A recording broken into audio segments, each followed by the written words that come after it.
On 105.3 The Fan. Good morning, Metroplex. We are live after an all-time free agent week for some around the National Football League. But we've had some fun Cowboy discussions as well. Let's try to close out strong. I'm Sean Sharif alongside RJ Choppy, Cowboys Insider Bobby Bell. Good morning to y'all. We got Pepe running the Odyssey app, the Fan Cam, Twitch, and YouTube. And we have two new Dallas Cowboys to talk about. As Nick Harris said, congrats to Nick, by the way, for nailing the Osa Odigizua San Francisco trade. We have late night activity with Kobe Durant, cornerback from the Los Angeles Rams, agreeing to become a Dallas Cowboy.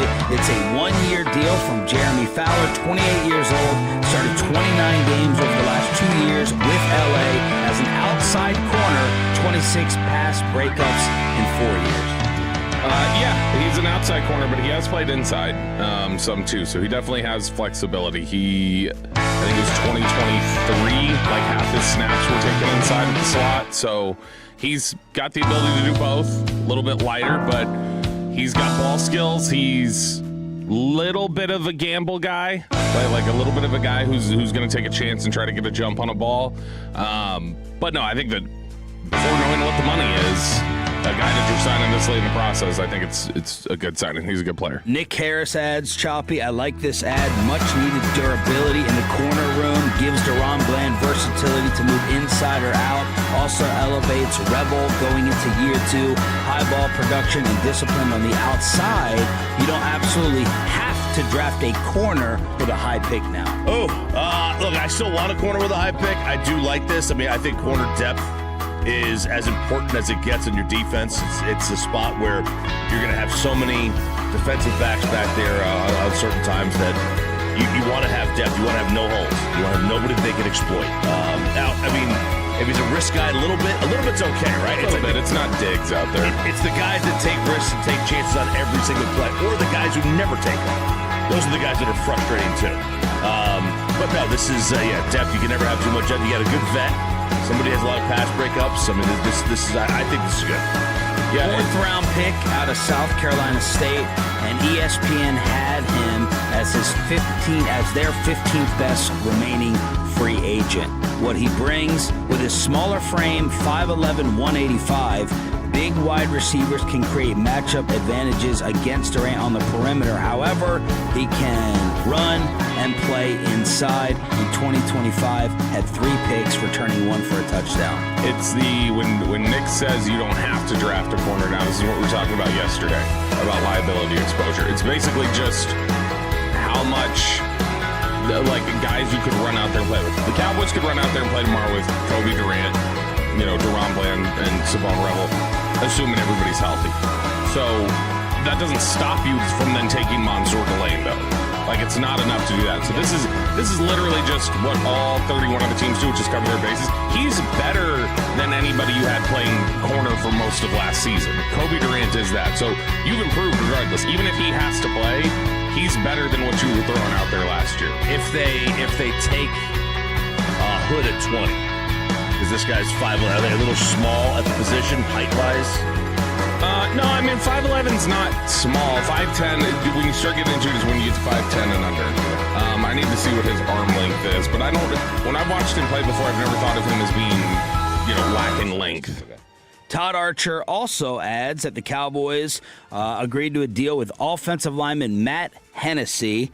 He has 24 starts and 64 career games with Atlanta and San Francisco, would be in line to replace Brock Hoffman, who was not tendered as a restricted free agent. So Matt Hennessy, offensive line.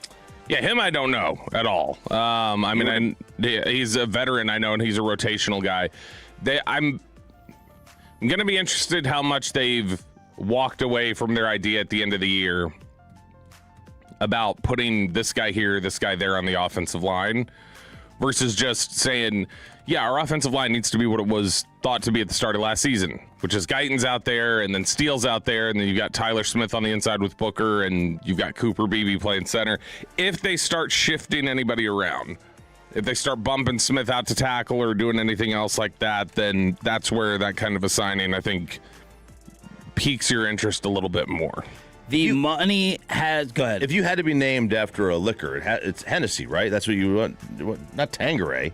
That's another name I think that would fit as a last name. Tanqueray. But Hennessy is the name, right? Yeah, probably. Of a brand? Huh? Patron. Oh, Patron. I remember Matt Hennessy when he was coming out of Temple. I've not watched him play one snap since. Ooh, Patron's a good one.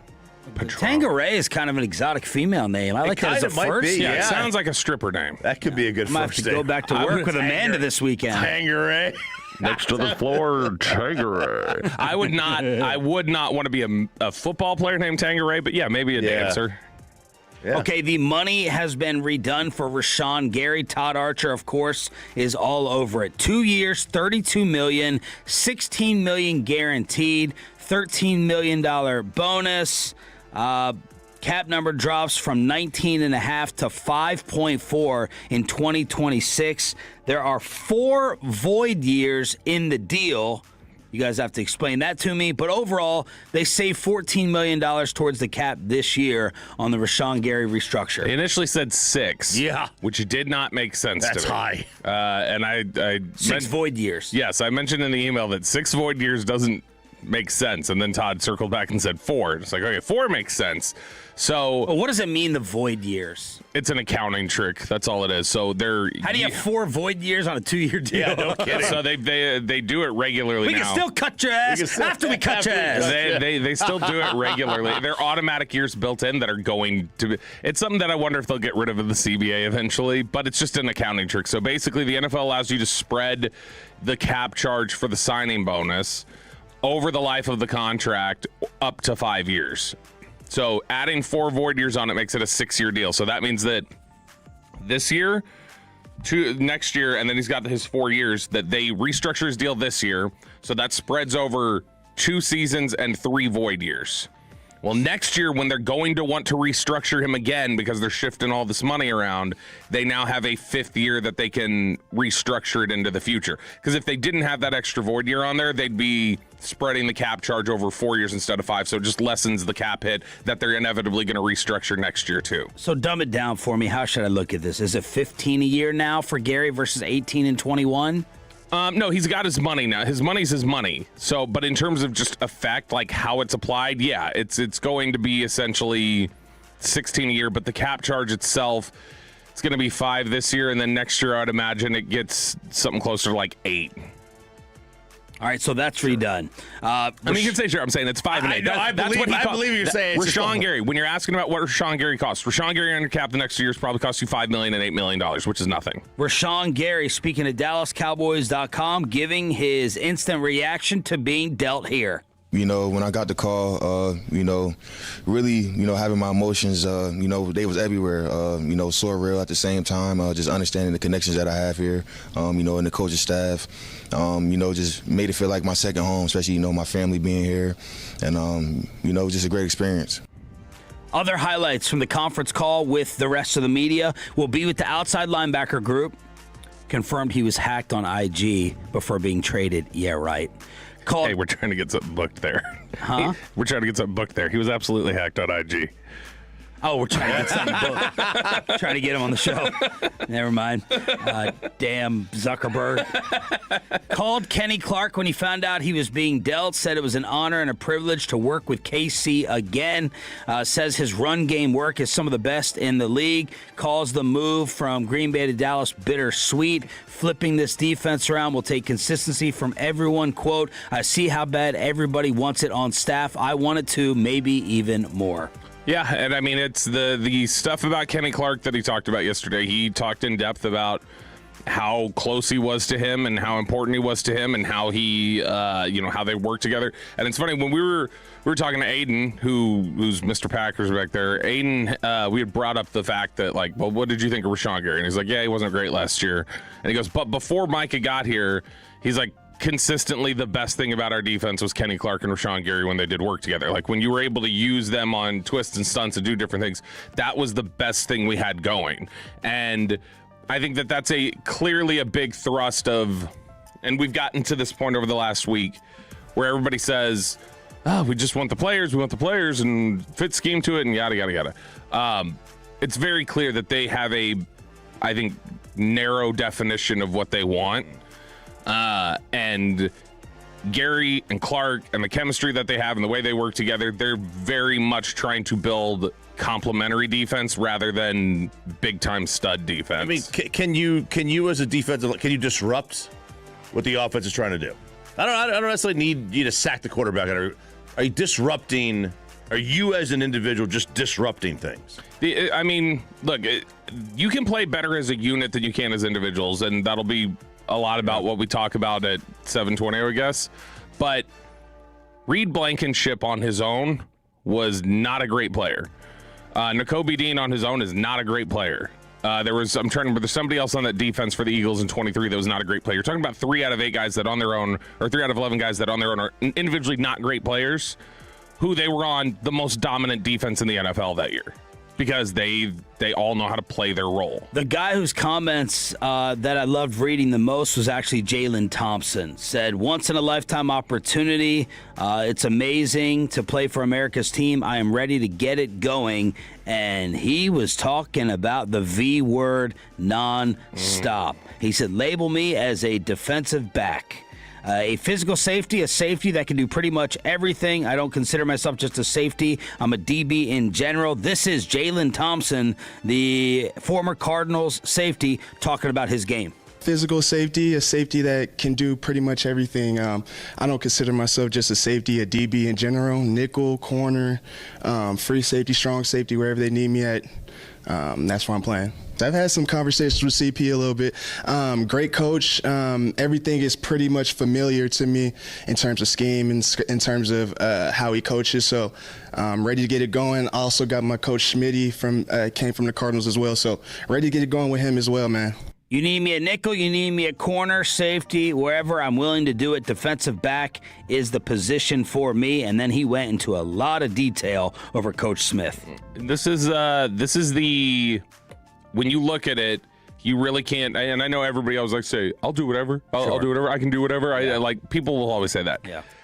He literally brought every answer back to not being a safety. He brought every answer back to, I do everything, and I'm going to do everything. And I don't think that that's a quote that's said flippantly or just as some sort of like sales pitch. I think he's legitimately saying, I have to do a lot of different jobs back there, and my understanding is I'm doing a lot of different jobs back there. And again, that's the underline on Christian Parker's defense. And that's one of the things we kept hearing from Parker during the press conference was versatility, versatility, versatility. They want to have positionless defensive backs, basically, especially positionless safeties. They want them to do everything in the secondary for them. Said he believes he's got a strong, this is another common theme that I loved seeing yesterday from the new players. They're like, I know what he's doing. I know the scheme. I'm familiar with it. Everything is pretty much familiar to me in terms of how CP coaches, so I'm ready to get it going. That is Jalen Thompson, your new Cowboys safety. So that is your introductions to those two new Cowboys overnight as Matt Hennessy, the offensive lineman, joins along with Kobe Durant, the former Ram, on a 1-year deal. Good morning, Metroplex. Thanks for being a total. That stands for turn it on, leave it on. We also got brand new Jerry Jones comments yesterday as well. Jerry on Crosby and the offseason so far inside the Star is next. But, man, you got to love weekends at Hurtado Barbecue.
For America's team, let us go inside the star on 105.3 The Fan. The money is 5.5 for Kobe Durant, according to Adam Schefter. New corner coming on over, 1-year deal from the LA Rams. That's good money. That's for a guy who played 800 snaps last year and has been a regular starter. That's good money. So that's a good deal. Jerry Jones has spoken. Associated Press with the quotes on Maxx Crosby and free agency. I'll start off with free agency. Yes, I think we are pleased and within the boundaries of what we have available, what we're trying to accomplish with draft picks and with salary cap. I would not try to revisit or try to redo what we've done on either that cap or the trades we've made. I like what we got. So that's Jerry on the moves that have been made so far. We'll be all in. Here's the thing. I almost want to ban that clip from being played. Or anything else about spending. Why is it such you a great told clip? us that your Herschel Walker 2.0 deal was going to give you all this money to spend. That was part of it. You told us, now just wait. Don't talk about Mike until we make these 2 picks. We got to see what happens with the 2 first-rounders. And you told us we had all this fortune to spend because we saved on the Micah Parsons contract, and then you added bust the budget to that. So don't talk to me now about acting within all these financial restraints, as he is doing and others are doing with Maxx Crosby. As he was asked by the Associated Press about Crosby, of course, the Raiders and Max are all selling that he's putting the silver and black on again. Here's what Jerry had to say about re-engaging or not with Vegas. We're pretty far down the road relative to what our plans are. It's the first week of free agency, by the way. Yeah, that's far. It's the first week. We're pretty far down the road. I mean, compared to where they usually are this time in free agency, Yeah. I mean, this is like they're in a different stratosphere. So while I don't, and I'm glad you kind of brought that up, other people are like, no, they are operating differently compared to what they've done in the past. Well, man, if I don't get you flowers or take you out to dinner for our anniversary and birthday for 2 years, And then you do. and then I do, Yeah. I'm not getting a standing ovation. There's no cookie. Literally, there's no cookie coming. Like you don't leave the house. You kill for a cookie. Right. You don't leave the house for a year, then you walk across the street. Hey, you didn't really leave the house. You didn't really go anywhere. We're pretty far down the road, so while I don't anticipate it with Max, I don't want to rule anything out. So that's Jerry Jones commenting to the AP. Yeah, that's just that last statement. That's just let's not ruin all the buzz about it. Right. That's all that is. Exactly. They've moved on. But no, I do think they've spent now at this point now with Durant. I don't know what Hennessy's going to get, but they're going to add a linebacker and a defensive lineman at some point. In annual salary value, they've given out like $45 million now, and so I mean that's just this year. Just on what their average salary is right now. It's $45 million for the players they've collected, which is like, I mean, that's about middle of the league. Like that's more. It's not busting the budget though. No, I mean it's busting the budget in terms of like where their budget it always is, and that's what he said. This is their budget. Their budget every year they were spending. What was it? Because it was $53 million over 6 years. So whatever, they're like $9 million a year is basically what they were spending on 6 guys. They basically done 5 times that. And this is where you had to read between the lines, right? We had last year was all in. Well, what does all in mean, right? We kind of, and then when you hear bust the budget, you could hear it and hear, oh, bust the budget means regardless of where you've been over the last 5 years. Like Jerry could say, I'm busting the budget at what we've done. Whereas some fans would see it, hear it, and see, oh, bust the budget means I'm going to be in the top 5 of spending in the league. Yeah. And that's the disconnect. He says these buzzwords, these buzz phrases, and we take them either literally or he leaves a little vagueness in there to have us be open to interpretation. And hype it up.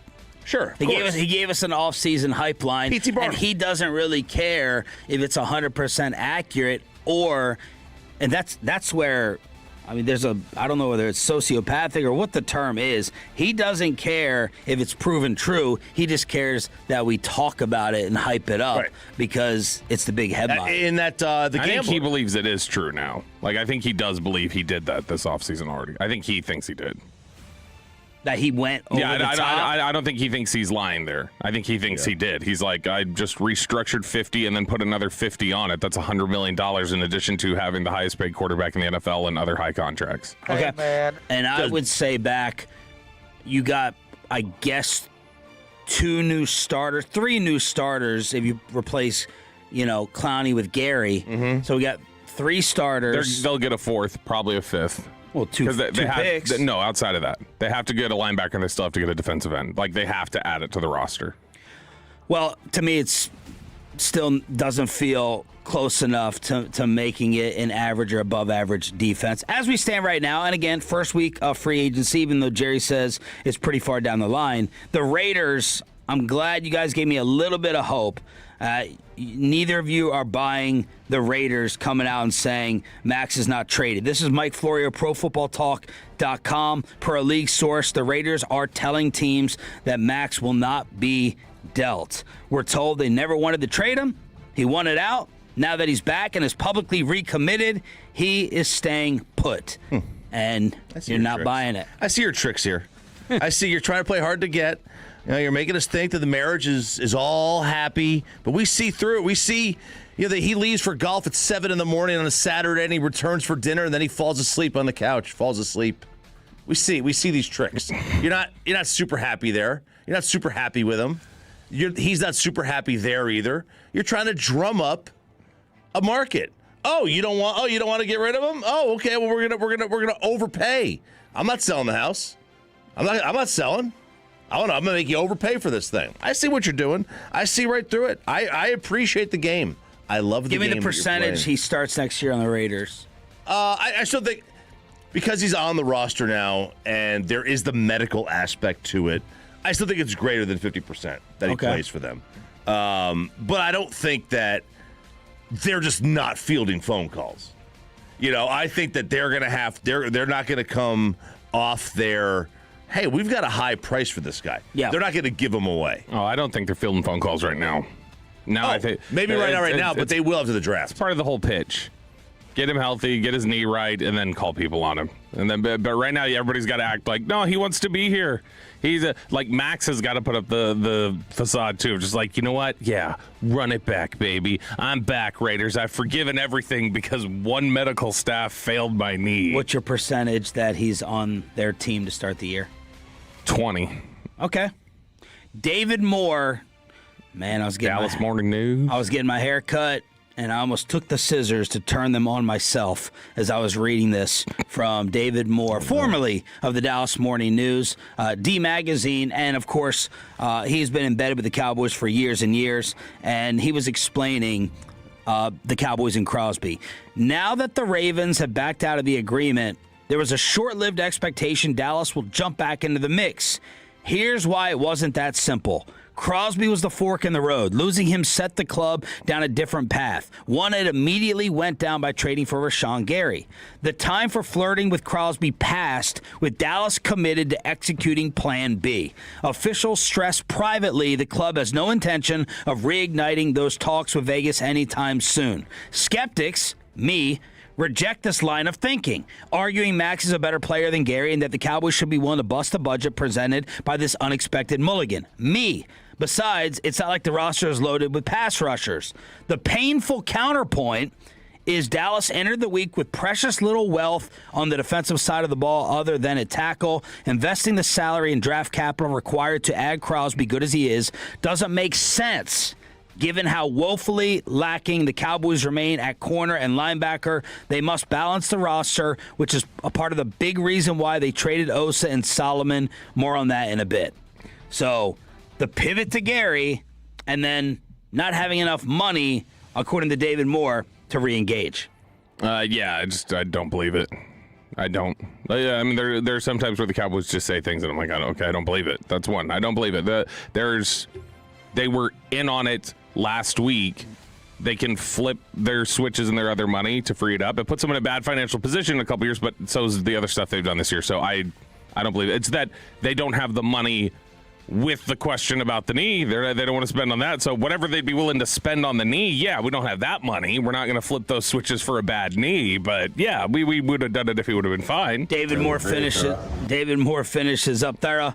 Dallas determined it must address pass rusher before any other position this offseason. But the plan never was to acquire 2 pass rushers before checking off the other positions. Once Gary was acquired, Jalen Thompson followed. The Cowboys hope to get Quay Walker and Nakobe Dean at linebacker, swung and missed on both. The plan is for the money freed up by moving Osa and Solomon, $7 million, will be funneled to linebacker and or corner. The limited quality left on the market 4 days into free agency indicates another trade or 2 will be required. We got DB last night in Durant. The jolt of excitement, here's why I really disagree with David. The jolt of excitement and hope that infuses a locker room and a fan base by acquiring Crosby is no longer there. Instead, what a franchise would get is months of debate and holding its breath to see how he looks when he does return in training camp. That's why the Cowboys have no interest in restarting trade talks. He's totally wrong about what it would do to the fan base. Like, totally wrong. They could trade for Crosby today, and yes, the question of his health could be out there all the way up until Oxnard, and I at least, and I think many others, the majority, would be doing backflips. Inside the building, wondering, holding their breath, yeah, possibly, but you do have the doctor on the inside who may have given the overall thumbs down, but was Dr. Cooper given thumbs down to Maxx in year 3 versus year 1 and year 2? He's good for year 1 and 2. That's good enough for me to sign off because of your 3-year window. On a 1? I said 1 or 2. 1 and 2. 1 and 2. Yeah. A 1 and 2. First and second year. No. Okay. I mean the compensation. Oh, compensation. Yeah. Like, if you, I was just talking about how many years okay. I would need him to be good for. If you told the team or the fan base he's only going to play 2 years. Yes. I don't know. I mean, there are some that would give up a 1 still. I wouldn't give up a 1 I for it. would not. Yeah. Yeah, I would feel very... I would. I'd throw away a 1 on that. Yeah, well, we're going to find out how reckless you are here in about 10 minutes. And the other question is that I know you, and I think you're right, that the fan base would be excited. How much should an organization take that into account? You don't have to take it into account, but if you feel like he's good for 2 years, you don't need to take it into account. Like, and you trade Max, if you trade a second for Max, I'm not saying the Raiders would take it. Dude, all of a sudden, we can have some real talks around here about a team that can make a run. At least this year, and this year and next year, absolutely, yeah. Max's deal, by the way, would be all their money left. Like, if they flipped every switch. So they can readjust Quinnen, they can readjust Deron Bland, and that gives them just enough money to take on Maxx and still have draft pick money. Okay. One final thought from David Moore, who usually has, the Cowboys telling him stuff, at least when he worked at the morning news. Cowboys officials declined to rule out pursuing Crosby down the road, but quickly add they probably won't. That stance is based on the belief the path it now travels will work. So that's them, as Jerry, trying to keep it alive, right? And saying, no, but you never rule anything out. So they'll try to drum this back up again when the draft rolls around. Yeah. So and if Maxx will take a pay cut and they will come off of their asking price for him, then they could. That's the other thing. Like, how low is Vegas? They may not be willing to entertain any of these offers right now because the price is at its absolute lowest. We're going to have to see some Crosby Instagram videos of him dunking and rehabbing and running around and doing pass rush drills to get the hype going on social media. We may get to pick 18 and they don't like any of their options and they make a call. I mean, that's certainly possible. We may see a lot of things happen, but, as of right now, yeah, we're going to need to see videos and all the Jalen Smith stuff. Basically everything Jalen Smith did. How mad is Brian Broadus and why you may not want to be Bobby Belt's tires this morning. Broadus's revenge. Next on The Fan. But first, let me go ahead and get you set up with Trajan Wealth, your financial advisors for the future. Your Tolo advisors that we've been talking about for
PlatinumCDRJTexas.com, and then drive a little further to save a lot more at Platinum Chrysler Dodge Ram Jeep.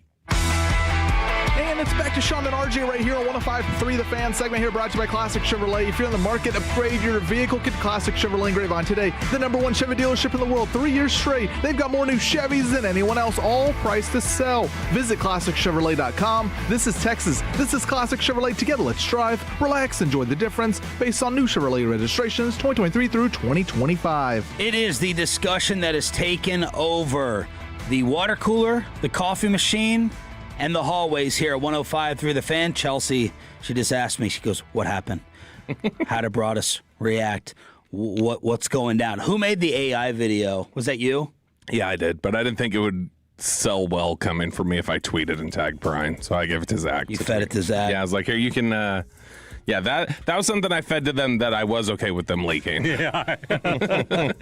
70,000 views, 58 retweets. Whoa. All right, just reset and recap what we're doing here. A couple days ago, I had just said somebody left peanut shells in the beanbag. Eric was not here on Monday. The only other person I know who sits there is Broadus.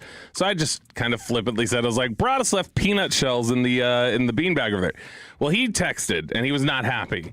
And he goes, I don't ever do that, blah. It's like, all right, calm down. He goes, you're the ones who live like slobs leaving cut sheets everywhere. And I'm like, bro. And yes, I do leave cut sheets in here. I'm not going to say I don't, but Sean and I do a good job. I crumble. I'm a crumbler. I see you recycle. If he sees a sheet of paper up here, and that is just enough to be like, slobs, I see your cut sheet. Because he didn't say anything to us about our cleanliness in Indy. We were doing radio together every morning. Yeah, we're cleaning up after ourselves. So I had said it's a little bit like when someone, like your dad catches you smoking and goes, you want to smoke? Sit down. You're going to smoke a whole pack. Yeah. And I just decided to make a mess 2 days in a row. First day was just kind of a joke. Yesterday, I was like, I can go really over the top. And so I just went all over the place. There was coffee creamer up here. There was empty cups of coffee. There was a bloody Band-Aid on his mic. That was a work of art. Yeah, it was. It was not. Now, he found out later through Kevin Hagelin, and I want to be clear about this for people who heard it yesterday. It was not a real bloody Band-Aid. Yeah. He thought it was. When he reacted to it, he 100% thought it was real. And it looked very real. Yeah. But it was I literally walked down the hallway, grabbed a Band-Aid out of the cabinet, and I asked Aiden, I was like, do we have a red Sharp? And he's like, yeah, right here. And I was like, cool, hold on. And then I pressed a red Sharpie on it. That was it. Orange peels, coffee creamer spilt, some of RJ's deviled eggshells. It was all there for Broadus when he walked in studio yesterday. Corey, I'm going to start with you. Will Bobby Belt be alive in 24 hours? I don't think so.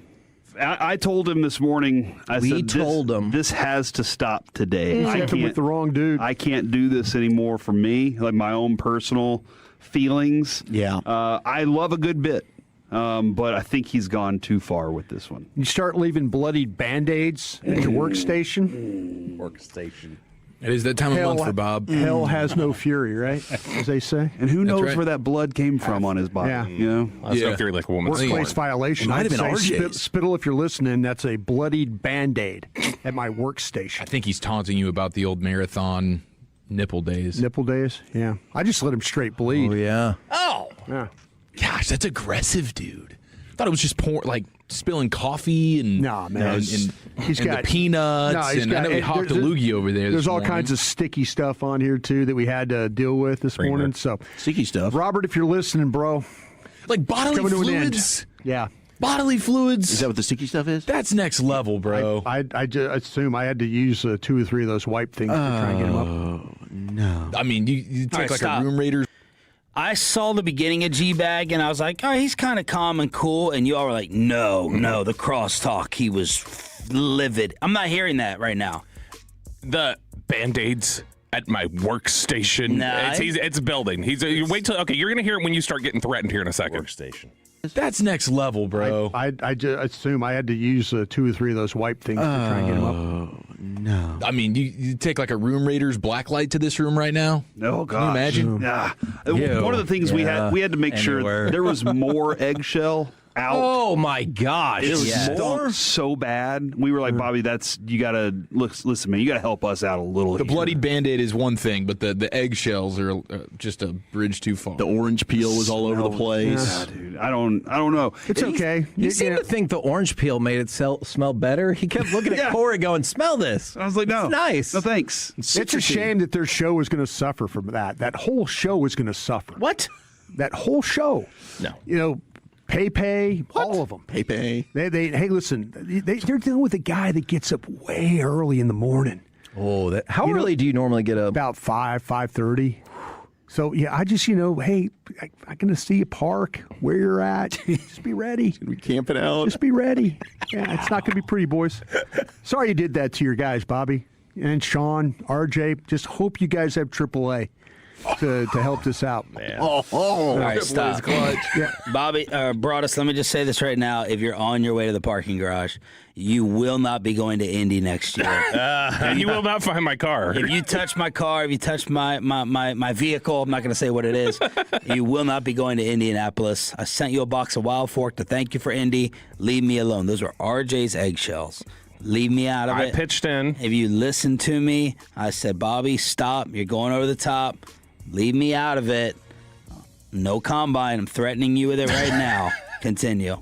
Hope you guys have AAA to help this out. AAA is clutch. Yeah, if you don't have AAA, you might want to get AAA. Just go ahead and make the investment right now. We told you this morning, Bobby, when you said, but is he really mad? And we said, yeah. yes, he is really mad. I am serious about my workspace. He started Googling Get with the workspace. how to cut brake lines. And I was like, No. that seems dangerous. I'm just telling you, you better get AAA, Robert. That's all I'm going to say. When he starts dropping sea suckers on you, okay, he is really, really up there. Just I hope in anger. I hope those guys don't have to be somewhere after work. I just hope. Just hope Sean doesn't have an appointment with his kids. Right. RJ trying to get home to get him some. I do think Sean's been the most anti Thank of you, what Aaron. Bobby's doing here. Like I just don't know from if what that's I've gonna help gathered, it doesn't sound like it's going to help. Like guilty by association. Yeah, it's just the whole show. And Pepe, you're involved too. If you're listening as well, they're all involved. Man. Eric, of all the people to not piss off at the station, would you probably have already had Broadus number one? 100%. I wouldn't piss off Fred. I can see that. I think Fred's got some. Fred would just end up in jail. Fred's got some He psycho would take care of it tendencies to for him. you. Yeah.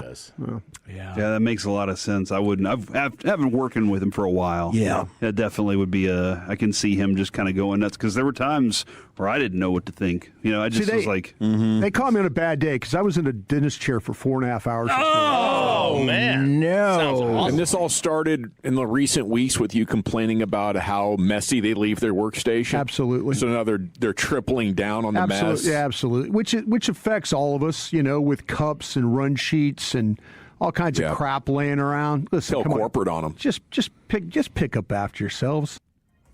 Now, Broadus did say, Eric said, when he starts dropping sea suckers, because that was very measured. Because you may hear that and go like, he sounds like he's joking. He's not joking, because I'm not going to out who. I had a spy for me yesterday during crosstalk. Really? Mm-hmm. And this has been trimmed down, Sean. This is about 90 seconds now, if you want to hear it. I would rather get to your counter move that is so Bobby Belt.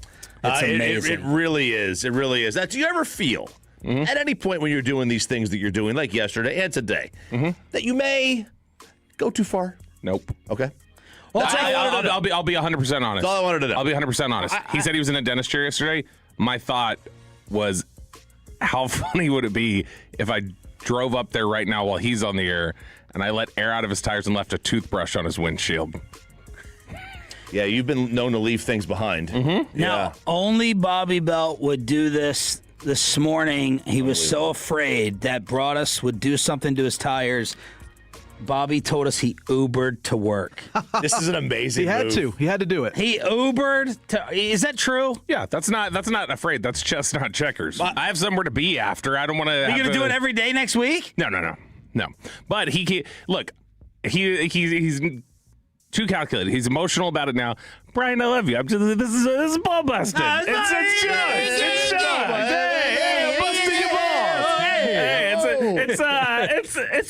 It's done. I'm not going to do it anymore. It's done. It's over. There's nothing left. The moment you hit confirm pickup on the Uber, you had signified it was over. It's a bit, and so I had to adjust for today. So yeah, you know the fight I would get in at home if I told Sarah I took an Uber to work because I was playing pranks. I didn't know what the airline of my time. Yeah, does Kristen? She doesn't know that you did it, or did you tell her last night? That's what I was going to. I don't know if she thought I was serious. And did she say when she said why? How did she react towards you explaining it? Yeah, she was like, "Why do you mess with people?" And she's like, "Why do you think it's funny to mess with people?" I was like, "Well, A, it is just funny to mess with people sometimes. B, because Brian was saying we're slobs, and so I think it's funny to show him. No, this is what you were talking about. Was that you made it sound like this is what it's like? You should go walk to the garage in the break and be on the phone at 7 to update our cars. Yeah. Check the tires. What are you damn talking about? Call in from the garage. I can make that happen. Two different levels. He's joking. I think he has to be joking about messing with y'all's cars. I can't imagine if he would he's do not, that. I'm gonna go at you too. What did I do? We're shrapnel. collateral damage. Collateral. He's prosecuting the parents for buying the Yes, gun. that's exactly. Now listen, I mean, I understand. Look, those were my eggshells, but I only put them there because Bobby asked. All right, Bobby said, "Can I have your eggshells?" And I said, "You can do whatever you want with your eggshells." Yeah, you did pile them up pretty high, though. You asked. We'll play the secret audio later on. Maybe worst take. Could be That's a worst. not a bad take. For you to mess with him? It's a good take. It's funny. It's a bit. It's not funny. It is a bit. To him, though. So you guys think legitimately, I mean, he was like 9 out of 10 ticked? When you hear the secret audio, you'll hear he was not joking and cross-talking. He was calling me sea sucker and stuff. Okay. 877-881-1053. Franklin Franco injury attorney text line here on DFW Sports Station. The Cowboy question that has divided the internet. We need you to answer and weigh in at 7:20. Our final concert ticket giveaway of the week in the commercial-free Expressway. But first, the Dallas Stars beat Edmonton and Connor McDavid's ass, and RJ with a Selection Sunday college basketball kegger. After this, go to the garage and call in. First, I might need Mark, Scott, and Gene. What is that crime? What is that crime, Frankel and Frankel? Go down there. Mark, Scott, and Gene, the Tolo team of attorneys, to hit us up on DFW Sports Station. Voted the best personal injury lawyers in the Metroplex, chosen by the people and feared by the insurance company. Just tell them Sean for the Fans sent you. You know what happens on the weekends. People start going buck wild. And usually what you expect at 3 a.m. starts happening at 4 p.m. because people aren't at work and they're already out drinking and driving and on their phone and distracted and texting, and boom, they run into you. You know how to drive. The rest of DFW doesn't. For the medical attention, for the car repairs, for the medical bills, and that insurance settlement that they don't want to pay out and keep dodging you on, hit up Frankel and Frankel. FrankelFirm.com is the website, and save that contact info, and don't just panic and blank out if it happens to you. You have it in your phone. 214-817 all threes, 214-817-333-3333. Tell them that Sean for the Fans sent you to the Tolo team of attorneys, Frankel and Frankel, Principal Office, Dallas, Texas. When sports news breaks this morning, we promise you'll hear it here first. Turn it on and leave it on. Sean and RJ on 105.3 The Fan and on the Odyssey, iHeart, and TuneIn app. This is an Odyssey Sports Minute. Immortal no more. The final perfect season in college basketball has come to a stunning end in Cleveland. After a historic 31-0 start, Miami of Ohio has fallen to 8-seed UMass in the MAC tournament by a final of 87-83. The Minutemen dominated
SC Sports Station. Driven by our D&M Leasing Studio, this is Sean and RJ on 105.3 The Fan. Duchesne, the wheel around move. Backhand, score! Wow. Matt Duchesne. That was poetic. 7-2 Dallas. The highlight that took over DFW last night, Matt Duchesne with a Stars performance that has to wow everyone. Good morning, Metroplex. It's Sean and Bobby. Choppy should be back up here by now. Close. He was going downstairs as you were doing your read. Yeah, but unless he found out his tire was flat. Yeah, that's telling me that Broadus could be in the garage. Choppy's walking back in right now.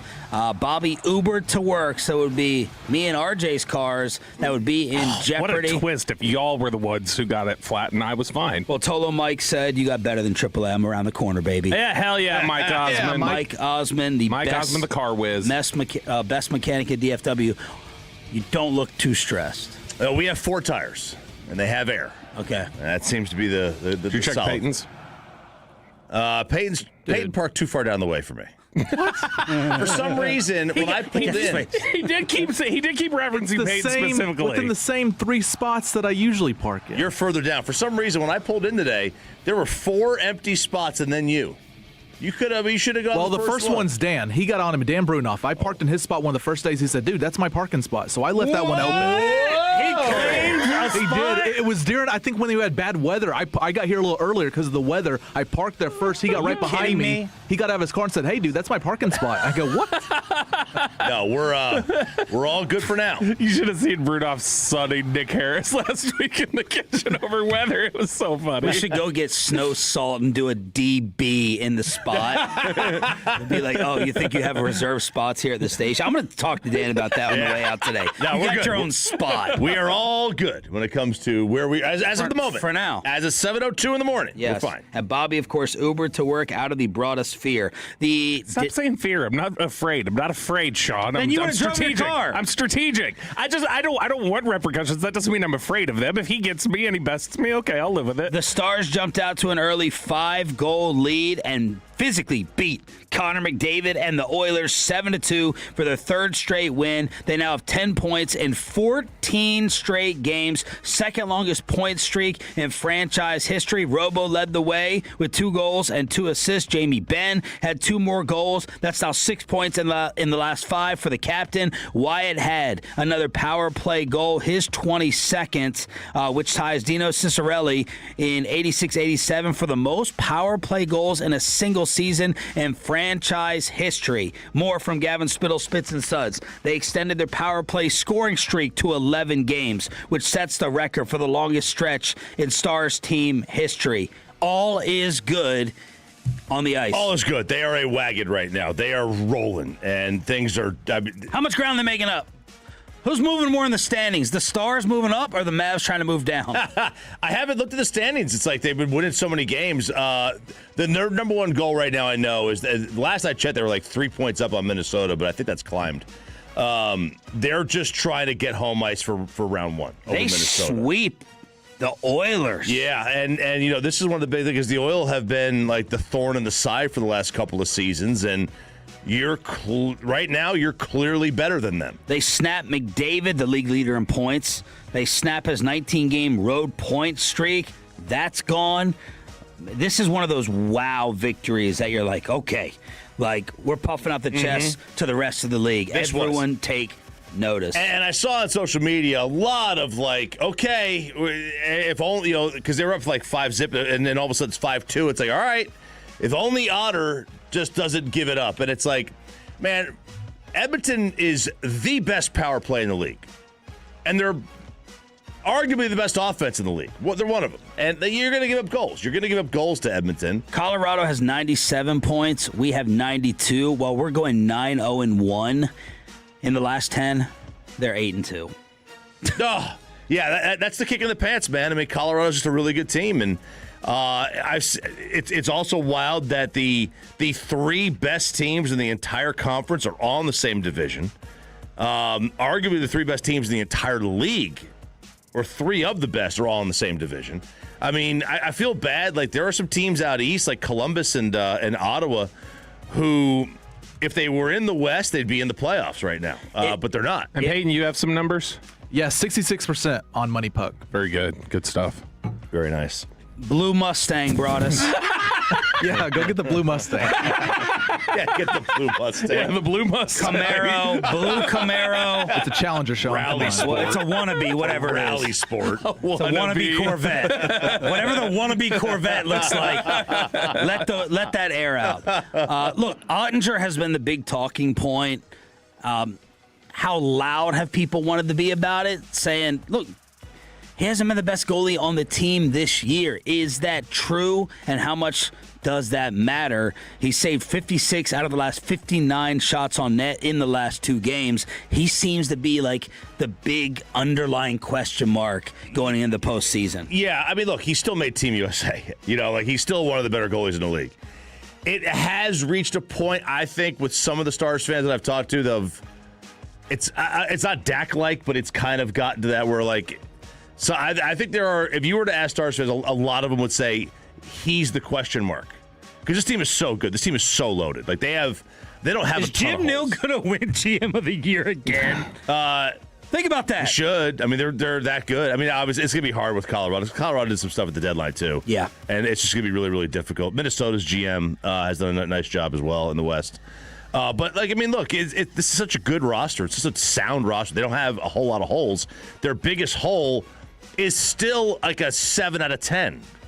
Back in action against a tough Detroit team tomorrow night as the homestand continues at the AAC. Spits and Suds to jump on that hockey train that is absolutely rolling right now. Let's unleash Ralph James.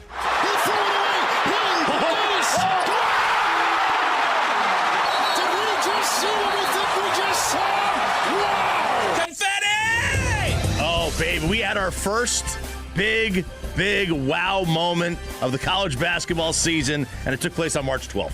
That's a joke. I'm just trying to say, Miami of Ohio, who was 31-0. And people were saying, man, if they lose to anybody but Akron in that conference tournament, it's going to be a bad loss.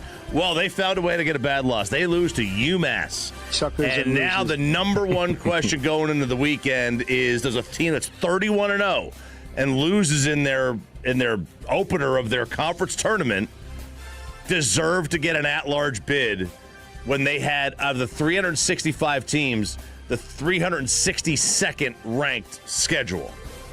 So you're telling me that a team that's lost 1 game may not make the field of 60 plus? It's 68, yeah.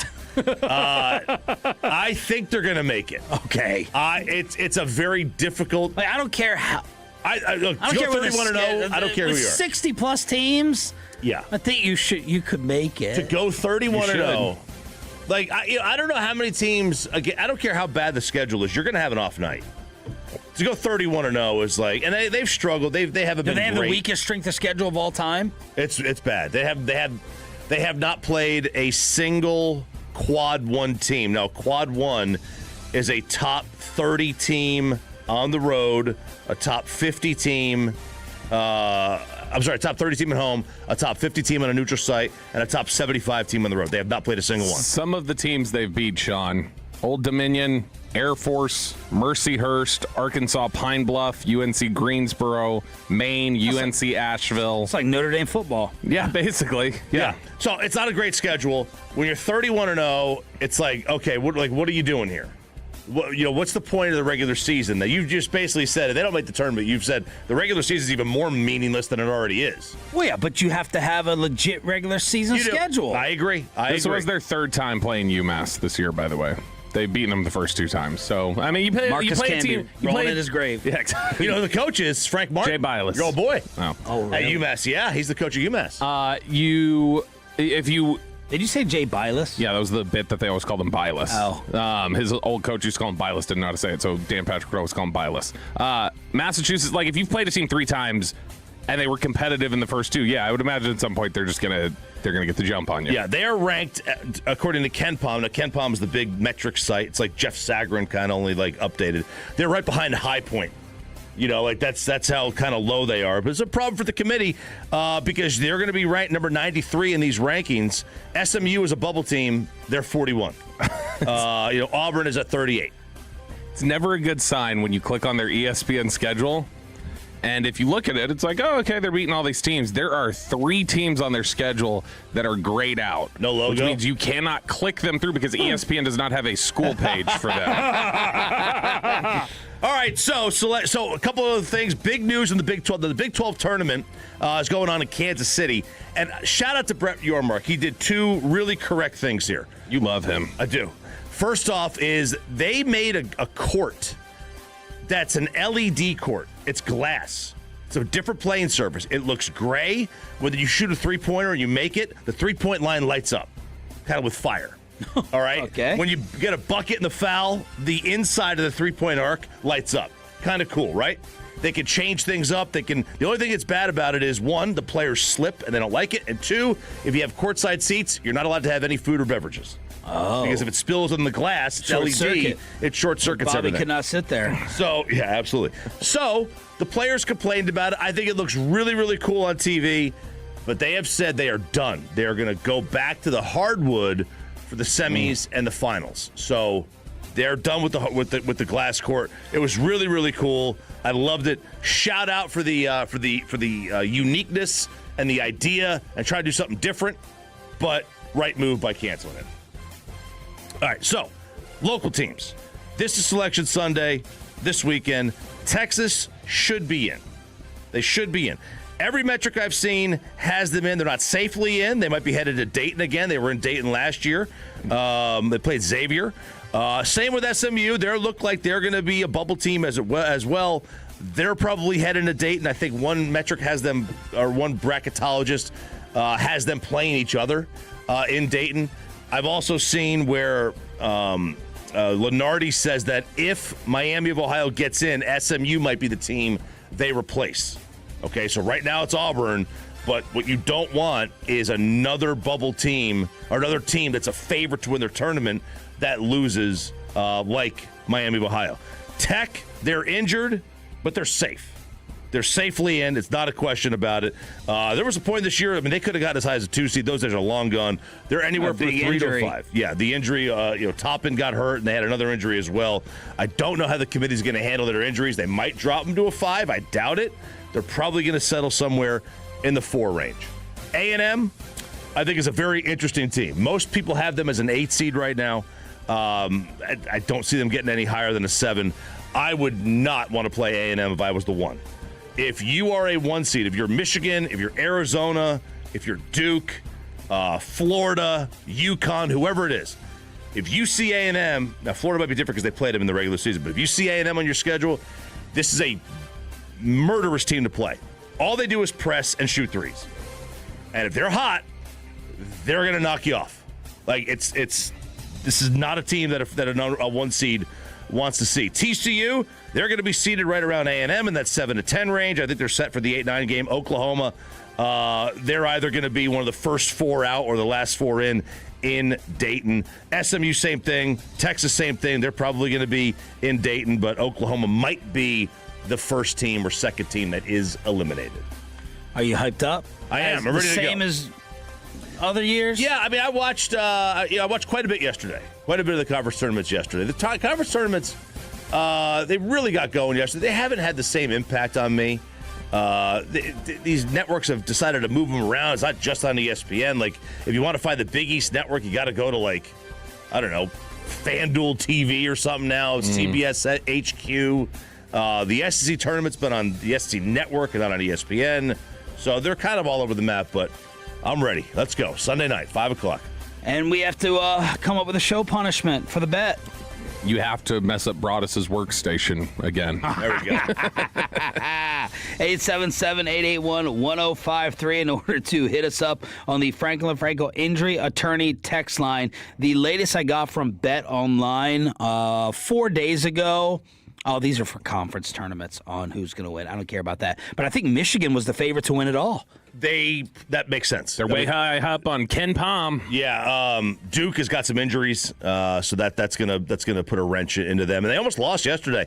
By the way, keep an eye on this. No team that has lost their first game in their conference tournament has ever won the national championship. Oh. So I'll have who did that, who didn't next week. All right, we have our final concert ticket giveaway of the week and the Cowboy question that has divided the fan base. Is the defense right now better than last year's? Next on Sean and RJ, commercial free in the Expressway on the Fan. Hi, Babe Laufenberg here to tell you about my friends at Classic Chevrolet in Grapevine. You might wonder what happens during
Amazon customers in your neighborhood. Get started at Amazon.com/hub delivery.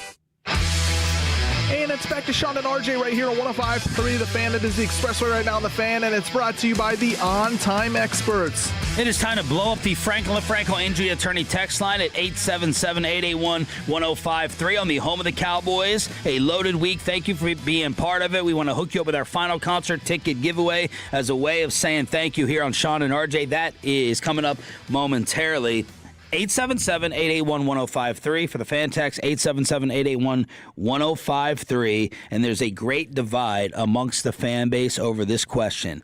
Is the Cowboys defense today, and I wonder if some people would change their answer after they signed Kobe Durant last night, 1-year deal, $5 million, started 29 games over the last 2 seasons for the Rams, had 3 interceptions last year in 17 games, and 3 picks in the Rams' 3 playoff games. Kobe Durant, a new corner for your Cowboys. But the question is the defense better today than it was last year?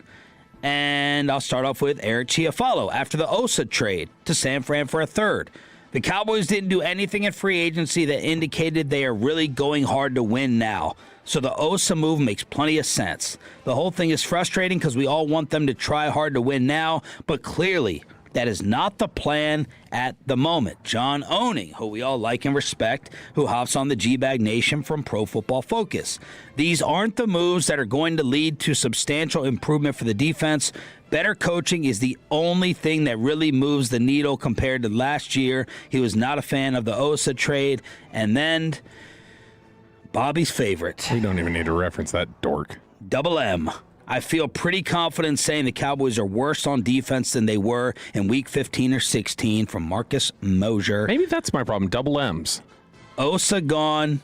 Oh, McCarthy. Yeah. Clowney gone. Bland and Ezeraku both had major offseason surgeries. Their defensive talent is among the bottom 7 teams in the league right now. So I put this out for a poll question. It's one of the best ones that we've had. 3,600 votes at 105.3 SS. And I gave 3 options. Is the defense better today than last year's? Yes, it's better. No, it's not. Undecided. How would you vote? I think it's better because I think it's deeper. I don't think it's like there's like they still don't have. You've lost Osa. We think you're losing Clowney. Mm-hmm. We know that they were one of a handful of teams who had no one signed by other teams, so that speaks to how bad they were. And they would say they purged those players. They didn't lose them. You get Jalen Thompson, Arizona safety. You trade for Rashan Gary. You now get the corner from the Rams, and then you have your backups in P.J. Locke and the nose tackle from the Chargers. I think that they're still without. They still need a couple more. I was going into the offseason thinking, man, they need like 7 starters on defense. Well, we're at 3. Yeah, so we're halfway there almost. With 2 draft picks. Yep. So I think though any warm bodies were going to be better than what they had last year. Are they better from if they were 30th last year? Are they 12th? No. Are they 20th? I could see 20th. Oh, if they're 29, then the answer is they're better. I mean, I'm taking the question literally now at this point in time. They're I think literally you would have to say, yeah, they're better. Is better good enough? Like if you're if you're dying, if you got like you're sick, you get the flu, and you're throwing up, you got diarrhea and a fever, and the next day you just have a fever and throwing up, no diarrhea. Yeah, you're better. Yeah, but ain't nobody saying you're good. Yeah, Bobby. Oh, actually, let me give you the results. Of the 3,600 Tolos who voted, 44% said yes, the defense is better today. 30% said no. 25% said undecided. Someone said just by losing Eberflus and Kenneth Murray, yes, you're absolutely better. Yeah, no, they're definitely better. To me, there's not a question that whether or not they're better or not. They're better than they were at the end of last season. They're better than they were at any point last season. The question will be how much better they can become. So depending on who they get with the 2 first-round picks, depending on if they can get... Are you surprised that there's this amount of argument that they're not even better right now than last year? No, because I know the fans are so... Just flat out. You guys, rightfully so, a lot of times do whine. The Cowboys fans whine. And then they fans whine. Yeah, I know. Yeah, but they're like Cowboys fans, it's been 30 years, and so they have a tendency to nothing's good enough. They generally are not happy. Everybody, like all these people now that are going, you better not let George Pickens go. It's the same thing of all the people who were complaining that Osa was traded were also the ones going, he was overpaid and why'd you sign the deal? And like, it's a constant unhappiness, which is fine. You can be unhappy if you want. They're better. If they go out there tomorrow, they are not the worst defense in the NFL anymore. They're probably not better. They're not like middle of the pack. They're probably not that because they still have to add other pieces. But their whole view right now is, as a unit, they would operate better than they did last year. That's for sure. I don't have any doubt about that. Yeah, I agree that they're better. Like, you upgraded at safety. No doubt about it, right? Everyone likes the Thompson pickup. And then Wolchuk said it kind of yesterday on G-Bag. If Clowney and Gary were both on the market, who would you go ahead and sign, with the money kind of being about the same? And the answer would be Rashan Gary. So even while I'm not thrilled about losing Clowney, if that ends up being the case, I still feel like I'm getting an upgrade in Rashan Gary. Now, yes, you lost Osa. Y'all, stop pretending like you loved Osa Odighizuwa last year. Stop. That's I'm not going to go as far as Bobby, talking about a whiny fan base, but this revisionist crap, it's like loving Kellen when you crapped on him or loving Dan Quinn when you crapped on. Stop. Someone may get hurt and you needed Osa Odighizuwa to step into that role up front. As of right now, he's a $20 million backup who Christian Parker did not love in his fit and scheme. So I'm very happy to get a 3rd-round pick. So, yeah, you lost Osa. Okay, you lost an underwhelming backup who was a really nice guy. That's the thing. An underwhelming backup for your scheme at this point. Yes. He's going to be. I think he's going to be a good player as a starter in San Francisco. I think. If you still love Christian Parker, which everybody seems to, and everybody seems to be raving about like all the fans are like, well, I like Parker. Yeah, he's super smart. He's this and that. He's that. Parker is the driving force behind every move that's been made so far. The people they've said goodbye to and the people they've said hello to. They're all Christian Parker vision. Okay? So if you don't like that, but you super trust in Christian Parker, like, well, I'm not thrilled with the moves, but I really trust in Christian Parker at least. Okay, well, Christian Parker's building this. This is what he wants. These are the guys he wants. And right now, if you go down the list, Jalen Thompson is better than the safeties they had last year. P.J. Locke is better than Wilson. We'll see if he's better than Hooker, but he's better than Wilson. Kobe Durant is probably a better, more stable corner than the play that you got out of corners last year. I don't know that he's better than Bland because we just don't know what Bland's going to go back to being, but he's more stable. He better not be better than Bland. No, yeah, that's what I'm saying. Like I'm saying, one's making 5, one's making 20. Obviously, we anticipate, or I do anyway, I anticipate that Bland's going to play better next year. But based on how he played last year and how everybody in the secondary played last year, he's better than any of the corners you had last year. So you're talking about immediately 3 members of the secondary are better. Gary is better than the guys you had last year. He is. I think when you look at the fact that they've got Gary now, you're going to have a full season of Quinnen. Kenny Clark is going to be in a system that's more built for him. Like, this is a system built for his skill set. Then you're going to get improvement there. You would assume that Ezraku takes a step up. I don't see how that there's any sort of argument at all to be made once they cover their bases on the last defensive end, on the 3-down look, and they get one inside linebacker. As soon as they get those 2 things, I don't see how you can even argue that if you go roll the ball out there tomorrow that they're not better than they were last year. They are better, and with 2 first-round picks, as long as they're ready to go, and the 3rd rounder, if the 3rd rounder is somebody they can get meaningful snaps out of, like you can occasionally get from some 3rd rounders, they've done good. Then they are a league average defense if those 3 hit. I was just surprised that Eric and others, not just Chiafalo, who I love, treated the trading of Osa as like a team, like the Mavericks totally selling. I was really surprised by that. All right, this shows they're not trying to really win right now. What? How? What do you mean? They're going to get a third-round pick who I'm going to be more excited about. Now, part of that is hype and the newness of the draft, but I'll be more excited about whoever they draft as a third-rounder than I would have been about Osa Odigizua heading into the year. Not that player is going to be better than Osa. Osa was fine. He was fine. He was fine, but trading Osa Odigizua doesn't mean you're punting on the season. What are we talking about here? Tolo's weighing in on the fan text, Pepe. The 201 says defense is 100% better by default since we have a better DC than last year. 682, 100% better, and anyone saying different is a full 201. It's only slightly better, and 817 says it's only better because it was so bad last year. Yeah. Never heard somebody say 0 in an area code. I always thought the O. 410-202. Yeah, I said O. Yeah, not a 0. That's Yeah. interesting. I don't hate it. I don't hate it. I can. My bad, Chop. Hey, I'll get better. I can get used to it. I like it. I know I had a buddy in the Marines when we were younger, and he said that when they would start calling out numbers, their drill sergeant would always say, "O is a letter, not a number. It's 0." There you go. And they would make them say 0. Speaking of Osa, trade grades coming in. Yeah, so they did a grade on this, and they gave San Fran a B, and the Cowboys a C+ for the trade of Osa. This is from ESPN. Now, interesting, they also said the Cowboys Who at ESPN? I think this is Walder. Okay. Now I lost my spot, Bobby. But they did say that the Cowboys traded the wrong player. Okay. Who? Yeah. So they said by the way, their request to improve the defense, they did the massive trades, going through all that stuff, and they said they traded. If they fill in the blank here, I haven't read this. If they say they should have traded Kenny Clark, we can't reference this person anymore because they're out of touch, too far away from what Christian Parker wants and who he likes. Who is Seth Walder? Yeah, so they did say Kenny Clark, but I think they're looking at it from a pure player perspective, not what the coordinator wants. Okay, well then that's faulty. Well, I know, but we have talked about, right, you want the best player, you want to fit the defense to the players.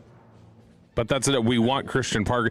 Look, this disqualifies Seth. Is this the one I had a problem with? This is the one that proposals? Seth Walder had the ridiculous 4th round offer for George Pickens or whatever This he had. tells me that he's look, I don't expect everyone in Bristol to be as in touch with people in the cities that cover the teams, but Christian Parker has talked enough about Kenny Clark that you should not go and suggest trading Kenny Clark because of that fit. Literally said Christian Parker, Kenny Clark was the best in the NFL at the position in this scheme. There's no one in the NFL who can play it better. So here's what he said. He goes, I would argue they traded the wrong player. Osa's 3 years younger than Clark and outperformed him in both win rates and run stop rate last season. His pass rush win rate at defensive tackle ranked well ahead of Clark, 62nd percentile. Pressure rate was higher, and Clark was well below average at run stop rate, and Clark cost $5 million more this year. Granted, those discrepancies would have affected the return in a vacuum. That's where the analytics, they always go in the vacuum, right?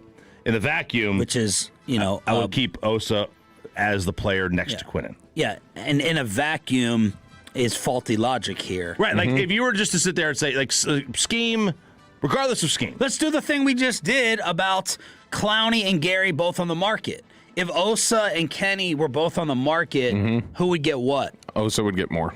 Okay, so that's in the vacuum. Right, and that's what he's looking at, yeah. So obviously, scheme stuff, and he's... my assumption is, I don't know this for a fact, my assumption is the analytics people don't care about the scheme. And that is a hole in analytics. It very well may be. No, it's not very well. Yeah. It is. It just is. Or we're overrating. If I get a coach who Phil Jackson with point guards was not Mike D'Antoni with point guards. The triangle offense did not put this emphasis on a Chris Paul type. He doesn't want Luka Doncic. He doesn't want someone hogging the ball. The ball's got to move. So, there's a reason Phil Jackson had Derek Fisher and Ron Harper. So if I'm talking about point guards for a Phil Jackson offense, I have to take that into account versus the player who I think could win a one-on-one street game. Yeah, what is the you can't say fit doesn't matter. Because just take on it. I don't think they're saying if it doesn't matter. I think they're saying. I think they're 100%. I think they're saying. I think they're saying it shouldn't even come into play. No. How can it be overrated? I think I can make a case that we overrate. But what's the case? So go ahead. What's the case? I want the better player. That's the case. Do you want the better team or not? If the player doesn't fit within the team, it's not. I want the 11. If I want the 11 best players I possibly can. Right. Like who are you more psyched to have on this basketball team 4 years ago when the moves were Kristaps Porzingis or Jalen Brunson? Porzingis. Everybody was more pumped about Porzingis. Luka and Porzingis could not play well together. Like, it was Brunson and Luka that's what clicked. Brunson really clicked when Luka was out. Yeah, for a couple series. He held that on his own, but they played well together. They always played well together. I mean, look. And Luka plays with a very specific type of player, which is a guard that can get buckets. That's who he wants. Austin Reeves. I totally understand what you're saying. And I have a problem with this in baseball because all these baseball teams, they just want the 3 true outcome guy. And in the playoffs, when you get to the postseason, you got a lot of strikeouts in your lineup. You got a lot of walks. Well, guess what happens more in the playoffs? Yeah. Strikeouts happen more. Walks happen less. Right. And all of a sudden, you're down 3-1. Right. I get it. Right. That absolutely plays. It's a hole that analytics has. There's no doubt about that. But I do think on the flip side is that we do a little bit overrate what the coach wants. I do want the best players. Like, I do want the best play. You give me the best talent, and I'm going to make the playoffs. You want Sean McVay, right? Like, you want that, like, play designer, and you want guys who know things, right? Like, at the end of the day, every coach has, like, a design. Like, it's like blueprints that say, here it is. You can't say, it's like, yeah, fine, this is an expensive part here. It's nice that you have a really expensive engine. That does not go in my Toyota over here. Like, it does just, this doesn't fit. Well, that you doesn't haven't fit. seen Fast and the Furious. Yeah, but I'm saying this doesn't fit. That doesn't fit. I can't do this. Like, these things all have to. This all does have to operate together. Like, you cannot just. And I understand people don't like. That's fine. If you bring somebody in here that would really like Osa, they would probably want to move on from somebody else you like because they go, well, that doesn't fit what I want. I understand what you're saying. I'm not going to, go crazy fighting against it because if you're like, give me if we're playing a pickup game, give me the best 5 guys versus. It's a Team USA basketball argument and USA hockey. Yeah. Okay. Right, they didn't take Robo. They didn't take Robo. They didn't take Cole Caulfield. Yeah, and there were guys left off by Grant Hill, like Jaylen Brown. Mm-hmm. Jaylen Brown's an MVP candidate. Jaylen Brown can't make Team USA. Well, they wanted a defender. Right. They wanted someone to do the dirty work. Not the best. I'm not taking the best players. I'm taking the best team. Herb Brooks. For sure. I understand. 877-881-1053. Speaking of San Francisco, commercial free with the Expressway. Final ticket giveaway coming up. Dre Greenlaw got released by Denver, and some Cowboy fans are like, okay, we still need a linebacker. Hello, over here, linebacker. And he's going back to San Fran, 1 year, $7.5 million deal. Now, Greenlaw has had a hard time staying on the field. He's played 10 games in the past 2 years. They love him there, right? Devastating injury, trying to gut things out. Missed 9 games with a quad and hamstring injuries. He also got suspended for arguing with that referee, Brad Allen, in Week 7. But Dre Greenlaw, linebacker, 1 year, $7.5 million. Before I went crazy about it, I had to go and see why, and he's had injury issues. Wasn't he the one that snapped his Achilles, jumping up and down to get into the huddle or something? Like he's been good though. Like I still probably would have. This is also the player that caused the biggest D moment from Sean Payton last season, where they're talking about Dre Greenlaw coming downhill. He goes, "What's coming down? You think that's what they do? Linebackers just come downhill and tackle people." And so, but no, Greenlaw is.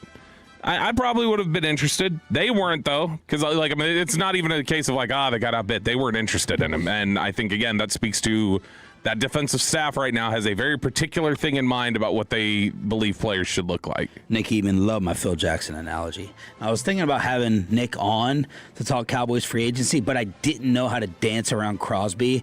Because 4 or 5 of the questions would have been about Crosby, so he would have loved to come on. Nicholas loves jumping on with us. We may still have him. I texted him.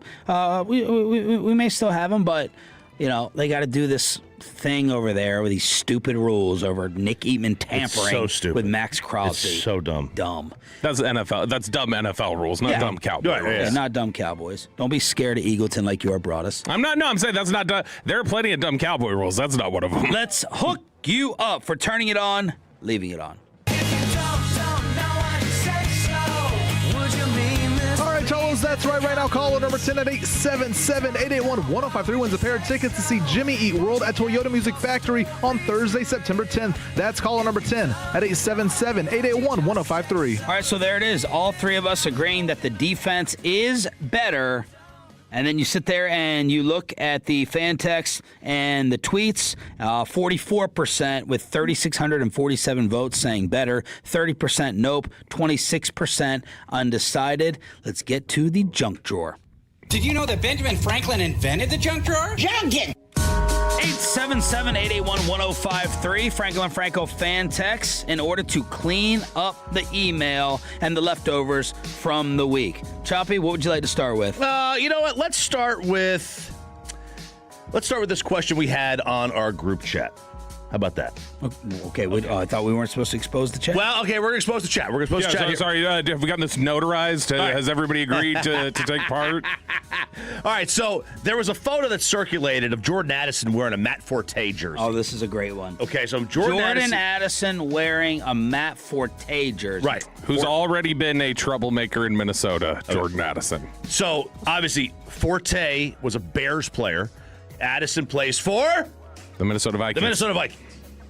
Future NFC North champs Knew this you were year. going to say that. Minnesota Vikings. Kyler Murray to the Vikings, and I'm starting to like your take even more and more thinking about it. Yep, and place a nickel on Kyler winning comeback player of the year. Ooh, what were the odds? I don't know. I didn't see it, but I know I'm going to do that. I didn't. You didn't place the bet either. No, I did. I haven't placed the bet yet, but it's like, just do it. Let's go.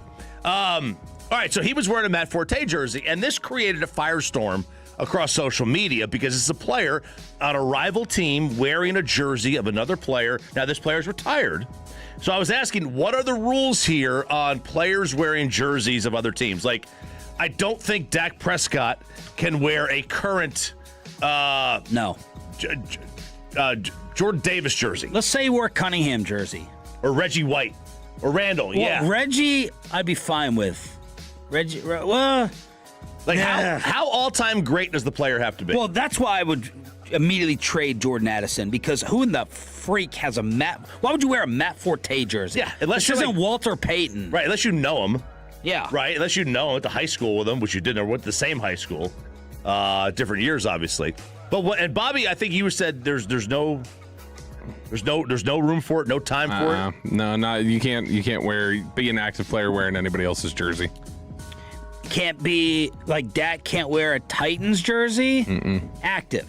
Yeah. Now, like, there's obviously exceptions. Marshawn Nealon's cousin walked into the stadium wearing a Nealon jersey that week. Right. That's okay. But, like, can Dak wear a Steve McNair? No. Jim Brown jersey? No. Nope. Jim Brown? Nope. See, to me, when that's crazy. See, to me, you when can't wear another team's jersey. You can't do it. See, to me, I don't Dak think would get crushed for it. He would not get crushed for wearing a Jim Brown jersey. A Jim Brown jersey is not a Cleveland Browns jersey. A Jim Brown jersey. He'd get crushed for wearing a Cunningham jersey. Yeah. Now, Reggie White, I would say a Reggie White's not an Eagles jersey. A Reggie White jersey is a Reggie White jersey. Nah, he can't. I mean, people killed Anthony Davis for wearing a Packers jersey. Yeah. And that's not even the same sport. Yeah, but they also hated him. You're rooting it. Like, Jim Brown has no cowboy tie. Green Bay does. Dak can't wear he can't wear a Montana. He can't wear Ronnie Lott. He can't wear a San Fran old jersey, and he can't wear Reggie White Eagles jersey either. I've changed my mind. Don't think so. No. Lawrence Taylor? No. Same thing. No. I just think there's a level where the player is so great. Like if Corey Seager walks in wearing a Hank Aaron jersey, right, or a Babe Ruth jersey, I don't think that's a problem. If it also depends what we care about the most. Yeah. Like, we care about the Dallas Cowboys so much.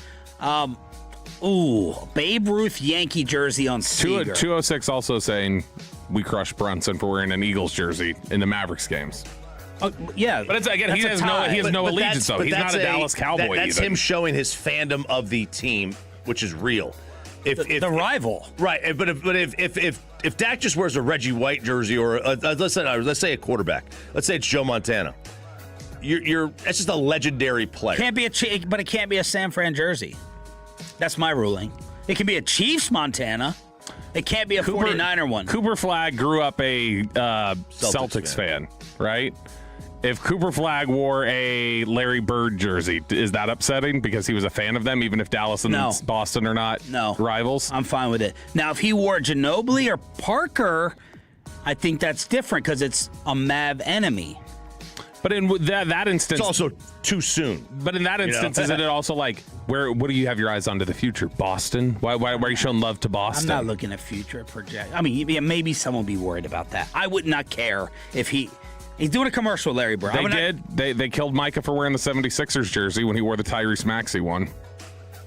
Yeah, that's because Micah's a whore with jerseys. But I'm saying, consistently we've seen every player gets killed for wearing another team's jersey, even if it's other sports. They wanted him to just wear a Luka jersey, and that's it. He exchanged jerseys with McDavid last night. You ever watch I just think, to me, with the Micah, it's a different sport. You can have your own rules. I'm just telling you the fact of what would happen. I'm telling you what would happen. Like, Dak could wear a Montana Chiefs jersey. He cannot wear a Brett Favre jersey, I don't think. I think he'd get killed. My opinion on the reaction. Vic Atlanta versus Philly? What? Vic Atlanta versus Philly, the fan text is asking. Vic Atlanta? Yeah, like, could you wear a Vic Atlanta but not a Vic Philly? I mean, it depends how much you love dogs. Peyton would hate you for wearing any Vic jersey. How much you love women. Right. Exactly. So that's a good one to start off the junk drawer. Blowing up the fan text, 877-881-1053. All right, somebody has unfortunately passed away. This is a sad story. Jim Brown? No, not Joe. I mean, Jim Brown did, but that was quite a long time ago. This is from the Bridgeport Police Department in Bridgeport, Connecticut. A man was shot and had to wait 10 extra minutes for his ambulance to arrive. Crazy. Because the police officer that shot him, Yoon Hyo is his name, I believe, the police officer. The police officer that shot him had to take the first ambulance that arrived because he was having a mild panic attack from the shooting. So you're trying to tell me, where was this? This is in Bridgeport, Connecticut. You're telling me that the officer shot the dude and the officer freaked out and the officer got the ambulance? They had one ambulance and it was like, out of my way, I've got to get this. And so they let the officer who was having the mild anxiety attack from the shooting. Not to get too grim with kids, but driving, listening around. Was the guy like, I still don't think this justifies it. Was he like automatically gone after the shot? Well, I mean, he was still alive when he got in the ambulance 10 minutes later. Oh! Dyson Best, 39, was shot in the back last year as he fled from officers in Bridgeport, Connecticut. A report released Tuesday by the state's inspector general found that the shooting was justified because Best had a gun in his hand, and the officer pursuing him had reasons to fear for his own safety. But the report raised questions about what took place after the shooting, which left Best bleeding with severe internal injuries. The first ambulance called to take Best to the hospital arrived at 6:02, about 14 minutes after the shooting. However, at the urging of other officers, that ambulance was used to take away a police officer, Aaron Parada, who had been involved in the foot chase. So the officers make that call on the scene? I was wondering who makes the call. Yeah, they were, I guess. Is it the officer or is it like the medical specialist in the ambulance being like, no, that person needs it more? Either way, horrible decision. Horrible decision. She said, I'm fine. I just needed to get out of here. They described her as being visibly hysterical, crying and breathing rapidly, and was very emotional. And so they had her take it. 10 minutes later, the other one arrived, and about an hour and a half later, Best passed away at 7:41 p.m. as he was undergoing treatment for the gunshot wound. I mean, someone got to be put on suspension for that. My assumption is that, like, I have no idea how the normal person can react to shooting somebody. Like, it has to just play mad mind games with you. Very much so. And what's your point? No doubt about it. I would say that a mild panic attack where she said, I'm fine, I just needed to get out of there, is not enough cause to... Yeah, call another one. Call another one. Let her go get some oxygen. The EMT has to make the decision here. Said, no. You'll be fine. Here's a Coke. Here's some Sprite, right? We're gonna tend to the person that got shot. But no, the point I was making is, like, you could train all you want for these things, and then you'd have no idea how you're gonna react. Here's the reaction. Back to your point. That person has a bullet in them. Yeah, we need to tend to them. The bullet guy goes to the hospital. Fantex said, there's your training. Fantex says medic makes the call. That just sounds like it was a spineless medic who was like, okay, and let the cops tell him what to do. Junk drawer continuing right here on the Fan. All right, do you want DJ Tanner or the McDonald's CEO? McDonald's. All right. So we remember the McDonald's CEO had that video where he was taking a bite of the Big Arch. And he took a very small bite, and it was a very weird video. Well, the internet decided that they were going to go on and have ideas of what other CEOs should be doing. The other videos they want to see CEOs doing. This made me chuckle a little bit. They want to see the CEO of IKEA build a piece of their furniture. That could be trouble. I've never had a good time putting IKEA furniture together. Right. I want to see the CEO of Duracell open a pack of batteries. This is probably better when you're high. It's not difficult to open batteries, I don't find. I don't think so. I want to see the CEO of Popeyes eat 2 biscuits with no drink. Okay. I want to see the CEO of Planet Fitness try to cancel their membership. Oh, because it's impossible to get out?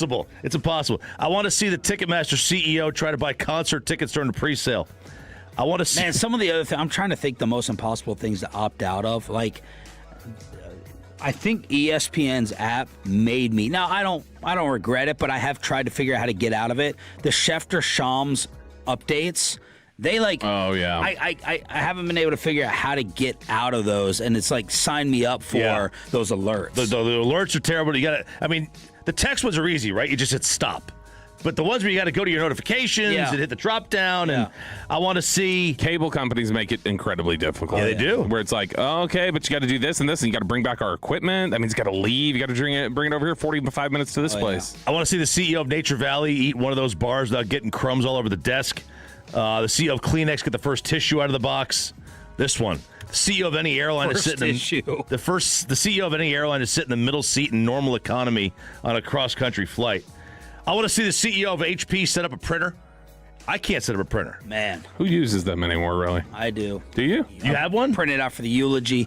She does it for a lot of Ollie's little projects. Or like an Amazon receipt. It seems that the and the ink cartridges, you always run out of the why black is ink cartridge. so expensive? I have no idea. Why is it so crazy It's like $30, right? Well, that's why they said the unethical life hack that we did said to get the same printer as your job, and that then when they fill it with toner, you just you grab an extra toner out of the office. Love it. Bobby, finish us off here with one more. All right. You know how whenever we still, out of all the modern technology, when it rains, if you've got Dish, you're still in the middle of a storm, not going to be able to get your television show. It turns out that is the same technology, allegedly, that has caused us to not be able to communicate with aliens. So, new research from SETI Institute, don't know what SETI, Search for Extraterrestrial Intelligence. Oh, yeah. Suggests that space weather makes radio signals from the distant cosmos harder to detect. The organization, which is partly funded by NASA, said stellar activity, whatever that is, activity such as solar storms and plasma turbulence from a star near a transmitting planet can broaden otherwise ultra-narrow signals. That spreads the power of any such transmission across more frequencies, the Institute's scientists say, which makes it difficult to detect using traditional narrowband searches. So they said they think it's possible we could have had extraterrestrials reaching out to us, trying to ping us, but because of the space storm, similar to DirecTV, we just haven't figured out a way to be able to rip those signals out of the mess. It's just gotten in the way, and as soon as we get out of the way of that, we're going to find all these messages waiting in our inbox from them. I don't believe it. Like the junk drawer. Do you believe in them? No. I don't think I've ever touched on that with y'all. Yeah, no aliens. I do. I believe that they exist. I believe they exist. I think they're probably dumb, and they're not actually smarter than us. I don't believe they've ever made ground here. And you've never seen E.T.? Never seen E.T. Never seen it. Big Ralph was not a fan. E.T.'s a good movie. Junk Drawer, commercial free, Expressway, right here on DFW Sports Station. Thank you for being a total. That stands for Turn It On, Leave It On. Why is Troy Aikman not thrilled with Jerry Jones? Next on Sean and RJ. But let's go ahead and talk about Wild Fork Foods. Are you still trying to keep it lean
Our D&M Leasing Studios. This is Sean and RJ on 105.3 The Fan.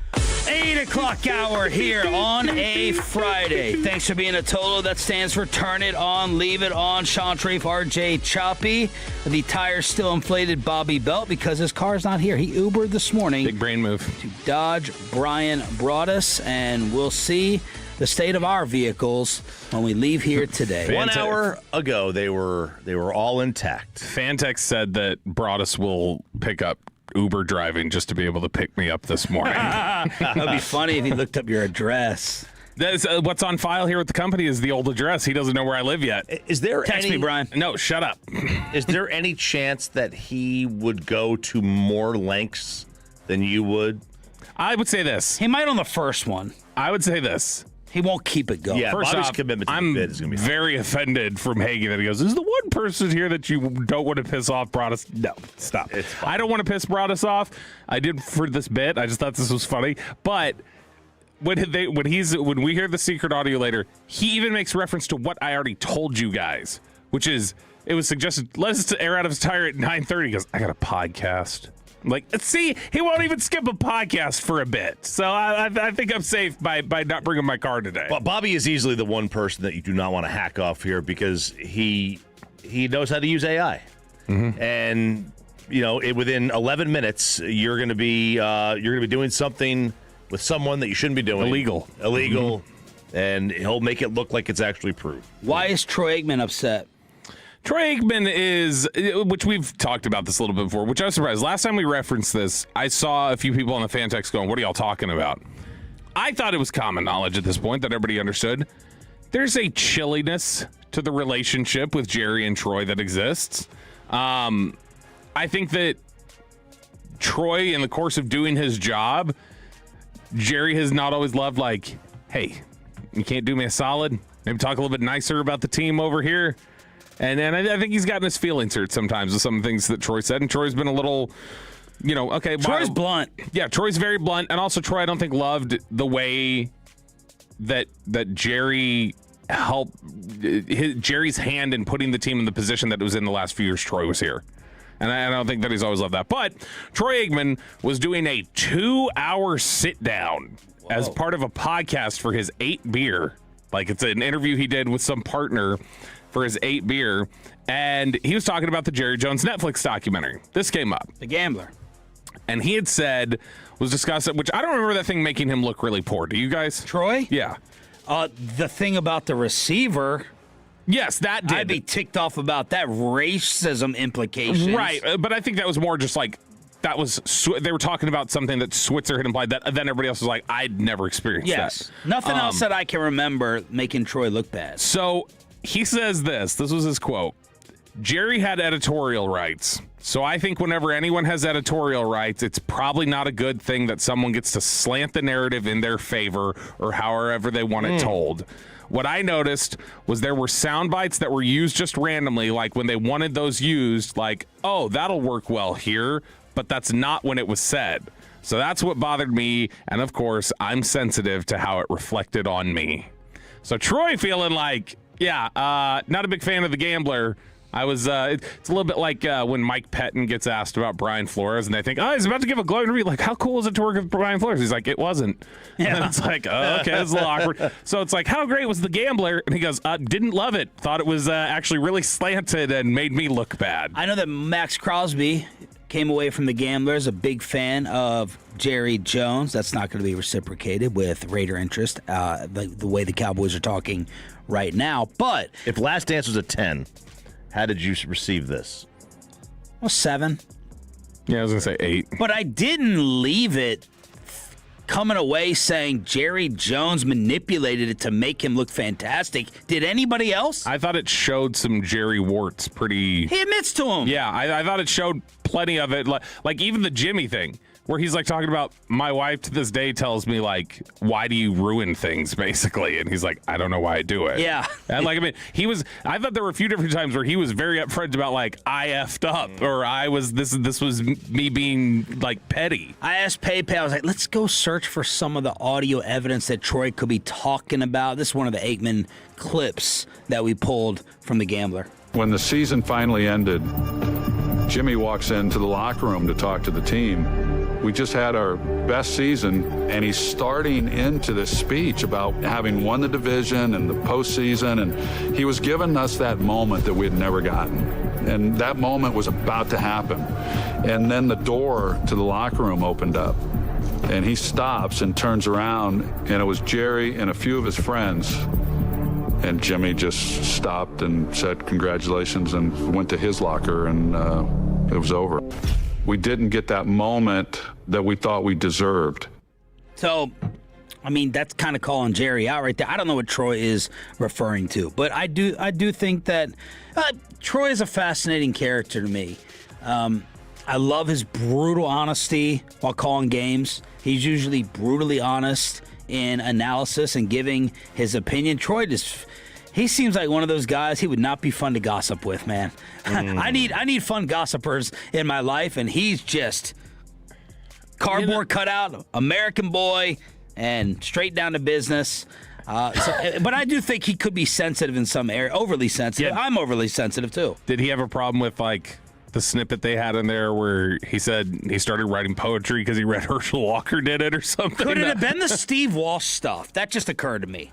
What did he say about Walsh? I don't even remember. Just the way all that was kind of portrayed. Or the Burline stuff, maybe?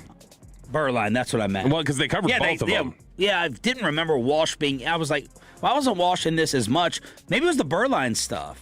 Or maybe it was how Troy, his standing and... Him talking about the concussion stuff and going out of the game in 93. I don't know. He had a huge part in it, and I don't remember coming away from it being like, geez, Troy is petty, or like, geez, Troy looks really bad here.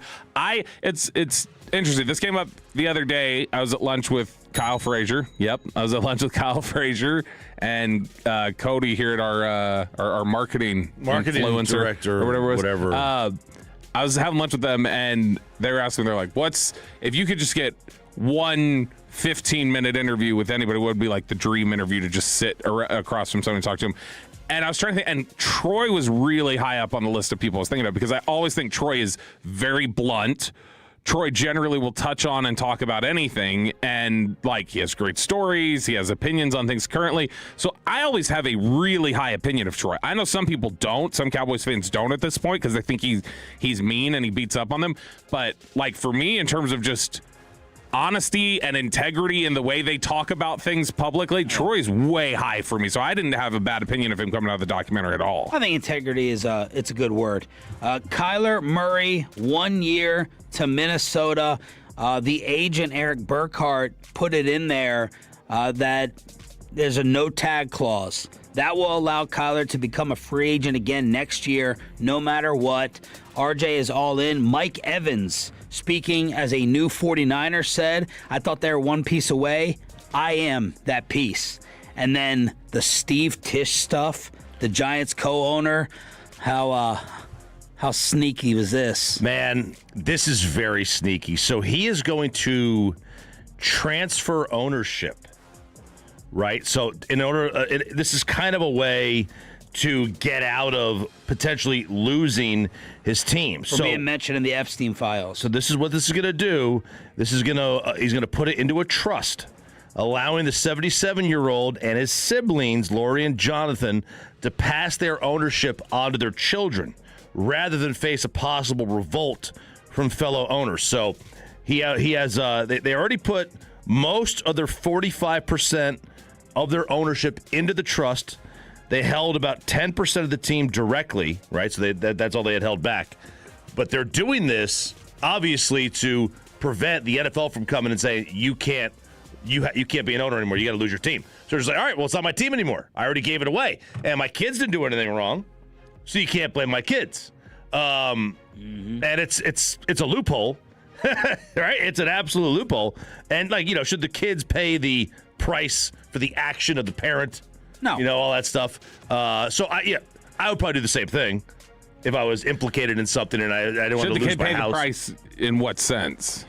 Well, if the kid wanted to pass down the team to them? Yeah. Kid should pay the price on that. Kid should not be able to get it. It should leave his family. He shouldn't have it anymore. Like if you want to talk about actual like judgment and like real justice system punishment, no, they shouldn't. But you lose your Jerry team. Jones, that doesn't hurt you if you're going to pass the team down anyway. That's why you probably have stayed over it, is to get the hurt on you. The penalty to you is you lose the ability to pass that to your kids. You know, I was trying to think of another owner, like, and I think I agree with you in the sense that, like, Donald Sterling should not have been able to, like, that family should have lost. Like, it wouldn't have felt right if he just passed it down to one of his kids. Right. I get it. It doesn't feel right. I wouldn't have said, "Oh, these poor kids." I would have been like, "No, Donald Sterling, you have to. That's you. You now have to shoulder that. It's you did it to your kids, not us." But like, let's say I'm the child of. Let's say my dad owns the Texas Rangers, right? And I'm the president and CEO, and he is just the owner in the name only, right? I'm already running the team. It's already my team. It's just not my name. Yeah, but if he drops the N-word on some players and they kick him out of the league, like, do you think would you have been okay if Donald Sterling's daughter took over the team? Yeah, I'd have been okay with that. I mean, she didn't do anything wrong. It's not her. Now you could say by proxy, maybe she grew up believing the same things he believed. Can't prove that. The other thing here is because I'll tell you this: I had as much of a problem with Donald Sterling getting $2 billion to sell the team. Is there any more value? Like how many more valuable assets are there in the world than an NFL team right now? Like to have one of them. There's minimal. The punishment. That's the punishment. Well, the punishment is you don't get the money to sell. It's he's dying. Like he's like on his way out. He's not a young man. The punishment is that didn't go down. Like it didn't pass down like you wanted to. That's why you were the steward over it. It was to pass it down. You should be forced to sell the share. What would hurt Jerry more? Just like he loses it and he doesn't get the nut from it, or he can't pass it down. He can't keep it in his family anymore. It would kill Jerry if he couldn't keep the team. It would kill him. That's how the NFL would go after it. It's like, no, okay, you lose it. It's out. It's out of your family. The NFL didn't go over it in this case. But no, I'm saying, like, in terms of if you say you take that away, where it's like, I don't think anybody's going like, well, Charlotte and them didn't do anything wrong. It's like, no, but the way that's the punishment to Jerry. Jerry's lost it for his family. Yeah. Speaking of deserving, I did want your clarification on the Iranian soccer team. I was trying to figure it out in your email. What was your take on that, as President Trump has suggested that they do not participate and come here for the World Cup for their own safety? So they pulled out of they had pulled out. Iran had pulled out. Yes. Now Trump had initially said he's guaranteeing their safety. Right. He's like, we want you to play. We want you to come over here. And then I guess yesterday he kind of walked that back and said, it probably is best. Yeah. If you don't come. My thing is I don't like when you tell athletes that they can't compete in something because the regime that is in charge sucks. Right? Right. I hate what they do with Russia at the Olympics. I think it's a disgrace. I think it's an absolute disgrace that Sabalenka in tennis, because she's from Belarus, does not have a flag next to her name at Wimbledon. I think it's embarrassing.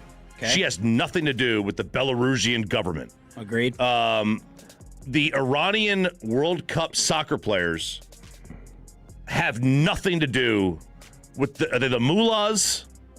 I don't know. The Ayatollahs, they have nothing to do with it. Okay, so you had a problem with the government stopping them from participating. Yeah. Okay. All right. Yeah. That's what I thought your opinion would be on it. Athletes should play. Like, let them play. Athletes are not... But I get the safety thing now. I get the safety. Now, Iran didn't pull out because of that. Trump is suggesting don't participate because of that. They're like, we're not sending you to participate in this United States sport after what they did to us. And, I agree with your opinion on it. I mean, I view it the same as the Tisch thing. This is the government. They are punished. The government, like Iran, would want the pride of their athletes being there and taking part. That's part of the punishment. You don't get to be included in the world stage. But I'm the athlete. I have once every 4 years. You do not get to. Exactly. So I'm sorry. You don't get to be included on the world stage. This is a world stage of pride and everything else. Like, we are saying that you're out of this. I'm not saying right or wrong in the involvement and everything else, but I'm saying logically it would follow that they would say, if we're having a problem here, you're out. Bobby's girl's going to not get to participate in a lot of things because of his actions based upon his rule of... Not at Broadus's. She's not going to go to Broadus's crawfish boils. Sorry, she'll miss out on bad seafood. All right, when I was out, dang.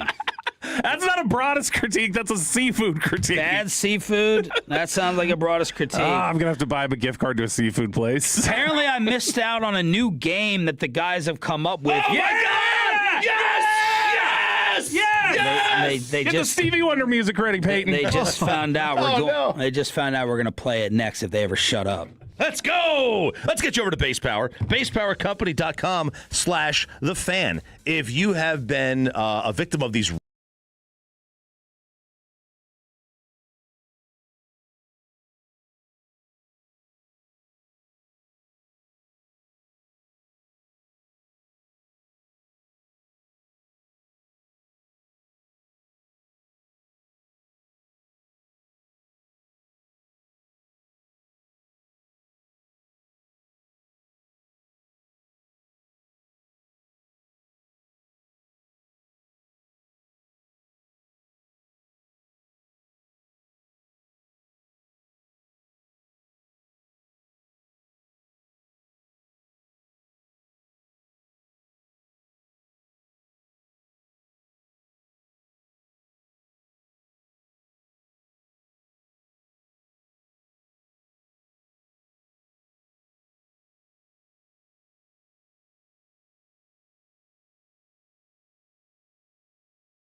DFW's top entertainment district all March long. Visit epiccentral.com.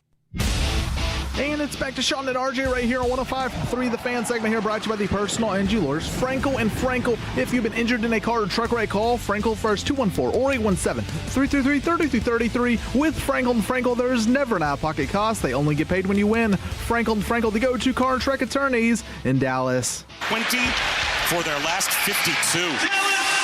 Wheel around shot. Robertson off the drop from Johnston. The Dallas Stars pouring it on. Good morning, Metroplex. It's Sean and RJ. Choppy is dancing for the Stars on the Fan Cam, Twitch, and YouTube. Thanks for being a Tolo. That stands for Turn It On, Leave It On. The Dallas Stars pound the Edmonton Oilers and Connor McDavid 7-2. 13 wins in 14 games. 11 straight games with a power play goal. 14 straight games with a point.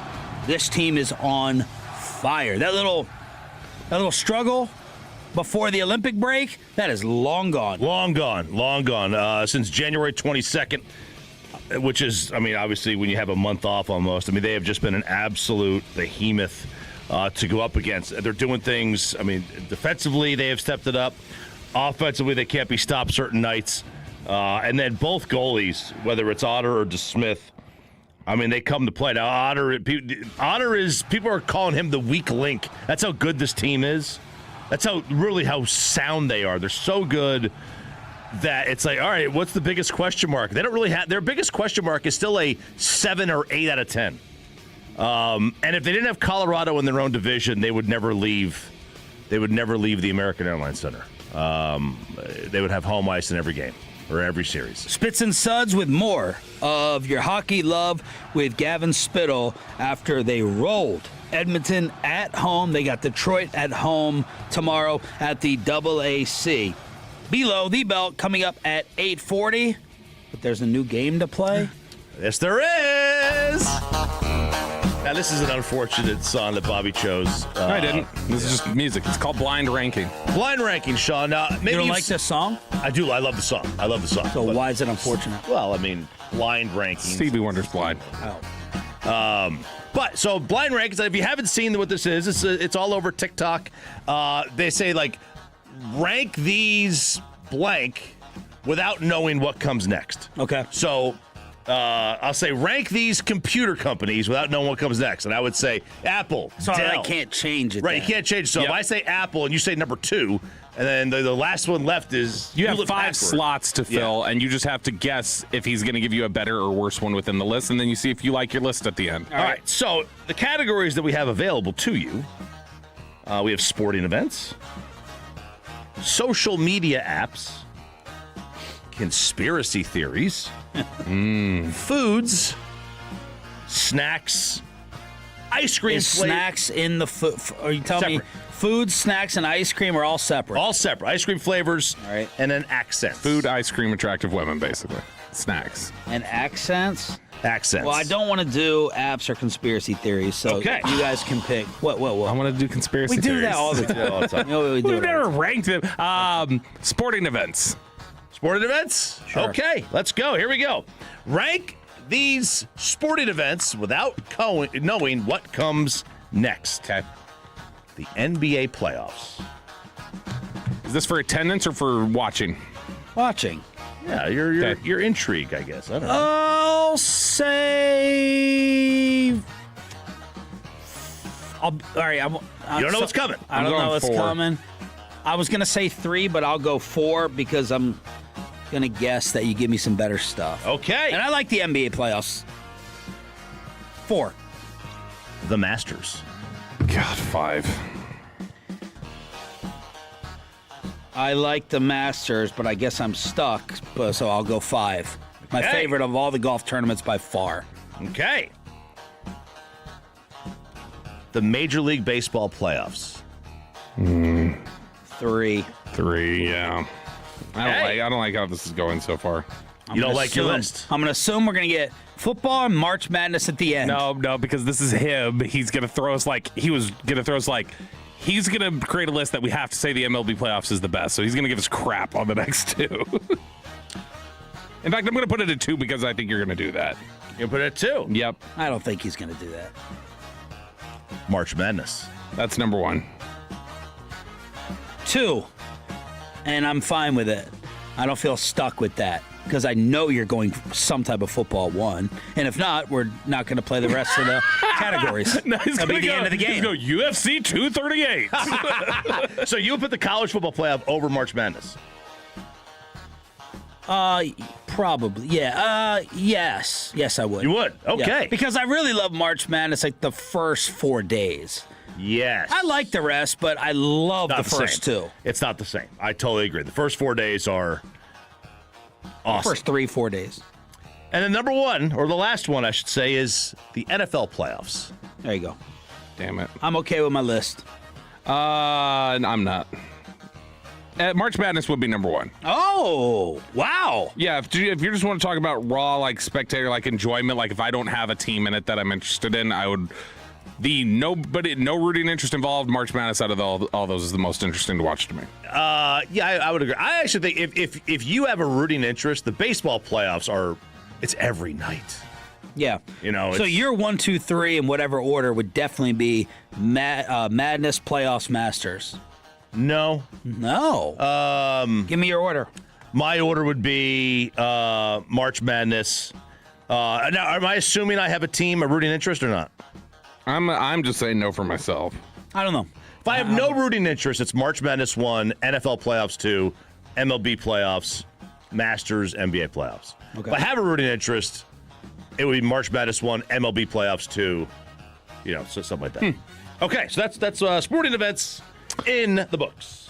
Okay. What do you want to do now? Do snacks. Mm-hmm. All right. This could be wild. Potato chips. All encompassing? Just encompassing potato chips, yeah. Do we count a Dorito as a potato chip? Yeah, that's a chip. Even though it's made out of corn? That's a chip. Chips. Just like chips. Chips. I'll go 2. 2? I could have gone 1. But I'll wait and see. I'm going to go 3. You going 3? Yep, I like chips, but I don't know what you're going to do here. Girl Scout cookies. 4. If the studio is any evidence, then it would be 1 for me because I've had so many around here lately. 4. I'll go 4. I think that's a good call. You going 4? Yeah. Brownies. I'm regretting putting chips at 3 already. 3. I feel great about that. Like them more than Girl Scout cookies, but not take them over chips. 2 brownies, I guess. 2 brownies. Yeah, because you're going to say something in here that has pickles or something. I don't think so. Halloween candy. 5. 5. You've screwed me now. Yeah, my list is terrible. 5. Halloween, I guess. I don't love sweets and candy that much. No, you're not a sweets guy. No. You're an apps guy.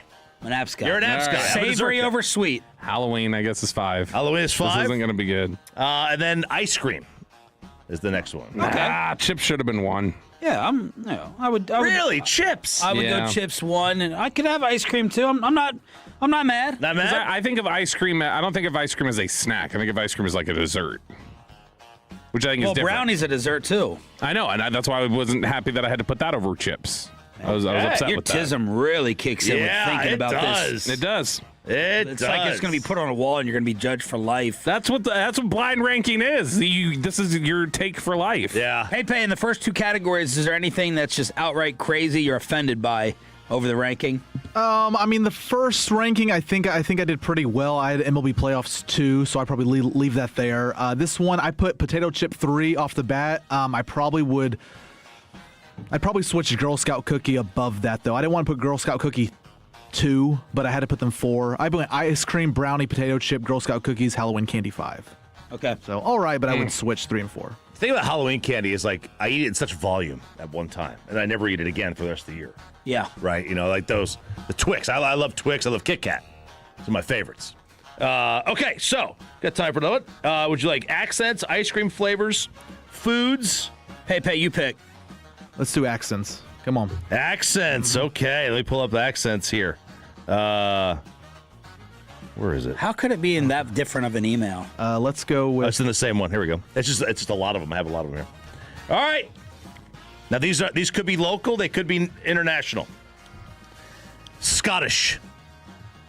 That's 5. You can't understand a word they're saying.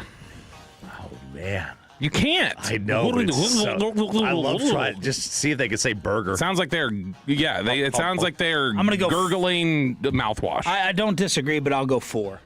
I went 4 as well. Because I'm anticipating one that will be 5. Okay. Australian. Ooh. I love it. I love it. Is it now? Hold on. Is this just in terms of like, oh, that's a nice accent, or like on a woman, like me, like if I was married to? Oh, it? I could never date a Scottish. Okay, all right. Accent So we're just saying how Absolutely nice the accent's. Australian, I love it. It's a fun accent. I'm gonna say that's 2. I went number 1. I might. It's been my Siri voice since I got an iPhone. The Australian It's been woman. Your Siri voice. Yep, that's the accent. Can you give us an example of it? Like, play it over the speaker, like play it over your mic. Oh man. Do something with it. I'm gonna go 1. You're gonna go 1? It's really good. It's really good. It's a really good It's accent. so cool. Like if your cool points go up at least 2 if you have an Australian accent. It that does. Campfield dude. Yeah. Ian's not. He's not Australian, but What is he? he's British. Oh, whatever. It's all the same, right? That's why I left South African off I here. ran into him in the bathroom the day after you first said that, and he went, "Good day, mate." All right, accents here. Russian. Ugh, 4. It's harsh. It's harsh like their winner. Brutal. Very I difficult accent. feel good about the list I have so far, but I'll go. I'm going 3 or 5. I'm still waiting for one that I think is just not pleasing to the ear in terms of a language. I'll go 5. Screw you, Putin. Southern. Ooh, 2. Southern. You get that? Oh, so I'm watching Southern Charm on Bravo. Whew. That's 1. That's 1. Yep. Okay. So now you're gonna show me something. You're gonna throw me something like French or something. No. I could go I'm trying to look at the globe and see where I could not offend anybody. Let's go with Ireland. Oh, I'm fine with 3. Irish is nice. I'm great. I like it. I'm great at this game. Nope, I love that. I think I feel good with my list there. Okay. I thought you were going to go like Chinese or Japanese. I had it written down. Oh. I thought better. Oh, you were scared? I thought better. He was worried Peyton was just going to start impersonating what he thought of the accent. Middle would have been offended. All right, so there it is. Blind ranking here on Sean and RJ 105.3 The Fan. We saw Siri, do you wake up with today? That may be beyond my abilities at the moment. What was the question? Oh, I'd have to go back. That's amazing. Worst take at 9 o'clock, but how about this clip from a respected NFL dude? Are the Cowboys about to draft a first-round quarterback? One connected insider says you might be surprised. Next, and below, D-Belt. right here on The Fan. After we get you over to Platinum Ford in Terrell, it is, of course, Stephen Gilchrist owned store. It's Gilchrist Automotive, hooking you up on that brand new Ford car, truck, SUV, PlatinumFord.com. Right between I-20 and Highway 80. It is worth the short drive to Terrell to save a lot more on that brand new vehicle. Adam Vincey's got you covered at Platinum Ford. It's Ford Truck Month, and right now you can get an F-150 XLT, $11,000 off MSRP. Maybe you want an F-250 XLT. They got that. 0% for 60 months, 0 payments for 90 days. The XLT Super Duty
Make me take off my belt. Don't make me take off my belt. We're not. Over to you, Bobby.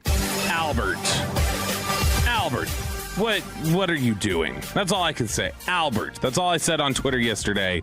Let's talk about it here in Below the Belt, which is sponsored by Academy Sports and Outdoors and Window Nation. If there was one position in the NFL draft that you would say zero chance they take that the first round, what would it be? Quarterback. If Fernando dropped to 12, I could see them saying, you know what? Let's realistically talk Might here. have to take Let's it. talk realistically. Yes. What position are they not taking? It's a weak quarterback draft. It's a position that they've generally got settled. They have the most money of any player that they've got invested anywhere is in that position. And just got Sam Howell, which we have not really talked about. And just let go of Will Grier. So this is the second time you've upset Dak by letting go of Will Grier. Why Sam Howell? I don't know. I haven't asked around enough to know yet. That's an odd sign. They like him more. They like him more than Will Grier, I guess. I don't understand it. Let me attempt to explain. He's your new number 2, and he should be. Boom. Because they just don't trust Milton? Yeah. Then they gave up a 4th for nothing. Well, they did the same thing with Trey. Or whatever they did. And they did the same thing with Mingo. But you would it's think... like, you know what we should have shown McClay in Indy? We should have shown him his history and success in the 4th round. 4th round. He hasn't made a pick in the 4th round since COVID. Now, Will's not saying, give him away, Jerry, I'm sure, but they have no problem flushing him. Well, here's the thing. And they probably did on Joe. We saw the Us Weekly headline, which I had screenshot texted you guys. We have not talked about yet, but that was a hilarious headline after they signed Sam Howell of Cowboys signed veteran quarterback as Dak Prescott controversy looms. Come on, what are we doing here? That's what, from the split. Yeah, it's like stick to gossip. Stay out of this realm, please, that was God. pathetic. That's awful. And somebody must have gone in and told them. Change that, because the headline changed the other day to Cowboys sign backup quarterback as blah, blah, blah. But the real threat might be in the first round. No. Might be at pick 20. Because Albert Breer, who used to work in this market and does know the Cowboys, like to this day, still has really good Cowboys connections. If he's talking on the Cowboys, I will listen. That's not just a nobody saying something about the Cowboys' thoughts. To be fair, this is just kind of an exercise that he was going through on his podcast with, I believe it was with Connor Orr. But they were on the MMQB. Connor Orr who? Yep, that's the one. He was going through this on the MMQB podcast last week. And I don't listen to the MMQB podcast very often, but I saw this get clipped, and I was like, there's no way he said that. This is taken out of context. This is a clickbait website. Nope, sure enough. They were trying to kick around where could Ty Simpson, the Alabama probably first-round quarterback, end up, and they went through some of the teams. You said who would take Ty Simpson? Vikings at 18. No. Took you a minute. But I think it's sort of the same thing we talked about with the Steelers, right? Right. Like where are you? I mean, you do that 2 years ago with JJ McCarthy, where you compromised in the physical skill set, and it hasn't gone great. Cowboys at 20, no. Steelers. What? Oh, all right. Hello. I only hesitate on that one because I think they're going to start to put young quarterbacks in the hopper soon. I think that's absurd. That feels, again, I don't want to be disrespectful to your buddy, Albert Breer. I mean, who's buddy? I would say he's my buddy in the sense that when I call him, you know him. He looks at the phone and then puts it down. Yeah. Okay. But you know him. You know him? Oh, yeah. Yeah, that's what we did at Indy last year, where we were walking through and he called him and looked at him through the glass and watched him see the call come through and set the phone down. So, and then never called you back, did he? No, of course not. So it wasn't even like, oh, I'm busy, I'll get to that. I wouldn't want to be hip checked by Albert, I know that. Oh, man.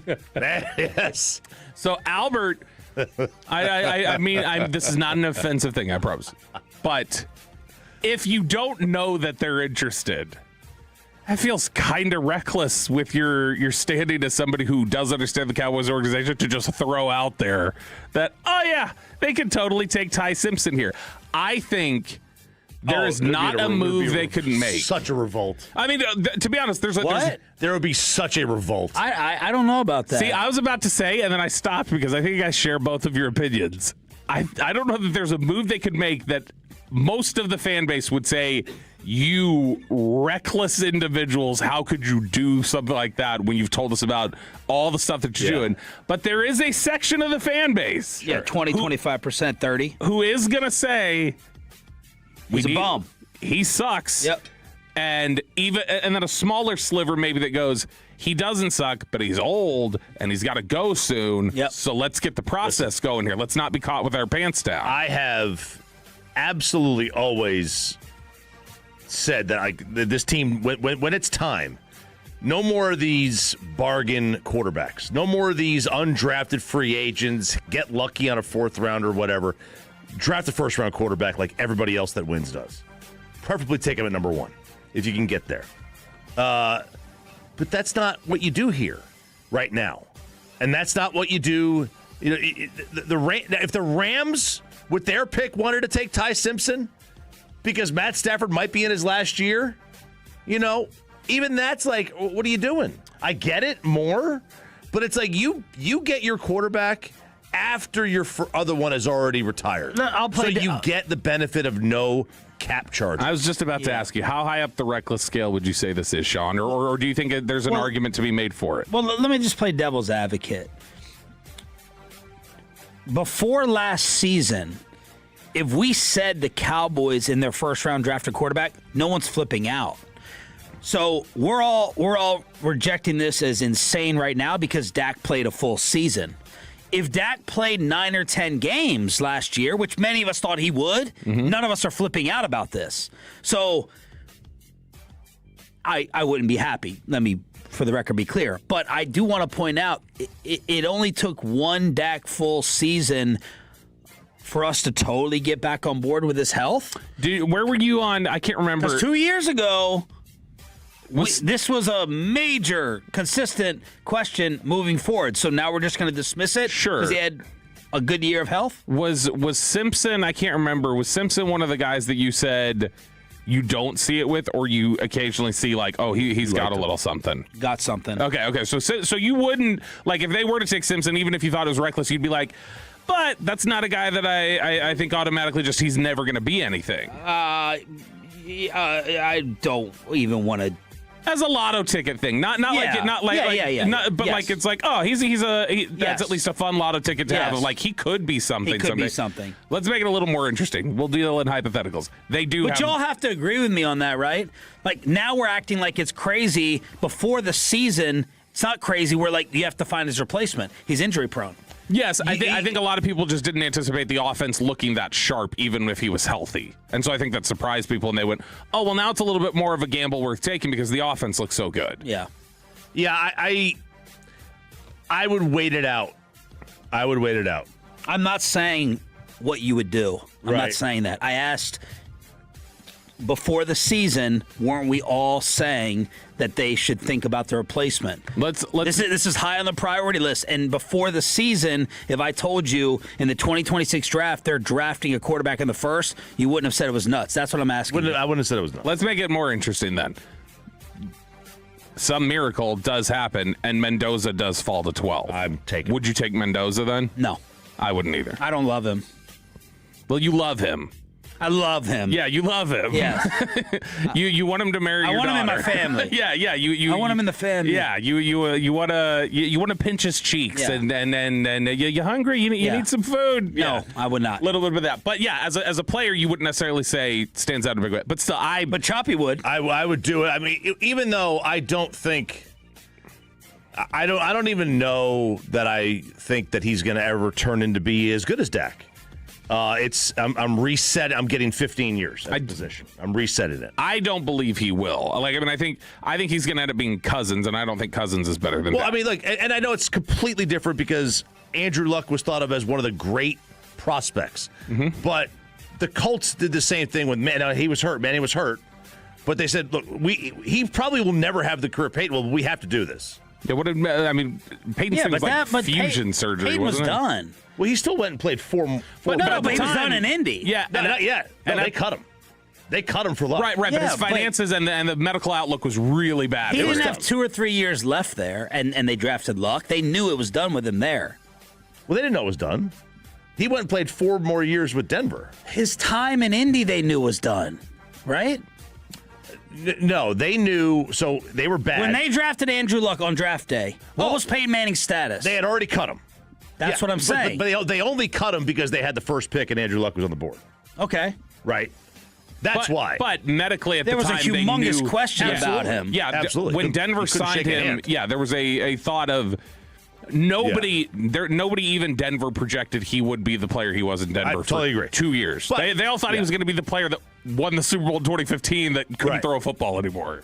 So, but the point is that you're getting 15 years out of the other. So if he falls, which you won't, I would do that. You want me to throw in this PJ Locke quote real quick, or you want to do that at Red Zone? No, go ahead. Okay, so PJ Locke also spoke to the media yesterday, and I really liked this quote that he had about Christian Parker. We played some stuff earlier from Jalen Thompson and Rashan Gary. He said, when CP was my coach with the Broncos, we spent a lot of time together, training camps, waking up early in the morning and going over film, just helping me get up to par with the IQ of the game. And I feel like I've grown so much. It'll be super exciting. It starts with communication, and CP is the right coach for that. He's very detailed in that sense, and you gain confidence when you understand the details of the game and of what he provides. Will be fine. And that's such a simple quote at the end, will be fine.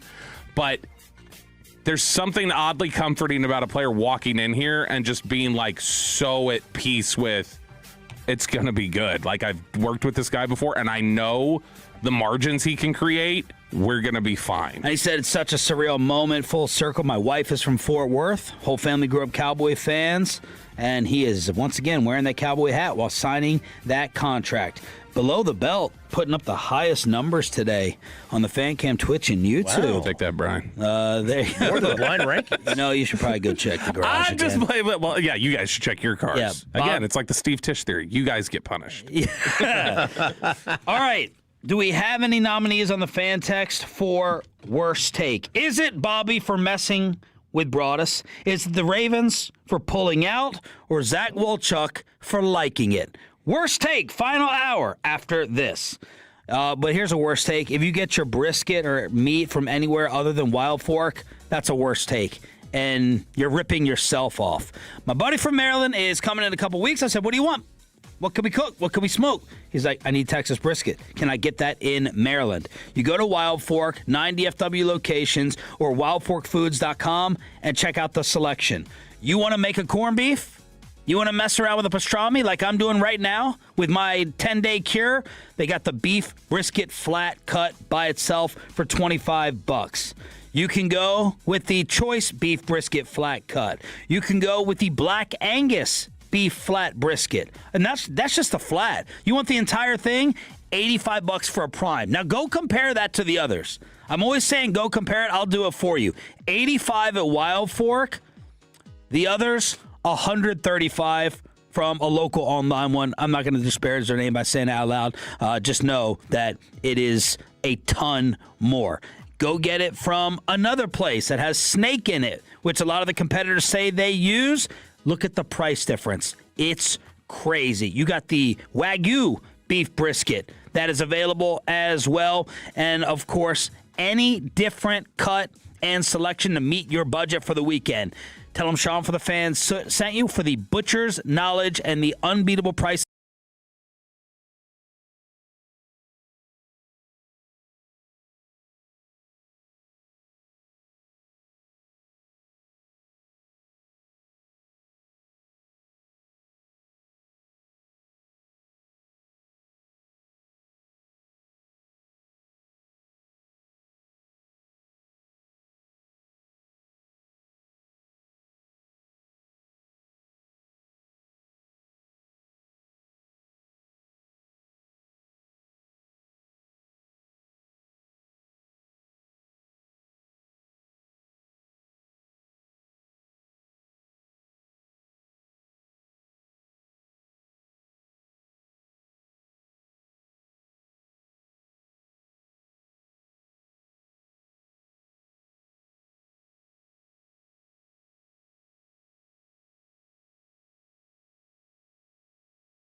station.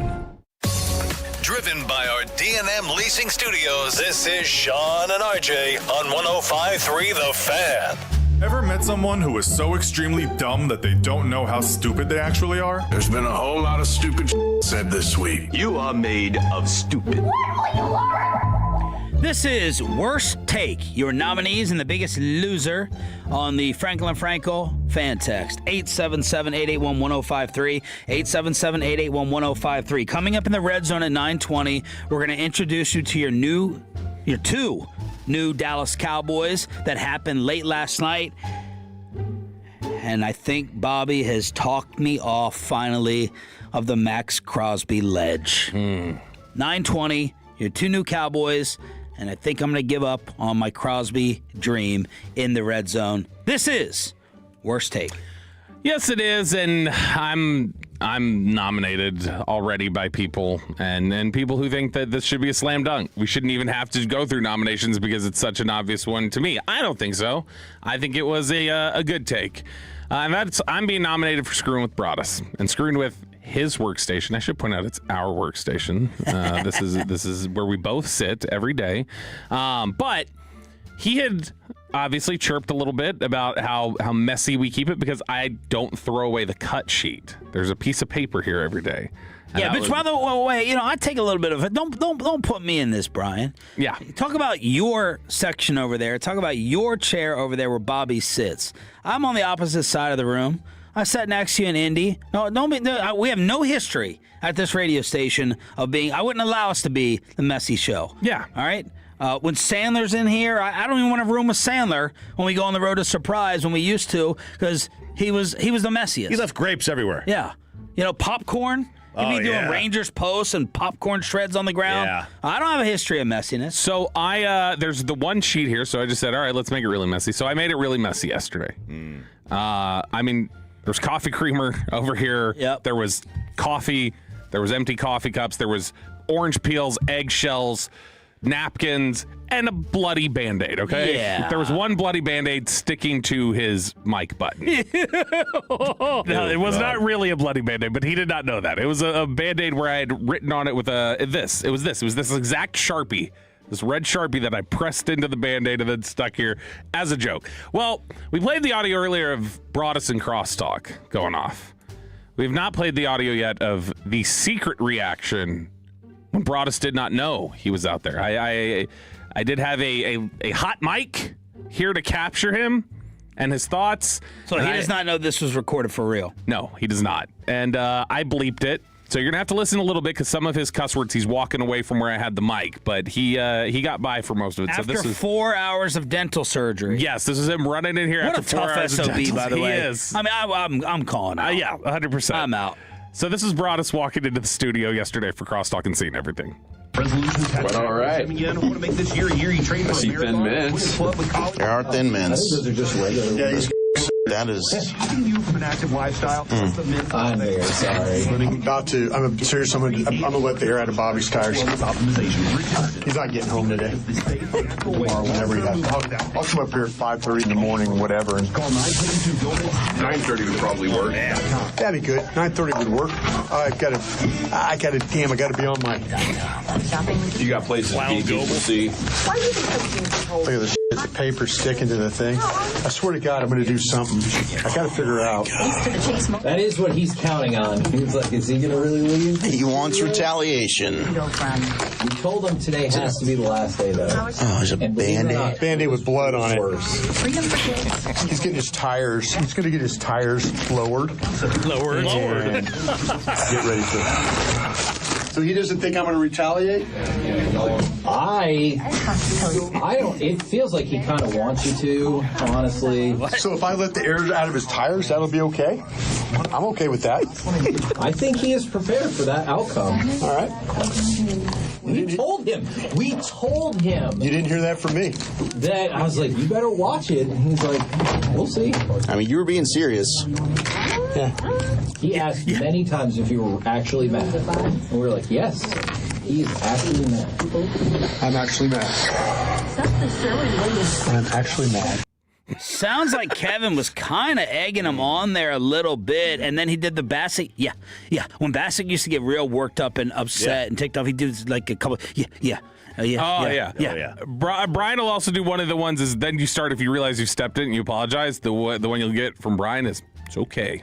Gonna get his tires forward. And just, it's okay. So just to infuriate Brian even more, if he did come this morning and choppy checked once, 7 a.m. 7 a.m. I'd love for Corey Major. I don't trust Corey. Corey's going to come up here and be like, whose tires are flat down there? He's going to come in here and egg it on and mess with us more. But I would like someone to call from the parking garage and give us the update. I did have Alec check my tires, though, when he got here.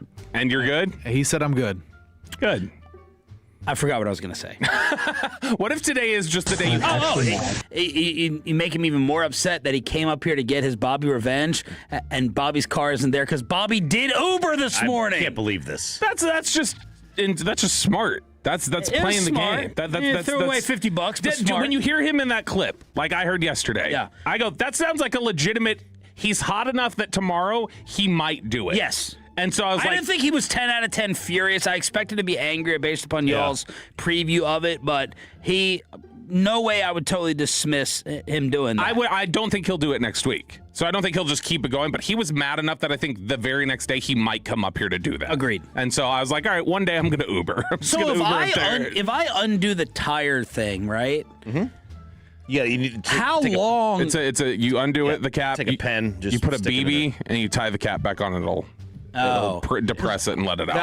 I've spent a mortgage payment at the tire pump in the past 2 months. The tire pump on my car. Just go to a QT. They're free every day because of cold, warm. I can get tire pressure alerts. Mm-hmm. So I sit there and I fill this thing up for $3, and then it comes on the next day or 2 days later. If you don't want to damage a car, but you just want to punish somebody, egg in a tailpipe was always one that people did when I was in the tailpipe. Yeah, that won't damage it. It'll smell awful. It'll really smell bad. Yeah, it'll cook the egg, clog it, and it'll smell really terrible. So, all right, there's my nomination. The next one on this list, the Miami Heat for nerfing the Bam Adebayo 83-point game. And they are defying.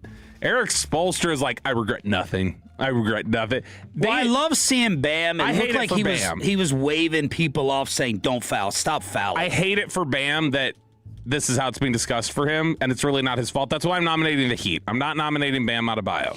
I'm nominating the Heat for doing the hack-a-shack bit, sending Oliver Miller out there to get 6 fouls in 30 seconds. That was bad. That was just such a bad look. You got one shot? I do. I have one for the great Dick Vitale. Now, this is one of the great Dicks of all time, okay? Top 5 for sure. He is on the Mount Rushmore of best Dicks ever. But Dick Vitale, now Syracuse recently fired their head coach. And he says a great hire for Syracuse basketball. By the way, Dick Vitale is like in his 80s, and he spelled great, GRR8. Okay?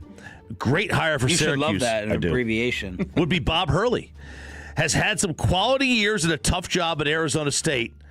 To win 17 games this year was due to his winning mentality. Did a fabulous job at Buffalo. Bob Hurley, in his last 2 years, is 11-27 in conference. He's 19-39 in the last 3 years. He has had a winning record in conference in 3 of the 11 years he is there. This is an awful take, and I know he's your boy. I know Bob Hurley's his boy, right? And I know his brother's an elite coach, and his dad is an elite coach. But we are talking about one of the most legendary Dicks of all time saying this statement. This is a dumb statement. Dick's seen it all. Yeah. Dick has seen it all. Even with just one eye, he has seen it all. People always try to call Joe Buck and Aikman and who's a homer, who loves.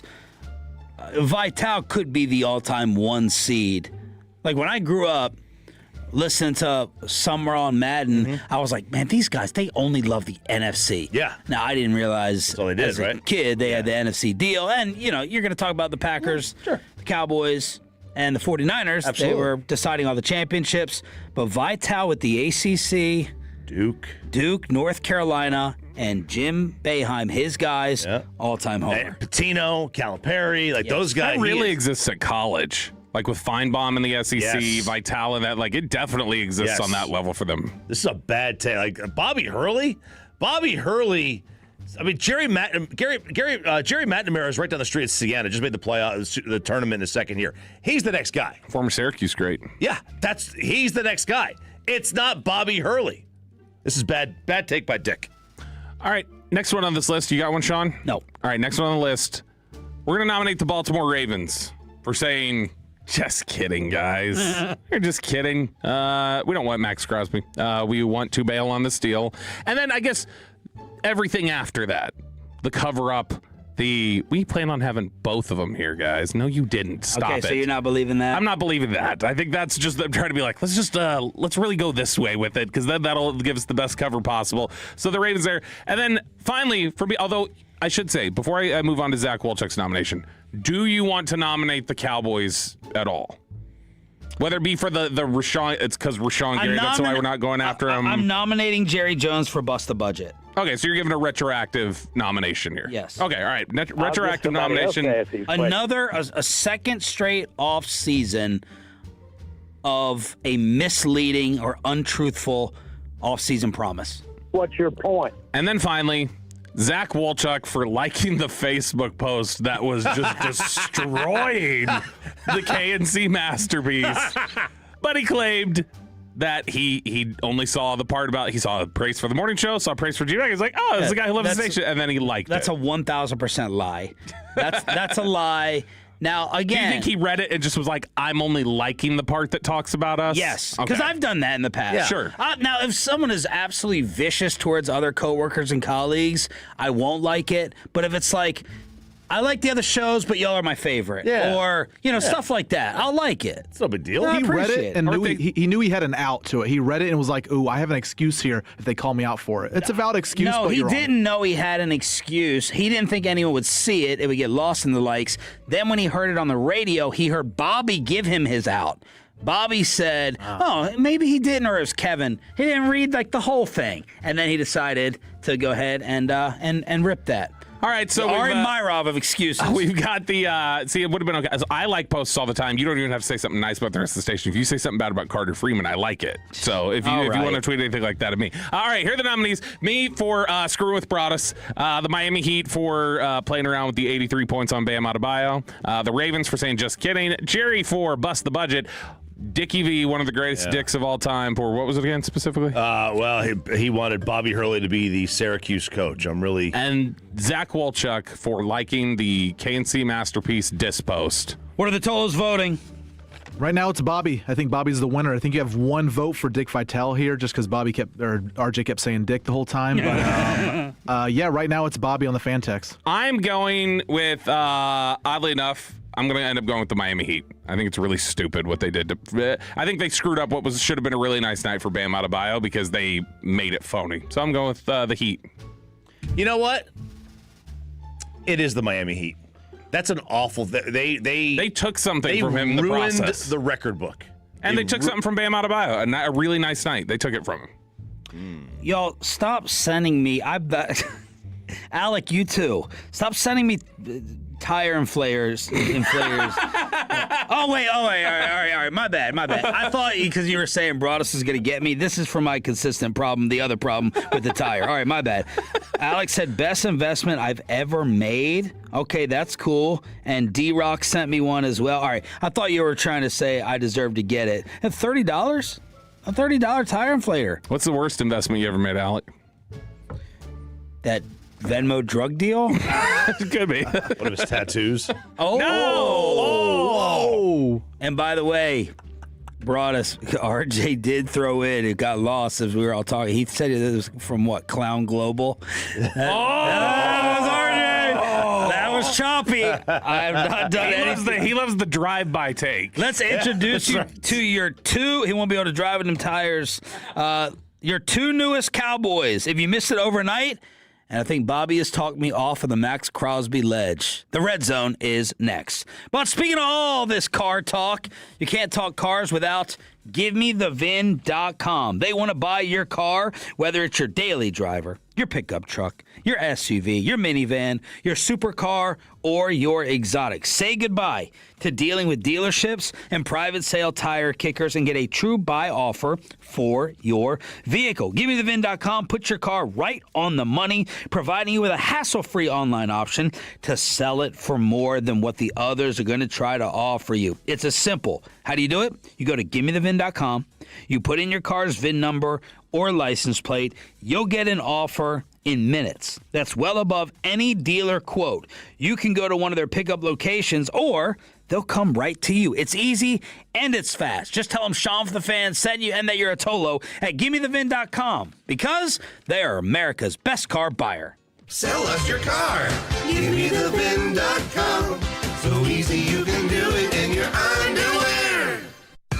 When sports news breaks, these guys break in immediately. You're getting your sports fix and sharing some laughs. Ha ha ha. With Sean and RJ on 105.3 The Fan and the Odyssey, iHeart, and TuneIn app. Hi, Babe Laufenberg here at Classic Chevrolet and Grapevine with sales manager Joy Wilhoit. Joy, how's it going? It's going fantastic, babe. It's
Right care at the right time at the right value. Believe in a world of wellness knowing Blue Cross will forever keep your story at the center of everything they do. And it's back to Sean and RJ right here on 105.3 The Fan segment here brought to you by the personal injury lawyers, Frankel and Frankel. If you've been injured in a car or truck wreck, call Frankel first, 214 or 817-333-3333. With Frankel and Frankel, there's never an out-of-pocket cost. They only get paid when you win. Frankel and Frankel, the go-to car and truck attorneys in Dallas. How many people want to eat a W tonight? You know what I like about the media? They think you can just dial 1-800 and get a quarterback.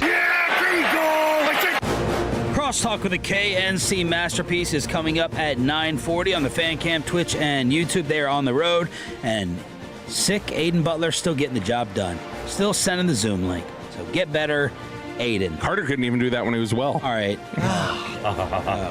Boy, he's the one that you got to watch out for your tires. That's right. Yes. I don't know that he knows how to operate a tire. He didn't know how to operate the equipment that he was paid to do. All right. We have two new Dallas Cowboys. Some late night action from Jeremy Fowler. The Cowboys are signing a cornerback. Finally.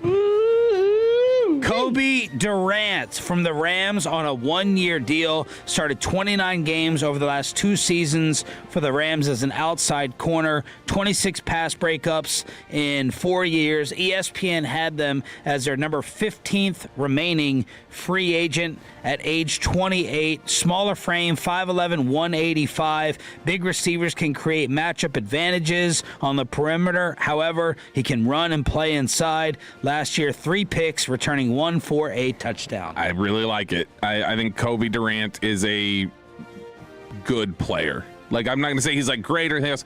That's a good player, and it's a versatile player, and I'm going to do more study on him because this happened late last night, but I'll do some more study on him over the weekend to get an idea of it and ask around a little bit to see what the fit is. But to me, that is somebody who, yes, you can go play with him tomorrow in your starting lineup. If you have to, Kobe Durant can go be one of your starting cornerbacks. And so addressing the fact that you've now added another starter in the secondary. The secondary looks, to me right now, you're assuming Revel is not going to be the same guy he was as a rookie. Like, I do think that's fair. Even if you don't think he'll end up being whatever he is, I think it's fair to say he's not going to be the same guy he was as a rookie.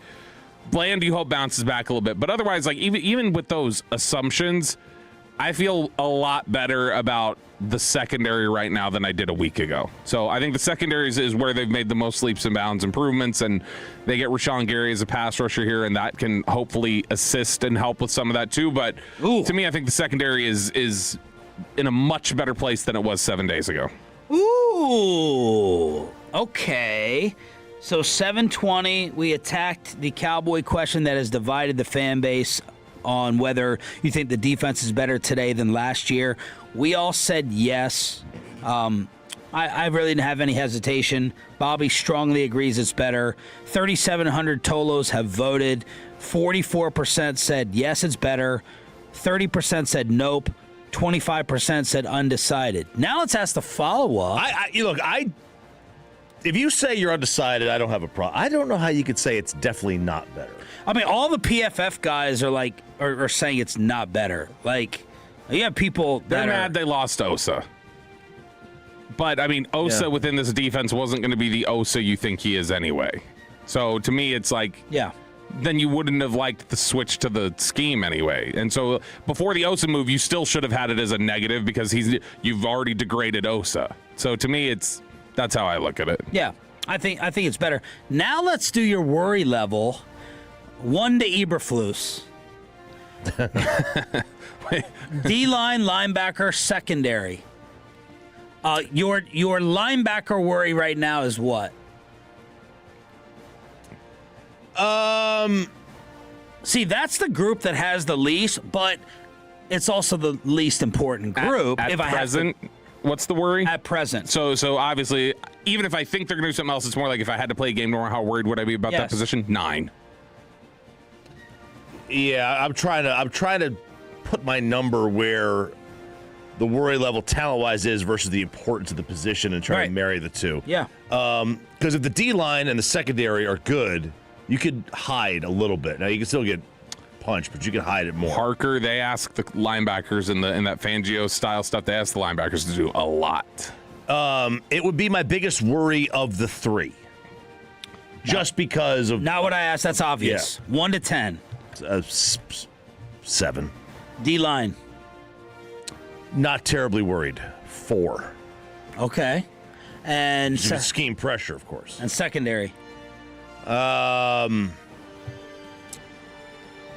what I'm trying to get. Can I use my assumption they're going to draft a corner? No. Okay.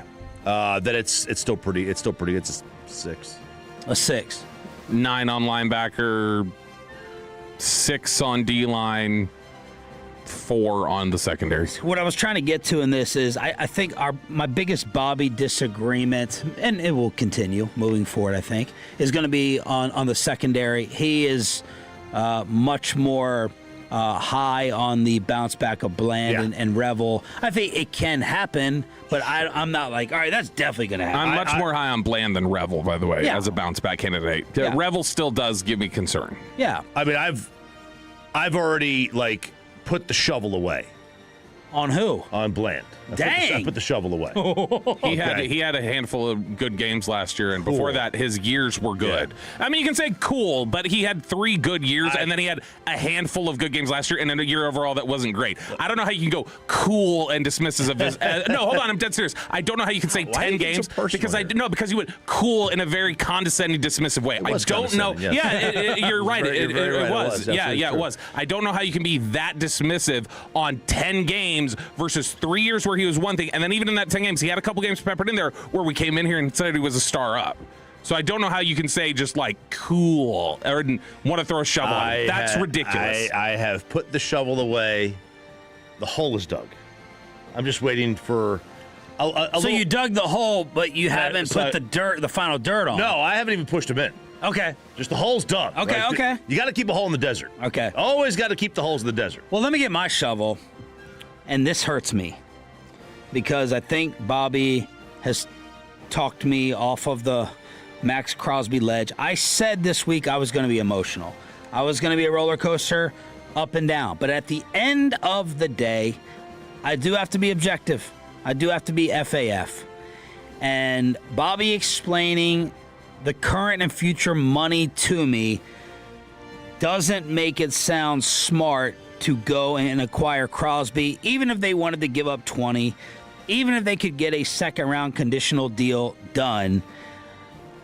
I guess I have to admit that it sounds and looks like the Cowboys telling all the local reporters that the money is already spent after Rashan Gary, and it's allotted for. Plan B is already too far down the road, is reality. You can do it in a... Because you're telling me they're running out of... the switches... Yeah, they're running out of switches. They've flipped most of them. So the ones they can still flip left, the ones that they have to be able to flip, the space they currently have, then if you combine those together and they were to go get Maxx at $30 million guaranteed, they could obviously try to rework some of it. But acquiring that deal, they then have enough for minimum salary players to add and their draft class, and that's all the money they would have left, like to be able to even free up, because they've got 2 more switches I think they can flip, which are Bland and Quinnen, and that's if you max them out and push their money into future years, and then you're talking about you have maxed out basically everybody that you can reshuffle their money. All right, so if I told you could do it all again, Jerry yesterday, of course, telling the Associated Press, no, we would do everything the same. We're happy with all the stuff. We're not looking at Crosby, but we won't rule anything out down the road. If I told you you can do everything again or offer 20 for Maxx and use the leftover money for what it would have gotten you, what would you do? Maxx still. I really think Maxx is... Maxx, and we eliminate Gary. Can you still get, let's mix and match with the money. If I take Maxx... I can still have Thompson. If I take Maxx, I can still have Thompson. And then I lose... you probably lose Durant and Locke. Durant and Locke. All right, so my corner, my starting corner, my backup and your safety depth. Yes. And what would you do? I'd still take Maxx because I just think Maxx is a game wrecker. And then I would just say... But how much are you factoring in now, Dr. Cooper? Yeah, so... Because really... in the last 2 years where some of his numbers have started to decline if Cooper's analysis is kind of what we've heard the Ravens' analysis was, which is the next 2 years he'll be fine, then I did... Okay, yeah. I'll believe you that he won't be good in year 3, but I want now. Are you worried at all about some of the suggestions that he has declined over the last year or two with some of his pressure rates and stuff? He may not be as good of a pass rusher as he once was, or he may not be as explosive. He's still, as a defensive player, a monster to deal with. Should we assume that his money would stay the same? Have you heard anything about that? I mean, the chatter that was coming out of Baltimore is they were about to pay him more. Yeah, but then his agent said that's not true. He said that's not true. I think that's because he's just trying to, he really wants to put the emphasis on the Ravens are lying to you guys in general. So, no, we weren't going to work out a deal. I think they won another deal, but I don't think they're saying that the Ravens were anywhere close to doing what they needed to do. And then I'll add this begrudgingly, because I want the hype, I want the excitement, I want the stud. The defensive end history that everyone does on championship teams, Choppy has had that in the past. And then the history of players who have fetched at least 2 first-round picks in return. Now, he's not going to get 2 firsts anymore if a deal comes to fruition, but he was dealt for 2 firsts, and he could still be that type of player. Sauce Gardner did not work out well immediately for Indy. Micah, we'll see, hurt to end the year. Russ, Matt Stafford, Tunsil, Jamal Adams, Khalil Mack, Jalen Ramsey, Jay Cutler, Ricky Williams, Keyshawn, Jeff George, Eric Dickerson. I think Galloway was left off this list, should have been put on. Herschel Walker. So when you Ramsey? I said Jalen Ramsey. No, I know. I'm saying Ramsey was the one that you maybe look at and go that you'd do that again. I mean, that's the only ones that I can think of. Tunsil. I mean, he keeps getting extensions. Tunsil was good. I guess I just mean it got you a title. You can say that guy helped get you there. Yeah. So you got that, and then the defensive end study. You could use that information to argue against getting Maxx. Yeah, and essentially the defensive end study is that if you go back about 15 years, you're looking at, or really you go back maybe 12 to 15, defensive ends that are highly paid just haven't won Super Bowls. You've had elite defensive ends like Von Miller or Nick Bosa, who in their rookie deal still were in the rookie deal when they won. Big, high-paid pass rushers have won titles at defensive tackle.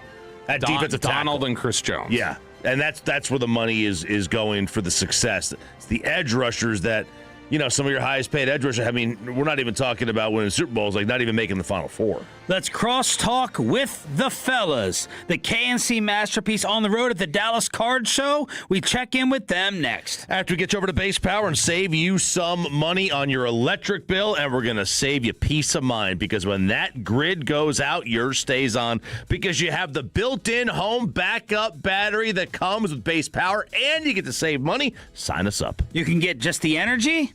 I'm going to get 20% off mine. Backup only, or the backup and the energy. That's what I'm going with. And if you were in Rowlett last weekend, you should have that backup as well. And you get $100 off right now for being a Tolo at basepowercompany.com/thefan. Basepowercompany.com/thefan for $100 off at Base Power. Coming up in the next G-Bag Nation, it's a Football Friday. Fox insider Jordan Schultz will join us at 3 o'clock. Nation 2 to 7 of the Fan. I'm Caden Vining with Greystone Roofing. If you're buying or selling a home, there's one thing that can stop the deal really fast: the roof.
105.3 The Fan. Good morning, Corey Majors. What is coming up? Set the scene.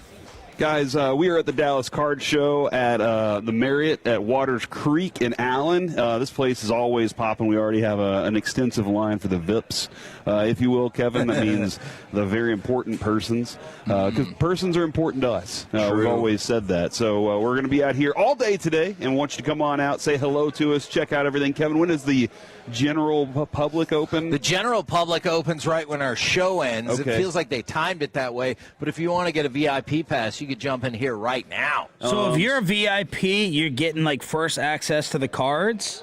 Yes, you're getting first access to the cards. It also gives you the opportunity to line up and get stuff graded early and all kinds of cool stuff like that. The grading part of it is important, too. It is. Also, we have Robert Tiffin joining the show at 10:20 from starsthoughts.com. He is he's phenomenal, and that Stars game last night was fantastic. I'm dead serious. Top of the list when it comes to Stars guests. Like, that dude is in your face, Brian Ray. Oh yeah, we got two of the top Stars people you could ever have, and we appreciate them so much, guys. When I pulled into the parking garage this morning here, I did notice y'all's tires were a little low, and I was just kind of concerned what was going on. I am concerned for you, Bobby. Why? I am. Because Broadus was so mad. You made him so angry. He was so mad that he said, "Oh, that's right. I have a podcast at 9:30. I won't be able to be here to lower his tires." Now, Kevin, since you're a no-low, well, sometimes a no-low, a solo. Are you aware of what Bobby did this morning to dodge the Broadus revenge? I'm sorry, I am not. Oh, of course. We talked about it multiple Well, I feel like I had to live up to my rep. He right wasted there. $50, Kevin, Ubering to the station. What do you mean a waste? You know how much it costs to get the tire replaced? You don't have to get it replaced. You got to fill it up with air. Okay, so you were afraid of reprisal. No. Be clear. Scared. Be clear about something. Not afraid of it. I would like to avoid the whatever it is, the repercussions. I'd like to avoid them. Not enough to do this every day. Day after, where he might be hot enough the next day still, sure. Monday, he'll forget about it. That's what old people do. Screw Bobby. Oh, my God. Kevin.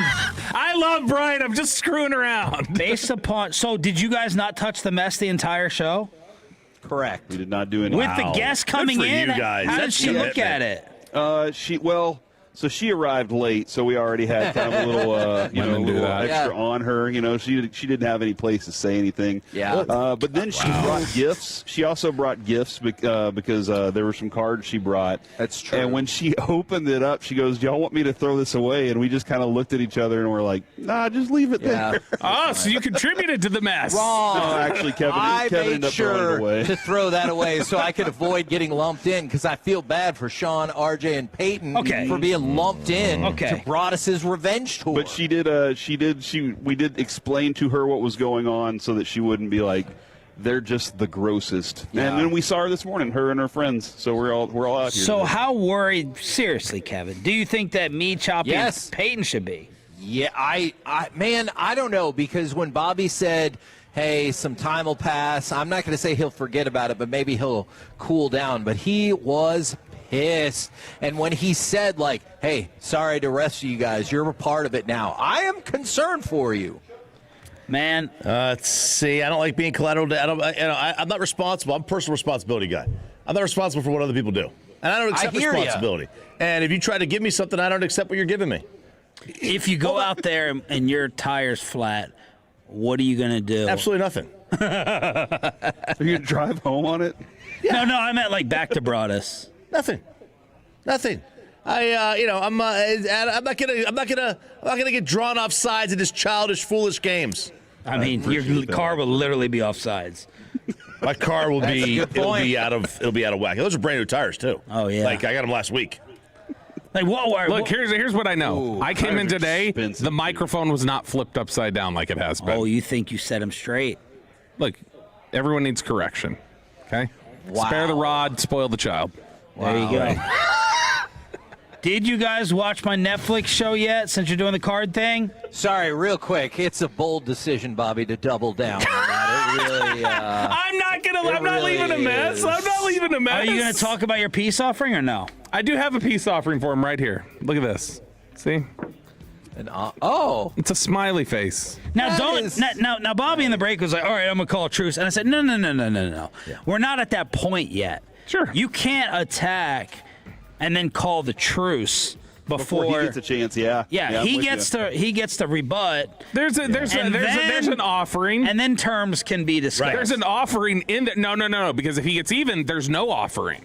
You don't get anything else. You've gotten even. You don't get a peace offering. Okay. This is a peace offering to avoid further conflict. Okay. So you're saying if he gets even, he doesn't get that sheet of paper? He doesn't get the sheet of paper with the money in it. Are you sending he's buying money in there? I'm like when Tony Soprano would yell at his kid and then go buy him a car. You know, Yeah. it'd be like. Now, I want you to imagine being $40. This is me. This is not even saying I was wrong.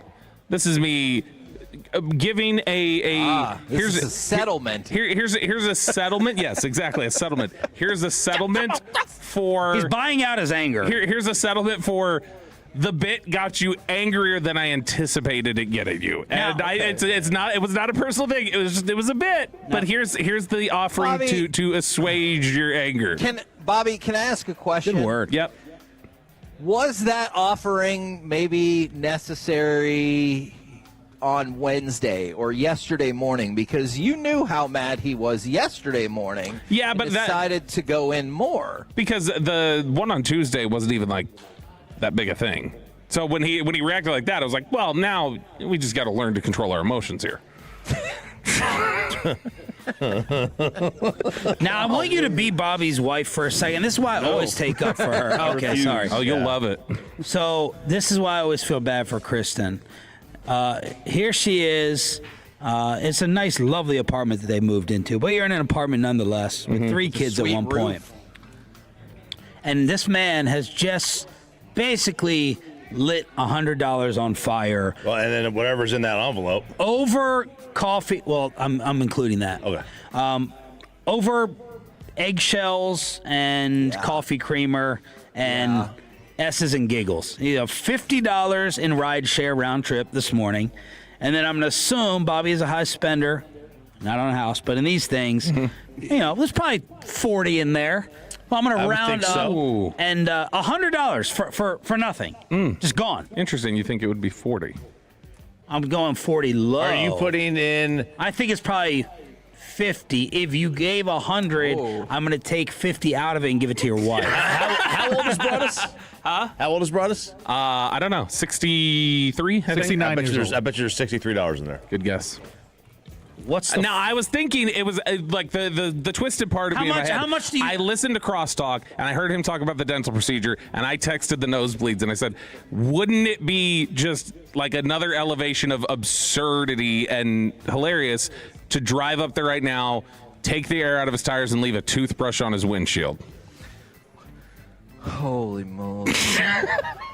You see, it's worth it to him. That really laugh right there, that reaction, really that laugh right there. They don't even want to be seen reacting to this. They're so scared of it. Sean, if I'm you right now, I would just go ahead and preemptively send Broadus a Wild Fork steak. Yeah. Just be preemptive about it, and Royal will understand. How much would have to be in the envelope? Nice name drop, love it. Wild Fork Royal. How much would have to be in the envelope for you to get rid of the revenge in your mind?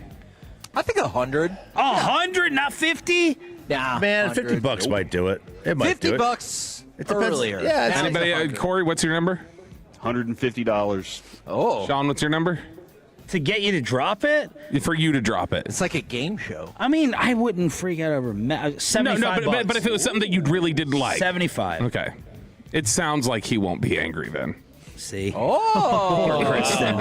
Poor Kristen. Okay. You know, my favorite, here's my poor girl. My favorite thing forget about Kristen. I'm going to talk about his other daughter. I was going to get him a gift card to a seafood, wherever he buys seafood from, but I couldn't remember where he buys it from. Wild Fork. Of course. Now, yes. Bobby but then he would think I just got it for free or something. Bobby was kind of doing this in a restaurant a couple weeks ago. I won't go into details.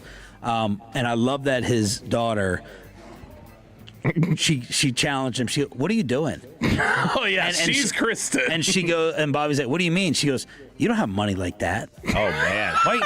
We need stuff. Why are you throwing around money like that? Yeah, So you would be proud of her accounting skills, Kevin. Yeah, she literally said, She literally said, "What are you doing throwing money around like that?" She goes, "You don't have that money." Oh, damn. I would love to see the credit card. Oh, the credit card's good. I would love to see nothing on layaway. We not doing layaway. No, that Whatnot app. Layaway. Oh yeah, the Whatnot app. Whatnot gets me. All right, y'all. I need your. This is serious inquiry. I need Corey and Kevin on this. Okay. One of my family members he's in high school, and he is living like a high roller. And I know that he's been involved in in card trading for a long time. And anytime we're like, hey, man, where's this money coming from? How are you adding this to your car? How are you taking this trip? How are you going out to these big, expensive dinners? He's like, my cards. I'm doing it off the cards. Is that believable? Yes. Yeah, it really is. I mean, like, you can watch. How, like, percentage chance of success with this versus, like, the stock market? Isn't this the stock market? Yeah, no, absolutely. You're absolutely gambling on young quarterbacks and gambling on, until you market get your trends. Until you get your stack up. Yeah. And then you're like, okay, now I can invest in these Mahomes and I can sell those whenever they go up for 2,000 or more or whatever. Like I've thought about this a lot, Sean. I'll put it in perspective. I guarantee you, there's more than $100 million worth of stuff here right now, and you will see hundreds of thousands of dollars just exchange hands and get dropped on the table and like spread out. And so this is a high money game for some people. One guy brought over I think he's like 16, 17. Yeah, but the thing is, if you read the market correctly, like, just think about how much money, like, when things were going really good with GameStop, how quickly you could flip some of that money. It's very similar. Man, there are kids in my son's school. They just buy pallets off Amazon of like returns and they flip them. Yes. Right, and they make money. They're making almost like six figures a year and just doing that. Wow. It's wild. Dude, on the Whatnot app, my kid's friend is going to the Goodwill store, buying jeans, tearing them up a little bit and flipping them for $40 a piece. And he bought them for $5. That's another great point, Sean. Yeah. Whatnot makes it so easy. Yeah. Wow. All right. It's a high money game, man. Sabino, we can tell Bobby was homeschooled. He didn't get enough pranks growing up. He has to do them now. Man, that's homeschool right there. Hell no, it's not. I did them all the time growing up. All right, I am going. Your mom? No, he had like 14 siblings. I did. Has. Like 13 now. We don't really acknowledge one of them. All right, everyone. A lot of kids. That's a lot of kids. Devil got her. Everyone have a fantastic and safe weekend. Hope you're well out there, Ashley. I'm going to be holding my breath to the parking garage. The KNC masterpiece from the Dallas Card Show is next. Take us with you wherever you go. Now heard on the iHeartRadio app, YouTube, Twitch, the TuneIn app, our Odyssey app, and of course with the biggest mother of a radio signal in DFW. Thanks for making your favorite travel buddy 105.3 The Fan. This is an Odyssey Sports Minute. The Minnesota Vikings will be a playoff team this year with Kyler Murray as their quarterback. Remember, the Vikings went 9-8 last year with J.J. McCarthy, Max Brosmer, and Carson Wentz at quarterback. Now you add Kyler Murray to the mix.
off the elevator, about 3 more people got on the elevator, and I heard them say, each one a different number. Can you push this one? Can you push as the door was closing?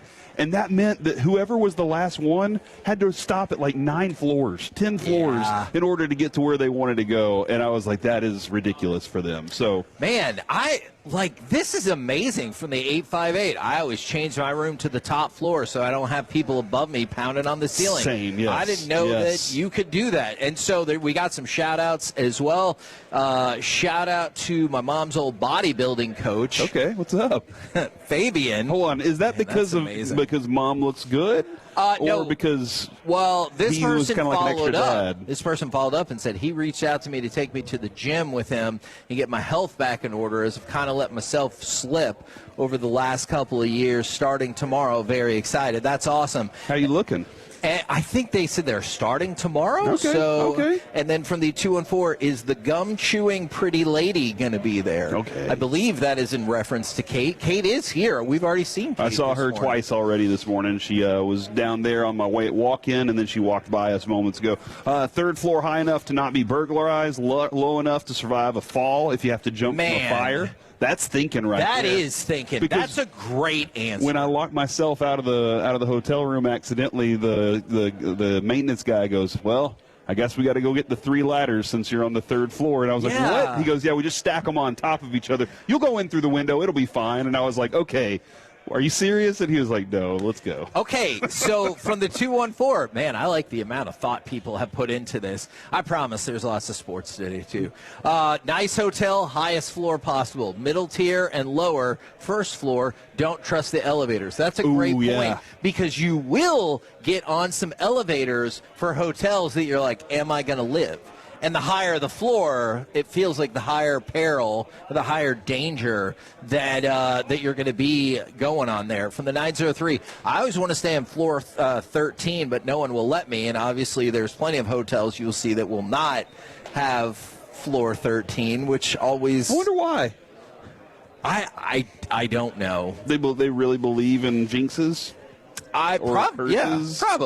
Right. From the 469, 2nd or 3rd floor is the best. If you don't want to use the elevator because there's too many people, you can just use the stairs. That is actually in Oxnard. Yeah. Usually we stay in a hotel that has about 3 floors. And I'm always like, I don't even need the elevator. I'll take these stairs. I love that. It does feel like the 3rd floor is the sweet spot in terms of like, well, I'm not going to have to put too much exertion in to go up and down the stairs. After that, I could see how you'd be like, ooh, 5th floor. That's a lot. Yeah, you don't want to walk up 24 flights. Yeah. Unless you're like, you know what? I'm getting my work this week on vacation. I'm going to get my steps in on the Stairmaster. And then, by the way, from the 904, I never thought about this in my life. What about a plane crashing into the top floor? If a plane crashes into your hotel, feels like maybe you could all be doomed. No, right? no, because it could hit the top floor and then stop there. I understand where they're going with that. You know what? I'm willing to take that risk. Okay. I'm not going to live my life, Kevin, looking up to the skies every time I try to go to sleep at a Holiday Inn Express or a Marriott. Whether I'm at home or at a hotel, I've never looked to the sky. And I have a one-floor house. Maybe. I never think about an airplane crashing into my house. Yeah. I should, though.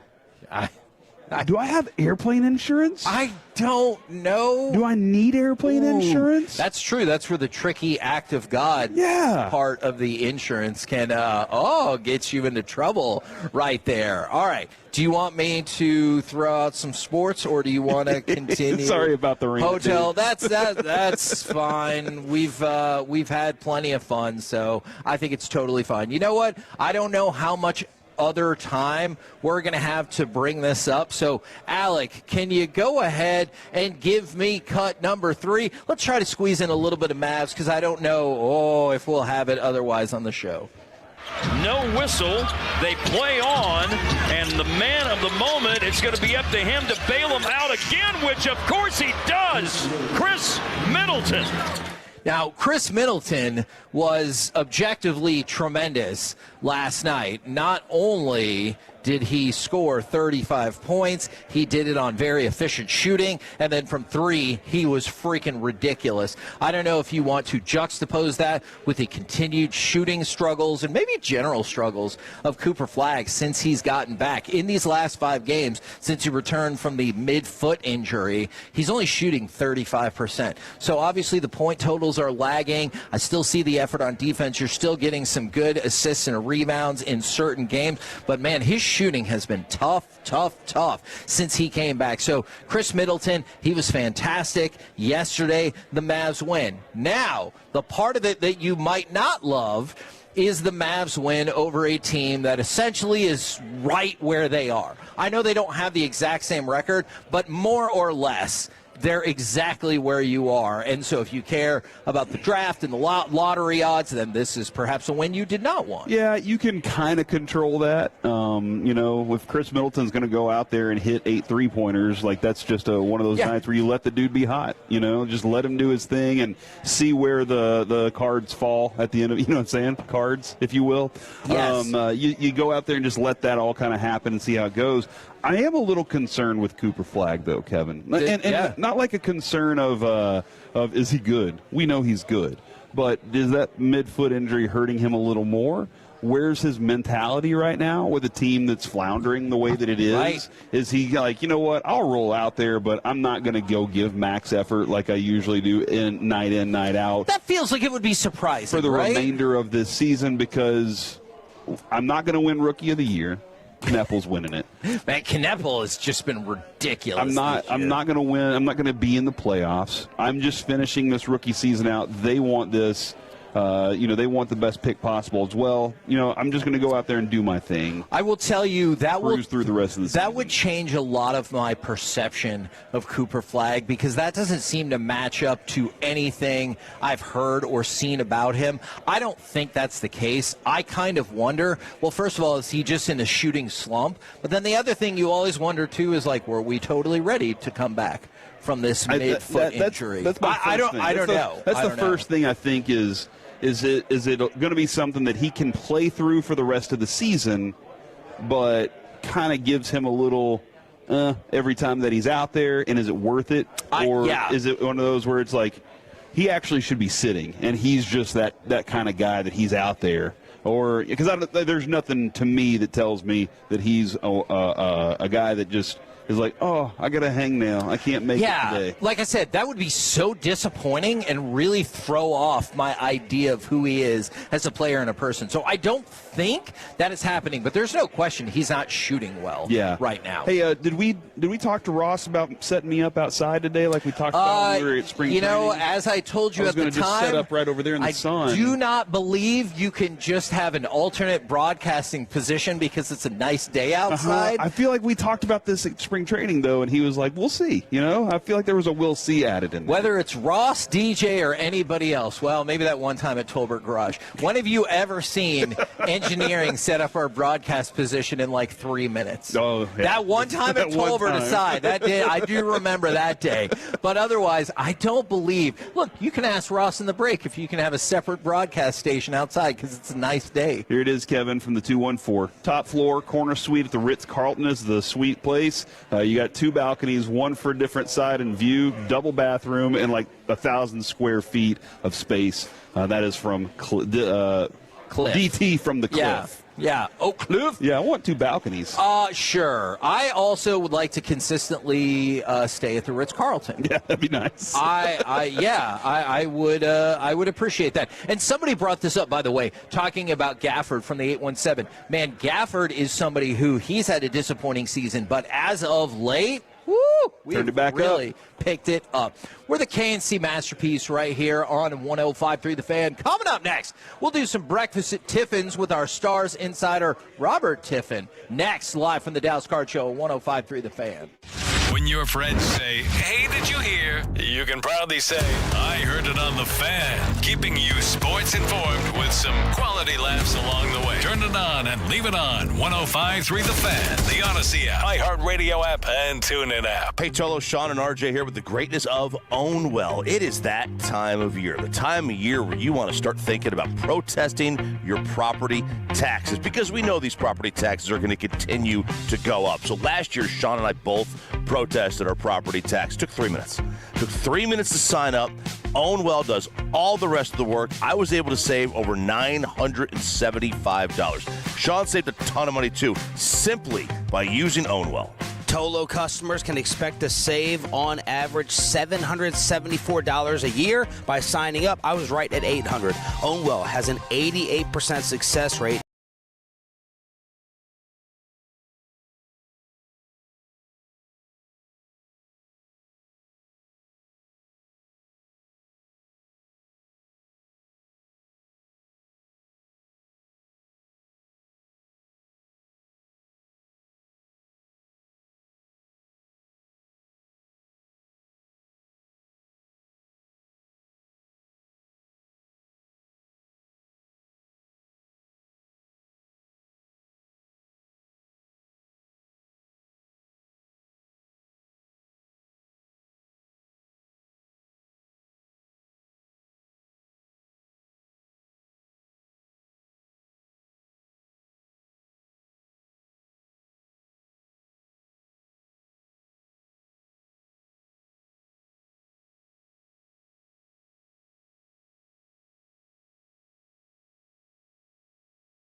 looking to earn extra money? Of course you are. When your business partners with Amazon Hub Delivery, you simply drop off packages to Amazon customers in your neighborhood. Get started at Amazon.com/Hub Delivery. This segment of the KNC Masterpiece is brought to you by the personal injury lawyers Frankel and Frankel. If you've been injured in a car or truck wreck, call Frankel first, 214 or 817-333-3333. With Frankel and Frankel, there's never an out-of-pocket cost. They only get paid when you win. Frankel and Frankel, the go-to car and truck wreck attorneys in Dallas. 20 for their last 52. Wheel around shot. Robertson off the drop from Johnston. The Dallas Stars pouring it on. KNC Masterpiece right here on 105.3 The Fan. We got Robert Tiffin in just 1 minute, but we are set up at the Dallas Card Show. We get a chance to meet all kinds of cool people. We just met Jonathan Sutter, I believe, not Suter. I hope I got that correct, from travelingwiki.com, and they are now a permanent vendor here at the Dallas Card Show. One of the cool things that he just said is they go to all kinds of like sports sort of base shows, buy and sell cards to fund their organization, which helps provide mobility is free, especially for people when they're looking to travel and do airline stuff. It is not easy. Yeah, Free Wiki intentionally developed to support community sharing of information published with no ads, with a goal to provide guidance regarding the support being provided by airports for travelers affected by sensory issues, which is the world that we work with so often, Kevin, with My Possibilities, with the Sandlot, and so many more. So obviously near and dear to us. And resources are listed in 12 different languages there, so that's pretty awesome. This is a thing that is definitely worth go check it out, travelingwiki.com. Now, we turn our attention to the ice and our good buddy from starsthoughts.com. It is indeed time for Breakfast at Tiffin's with Robert Tiffin. Good morning, sir. Good morning, guys. Always good to stop by for a bite. See, I love that, and I have a completely reasonable question that, again, is very reasonable to start this discussion. The Stars have gotten points in 14 straight games. The only other time they did that was the 98-99 team that won the Cup. So can you confidently tell me right now that you can already see it, this team is going to win the Cup? Reasonable question to start, I feel like. I think that when you're talking about the things that we've been talking about this year, Wyatt Johnston tying, records by Dino Cicerelli, who played in an era where goaltending was more of an abstract theory than an actual practice. When you're talking about franchise records like that they're one game away from, when you're looking at Jamie Benn looking like he's 10 years younger, this team, if you go back to last year when they got knocked out of the playoffs for the second time by Edmonton, everyone was kind of saying the same thing, that they're good, they're really good, but they just don't quite have that it factor that teams like the Panthers or even the Oilers had. Now this year, fast forward, we're seeing a team that has not had the best of luck. They're missing a lot of important players. They were missing Ben for a good chunk of the year. Harley was hurt. You could go down the list. And yet, they're not only finding a way to still put up tons and tons of points, they're also doing it in a way like we saw last night that kind of does start to look a little bit more like those teams that have done a lot of special things in the playoffs in recent years. And, hey, back in 1999 as well, for that matter.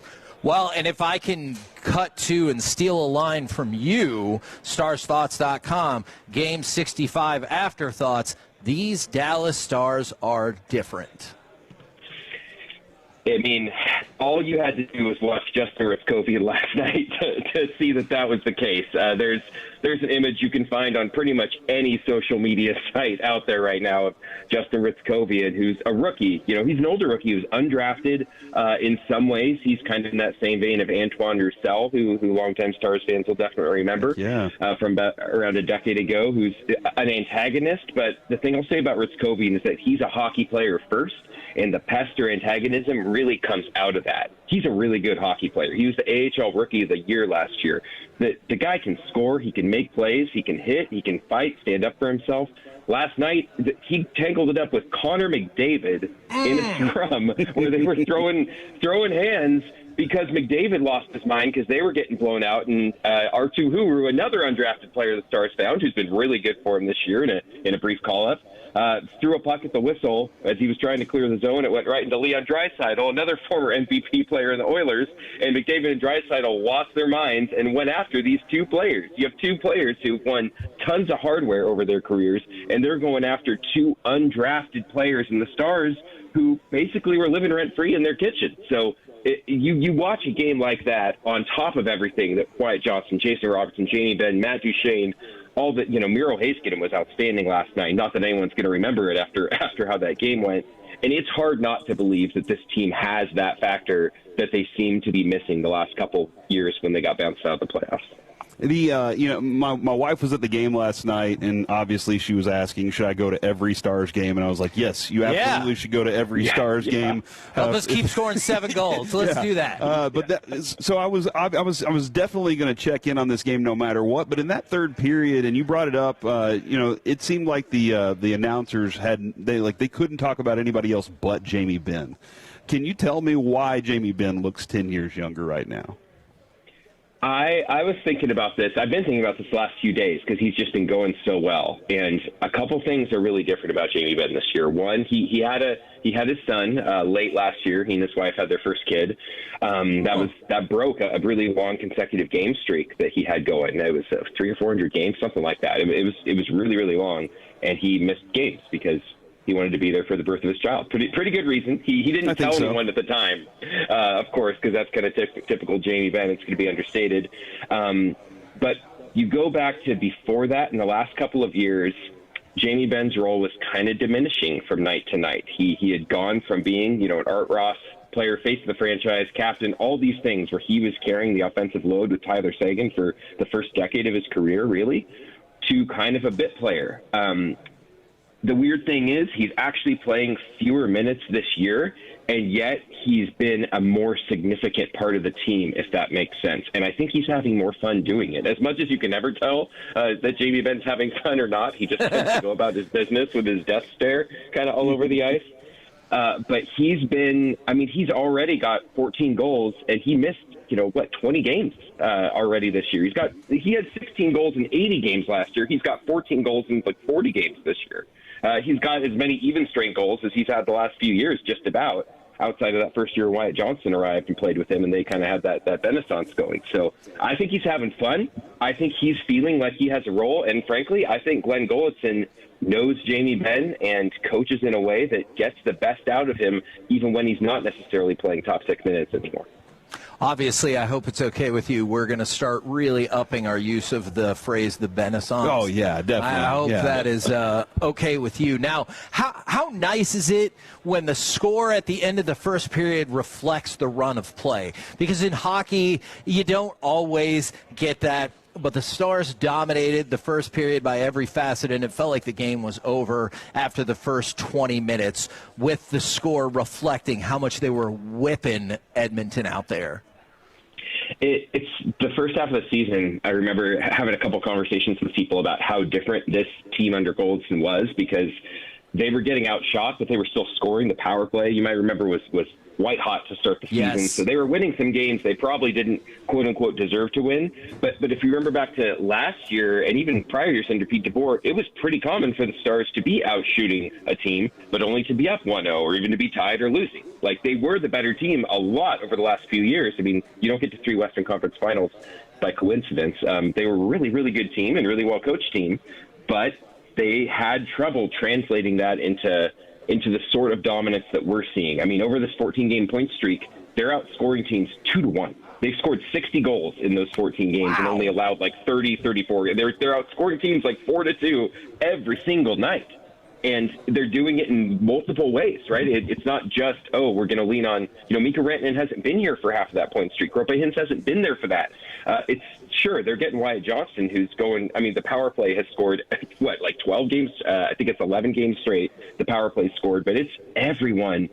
And when you watch them, it's just so different. They're a team that can the phrase Goldson always uses is they're idling higher this year. That's the goal. Yes. We can talk about physicality, 1 degree more, all these things, but that's the metaphor that is stuck in my mind a lot that Goldson has used. And it looked like that last night. Just when you're idling higher, you don't have to work as hard to get up to those higher speeds. And last night you saw him at top speed.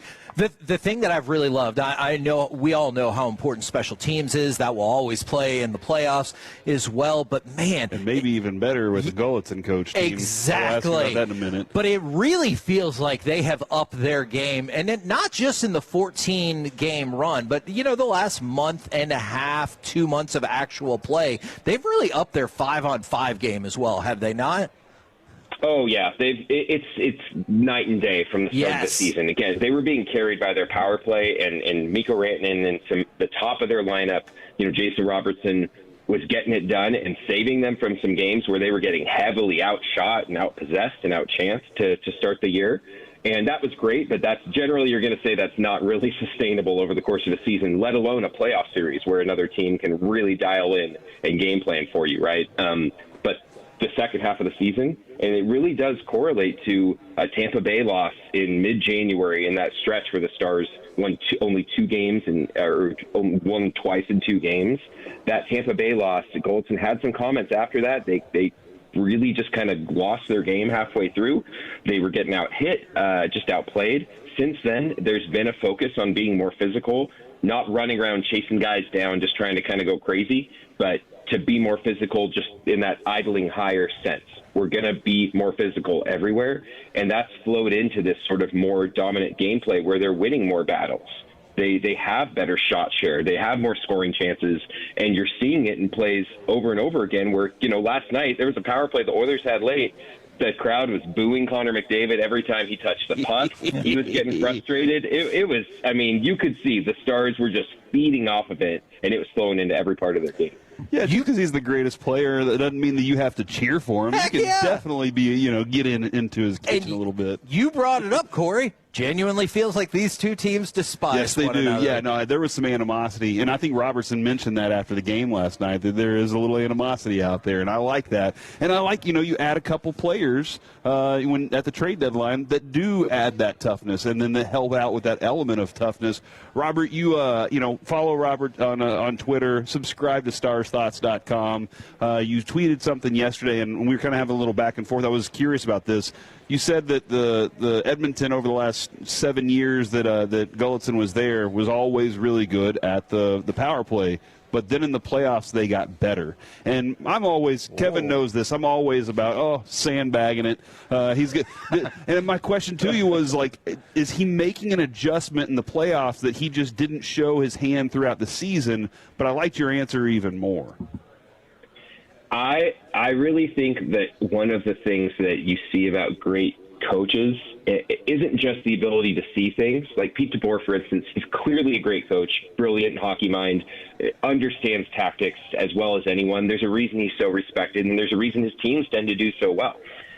But in a playoff series, it is so critical to be able to see things and exploit them, and translate that ability to exploit them to your players in the ice. You have to communicate it. It has to be communicated in a way that they're not thinking too much when they're out there. It has to almost be instinctive, but it has to be something that they do have somewhere in the back of their mind. And I think it's been clear, and Gulutzan has kind of hinted in some of his press conferences this year that from the Oilers' perspective in those last 2 series when they were knocking the Stars out pretty handily of those last 2 playoff runs, that they were seeing things that they felt they could exploit against Dallas, and the results kind of back it up.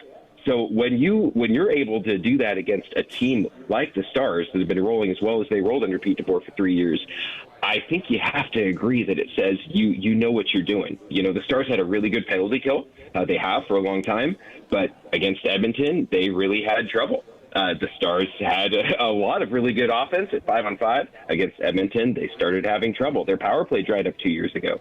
I really think Gulutzan, that's something that, of course, he's never going to pull back the curtain all the way. You got to save some tricks and everything, but it seems really clear to me that this is someone who thrives in those sorts of contained knock down, drag it out. He calls it hand-to-hand combat. That's what the playoffs really are. And as much as, that can sound a little knuckle dragging, I also think that extends tactically too. But when it comes to we're facing this team, how can we beat them?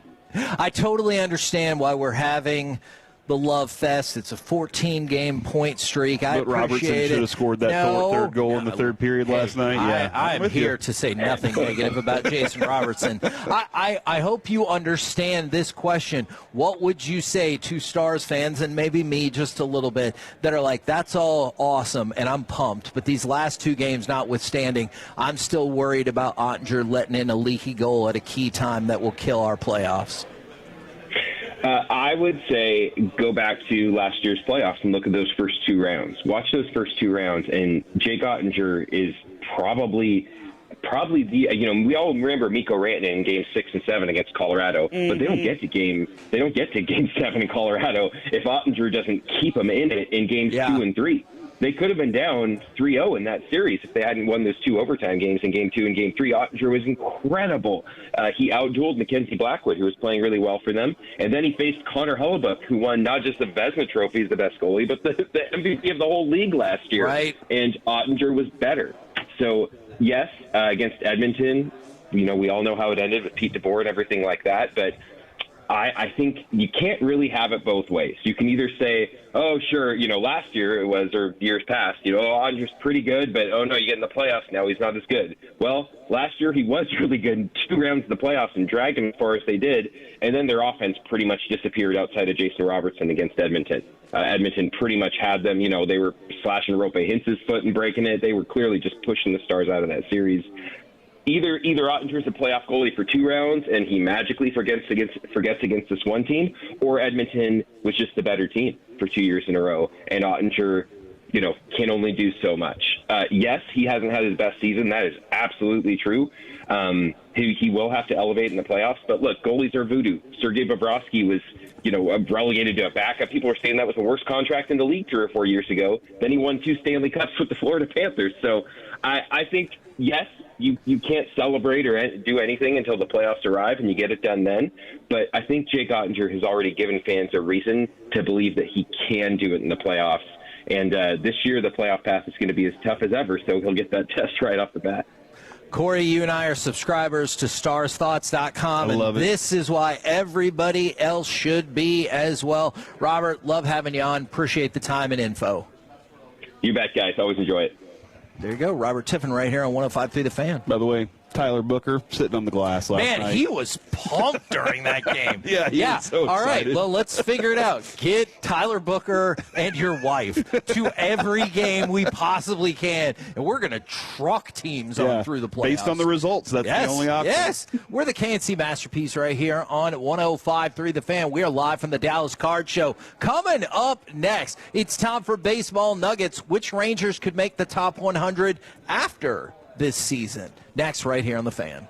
Coming up in the next G-Bag Nation, it's a Football Friday. Fox insider Jordan Schultz will join us at 3 o'clock. Nation 2 to 7 on The Fan. Hi, Babe Laufenberg here at Classic Chevrolet and Grapevine with sales manager Joy Wilhoit. Joy, how's it going? It's going fantastic, babe. It's Classic Truck Month. This is our biggest truck sale of the year. It must be World Champ Savings at the #1 Chevy dealer in the world. 3rd straight year. You better believe it. We're making room for what's next. Upgrade to a new Chevy Silverado 1500 with $12,000 in total savings. Now that's a way to win big. What about trades? Are you still able to pay top dollar? Top dollar for trades is huge for us. You can put some of that cash in your pocket, or you can use it to upgrade and lower your payment even more. But don't wait. We're selling a record number before summer. Upgrade today before the best are sold. You heard the man. Visit ClassicChevrolet.com or go see Joey in the truck building today. This is Texas. This is Classic. Together, let's drive. Based on new Chevrolet registrations 2023 through 2025. Stock number TG266749. Classic discount $82.50. Customer cash $32.50. GM bonus cash $500. Plus tax, title, and license and $225 dealer doc fee. Expires 3/31/26. This is Ryan Watson, owner of Alliance Hyundai. During the Hyundai Getaway Sales Event, we have over 600 vehicles in stock, like the all-new 2025 Hyundai Santa Fe. Every new Hyundai comes with America's best warranty. 10 years, 100,000-mile limited powertrain warranty and owner's assurance. Visit us at AllianceHyundai.net today. If your house never feels quite comfortable, even when the thermostat says it should, your windows might be the problem. When insulation fails, As your heat slips out in the winter, your AC escapes all summer. That means higher energy bills month after month. Window Nation can fix that. Right now, the more windows you buy, the more you save, up to 50% off all styles. Plus, ask about $0 down and payments as low as $199 a month. They measure 3 times for perfect fit. Install in a day or less, and every window comes with a lifetime warranty. Don't wait. Sail in soon. Schedule your fast free estimate at windownation.com. Wesley is a truck driver. I drive a truck, and I love what I do. A truck driver with IRS troubles. They told me I owed them $43,000. It got really bad. Quite a few letters in the mail. They were talking about wage garnishment, coming after my house, my car. Yeah, they don't play around. I seriously thought that I was going to lose everything. One sleepless night, Wesley finally made a call to Optima Tax Relief at 2 a.m. Kind of figured I'd get a machine, but I didn't. I actually got to talk to an actual person in the middle of the night. He found just what he was looking for. Oh, they were great people. You need a team of people that know what they're doing. Optima Tax, they know what they're doing. Optima Tax Relief came through with flying colors. I saved an incredible amount of money. Happy don't even come close. I was absolutely overjoyed. Take Wesley's advice. If you're in any kind of trouble with the IRS, call Optima Tax Relief. Don't trust anybody else. Call Optima for a free consultation. Call 800-809-5833. 800-809-5833. 800-809-5833. Optima Tax Relief. Some restrictions apply. For complete details, please visit OptimaTaxRelief.com. Follow here, Tolos, and like you, my home has become my happy place. But I started noticing scuffs, faded colors, and peeling paint that needed attention, and that's when I reached out to CertaPro Painters and CertaPro.com. You can ask about their spring sales event for 10% off qualifying projects through May 15th. And here's the deal. Each CertaPro Painters business is independently owned and operated right here in our community. So whether inside or out, you can protect your home with quality paint and a worry-free process. Schedule your free estimate online at CertaPro.com. That's Certa with a C, CertaPro.com. It's getting wild on the court. And Specs has the assist to take this tournament to a legendary new level. You know the drill. Stock up on delicious finds for every tip-off, upset, and overtime thriller. When you score savings with Specs, it's nothing but net. Don't wait for the buzzer. Run the perfect play with Specs wines, spirits, and finer foods. The lowest prices in Texas. Shop Specs! Hey, John, why so glum? I just got let go. The company's downsizing. This is the 3rd time in the last 2 years. I'm done with this. Have you thought about My Computer Career? I've heard they can train you for a career in IT in just a few months, including cybersecurity and the basics of AI. And you don't need prior training or experience. Now that's a recession-resistant career. Wow, thanks. I'll check them out. Go to mycomputercareer.edu and take the free career evaluation. mycomputercareer.edu, an Elite CompTIA certification partner. Financial aid is available to those who qualify, including VA benefits. Okay, class, let's begin. Psst, love your boots. I just sold a pair like that on eBay. Oh, really? Yeah, it took like 2 seconds to list, and they sold almost immediately. I've been selling everything lately. Some chunky boots, a faux fur coat I never wore, and a vintage chair that was more of an expensive clothing rack. You know, I actually bought these on eBay. Wait, are you Kitty Sell Stuff from Brooklyn? Okay, quiet, please. Find what you love. Sell what you don't. eBay. Things people love. This is the story of the one. As a procurement manager for a hospital system, she keeps every facility in her network stocked and ready. That's why she counts on Grainger to be her single source for thousands of products, from disinfectants to lighting, air filters, and more.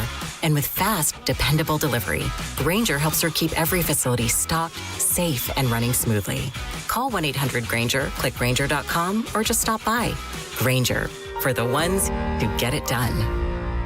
Unexplained weight gain and loss of muscle mass could be related to low T or hormone imbalances. Trust my team for men's health, the Men's T Clinic. They're going to get you on your way to weight and muscle mass. Once your hormone levels are optimized, Men's T Clinic's proven programs work in tandem with hormone therapy to elevate your results. Making that call to Men's T is a small step for big gains. Call 972-GO-MEN'S T today or visit menstclinic.com. Men's T Clinic, 1-800-246-OT. menstclinic.com. This segment is brought to you by Classic Chevrolet. If you're in the market to upgrade your vehicle, get to Classic Chevrolet in Grapevine. The #1 Chevy dealership in the world 3 years straight. They've got more new Chevys than anyone, all priced to sell. Visit ClassicChevrolet.com. This is Texas. This is Classic Chevrolet. Together, let's drive. Based on new Chevy registrations 2023 through 2025. K&C Masterpiece right here on 105.3 The Fan. We are live at the Dallas Card Show in Allen at the Marriott, 777 Waters Creek Boulevard. But right now, brought to you by Reliant Air Conditioning. It's time for some baseball nuggets. And this is something we haven't really talked about. I've seen, some people who have already gone in on this. Are you familiar with the Rangers Ballpark Pass? No. It's all-you-can baseball. So you can pay per month $50 or for the season $250, although I know those full season passes are more limited. It basically guarantees you access to every single home game excluding opening day. So the deal is, and that includes giveaway nights and cool So for matchups. $250 for the season? Yes. Now, there is kind of a catch, but I actually think it's not so bad. So this is awesome. Every game, you're guaranteed standing room access. And it says in there, and I think this is where you and I will probably agree on this. It says in there, if inventory becomes available closer to game time, you will be upgraded to seats. You and I, for free? Yes, are at the ballpark all of the time. It is very rare that you have a game where there are literally no seats.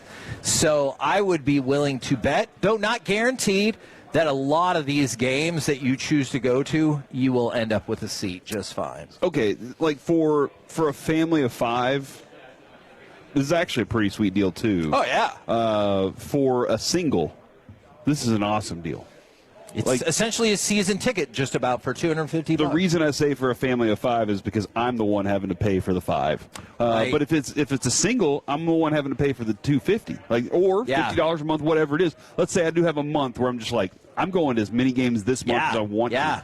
This is awesome because, again, how often do you find yourself just staying in your seat because you have a seat? Yeah. I love the idea of, I love to walk around the stadium. I ran into Chop and Sarah one time just walking around, having a good time. And they have plenty of spots kind of set up for that. And you're right.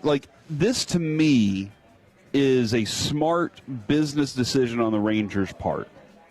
And I don't know how long they've been doing this, but this is new. This is new. This is smart on the Rangers' part because they're trying to convince more fans to be in the stadium anyway. Sure. So just be in the stadium. And then you might get upgraded because we look in this stadium on a nightly basis, like you said about us. They're looking around going, gosh, there's so many empty seats. And players hate playing in empty stadiums. Do you know how much Paul Skeens is loving oh my gosh, what he's doing right now? Because he's like, Pittsburgh, we might have 6 fans, and most of them are fighting the security guards up there for no reason. Yeah, no. So this is a genius move on the Rangers' part just to fill the seats up and make it look better for the players. From the 214, bought the season package. My wife is in a wheelchair. I have a walker with a seat. It is very cool. Think about this. I realize it's unlikely that people will go to every single game, but if you consider it like this, it's 80 games because it excludes opening day, where that one is tough to find an open seat, and it's $250. That's $3.12.5 per game. $3. That's amazing. And I realize maybe you won't go to every single game. Maybe I'll go to 3 games. Yeah. But still, even if I go to 3 games for $50 in 1 month. Yeah. You're guaranteed entrance into the game. And I'm telling you, I know they can't make those sorts of guarantees, but I think more often than not, you will find yourself a seat just if you want fine. to. Again, if you want. You can walk around and stand and look at every angle of that stadium. You can watch the game from every angle if you want to, just by having the pass to be in the standing room area. Right. I love this idea. Yeah, I thought that you might, and that's why I wanted to mention it. So $50, and you know what I think that's really going to pay off for is families in the summer.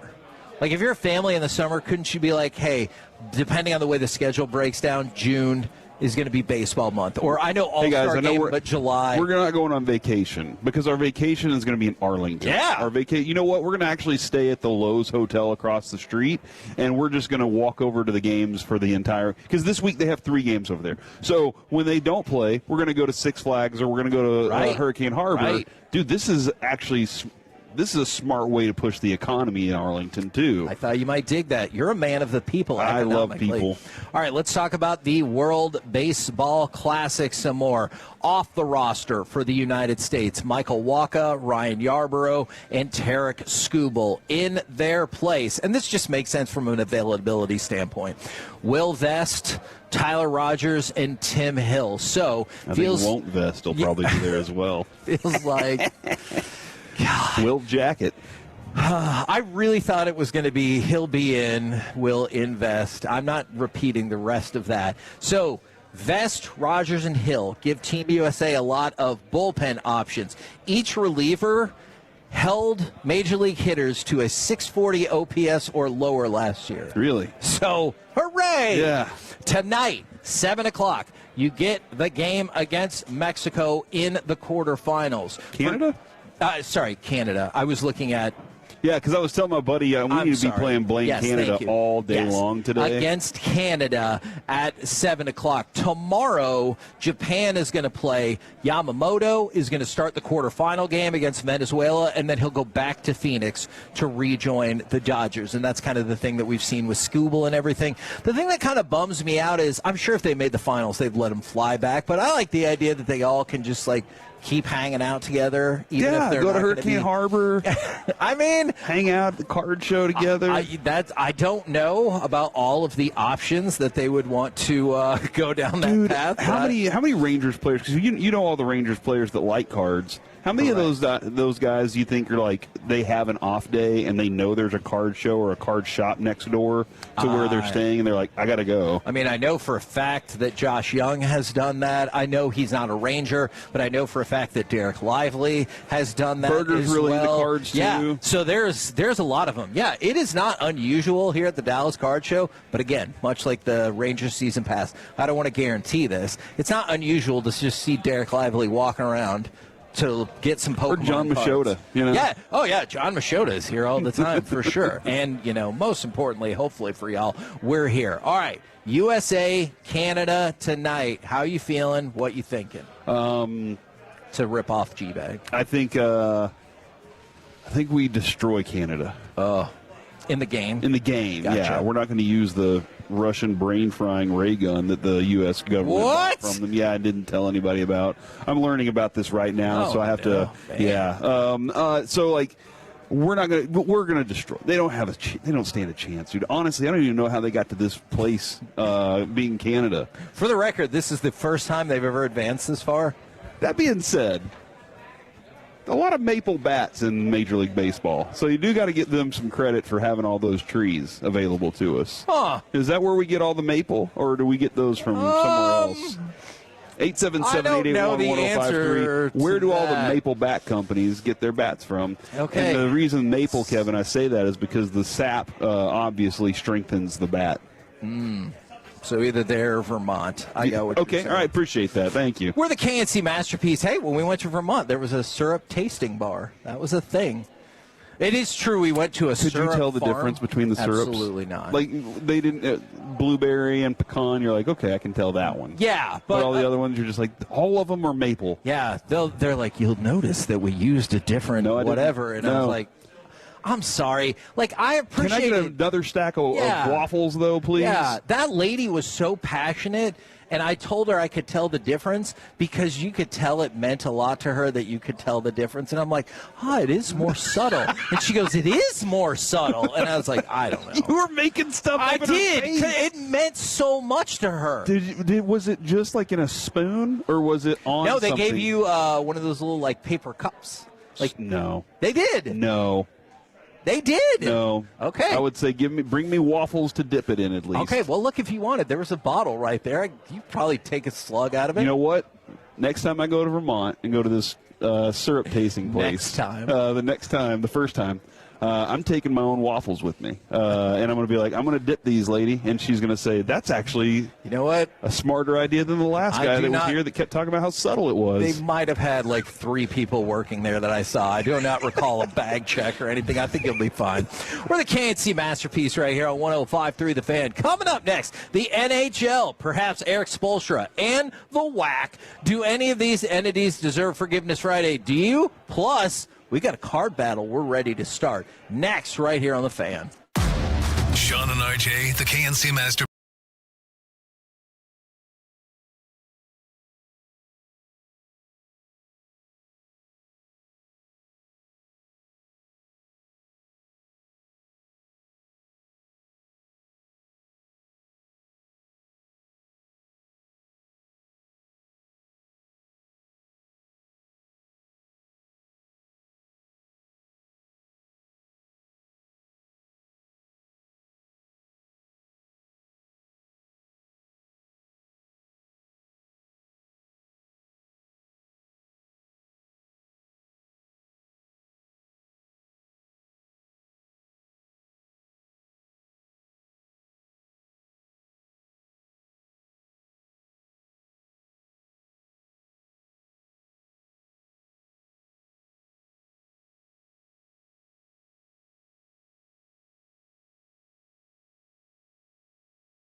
The Dallas Card Show, 777 Waters Creek Boulevard at the Marriott in Allen. And Corey, we've been getting to work in the break and going and buying cards, including some that just came out yesterday or today. And so we have the potential for Forgiveness Friday here, or we could fire up some box battles and pack wars. And if we don't tell Cody that we're doing this, he is going to hate us forever. I'm going to go ahead and give you a moment to go ahead and text him now. Okay. Because this is some significant Rangers news that has just popped up on our scale. Did they sell out of the pass because we talked about it?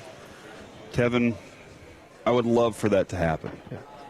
However, we've been in lots of discussions about what this bullpen might look like. Yeah. Who is the potential closer? Who might not make this thing? And the Rangers, as of today, have designated Alexis Diaz for assignment. Yikes. Which can only mean that they just don't see him regaining that type of poise that he had before, based on what they've watched so far. And, Kevin, you were just pointing out the stats the other day on his outings and how it was like, all right. And his velocity wasn't where you wanted it to be. And then yesterday they picked up Jalen Beeks, and that was a major league contract. And so you just kind of wondered about the numbers game in the bullpen. But, man, and this is one of the stunning things about spring training is, I mean, I know you were joking earlier about, hey, Corey Seager needs to get it together and stuff like that. But if you think about it, like Alexis Diaz is somebody that they were thinking not only for the bullpen, but high leverage situations in the bullpen. And as you just said, out. DFA'd. I also did see, this is interesting to me. I saw the Rangers post a video about 10 minutes ago. Jack Leiter is primed to take the next step. And Kevin, you were there with me. Every single person we talked to mentioned Jack Leiter as like the candidate for that. Yep. Like, while you're looking at the Alexis Diaz in the bullpen and trying to figure some things out there, it sounds like Jack Leiter's figuring it out between seasons and getting better and better. And that might turn into a good pick for the Rangers at some point here. Jack Leiter yesterday, he gave up 2 solo home runs, but in 5 innings, he also, I believe those were the only 2 runs, he struck out 6, and I don't think he had any walks. So, like, that's the biggest thing. I get it. You don't want to be giving up home runs. Totally understand that. But something that Mike has always told us, and we've talked about before, it's not the solo home run that's going to kill you. And so it's how you got multiple runners on base, and then you gave up the home run. And so when you see control with a lack of walks, lack of hits, then it's not going to be as bad for you. So I thought it was a good performance from Jack Leiter. All right, Corey, what are we about to do, and do we need to lie about it to Alex so he won't be sad? We are about to have it's called a box battle, which basically means I have a box of cards, you have a box of cards. We will, and by the way, I did find out that winner take all that we were discussing yesterday regarding my son, it's gotten up to about $2,000 is what I hear. It's lining up to. So I didn't want to say anything, but I ran the numbers in my head, and I was like, well, that's a lot of that's a lot of money. He's excited about it. But so we got these Universe 2025 trading cards for WWE. And thanks to Topps. And it's interesting because really it just came out within the last couple of weeks. So it's 2026. So what we were thinking about is box battle. Whoever has the best one, and maybe Alec. I don't know if Alec will be impartial, though. Yeah. Could be the decider, because I've already told Alec that I will give him my cards. So what a terrible decision on your part. Yeah. So, Alec has to decide. He's the only one. And Alec's like, nope, that one's better. And Corey's like, I pulled a John Cena auto. And you're like, nope. That base card that Kevin got was definitely better. This I have 4 packs here, Kevin, that are completely like the packaging's perfect. Okay. And then I have 2 that have it's a little different. And I wonder if it's because there's a different card inside those 2 packs. I mean, there are 2 exclusives and per so box. that could be the reasoning why. All right, so here's what you go ahead and you've opened yours. Start sorting through to find your favorite cards. All right. Well, I just got a Scarlet, who's no longer with the company, numbered out of 175. So you do get. I just got an Aaron Judge auto. You did not. This is a wrestling box. Oh, okay. All right. My apologies. Man, I might need Ross or Cody to open these up, and I can run some Forgiveness Friday. So, Kevin, while we're in the midst I need a little of this. bit of help here to figure out which ones are the good ones because I have The Rock here in my hand. Okay. And it looked different than that one. I also have Yokozuna, which I think is one of my favorite things. Former WWE champion. And a Rob Gronkowski. Yeah. So, I know you said this is wrestling, but man, it was. What am I looking for in this box here? So to try and... I think you'll be looking. They have 2 exclusive parallels per box and 1 numbered card. The numbered card is going to be, your best one, and then obviously if you pulled an autograph or anything like that, that would be amazing. But just to show you how, especially when you're younger, how wrestling gets you. I remember the first time Yokozuna started talking in English, I was stunned because for years I had no idea. For years, they displayed him as a Japanese sumo wrestler. I had no idea he wasn't actually from Japan, and he had a translator and stuff. And so when he just started talking in English, and I was like, "What the crap is this?" But also, I was young, so there you go. All right, I love ripping packs on a Friday. Absolutely. Now, while y'all are in the midst of that, I have some Forgiveness Friday for you. Please forgive me. I want to ask, Alec, you know what I'm going to ask you. Do you think there's anybody with the Miami Heat that needs to apologize for Bam Adebayo's free throw palooza 83-point game? Yeah, honestly, at first I was like, I get it, but the more I watch the videos, it just irritates me because half the highlight packages are him at the foul stripe, and it just makes me very irritated that we played Hack-a-Shack to try to beat a record. Yeah, and so Eric Spoelstra, he's aware of what you think, and he said, I apologize to absolutely no one, period. And he said he thinks a lot of the haters didn't watch the game, which he believes is unethical. Hold on. It's unethical to not watch a game? If you're going to be hating. Oh, okay. No, I agree with you. He's like, you don't have to watch the game, but if you're going to be hating, you got to check it out. I need you to watch the game. I think Sean Sharif is a very good host. I appreciate the lead-in to our show. Sean will say, if I hear a clip that is hot, I need to go listen to the full interview. I need to know, how we got to this place. Oh, man, is that the ultimate warrior? That is the ultimate warrior. That's not fair. That's a rage insert right there. That is not fair that you got the warrior. Used to be on dude. our station. But I appreciate that. I think that Spoelstra and Sean are right in this. If you're going to go at something, if you're going to have an opinion on it, you need to go check it out. Make sure you know what's going on there. Okay. So I appreciate. Listen, there's not a lot I love about Eric Spoelstra. There's really not. Oh, I thought there was more to that. But this specifically, okay. I appreciate on his part. All right, now, next Forgiveness Friday. I have a question on this one. More like hurt angle, you know what I mean? Yeah, he's a drug addict for a while. Oh, gosh. He talks about that pretty openly. He overcame it.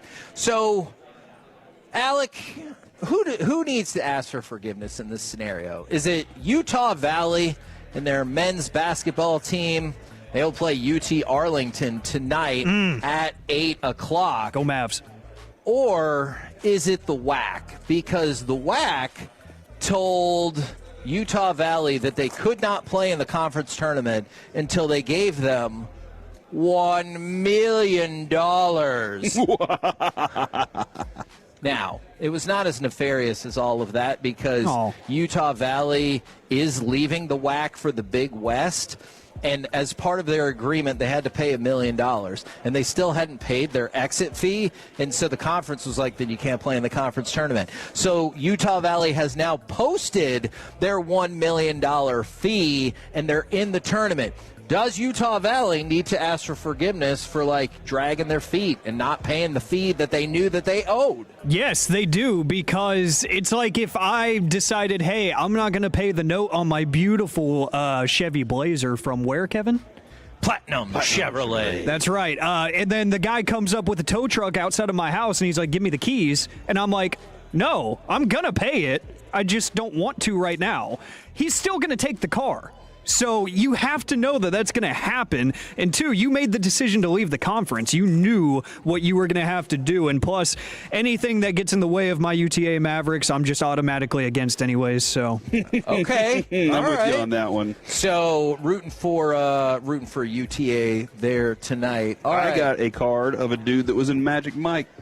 Oh, is that Kevin Nash? Kevin Nash. You know what? I haven't seen Magic Mike, but I did. Why not? But I did seem to know that really quick.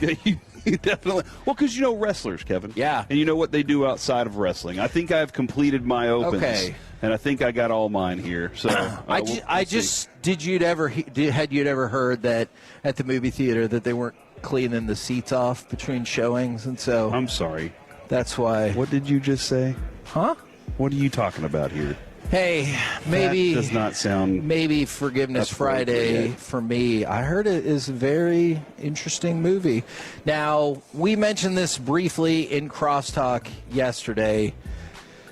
Does Miami of Ohio, or maybe more importantly UMass, do they need to ask for forgiveness for ruining Miami of Ohio's perfect season as we were going into the NCAA tournament? I wanted Miami of Ohio to win that tournament so Bruce Pearl and all the haters could shut up and they would be undefeated going into the tournament. But now they lost in the first game of their conference tournament, and people like Bruce Pearl can be like, see, I told you. Yeah, isn't that the best way to do it? Like with a lot of people, Kevin, you know, they'll hate on something and then they'll be like, see, I was right when it finally pays off. Yeah. You know, it finally took the time, and they're like, see, I was right all along about that. And that is the way to do that. But Bruce Pearl, you know, maybe he saw something. Maybe he saw something in them that he was like, I just don't believe it. I don't believe that, you know, schedule be damned, that they're actually that good. So, yeah, I understand where you are on that, though. You really wanted this to happen. You really wanted them to have that going into it, to steal that number 1 spot from Duke is what you were hoping for. Maybe not. No, that isn't what you wanted? Not necessarily. But here we are, Kevin, at this point. So, all right. How'd I do on some cards? So I wanted to boil this down to some of the inserts, and if you're a fan of the WWE, maybe we can let y'all decide as we go along there. All right, so inserts from my box. Alec, remember, this could be your box. Forever that's probably not fair. I'm kind of cheating the system. Forever Factions New Day insert. I have a Rage Ultimate Warrior insert, a Rage Ken Shamrock parallel, and a Jordan Grace parallel. And then I believe I already told you I had the Scarlet number 2/175. Corey's numbered card is Uncle Howdy, number 2/125. And then I will let you know. He will let you know some of his other inserts and whatnot, and the people can decide. My insert, Kevin Nash's NWO ringleaders. Okay. So he's got that going for him. I have another ringleader's Trish Stratus, who I think was everybody's first crush. Is that what she likes to claim? Yeah, she says she's some people's still their crush. Yeah, still their crush. Psycho Sid. I also have an insert from him. And from WrestleMania, that is. Oh. That's one of y'all's favorite events. And then I have a Becky Lynch card, and I just absolutely love Becky Lynch. And her Twitter has become a very fun follow of late. Her character is very fun. She's taken on a very familiar bit. She just lost a match, and she's demanded to see the referee's referee license, which I just think is funny. Very good bit. I like it a lot. So there you go. That's my stack. So I stacked my board. If you want to decide if I had the better box, if Corey had the better box, or if you want to vote for me just because you love Alec, or maybe Corey will give his cards to Alec. I have no idea how any of this is going to play out. Feel free. Frankel and Frankel Injury Attorney text line 877-881-1053. By the way, one more real quick. The NHL took away a first-round pick from the Ottawa Senators for the upcoming draft. Makes sense. And then they said, never mind. You know why they took it away, by the way? Because they canceled a trade. Looking at you, NFL. Wow. But the NHL, they chickened out, and they said, you know what? Never mind. you can have a first-round pick, but it'll be the last pick of the first round. Ooh. And then they said, we will fine you $1 million Canadian. Okay. Which I did the transfer rates, about $734,000 in real dollars. So the league made that announcement yesterday, so that $734,000 fine is really going to put a hurting to $1 billion franchise, and they get a first-round pick anyway. So nothing really happened, it feels like. So the NHL just really dropped the soft mallet on them. They're like, look, we want to make an example of you. Yeah. So we're talking about it. Yeah. Doesn't that sound like Canada, though? You know? Whoa. Like that's discipline in Canada, it feels like, where they're just like, hey, we got this TD bank up here. And then we're going to be nice about it. Oh, man, one of these is hurtful, Alec. I just want to warn you. I'm actually voting for Corey because I hate Alec. From the 972. I appreciate that. I honestly believe Kevin got the better box. Kevin's box, I vote for Alec, and the Jordan Grace Texas girl trumps them all. So that was one of my inserts right there. Can I see the Jordan Grace? Yes. We will continue. You see your box. All right. I see what you're doing. And then there's a lot of other texts that y'all know I'm not going to read, even though you text them in. You know I'm not going to read those. We're the KNC Masterpiece. They're just hoping they get you on a good day. Right here on 105.3 The Fan. Coming up next, live from the Dallas Card Show, we're going to do some AM on the FM. We got the question of the day, plus a country music star actually has a great take on NIL. Next on The Fan. Oh. Tolo means turn it on and leave it on. Thank you for making 105.3 The Fan and the Odyssey app part of your day.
From posters and presentations to labels and loyalty cards, Staples has all the print to boost your brand.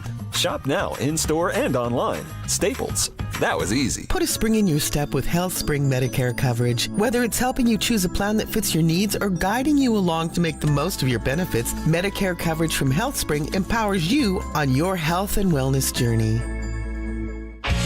This segment of the KNC Masterpiece is brought to you by the personal injury lawyers Frankel & Frankel. If you've been injured in a car or truck wreck, call Frankel first, 214 or 817-333-3333. With Frankel & Frankel, there's never an out-of-pocket cost. They only get paid when you win. Frankel & Frankel, the go-to car and truck wreck attorneys in Dallas.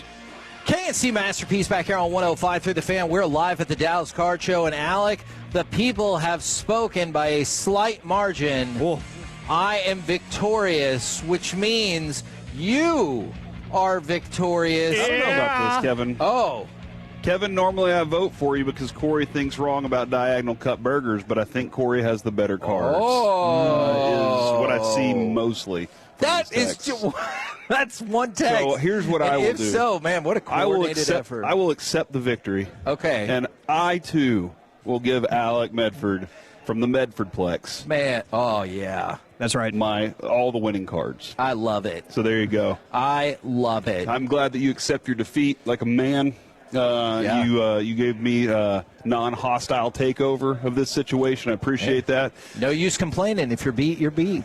That's the way it goes. Right now, it's time for this. What does this button do? Please, please, do not push the button. You have no idea what it... Alec, you be quiet. Alec, that was awful. 1 for Alec, 0 for Peyton. Don't you dare touch that die. Don't you dare do it. It is time for AM on the FM. My name is Alec Medford, the man that they call the pride of Mansfield, Texas. And That's Corey, right. I might have to add, along with that, the mayor of the Medfordplex. How about yes. that? Look at that. Yes to all of that. I love it. I like it. 877-881-1053. That is the Frankel & Frankel Injury Attorneys text line to answer today's question of the day. Plus, a country music star shares why he is not donating his millions of dollars to his alma mater for NIL.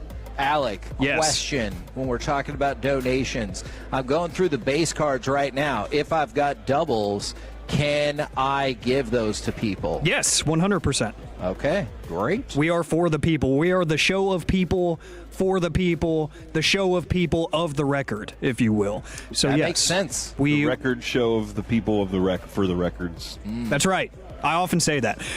Guys, we go to the National Day calendar. We're actually going to focus on tomorrow's National Day because it's a big one, and I would feel remiss if we did not speak on this. Tomorrow is National Chip Day. National Chip Day. So I ask the question every morning on Twitter, at Alec on the radio, which I have something else to mention from there in a second while you ponder.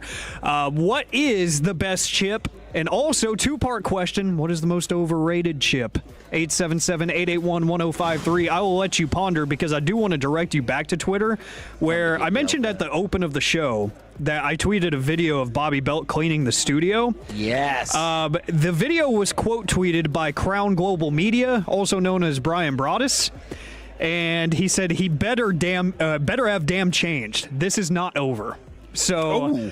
Oh, no. Yeah. Oh. I don't think you're off the hook, Mr. Belt, even though I can still see the little, the peace offering is still sitting there in the studio, waiting for one Brian Broadus. I don't know if that's going to work, Bobby. I don't know if that's going to work. Is this the classic F around and find out situation? I think so. 100%. Messed with the wrong guy. With the wrong guy. I mean, we heard it during Crosstalk yesterday, and pretty much the entire G-Bag Open was dedicated to how angry Brian Broadus was. I stayed late just so I could listen to more of it because I wanted to hear just the seriousness in the tones of Brian Broadus. It was absurd. We tried to tell him. I left early so I could get in my car. That's smart.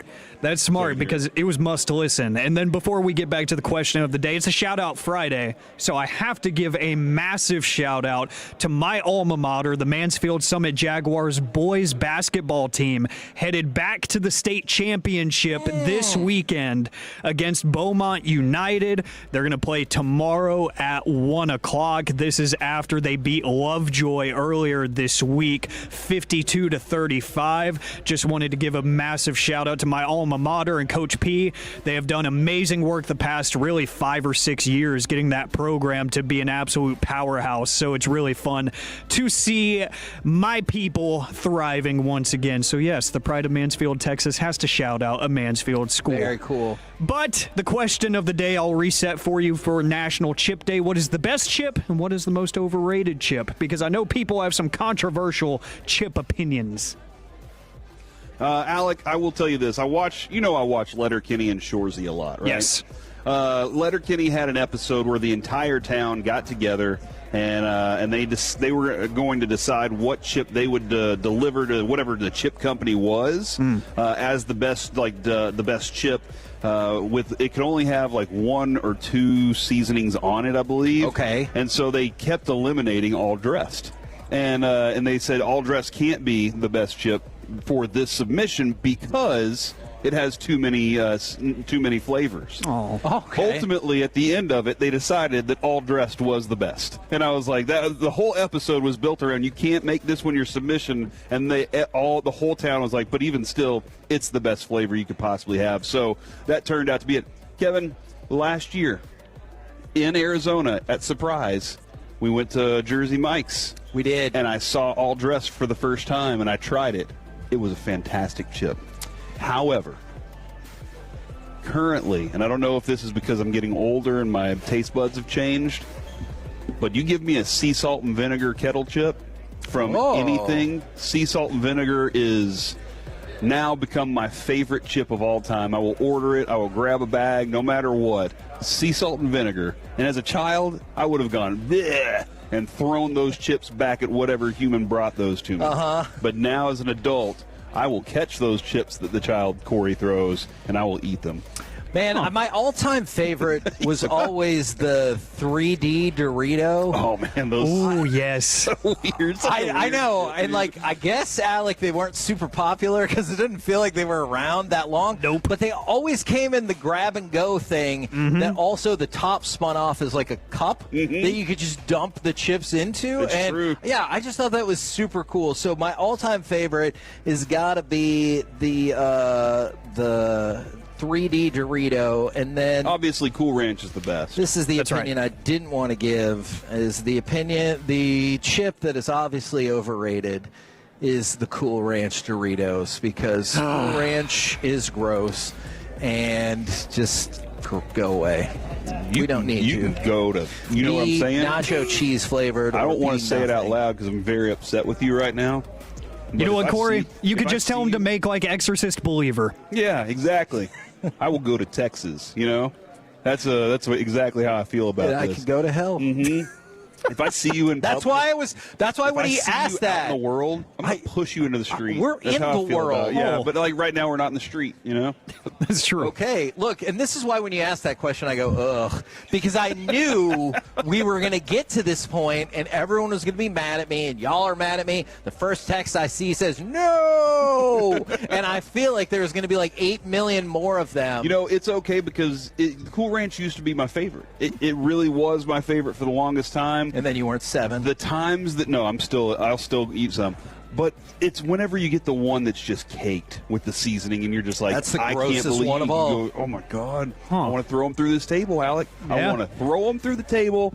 I'm sorry that I've resorted to violence so many times this week. Then you probably could broadcast outside. You just running through the Ross table. is like, fine, you go sit outside. Because wasn't there the other day where I was like, I haven't punched you yet, and I'm sorry, but I've resorted to violence too many times this week, Kevin. But you keep inciting it, is what I'm saying. There's going to be violence on the fan text. Although I have to admit, I got 2 for me, which are more than I thought I would. Kevin is not American if he doesn't like Cool Ranch. And then for the 817, Cool Ranch equals gross. Hashtag I'm with Kevin. Said no one ever. Yeah, it says I'm with Kev, actually. From the 321, Kevin, I agree with you. Cool Ranch is the pits. Now, I love that they use that expression, but fear not, there are 8 million other texts that are saying rude things. Good. That hurt my feelings. Sometimes it's deserved. Whenever you give wrong opinions, it's going to happen. And look, I'm a little paranoid about this because people keep calling me un-American. I'm listening and watching something about the Red Scare right now, and I'm like, oh no, I don't want Joe McCarthy to roll in here and be like, I don't think you are American because you don't like Cool Ranch Doritos. Dude, how... Never mind. I don't want to get into the fear of that, honestly. I really don't. It is scary. Kevin, that's like at least the 7th or 8th time this week you have said a sentence that I'm 99.9% sure has never been said in human history. Yeah. Think about it, Alec. That's what I do. Regarding the un-American part of it, what are the colors of the seasoning on the Cool Ranch Doritos? Crap. Is it blue and red, white, and blue? That's right. Red? Mm-hmm. Yep. The other day, though, I did find a bag called, like, scentless or something. I don't know. It was something like that, and it doesn't have any artificial colors. So the seasoning is just like it's white and tastes boring. Like that. Yeah, it's Corey and Alec, you'll love this. Oh man, because y'all mentioned her, I just looked up Trish Stratus. She is my new crush. Yes, as she should be. Way downtown. And Do you count Takis and Cheez-Its as chips? I think I count Takis as chips, but not Cheez-Its. Agreed. Cheez-Its a cracker. Yes. Agreed. Takis a chip. You know what? I was called by the Nosebleeds one night to interact with them regarding Cheetos being a chip, and I said I think it is its own category.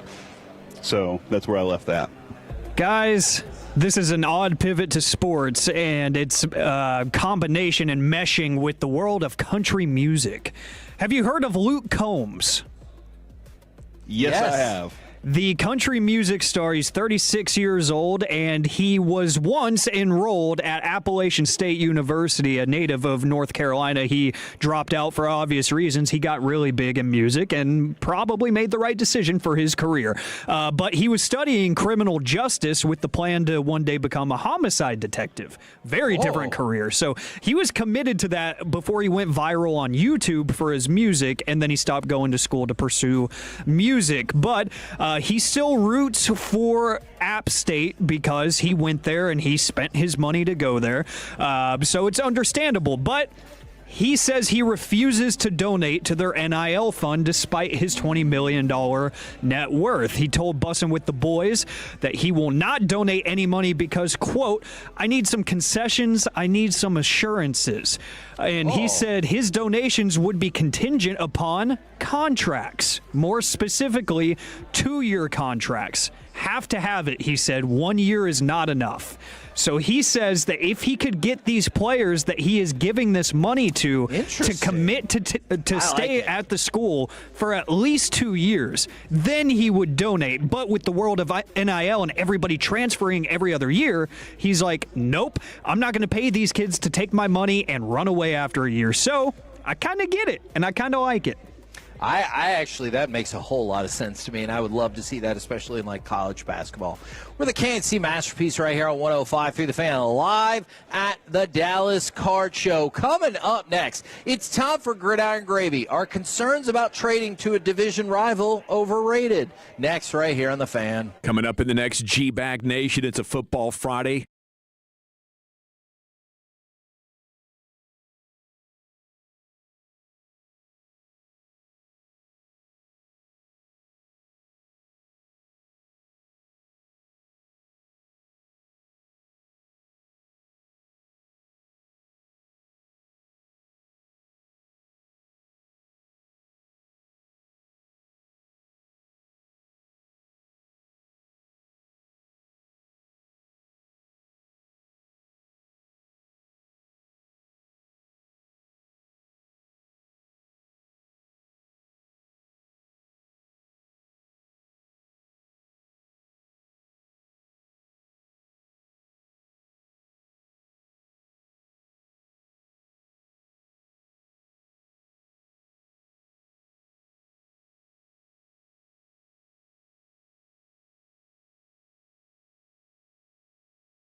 Tickets are available at DallasCardShow.com or at the door. Don't miss the Dallas Card Show March 12th through March 15th at 777 Waters Creek Boulevard in Allen. Dallas Card Show. We'll see you there.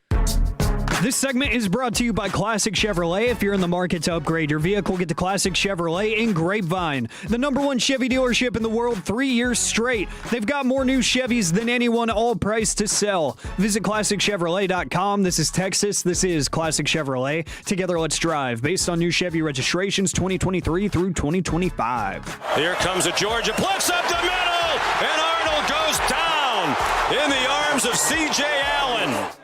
K&C Masterpiece back here on 105 through the Fan. We're live at the Dallas Card Show, 777 Waters Creek Boulevard in Allen at the Marriott. And while we have been here in the breaks, we've been buying up some cards too. So we already had our box battle. Next up, we've got a couple of big-time boxes that we're going to open as well. And we have some WWE Universe cards that we can give away if you walk on up to the table here at the Dallas Card Show. Now, it's time, courtesy of Men's Tea Clinic, to go around the entire NFL and dip into some gridiron gravy. Dip it and lip it. Now, I guess I should have said rip it since we're here today. Ripping packs. Good point. Hey, there's people with lips here, too. Now. What? There are. That was, you know what? I would expect that out of me. That's why I did it. All right.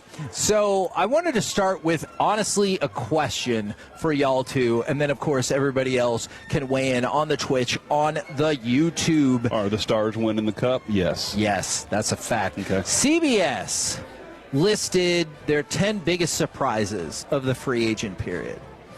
And one of them was Minkah Fitzpatrick gets traded to a division rival.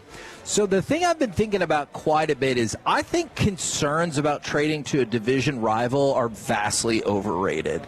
Because I think usually if you're trading away a player, it's for a very specific purpose. Now, sometimes it might just be a monetary purpose, but I think a lot of times the reason is you don't think they fit the scheme, or maybe you don't even think they're that great anymore. So I think trading a player to a division rival and people getting upset about it, I think it's overrated. This is interesting. It's the Randy Moss theory here. They passed on Randy Moss, and then he turned out to be amazing and embarrassed you in a game. He sure did. And, like I go back to the first time T.O. played against Philadelphia, he didn't have a good game. And Philadelphia got the better of that. And then he ended up having some better games against them later on. But it was the emotions, of that first time playing against them. Yeah. Sometimes the dudes rise to the occasion, and I think, Kevin, it's more about the next time you play them or the times that they defeat you that people are concerned about, not the successes of the other team. Okay. That whole – and we didn't want to see DeMarcus Ware go to Washington and win a Super Bowl in Washington. He went to Denver, and that was fine. Right. I see what you're saying, but I think it is mostly about the how do they play against me, because that's really the only time I'm probably going to watch them anyway. Okay. Alec, does this scenario bother you? It doesn't have to be specifically about Minkah. Just does the concept, I guess, not the scenario, bother you? It doesn't, if we're being totally honest. I can understand from a fan perspective why it would, because it's like, I got to watch them twice a year now. But I'm with you where I'm like, they're getting moved for a reason. Either, in my mind, you might have been able to tax that division opponent to get more out of them. Like, hey, okay. I can see that. I'm going to need a little bit more than, let's say, like what Denver is offering me, because I got to play against you twice a year. So you're going to give me an extra pick, or you're going to give me a player or whatever. So I think if it's happening for a very good reason, like you said. Okay. So you get more upset, though, if a guy leaves your team and signs with the opponent? Or a division rival? I think so, because I was like, Oh, that was your choice, and that hurts my feelings. Look, sometimes being a sports fan includes plenty of hypocritical thoughts. Yeah, no. And I think this is one of them. Well, because the Dan Quinn, when he left, you could see there was going to be a little bit of an exodus with some guys that weren't going to be on your team anymore, and like it was a natural fit for them to go to that guy. Yeah, that part didn't bother me because I felt like maybe the Cowboys kind of give a nice little pat on the way out the door and be like, thanks. Yeah, have a great time. We appreciate it. Yeah. You know, I'll tell you what does bother me. I told you this earlier. When a team, like, it lets you go or trades you and then sends out the thank you. Yeah, that does bother you, doesn't it? The Dolphins did that with Tua, and they're like, we don't want you anymore, so much so we're willing to eat all this money because we don't like you. And then they're like, thank you, Tua. Oh, it was so wonderful having you here. Why do that? Why are you doing that for? Would it make any difference to you if it was started with, like, though in the long run it didn't work out, here are all the things we did like? Because I guess you don't really see, like, divorce announcements, right? Where but that one couple that was at Dick's Last Resort with us, and they ended up buying me shirts and hats and my parents some champagne. And they were really excited to be divorced. So, I mean, I did see a post recently. A girl on Facebook, she posted a picture of her and her old husband, and she just kind of took a quick shot. She's smiling real big, and he's not happy. But she was like, divorced, baby. And I was like, oh, man. Oh, that means he's sad about it. Or I think he's just like, how much am I going to have to pay? You know? Oh, yeah. Okay. These are all fair questions. Exactly. Now, the worst-kept secret in the NFL came to fruition yesterday afternoon. Kyler Murray signed a one-year contract with the Vikings. And the way he did it, I still think is really smart. He took the minimum, $1.3 million, which means, because he gets all his money either way, and so the Cardinals are still on the hook for $35.5 million. So, kind of to your point, it does kind of feel like a one last FU on the way out the door, and then also you're helping out your new team by not really taking up much space. And then the other thing he got put in the contract, and I'm sure this was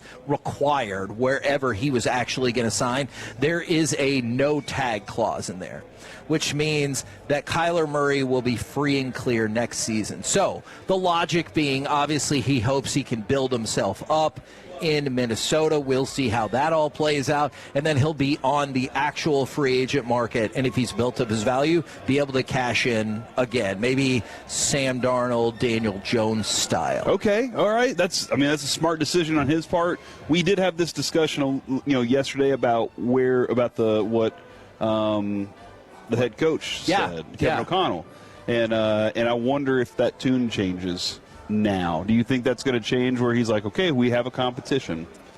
I do. I just... Because yesterday it was J.J. McCarthy's our quarterback and yada, yada, yada, and now there's a completely new scenario in front of you. And like I said, whenever you're in the building, that's when you can change it. You can't go back to J.J. McCarthy and be like, please. Look, and after you've crapped all over. Yeah, that's true. And, I don't know if he'll say it totally publicly. I imagine he will to a certain extent. But you believe 100% there is going to be a real quarterback competition, right? Yeah, you said 100%. Yes. I say 101%. Okay. Well, 110%. You've bested me again. Did you just go Texas Rangers? Did you just outbid yourself? I think I did. I think I really did. Right, congratulations. A-Rod is yours. Now, for the Cowboys, they did agree to terms with Matt Hennessy, so plenty of time for celebration yesterday. Todd Archer from... Hold on. Now, are you saying you're not celebrating like Brock Hoffman and T.J. Bass, in free agency here? I just meant because of Hennessy. Oh, gotcha. Yeah. I like that. Yeah, I like it. Just as simple as that. So the Cowboys bring in a depth addition for the offensive line, which I feel like we've been pretty consistent about. That always feels like a positive. And he has lots of experience, interior, center, guard area.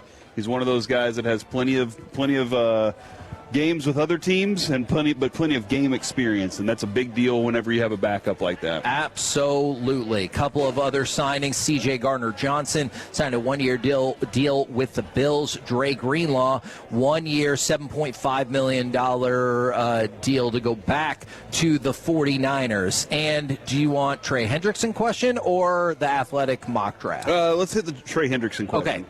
Over under, how many sacks do you think he'll have next year? Because, this has been a big to-do where he was going to sign. Then he ends up now with the Ravens 11. Alec, how many sacks do you think Trey Hendrickson will have next year? 12.5. Ooh, you guys. 11 1/3. That you are. I don't need another answer. Oh, okay. You guys should both take the over on this. Over-under set at 9.5. For Trey Hendrickson next year. That is actually a very good number. It's intriguing. I was being very nice by saying 11. Okay. Alec was being way too nice by saying 12.5. But that 9.5 is a real, because you don't know how he's going to be used, how he's going to adjust to the scenario.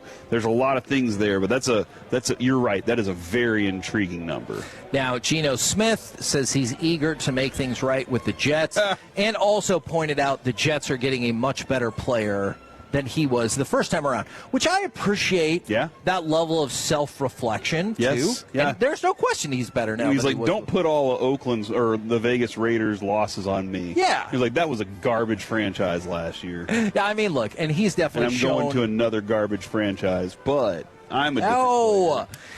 By the way, and I can't remember how much we talked about this or if we mentioned it, in the newest athletic mock draft, they have Mansour Delane at 12 to the Cowboys and C.J. Allen at 20. That's why I wanted to play that highlight coming back. I know we have already talked about both of those players a pretty good amount. I would be ecstatic because, listen, there are lots of other players I want. Sure. But if that's what I came away with those two, I would be very happy to have both of those. We asked John Machota, would you be happy about that? And they were like, absolutely. He was like, absolutely. That would be an ideal scenario because you fulfill your linebacker spot that you need with a guy who's ready to play right now. Right. And you fulfill it with one of the top corners in this game. I would be ecstatic if that happens. My pipe dream scenario that I've started to think about is C.J. Allen slides down just a little bit, and you're able to trade back and still get C.J. Allen, and with the extra pick, you still get Jacob Rodriguez. Okay, yeah. And I said pipe dream scenario. Well, hold on. That's a pipe dream. Why not Caleb Downs in your pipe dream? That's a good point. This sounds like a realistic dream. All right, new pipe dream. Mansour Delane falls. C.J. Allen. C.J. Allen slips to the second and third round. I'm still able to get Caleb Downs and all those other players I just mentioned. There you go. That, my friend, is a pipe dream. If we're really having preposterous things that are never going to happen. Yeah, like my hey, we're trading up for Ed Oliver was my ridiculous thing that was never going to happen. Oh man, then maybe I'll start thinking about Sonny Styles too. Oh look, we have lots of. You know what? That needs to be a segment. Either sooner. Yeah, we're going to do it next week. Okay. That was the plan. And then I think you could do it again leading up to the draft. What is your pipe dream happening for the draft? And all of a sudden you're like, oh, yeah, I got all these people. How did that happen? Don't worry about that. We're the KNC Masterpiece right That's here. the name of the segment. Don't worry about that. I'm in. Well, I mean, not really. Coming up next. For better or worse, have you changed your perception of any Rangers players because of spring training? Plus, do you think the roster could look like this? Next, right here on The Fan. The more time you give, the more our crush grows.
Driven by our D&M Leasing Studios, it's the KNC Masterpiece on 105.3 The Fan. KNC Masterpiece right here on 105.3 The Fan. We are live at the Dallas Card Show at the Marriott in Allen, 777 Waters Creek Boulevard. If you want to go ahead and stop on by, and a couple of things because people have been asking some card questions, but also we're going to shift our segments up a little bit. Because our opening segment for the show was going to be, what grade would you give the Cowboys through the first week-ish of NFL free agency? And that's what I want to know. 877-881-1053, Franklin Injury Attorney text line, or the Twitch, or the YouTube, since we didn't get an opportunity to get into that because we had a lot of hotel talk, which I loved. But also, somebody texted in from the 936. Every time I listen to y'all's show, I walk away wanting to start investing in some baseball cards. My 3-year-old daughter loves sports, and I think that would be a good hobby for us to get into. What would be y'all's intro to sports cards, specifically baseball guide for dummies? I got this. The first cards you should buy. Here, I'm going to give you the 4 that you should invest in immediately. Mickey Mantle. Willie Mays, anything Babe Ruth. I don't know, a lot of people are really getting that stuff right now. And Connor Griffin. And then stay away from him. He's an unproven commodity at the moment. That's true. And then Henry Aaron. So I would just invest in those. And that's just baseball. I haven't even gotten into the other ones. I don't know if you've ever heard of a guy named Thomas Brady. Maybe if you can find one of his. If you could find one of his cards that says Thomas Brady, I would actually be super interested in that. And seriously, I was just talking to a guy a few minutes ago about what he's looking for today. And he was like, I'm looking for Kobe, specifically these. And he was like, I'm also looking for this, this, and this. And he goes, what I'm trying to do is get to a point where I can get the Mantles and Mays, the things that continually rise, right, over time. He said these are quick risers, that the market's kind of volatile on. But there are certain, the guys that I just kind of named, those are risers that it just seems like proven in the market, they keep going up in value. So that might be a play. Depending on how much you have, you start with some lower tier stuff to advance up to the bigger things. Absolutely. I was going to recommend specifically to these people, but I think it works for anybody who's looking to get into, especially baseball. First of all, collect what you like, collect the players you like. Yeah. But then also, Top Series 1 for 2026 just came out, I think a month-ish or so ago, maybe a little bit more. It's Topps. When you were talking about all those great players, maybe not Babe Ruth, but the rest of them, they all are represented by iconic Topps cards. And so this is the 75th year of Topps. And so I would say get some Topps cards. And that's something where if you don't want to spend a lot of money, you can do it at the Target or the Walmart. But this is a great place to come as well. And I know we're here, but I'm not just saying this. I would be here after the show if we weren't doing the show here. There are so many vendors here and all kinds of great prices. You can get a bunch of stuff here too. If you see a Honus Bagner or a Stan Usual, don't buy those. Those are fake. That's like cards. buying a Robert Cop instead of RoboCop. Those are ripoffs. From the 940, it's also a shout out Friday. Can I get a shout out to the Paradise Panthers varsity basketball team playing against Westwood at the Alamo Dome for the state championship at 1 o'clock? See, I didn't know that. Usually I'm up to date on Paradise Sports because of our in-laws. It's interesting in Paradise. Isn't that roof? Wouldn't that be a problem for them playing volleyball? That is Paradise, the TV show. This is Paradise, the high school out near Decatur. From the 817, could you give a shout out to my daughter Liliana? She's been doing great in homeschool, and your mom loves you. That is delightful. And then one more from the 972. Shout out to Tolos, Victoria, and Todd are getting married in 3 hours. Wow! Kevin, you're still invited to come profess your love for one or both of us. Yes. And object at the wedding. Shout out to the guy wearing the Guinness shirt. Yes. Because we like Guinness. It's Absolutely. that time of year, Kevin, where we're getting to St. Patty's Day, baby. Man, hey, preemptive shout out to everybody who does not make an absolute fool of themselves or injure anybody at the St. Patrick's Day parade. We definitely had somebody who used to work at this station who... Now he runs radio. Yeah, he does. That part is super weird.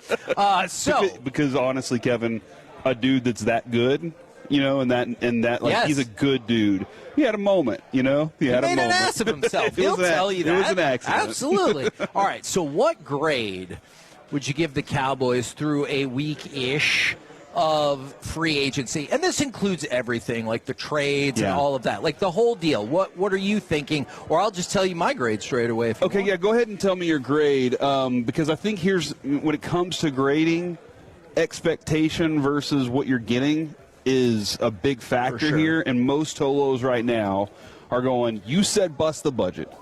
When somebody says bust the budget or all in, and that somebody is Jerry Jones, I look at everybody and go, you know better than to buy in. So I'm judging it based on what I needed from this team, but I'd like to hear your grade for sure. Yeah, so I went with, and I hope this makes sense, I went with a C+. And then I put very good grade. Then I put maybe. So, and by the way, I believe he's talking about his own show, potentially a hack for what is happening right now? Potentially a hack for the Dallas Card Show. The man who runs it on Twitter? No, he texted me.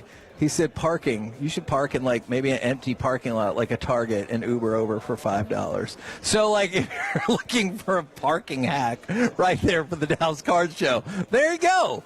And it's from the guy who runs the Dallas Card Show, so I think it should be fine. Is it because parking's kind of gotten parking is a little too much now? Can be tough here, because it's so popular. All right, so I said C+, maybe.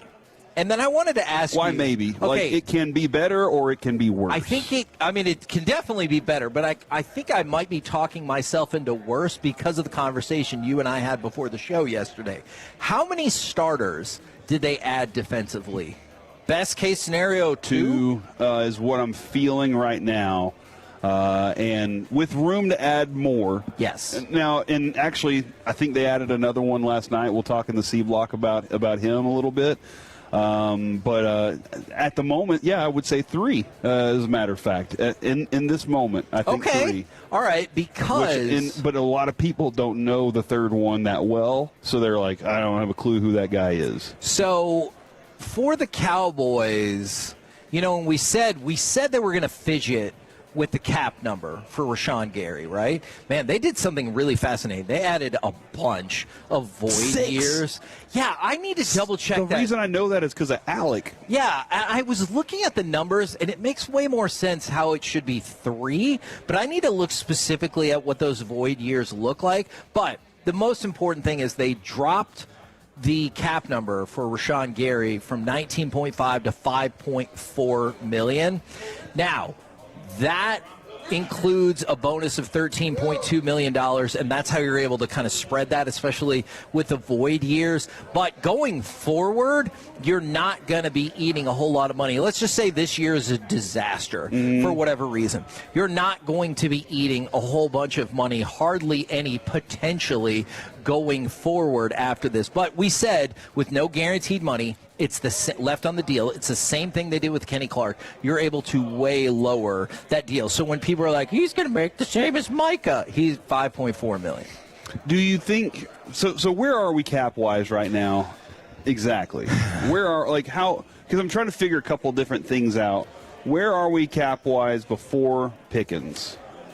Before Pickens, I think you should have $27 million. So just enough to sign George Pickens to a $27 million deal. Exactly. So that's why I hate that, because you can't fidget with that money. And we still haven't pulled any levers on anything else. What else do we have to pull levers on? Quinnen. Okay. If you wanted to do a contract extension, you could fidget with that, because Quinnen's cap hit is $21 million this year. Oh, this was before the Rashan Gary transformation, so I don't know why I said that. So that saves you another $14 million. So you've got $14 million. If you keep Pickens on the tag, you've got $14 million. If you sign him long term, now you could probably have $24 million. If you restructure Quinnen, now you could have 30-something million. I appreciate you, Kevin. You don't want to do that? I do. Oh, okay. They don't. Okay, you're right. All right. I think that they're looking, their decision on George Pickens has a lot to do with that, and they're like, we have just enough. Okay. And we're going to do that, and we're going to go forward with this. We're going to draft some players, and then you know what? Here's the next phase. Right. These post-June 1 cuts, these other guys that will come later down the road. These other guys that will be cut from their teams during training camp and stuff like that. They're going to look at those, and they're going to look at these other places where they can pick up some guys. Then I'll say you have about $14 million, maybe $13.5 million is what you're looking at. If you want to do something with Quinnen Williams, you could probably do something with Jake Ferguson as well. I don't know if they're looking to do that. Is there any incentive to not doing something with Quinnen now and doing it down the road? Yes, the thought that you just don't think he's going to make it that far. Okay. Like, that's the logic, right? If you don't think Quinnen Williams is going to be a viable player for you in 2 years, don't do it. Okay. So kind of like Zach Martin, owing him $15 million. By the way, whatever. So a couple of things about the cap.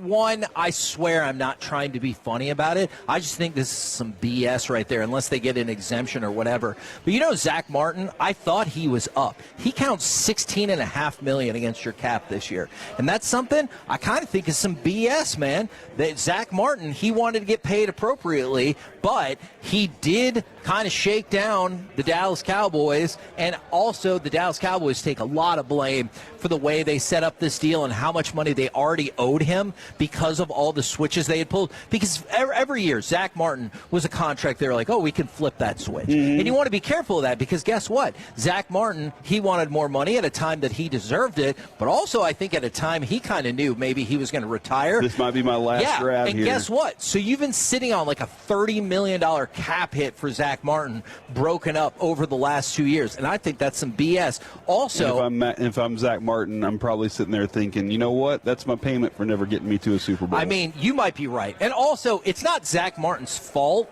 that we haven't been able to navigate the salary cap, and that's why we had to keep flipping those switches. But here's the other thing. I'm going to find out if you get an exemption from the league. But do you know next year Marshawn Nealon counts $1.8 million against the cap? Really feels like there should be some sort of mechanism in place to be like, man, he died, which is awful. Yeah. But also the NFL is still like, sorry, that counts. Yeah, that's interesting. I don't know if that's ever been brought up. I wonder if the Cowboys have ever brought that up or if that's ever happened in the past where it was brought up and the league was just like, that's just part of the thing. If it has, I'm just not familiar with it. Now, in terms of the grade from the 214, somebody said a solid B. We got a couple of B minuses, which I understand. And going back to my grade of a C+, I know you said maybe we got another starter, but when we were looking at the defensive roster, especially the way they're going to run this scheme, I was like, how many starters do you still need? You might still need a left defensive end. I mean, you do. Another top-notch edge, maybe another 2 inside linebackers, one of which is going to be a starter, probably 2 more corners, one of which is going to be a starter, and maybe another safety. So, like, the thing that panicked me about the C+ is, do you still need 5 defensive starters? Yes. Or at least 4? Yeah. No, that's why I'm going to C. I get it. And I could see on the very high end, like the highest I could get is B-. And that is if all of these guys play to the highest level that they can play, I would give them a B-. But a C at the moment is where I stand on. And I know people are there, not low enough, it's a D, it's an F. I get it because y'all expected Maxx Crosby. Right. Should have known better is what I like to say. And I never got my hopes up for that. And that's why another thing is I'm not there.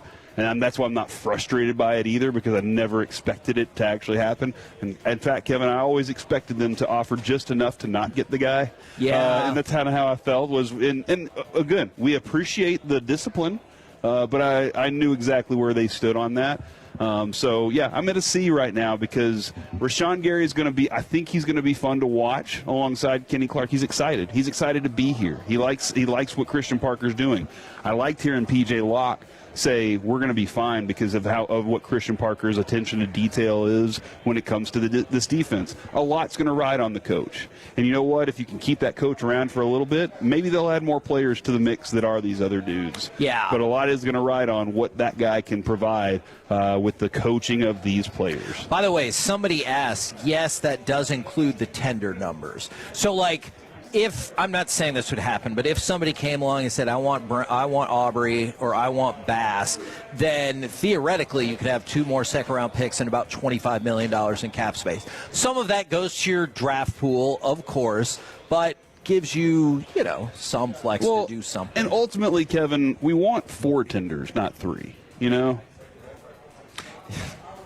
Yes.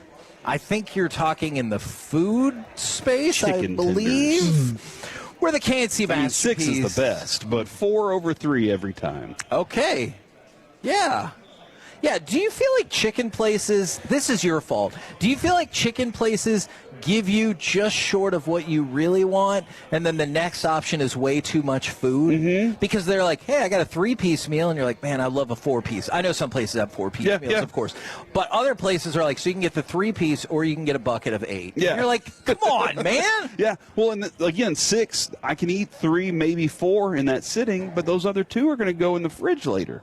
So that I'm not having that in that one sitting. Now I got to start doing Kevin math. All right, is that 2 different meals? Can I split it into 2 3s and have 2 meals for a lesser price than I would go pay for another meal? Yeah, probably so. And then from the 682, can you not sign Zach Martin to that 1-day contract and give him all the money? The issue is you've already given him the money. You don't need to give him anything. Yeah, it's just it's just the way you structured that money. They just kept pushing it down the road. And that's why they re-signed Dak. Make no mistake about it. They could not re-sign Dak because they still owed him $45 million. So if you would have let Dak walk, his cap hit would have been $45 million, and you would have looked like idiots. All right. When he gets to the end of his contract and retires, though, how much are you going to owe him after that? Hold on, let me look. You could have owed him only $45 million. Yeah, I feel like you're going to owe him 60, 90. Because whenever you hear, and I know we got to go, Alec. I'm sorry, but whenever you hear, they're like, oh, they restructured his contract. Now his cap hit's lower, and you're like, why don't you do that all the freaking time? So do you know, if he were to retire after the age of 35, you would still owe him $17 million on the cap. If for some reason, that's better. Okay. Well, I mean, it's actually better than I expected. That is until the next 2 years, because guess what his cap hit is in 2027? $76 million. Guess what his cap hit is in 2028? $86 million. So Dak Prescott's cap hit the next 2 years is $162 million. He's going to change He's going to have to play quarterback for the Cowboys for the next 95 years. At this rate, it does kind of feel like that. We're the KNC masterpiece right here on 105.3 The Fan. Coming up next, it's time for the combo platter in the Expressway. Driving flaws. Give us a sports opinion. And then, what is the part of driving or maybe even traffic law that you struggle with besides speeding, Corey? Okay. 877-881-1053. We'll do it next, live from the Dallas Card Show on 105.3 The Fan. Take us with you wherever you go. Now heard on the iHeartRadio app, YouTube, Twitch, the TuneIn app, our Odyssey app, and of course with the biggest mother of a radio signal in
share. Drivers, do your part to help make sure everyone arrives home safely. Stay alert. Stop for pedestrians at crosswalks. Yield when turning and watch your speed. Be safe. Drive smart. A message from TxDOT. The Expressway on 105.3 The Fan is presented by the On Time Experts. And here are the Mavericks forcing a turnover. Middleton picks up the ball. PJ running the floor. And it's on a platter for him to climb the ladder. KNC Masterpiece right here on 105.3 The Fan. Shout out to Triple Cards and Waxed. Great partners. We love seeing them. Love seeing Sadie. You're the one who pointed her out. That's fantastic. As we are live at the Dallas Card Show, 777 Waters Creek Boulevard. We're at the Marriott. And, man, you know what I love? Like, I love Kyle. He's Kyle Robertson. He's the man who runs the show, who sometimes wants to be on camera and on air and sometimes does not. He's like, don't worry, there's plenty of parking. Just sometimes for me, I like to just Uber up to the front door. Mm-hmm. And so I appreciate that as we are live at the Dallas Card Show. And I believe at 1 o'clock, we've done some shopping in the breaks, which is tough. We got to hustle. But we've gotten some boxes here that we bought at the Dallas Card Show, and we're going to open them probably in the C block. But right now, Corey, I want you to know I specifically factored in what I thought you might say. Oh, I think you're going to be wrong. Oh, okay. So, although, hold on. No, you thought I would say speeding. Yeah. Okay. So let's. Since I kind of already knew this, I have something else prepared. So let's skip speeding. But driving flaws. Give us a sports opinion on the combo platter, and then what's the part of driving that you struggle with, or maybe what's the traffic law that you struggle with? Either way, because, like, for example, for the longest time, I was the drizzling S at parallel parking. That is until I had to teach Brandon how to drive. Like, I did his course, I taught him, and so I had to learn how to be a better parallel parker because I was the worst. I could park great parallel about 6 feet off the curb. It would. Alec, we were in Arizona. It was the worst. Kevin parallel parked, and I think that was the moment that we decided I'll drive. Yeah. But because Kevin was so far off, I was like, you're in the middle of the street right now. And we can't park here. The placement between the cars was impeccable. It was, you got that right. You nailed that. So far off the curb. And I'll admit to, I was pretty good at parallel parking from the get because my dad was he almost failed his driver's test because he was so casual the way he parallel parked. Whenever he put his hand behind the tester's thing and just kind of whipped it in there real quick, and they were like, no, and so he taught me, and I became very good. I became good at it. But when my kids were in school, when going to pick them up, it was pretty much you have to know how to parallel park, right? Because there's so many parents sitting around waiting for their kids outside. So for a long time, it was watching Kevin try to parallel park was as entertaining as most really good shows on Netflix. You will be glad to know now. It is like all of the other shows on Netflix now where you're like, ugh, you did it. Let's wrap this thing up. War Machine? Yeah, I have not seen War Machine. I'm taking shots at it. Eric told me it was awesome. So 877-881-1053, that is the combo platter. Besides speeding, give us a sports opinion and then the part of driving or maybe in the traffic law that you struggle with. Corey, would you like to go first? Would you like me go to the fan text? I would like to go first. Fan text, I appreciate you. I wanted to talk about some Cowboys stuff here, but I think we can save that for another conversation because I think you had a really good conversation off air that is really interesting because this Cowboys draft could be very vital to what they really truly want to do. And I will tell you, Alec, we've joked. I think we said this on air. Sometimes in press conferences when you listen to defensive coaches and they or Schottenheimer talk about the defense that they're going up against, he's like, well, they're real multiple. And sometimes I'm like, sometimes that's true. Other times I'm like, sure. And so is everybody else. So that's just a thing you say.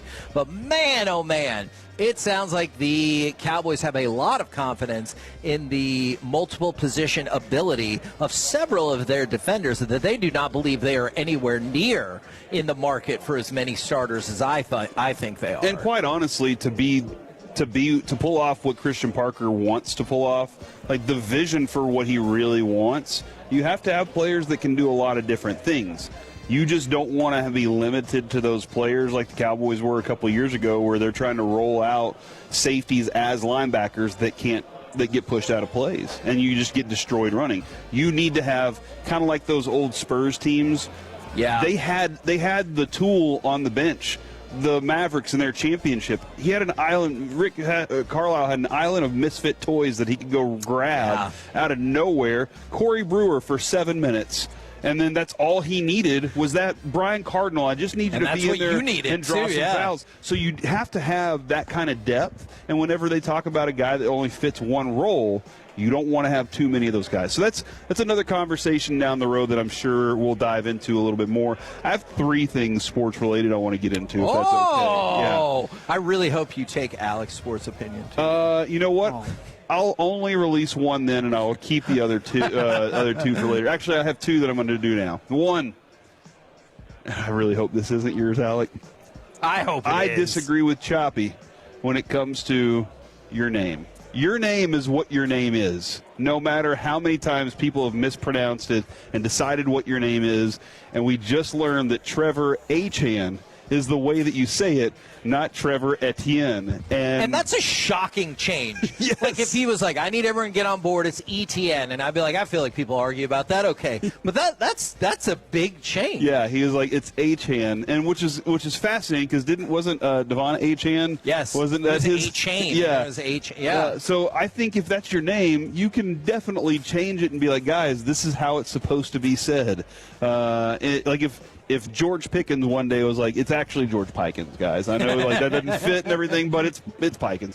You have to call him that. This feels like if he said it's George Pikanch. Yeah. And you're like, wait, what? The one thing I will say is we recently learned, and I told you about this, Adrian was at the convention whenever she saw it, that J.W. Marriott is Marriott. Yes. And so we've been saying it. However, I tried to change that. I don't know that the hotel chain has come out and said this is how you say it. Oh. So, but I want to say what their name is. Yeah. So it's still Marriott to me. So if you're going to change your name to what it's actually supposed to be said once you finally get the platform to do it, I think that's perfectly okay. I agree with you. Option number 2, I still think Jake Berger's going to have a monster season. I think a career year.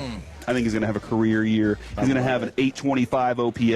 He's going to have 35 home runs. He's going to drive in 90 RSBI, and he is going to have a monster season. I'm putting it on the line for this one. That's my prediction. I feel like that changes a lot of your concerns about this offense, right? And you know what? One of the reasons the RBIs are going to be up is because there's going to be more runners on base for him, I believe. Okay. So I'm shooting for that. I love right that. now. All right. Driving thing that I struggle with. And Kevin, I don't know if you remember this happening when we were driving to the airport. I struggle with driving in one lane whenever there aren't a bunch of cars around. Oh. If I'm driving down, there's a street that we have that has 4 lanes and it's blocked by a median. And I will drive in the middle of both lanes. I will drive with 2 tires on one side of the thing and 2 tires on the other side of the line because there are no other cars on the street right now. I don't have to worry about it. And Adrian will be like, why don't you just pick a lane to be in right now? And I'm like, why do I have to be restricted by lines? This doesn't make sense to me. This is like you telling me to color within the lines. Why? You're taking away my artistic endeavors. And I don't like that. So I struggle.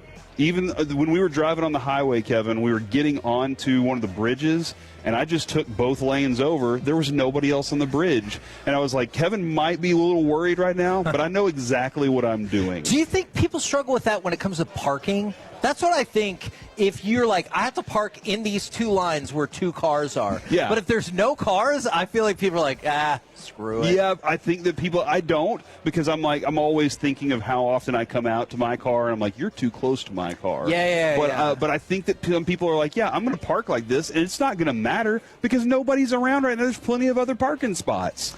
But yes, that's where and also our parking garage is very difficult to park in. It really is. But yeah, I struggle in driving in one lane when there's options to drive in 2 lanes at once. Interesting. I like that answer. Very unique. Thank you. From the 972, the Stars will win the Cup. Obviously, I love that. Feels like Robert Tiffin. He can't totally say it, but it's pushing me in that direction as well. And this seems to be the number one answer we've gotten so far. And nobody in this state knows how to do a roundabout. I feel like we have discussed at length the struggles that we have in this state with the roundabout, so I absolutely understand that.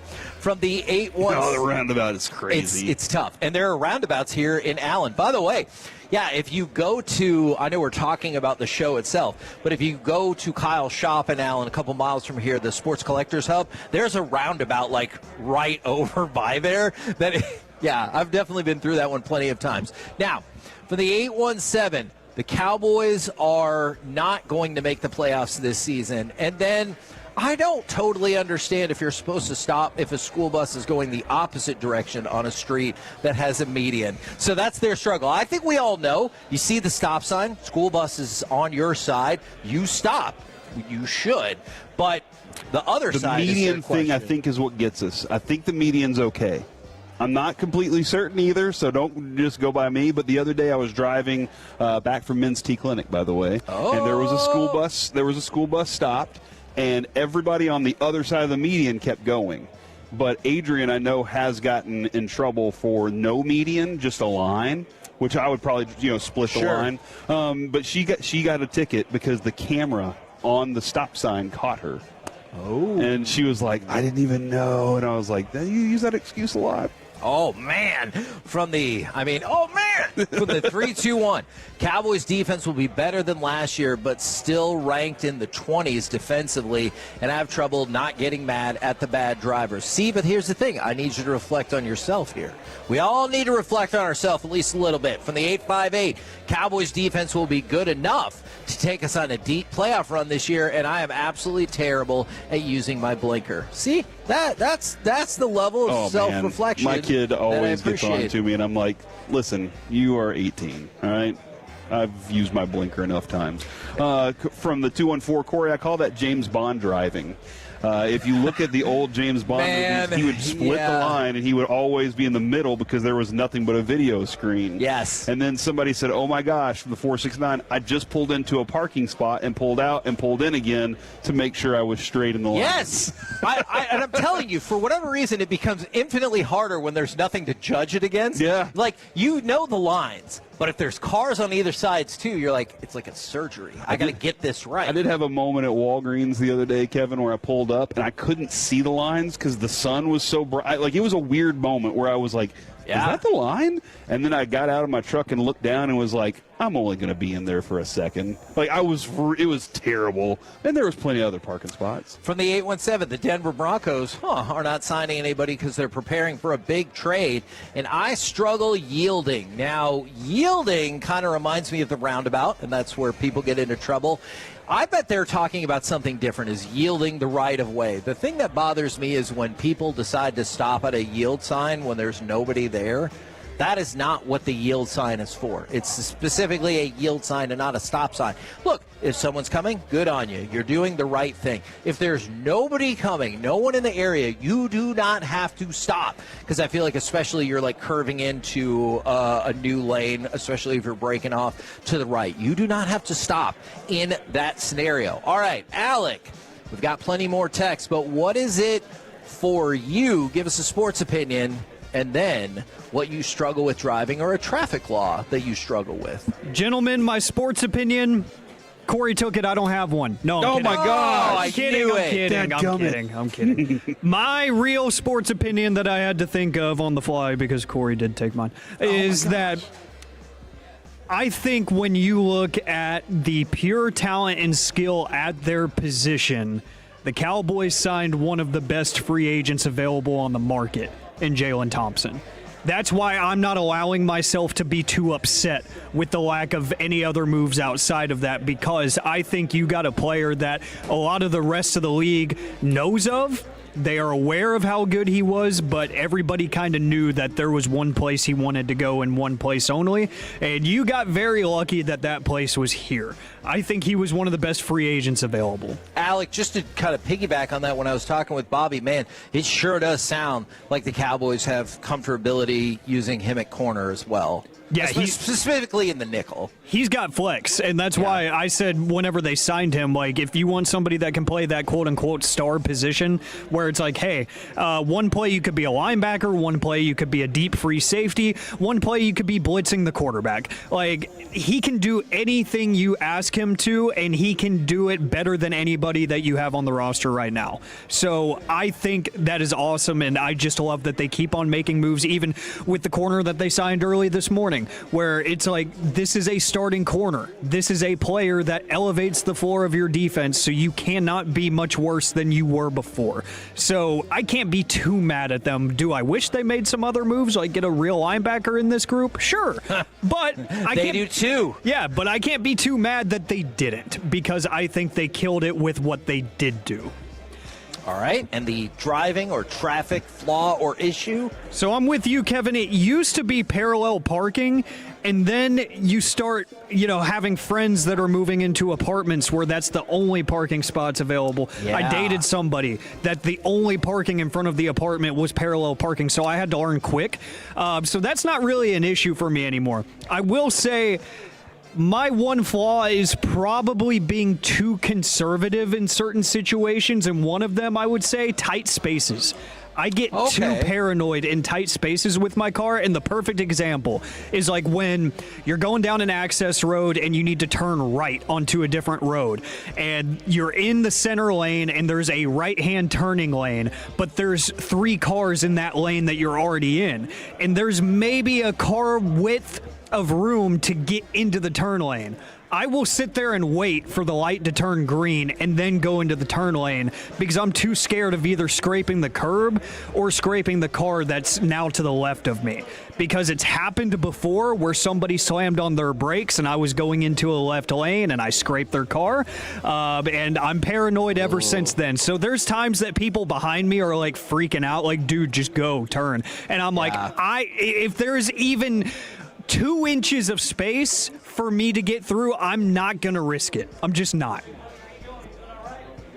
What percentage of people do you think who get upset at the conservative driver is because they got somewhere they need to be versus just like, I just want you to go faster? Oh, man, that's a really good question. Is this a 50-50 proposition? No. Or I think more people are just being jerks, if we're being honest. They're like, dude, just go. It's like, you're probably off of work now. Like, there's this one spot in Cedar Hill off of 67 that has that exact scenario that I just painted for you. I guarantee you at that time of the day, it's somebody that just got off of work and just wants to go sit on the couch. I feel you. I do too. I got a question. Yeah. And I need a little help with this, because I always felt like I was in the right, but I don't know if I am. Oh. But I always justified it in multiple ways. Don't we all? Yeah. Right? So currently at our current building, you can U-turn underneath the overpass. At our old place, you could U-turn over the overpass, right? Like you could U-turn there if you want to get back onto 75. Now, there was a yield sign there. Well, across the way, across 3 lanes, was a stoplight. Oncoming traffic was at a stoplight. Yeah. If they are at a stoplight, they need to stop at the stoplight first. Correct. I can go as long as the light's red no matter what. Correct. Now, when they decide to turn, shouldn't they be turning into the first lane available, not 3 lanes over? You are supposed to do that. I will agree that at times I do not follow that. So therefore, do I have the right of way to yield into this lane while they should get on? They should turn right and then wait to get over 2 more lanes. I think you should. I'm not 100% on that, though. I feel like we've probably got a driving instructor listening, right? If you're a driving instructor, text in 877-881-1053. And if you need me to draw this on a piece of paper, I can do this. Okay, I yes. can do charts. I'm good at that. From the 480, the Cowboys could draft a wide receiver if one of the top ones falls to them, and backing up a trailer is something I still struggle with. Oh, man, yeah. No, we don't all have to back up trailers, but I get it. It feels wrong cutting the wheel. You're like, hold on, how come it didn't work? And you're like, nope, it goes the other way. Speaking of wide receivers, Cowboys former wide receiver Jalen Tolbert is signed with the Dolphins. Does it say, what do you get, $3 million? Let me get to make sure I don't have a number million, on that. Something like that. Is this the new version? 1 year deal. That's all I got right now. Okay, yeah, I can't imagine it's for tons and tons of money. By the way, it is also a shout-out Friday from the 817. Shout-out to my sweet baby niece, Maricela. She's about 42 days old, born with health issues, has been fighting for her life. Her whole family loves and supports her. We're praying for her to leave and have a long and healthy life, man. Our prayers are with you as well, and they appreciate the show. They said thank you to RFKNC. So if you didn't catch last Friday's show, it was a struggle for sure. Now, I would like to... From the 817 driving instructor here, it's always the motorcycle's fault. Man, I saw... This was terrifying. At night once, I saw a car. I don't know why there was nothing around there or how long this motorcycle had been down. It was at night, and it was a black motorcycle that a car just hit because there was nobody on the motorcycle at the time. Like, they had crashed or fallen or something, and so the motorcycle is laying flat on the ground. Car didn't see it and just hit it. Oh, man. It was horrifying.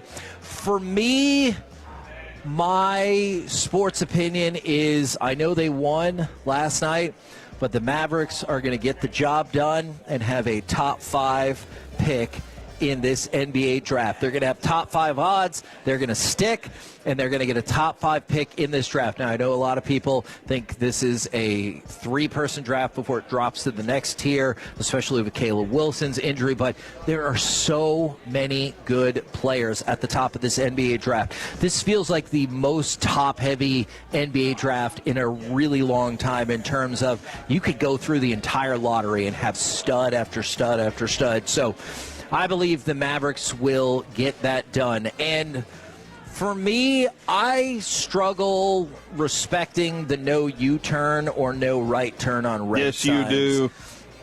Yes, you do. And I will tell you this, dude, you turning right on a don't turn right sign irritates me. Why? Not that I've been in the car with you, but you just saying it. I admit it. I do. We have a spot at Custer and Park, I believe. Custer and 15th, where the sign literally says it right there during school hours, because there are a lot of kids that live in the apartment complex on the other side, and they're walking across. Sure. And because of the way the traffic is over there, like, it's chaos, dude. It's a very dangerous intersection for one, because of that. And I'm always like, this is why the sign's there. Okay, I will tell you this. I always default to respect the school zone and their practices. Pedestrians. You do a good job of saying pedestrians. You for sure got the right of way. Absolutely. Yeah. And so there's a right turn on red that I do respect. If you get off at Firewheel, because I justify it as so, right? No, for a very specific reason.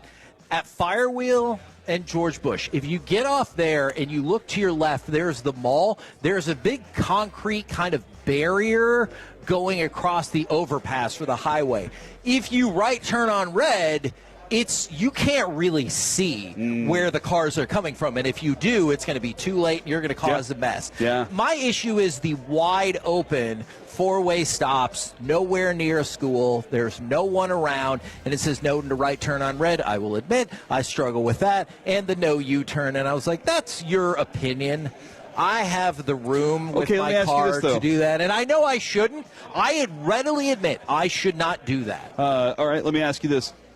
that specific one that I'm sitting at. If I'm sitting there and it has the sign and you're behind me. I will never honk at somebody for that. I've had somebody honk at me and I'm just like, I'm like, it says it right here on the sign. You should have turned right and cut through the McDonald's parking lot if you really needed to go that bad. I will never honk at somebody for that. You know what I have done, though, and I don't know if you'll appreciate or approve of this. So, like throwing a big gulp at somebody's car? I would not do that. Okay. So there's a three-lane road kind of leading up to the turn-in for my house. What I really hate is there's one car in the left lane, there's two cars in the middle lane, and I'm in the right lane, and there's nobody in front of me. And the car in the middle lane moves into the right lane at the stoplight because, heaven forbid, they were second, and they just sit there. And I'm like, bro, I need to turn. Like, that irritates me so much. You're a D for doing that. You couldn't stand being second in line to wait. So that I will honk at. But, I will never honk at somebody for obeying the traffic rules with the exception of driving the speed limit in the left lane. Do you ever passive-aggressively turn on your windshield wipers while you're going down the road because somebody's tailgating you? No. So now they have to turn their windshield wipers off to get the little sprinkles of water off the windshield. Yeah. There we go. Sotelo, baby. I have not. I never even thought about the only reason I've ever thought about it is because Daniel Tosh has a joke where somebody was really aggressively coming at him on the behind him, and he was like, so I get off the highway, and then I passive aggressively turn my windshield wipers on. I was like, this is a genius idea. It irritates them just enough. It's not, you didn't throw any rocks at their windshield. Yeah. You just sprinkled a little water on them. Yeah, man. You're welcome, America. And I just want to say, because I'm one of these people from the 817, you see it. It's 8 million times in this segment. People in the roundabout. I will admit, the roundabout scares and confuses me. I do my best to stay out of people's way as I totally try to learn the ins and outs of it. I just don't run into roundabouts that much. They're just not as common as they are in other places in the country. Here's how easy it is, Kevin. Whatever's coming from the left, you better not get involved. Yeah. If there's nothing coming from the left, go ahead and get in the roundabout. Otherwise, you're good. That's it. That's all you need to know. By the way, people are doing the work. I actually looked that up, Kevin. I wasn't sure if you do have to stop for that bus if the roads are separated by a barrier or a medium. It says you do not if it's separated. So there we go. There we go. Look at us solving problems in America today. Every once in a while, do you feel like it just depends on who the people are policing the roads? Yes. Where they're like, you turn into the middle lane, I don't care. Or at times they'll be like, no. Not going to happen That's today. Against the rules. Yep. You're supposed to turn into the first available lane. We're the KNC Masterpiece right here on 105.3 The Fan. Coming up next, it's time for the C Block starring Corey Majors, and we're going to open some more cards. Had a big plan until I saw Rent-A-Human as a thing now. What? Next on The Fan. Our goal is to have you winning every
to look this over. I've never heard of that, so it is interesting.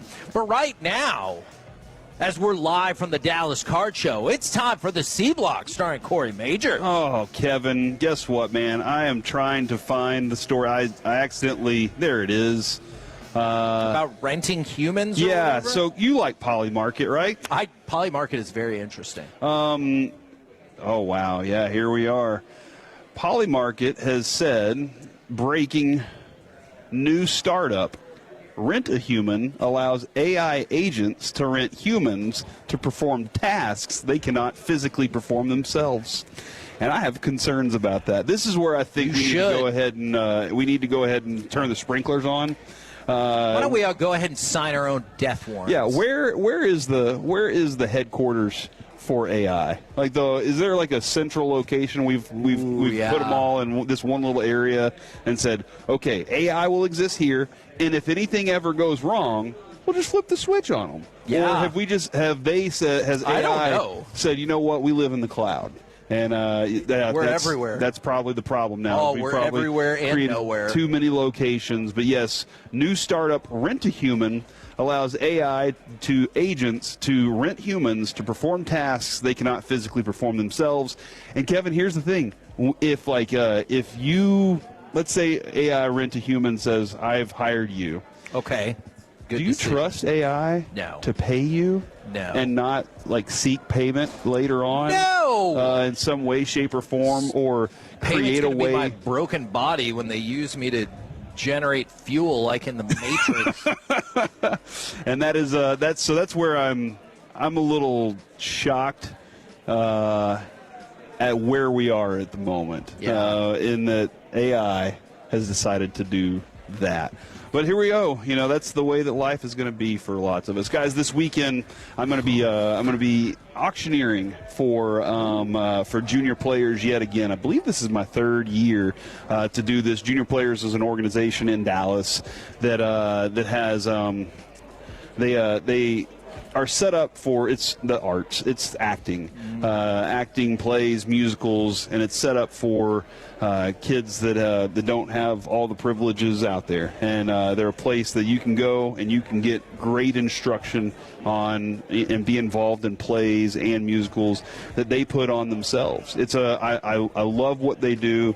I grew up in the theater. I was a theater kid also, as well as playing sports. And the executive director, I was in the theater. I was in a play with in high school.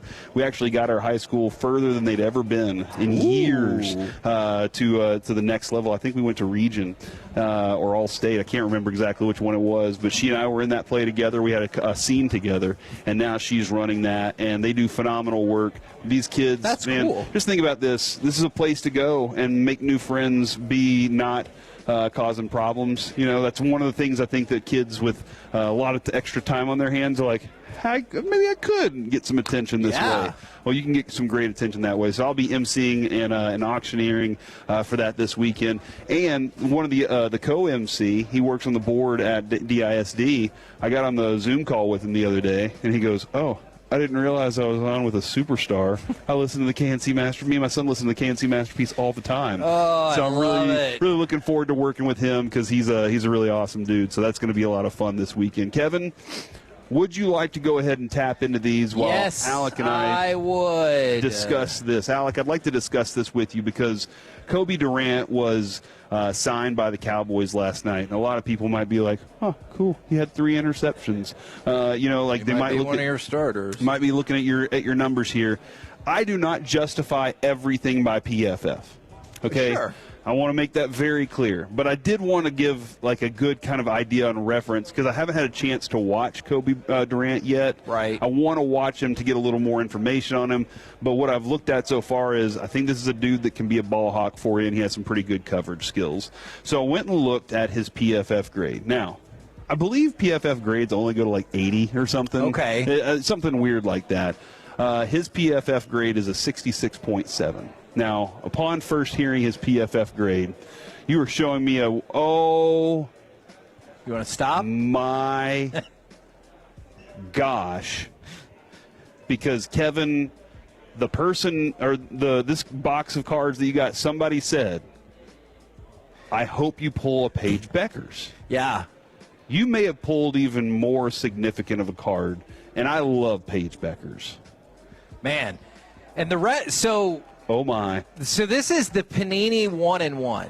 Can you explain? Yeah, yes. Yeah. It's WNBA product, came out, I think today or yesterday. You get one autograph, one memorabilia, and another numbered card. So the cards on either side are kind of disappointing because they're both Bridget Carlton, who gross. is she's the worst. Not great. Actually, I don't know anything about her. Yeah, she's not great. So it's a numbered to 99 and then an autograph to 99. But the reason why Corey stopped is I saw the first three letters of the name. I showed him, because they have like little kind of backers on there if you want to do it slowly. And so it says Caitlin, and Alec, it's from Indiana. So this is going to be a Caitlin Clark, I think, memorabilia. I would really love it if it was a memorabilia auto, and then I would just start dancing around, and then I might flip people off and just leave. Probably shouldn't do that. All right, it is Caitlin Clark. It is a memorabilia card, and it is numbered to 99. Wow. So I'm going to show that off right there. The Panini 1-in-1, Caitlin Clark, numbered to 99, patch right there. You mind if I take a look at that, take a gander? Do I wish it was autographed? Yes, of course I do. But that is the best memorabilia card that you're going to pull out of there. That is a significant card that you pulled Hell today. Yeah! And here's the thing. Let's go, baby! Earlier today, I said, Kevin, I want you to take that one because I don't have a hot hand lately. Right. Recently, I've been getting some really, just that's the way it is. You pull, obviously, that card immediately. Holy cow. Okay, but I want to warn you of something, Sell that Corey. thing for $2 million. No, I want to warn you of something. People can put whatever they want at whatever sale price they want. Doesn't mean that's what it's going to go for. The first thing I showed Corey was on eBay. Somebody just posted this exact card. It's numbered differently, but it's still at a 99 for $1,500 or their best offer. But people can post things for whatever the heck they want, but there is no question this card is freaking awesome. That is really cool, dude. Congratulations to the world on that pull right there. I want to keep sticking around. Do you think Alec wishes he would have gotten this card instead of the WWE? The WWE's? No, I don't know. I mean, I'm just kidding. He's a very simple man. I mean, I do have bills to pay, so, 66.7 overall grade last year, 39th out of 114 cornerbacks in the league is where his grade lands. Okay, 39th out of 114. And so I was like, okay, let's go back and look at how you use the term drizzling S frequently right. regarding I do enjoy that term. That are literally the drizzling S. And would you agree that the Cowboys' cornerback play last year was unsatisfactory? No, I would not. I would say it was the drizzling S. So there you go. So I went to go look at the Cowboys' secondary grades last year. Josh Butler played a few games for the Cowboys last year. 56.8 was his grade. Not enough snaps to be ranked. Yep.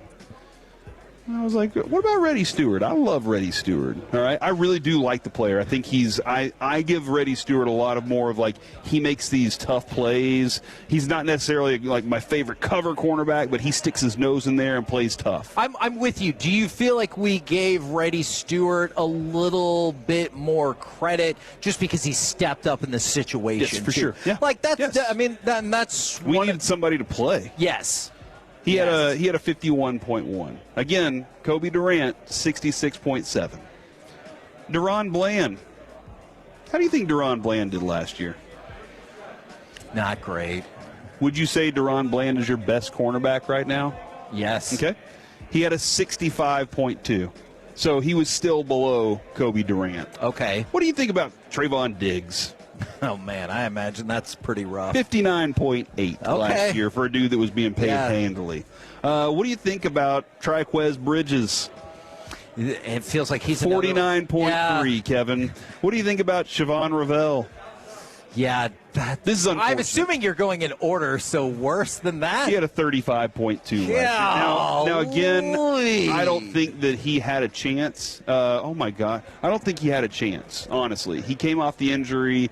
Did they rush him? I don't think so, but I don't think he had a good chance to really get familiar with the defense, be in the defense, nor did the coordinator last year really give the secondary a very good chance by not having a clue what he wanted to do with his defense. I think that Christian Parker is going to do a much better job, and Kevin, based on PFF, again, I don't judge it on everything, but based on that, you have your best cornerback right now in Kobe Durant. Now, will that be the case this season? Who knows? Because you could go ahead and get Mansour Delane, had a great pick there, and be, we're stout with our cornerback here. So that's one of the things I just wanted to check out. And I'm going to, again, we're going to do our due diligence on these players because that's what we do here on the KNC Masterpiece. We go check them out. We go watch. Look, so we actually have eyeball opinions that go with it. I just didn't have time yet. He's going to get it playing time this year, and I think there's going to be a lot of setups in this defense where he's going to be one of your starters. Also wanted to point out somebody that we had the discussion of talking about over the last couple of days. We were getting ready to start watching him. It is Caleb Banks, who broke his metatarsal yesterday. Thanks a lot to Alec for telling me that information. And Alec said, well, I guess I'm out on this guy. So thanks, Alec, for hurting my feelings, but I know exactly where we stand on this. It's what I do. So, I wouldn't take him. That is what he does. I wouldn't take him at this point right now. He said hopefully by June the recovery will be good, but I can't redshirt right now. And then, Kevin, I did go to rentahuman.ai, and it says AI needs your body. See? So that's a little concerning right there. They're telling you. But there are 616,000 rentable humans out there. So there you go. Now, Kevin, I'm about to open a package rentable humans of Leaf cards. And can you explain this pack? Because you said this is a significant value. Yeah, okay. And so this is what I love about Leaf. And Leaf is one of the sponsors out here. You can probably see in our background this is Sports Heroes. So it could go all over the place. UFC, you probably know what sports are. But you get 3 autographs in this one, and I think people sleep on Leaf. Leaf doesn't have an official license, so you won't see like the logos and stuff. But the autographs you can get in Leaf are crazy. I already know 2 of them. Do you want to use these backer cards? I already know 2 of them. Oh, okay. Now, does it matter the order? Not necessarily. Okay, all right. Yeah, whenever you open cards, usually there is a pattern, but it's not like the last one is going to be the best one. The first one, LaDainian Tomlinson. Oh, dip? Corey gets a hit. Okay. Corey gets a hit. Look on the back. It's going to be low numbered, I bet. Low number is 1 of 1. Shut up! Corey Major pulls a 1 of 1. Toast of the town, LaDainian Tomlinson, sports hero. Oh, my goodness. Man, maybe Corey got his hot hand back. Card number 2. I got to give this one to Mike. I have to give this one to Mike. It is Antoine Walker, 1 of 5, autographed. What would he say about Antoine Walker? he liked to shake. He liked to shake some things. Yeah. And then I think this card is a very impressive card. Lamine Yamal, the 15-year-old soccer player. What? This is an 8 of 9 on this card. Holy crap. So with this pull, between the LaDainian Tomlinson 1 of 1 and the Lamine Yamal, Kevin, did I hit on these 2? Crap. I would like to think so. That player is going to have a significant that future. Yamal one is the best one. Yeah. With all due respect. You've always hated LaDainian, though. That's always been the case. No. But we do have the 1 of 5 Antoine Walker. I like this pack. This was a good one. Dude, you crushed it. That Yamal card is awesome. That's probably like a $300 card. And that, ladies and gentlemen, is the C block. Man, should be called the G block with how much money we just made up in And remember, as AI says, Kevin, AI can't touch grass. You can. Get paid when agents need someone in the real world. It's just like, so this is just, there are so many other apps that exist that are this. They're just run by humans and not this faceless corporation or whatever. Send me a link. So, okay. All right. Alex, I'll do the dirty work. I'll plug some plugs in. Man, that's right. Alex, you got 2 choices. Give me the Yamal card, or I'm going to have to go to work for AI. True. Holy moly. moly! And in case what a significant few pulls by the KNC masterpiece in the C block today. So that was the Sports Hero Leaf Box where you pulled a 1-of-1 LaDainian Tomlinson and good night, an 8-of-9 Lamine Yamal autograph card. That is the next dude in soccer. Some people think he's the now dude. That is an incredible box right there. And from the 214, no effing way. That is a good way to put it. We're the KNC Masterpiece right here on 105.3 The Fan. Coming up next, who is the Rangers' most likely MLB award candidate this season? Plus, we got some Masterpiece of the Week next right here on The Fan. When your friends say, hey,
Provider, taking care of your project from the evaluation and planning to setting up, maintaining, and taking down the equipment when the project is complete. The Texas Authority and Barricade Rental. BuyersBarricades.com.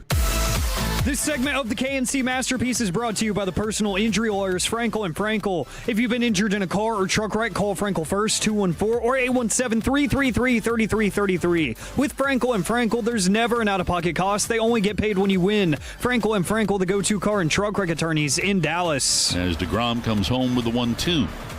And a swing and a miss. Changeup right around the bottom of the zone takes care of Butler. So for Jacob DeGrom, his third strikeout, a 1-2-3 top half of the third. KNC Masterpiece right here on 105.3 The Fan, live from the Dallas Card Show. 777 Waters Creek Boulevard at the Marriott in Allen. Just walking by us right now is the man of the hour. I told you could be on the show if you wanted. It is Kyle Robertson who runs the Dallas Card Show. He is the impresario of all of this. We've got Masterpiece of the Week coming up in just a few minutes, but this is why I would encourage people to come out to the Dallas Card Show. I am not kidding. In the last segment, and we can show these off in the fan cam, we pulled a Caitlin Clark memorabilia, a relic numbered out of 99, and then Corey pulled a one-of-one LaDainian Tomlinson auto, and then a Lamine Yamal autograph out of 9. So some bangers already out here at the Dallas Card Show. Now, I already told you we got Masterpiece of the Week coming up, but I was flipping through some things and trying to consider it for the Rangers. Which Rangers player do you think is most likely to be in the mix to win one of the major awards? Now, whether that's Rookie of the Year, I'll even include Manager of the Year, Cy Young, MVP, any of that good stuff. You can probably guess, based off the audio we played to come back with, I think it's Jacob DeGrom, but I might have undersold Skip right there. Oh, I think Skip could be in the mix. You think so, huh? Yeah, I do. How much of a change has to happen? Because they were in a 500 team. I think if they win the division, because this is a weak division, but you do have a Seattle team that is perceived as very strong. And I get why, because of the way last year went. So I think if you can win the division, I think there's a good shot that he could win. Now, that will depend on what happens to the other ones, but I think he's got a really good shot. So maybe I underestimated. Maybe I should have said Skip. Maybe I'm convincing myself to say Skip. It sounds like you're talking I know, it really does, now. doesn't it? Instead of Jacob DeGrom, because I would love to tell you, like, Wyatt Langford's ready to jump up into the AL MVP. That feels like too big of a jump. But Jacob DeGrom, he's won Cy Youngs. He pitched his first full season in a while last year. He's already talked about one of his personal goals this year is to throw more than 200 innings. So I think he's a viable candidate. By the way, from the 407, yo guys, can I get a shout out? Tolo George going to play the national anthem on electric guitar at the Allen Americans hockey game. Oh, cool. That's like literally we're right over there. Yeah. I guess we're not right next to them, but we're pretty close. I love Evaldi. And I was looking through a list the other day, and Kevin, he doesn't get as much respect for the Cy Young as he deserves. You're right. I think one of the things that you can always point to is he's going to take some time off. He was voted by his teammates as the most likely to be a good IndyCar driver because he likes to drive fast. He's going to have a spot in the middle of the season, somewhere in July, where he's going to take some time off because of the way he pitches.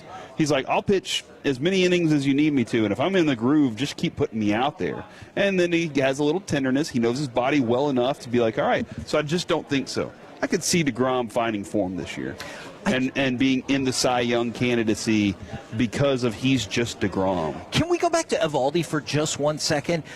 You're right about, like, not the attention or the respect for, like, I remember last year when he ended up being out for a bit, he led the major leagues in ERA, and it did not feel like he was a serious Cy Young contender, and you're like, that's madness. Yeah, no, and because and you know what, over his career, he's never gotten quite the respect that he probably deserves. Yeah. But again, anybody around here, and I bet a lot of people that had him in Boston and New York and the Dodgers, Like, I bet if you look at the people that have seen him pitch in those big games, they're like, dude, he'll never have to buy a beer around me.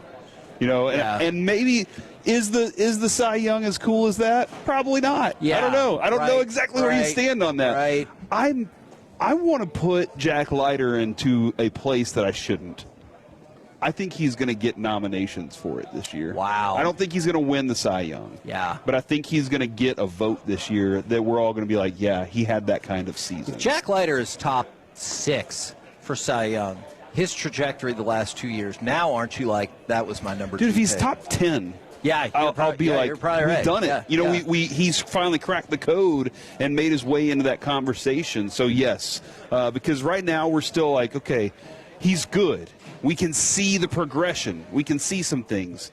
But is he there yet? I've told you that I think Jake Berger's going to have a monster season. I just don't know that, like, MVP is going to be a place where he's going to be considered. All right, I wanted to throw something out for you from yesterday. It was a great sequence. Brandon Nimmo drew a walk. And this is the reason why I wanted to bring that up is because you've talked about, hey, like, how many base runners are we going to have? Brandon Nimmo drew a walk in their game, and then Wyatt Langford, I believe this was per Kennedy Landry, quote-unquote, murdered a ball. It went 424 feet for the home run with an exit velocity of 111.7 miles per hour. So he hit it far, he hit it hard, and it was a 2-run home run because Brandon Nimmo, your presumptive leadoff hitter, well, at this point it's not even presumptive, he's going to be your leadoff hitter, was able to draw a walk, and then straight away, boom, 2 runs on the board. And so when he drew that walk, did he throw his bat to the dugout and sprint to first base? He does that. Because it's awesome to watch him do that. People love that. And it has nothing, look, man, I don't care. Like, people will be like, see, that's how you're supposed to play. That's fine. Not everybody does that. It is called a walk for a reason. But I do think it's cool when you see somebody do something different like that. When you see a pitcher sprint in from the bullpen, like, it's just like awesome. That's part of their gig. That's part of what they do. I appreciate it. So I'm in on it. Yeah, no, I'm with you on that. We're the KNC Masterpiece right here on 105.3 The Fan, and right now, it's time for Masterpiece of the Week. She said, list this. Gentlemen, how's it going? Good, man. How are you? Oh, I'm about to be even better after I embarrass y'all in public. It's time for Masterpiece of the Week, where we revisit the wild, wacky, odd, and oftentimes very, very concerning things said on this very program throughout the week. And we will start with somebody who is not on the show, but somebody that you crosstalk with every day.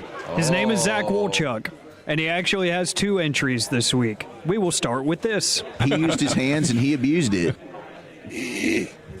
Wow. 2 entries in 1 week, man. That is the most he's had in a long time, huh? There's no question from what I heard. Jeez. And this... I meant heard on the segment. Yeah, well... What did you think? I'm just going to play the next clip to go ahead and move on from that. Wolchuk said this. Yeah, like go fondle those Twinkies, Kevin, just like you fondled my piece of paper. Man, that is funny. Somebody always messaged me on Twitter and said they were going to buy that Yamal card from me. So I appreciate you. I've already set a price over here. Okay, so Kevin's already given me a number. And I have an expert at this, so I'm doing all right. That is, I like the Twinkie thing. Like, anytime you can get words that sound funny into these things, I always like it. Onomatopoeia has always been one of my favorite things because it makes sense. Onomatopoeia doesn't sound like a real word, and most words that are onomatopoeia aren't real words. Does that start with an A or an O or something different? Sounds good to me. Okay. Yes. But Kevin is me when I walk into the zoo. I don't see too many cocained up bears. It's true. You don't run into that often. Although, to be fair... How many times have you run into a bear? Yeah, I was going to say, if I did see a bear, I probably wouldn't be like, hey, buddy, let me see those eyes. Put your hand out there and see if you can hold it straight without being What's that white jittery. Powder all over your nose? No, I'm just like, holy F, it's a bear. Yeah, and you got to decide pretty quickly, what is that bear, brown or black or polar? And then immediately you figure that out, like what you should do. Should you dive and lay on the ground? Should you just try to scare it away? But you know what I learned from that movie, Cocaine Bear? The most dangerous animal is man. It's true. Ooh. It is. More humans killed more people in that movie than the bear did. That's disappointing. I feel like they missed the mark there. That's just no. Let's see. It's time to pick on Corey now. Corey, you said this. Seeing who gets the most licks on somebody's face. There you go. Licks on faces is exactly where I'm going with this thing. Yeah. That's how I get. Nothing else to add there. Go ahead and play it again for Kevin. How many? I got a question. How many people in your life, without like having to have a real conversation or getting slapped, could you lick on the face? Huh. Well, I'll let you hear it again. Seeing who gets the most licks on somebody's face. Yeah. And I know two. The reference there was UFC fighters and watching two dudes just punch over and over. True. But I'm going to say one, because all my kids, Lucy would be fine. Noah would be fine, and Jess would just probably look at me. Avery would probably be like, what the F? Yeah. And Carter would definitely swing at me. That's just how he is right now. Well, Kevin had something that was sitting very heavy on his heart, and he needed to get this out. Yeah, that horse didn't do anything wrong. It's unfortunate that the horse had to die for the message to be sent. All right. So I had multiple text messages come in about that. This is regarding the glue, right? Yeah, no. And you see, like, by the way, how did we think of that? And if I could steal the Seinfeld bit, and he's like, oh, they can be glue. Look at that horse. He's running all around. He looks out of his mind. He could be crazy glue. So, but yeah, so that was from The Godfather. And multiple people pointed out to me, like, it's okay, Kevin. That was just a movie. It wasn't a real horse that they cut the head off of. And I was like, you know what? That's a great point. So don't screw with that family. Let's see, Corey. I would also freak out if the horse head was in my bed. Yeah, that's valid. That's valid. What else is valid is that Corey right here, he's like me when I bite into a chicken sandwich. This is definitely a pickle. Ooh, sorry, Zach. That might be my winner right there. Yeah, I like that one. Man, you've had I don't a lot usually of vote for pickle myself. drops on this show. I love pickles. Huh. Okay, there's another one. Hopefully I wasn't laughing too loud over Here's that. the thing I can't decide if I love the most, though. Because, like, there's these wicked pickles that are out there that are kind of spicy, kind of sweet, and I used to like sweet pickles, the bread and butter pickles back in the day, and then I stopped liking them because I was like, oh, I love dill pickles. And now I'm like, do I really love the pickle, the hamburger slices? Do I like the spears?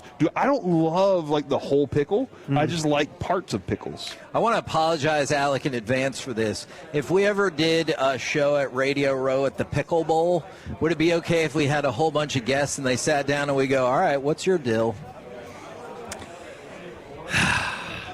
I apologize in advance. Well, that means fine. That means I'm going to pick on you next. Corey loves pickles and Kevin loves this. But when he like posts a picture with his shirt off, I'm like, man, that is impressive. I don't even know who we're talking about, but I can just imagine. Doesn't matter. I stand by that. I do not think you should be afraid of that. We'll watch shows all the time, and I'll get in trouble because Jess is like, all right, did you need to rewind that part? And I was like, it felt important to the plot. But also, man, if you see a dude who takes his shirt off and he's rocking like a 6-pack or an 8-pack, it's okay to be like, good for him. Yeah. Yeah, I'm proud of him. I wish I could do that. There was a moment I was watching this show, Paradise, Kevin. Yes. And the lead actor was in the shower with a woman. And I was like, did they have to give us that behind him shot, you know? You know what? Because the first thing my wife did was, ooh. And I was like, come on. I think it's only fair that the exploitation of bodies in Hollywood has trickled over to the men. Yeah. Feels only fair. Ooh. Okay, I don't know if that is. Our phallocentric society can't continue like this. Oh, jeez. There's a kid in front of me. I wish I hadn't Kevin, said that. come on, dude. Yeah, that's a big word, though. He probably doesn't know it. It's a good point. Corey has. that was about Chris Arnold. That's right. I'm sorry. Oh, yeah. Chris Arnold's a very handsome man. Yeah, when he takes his shirt off. And remember that time we were at an event and he took his shirt off and got in the dunk tank? Yes. And we were just like, why is he doing this? Now his water's all over his body. What? It's a Martin Lawrence stand-up bit. You'll get it later. But Corey has a message for Cowboys Nation. Who needs Maxx Crosby? when we have Rashan Gary. There's going to be a time in the upcoming season where we will play that and feel okay about it. You think so? I don't know if it's just going to be one time. Last year you did drop the who needs Micah Parsons when we have James Houston. That's right. And we were proven correct. That's right. Let's see. Kevin really likes Joseph Hoyt. He does a great job at his job, but he really likes something. I think it was Joseph Hoyt, who I really like his stuff. I think. Damn it. I'm not sure. You read a lot of things. That's right. I do. That's one of the things is you read a lot of stuff. I do. So I get it. And I'm going to put the blame on Corey on that one because that was one of those times where Kevin said that and he immediately looks at me and smiles. So I was like, okay, that has to be played. That has to be played. Son of a gun. Let's see. I've got a couple more. We got time. Let's see. Corey, you said this. When you drop that on the wife, like it really is impressive. All right. I want you to play that one more time. Kevin, hold on before we do that. When we had Mike Golick Sr. on at the Super Bowl, right before we went on with him, I had a long talk with him about 9/11, which is like a weird. Goodness. Did you not hear that conversation? I okay, I had a long talk with him. I just about remember that now. And I had two options: bring that up and let him know like how much I appreciated what they did in that time because, like, I was searching for something at that time and I had them to listen to at the time. The other option was whenever he talked about walking out of the shower with the towel wrapped around your waist and dropping the towel and giving your wife a witcha. And I did not bring that one up to him, but that is definitely part of the conversation. Okay. All right, so first of all, you got at least one drop out of that. I want you to play this one more time and just try to think what's going through Corey's head during the pause about how he's going to get out of this one. When you drop that on the wife, like it really is impressive. It's just that moment where he's like, ooh, what am I going to do? What am I going to do? Let's see. That was exactly 1 1/10 of a second. So he had plenty of time and he couldn't think of anything too great. And then we will end with Kevin saying this. Running down the beach with their thighs quivering and everything and their shorty shorts and them hugging together. That's your scene. Dang it. That definitely is your scene, I guess. Yeah, because people will tell you that the pinnacle of male fantasy from that era was the jeans and jean short volleyball scene from Top Gun. It's true. Nonsense. It's true. That's a good scene. It is. But go check out Rocky 3. When Apollo Creed and Rocky are running down that beach, man. I was always uncertain with the scene from Top Gun where they're in the shower or the steam room or whatever. Maybe they're in the locker room, and they all have towels on, and they're talking trash to each other, and Val Kilmer, like, bites at Tom Cruise. And I was like, why did he do that? No, I didn't understand. But there was a lot of sexual tension there. Go look up Saturday Night Live did the Top Gun auditions. And one of the guys plays Harvey Fierstein, and he continually is like, and this is not a gay picture. And he's like reading actual dialogue from the movie, and he goes, I just said this to somebody last night. And so it is funny. Again, equal exploitation. Obviously, I'm going to vote for Corey in the pickle. Yeah. Oh, man, I'm voting for that, too. You know what? We got a clean sweep. This is our winner. This is definitely a pickle. It's just so dumb. Our new segment, Corey names things that you already know. I think, one of the things, I think that thing has a good use for drops, though. When we get into tough situations, I think Alec can drop that one down on us. Okay. Oh. Huh. The pickle thing. We're the KNC masterpiece, I guess.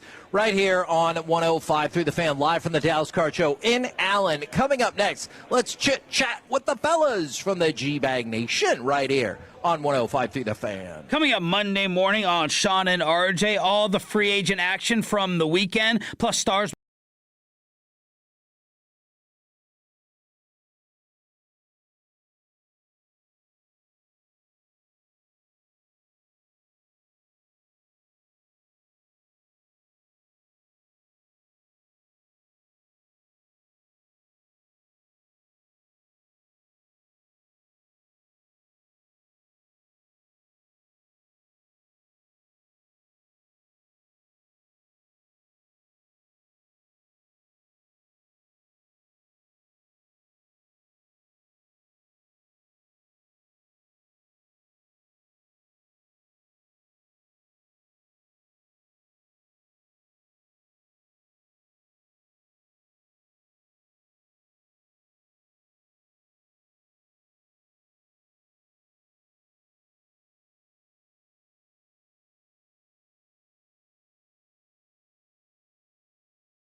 Not months. Thousands of Texans are switching to Base Power to get a whole home backup battery that automatically keeps your home running. For a limited time, get $100 off with The Fan while install slots are open at basepowercompany.com/thefan. That's basepowercompany.com/thefan. Take advantage of being a Tolo at Base Power.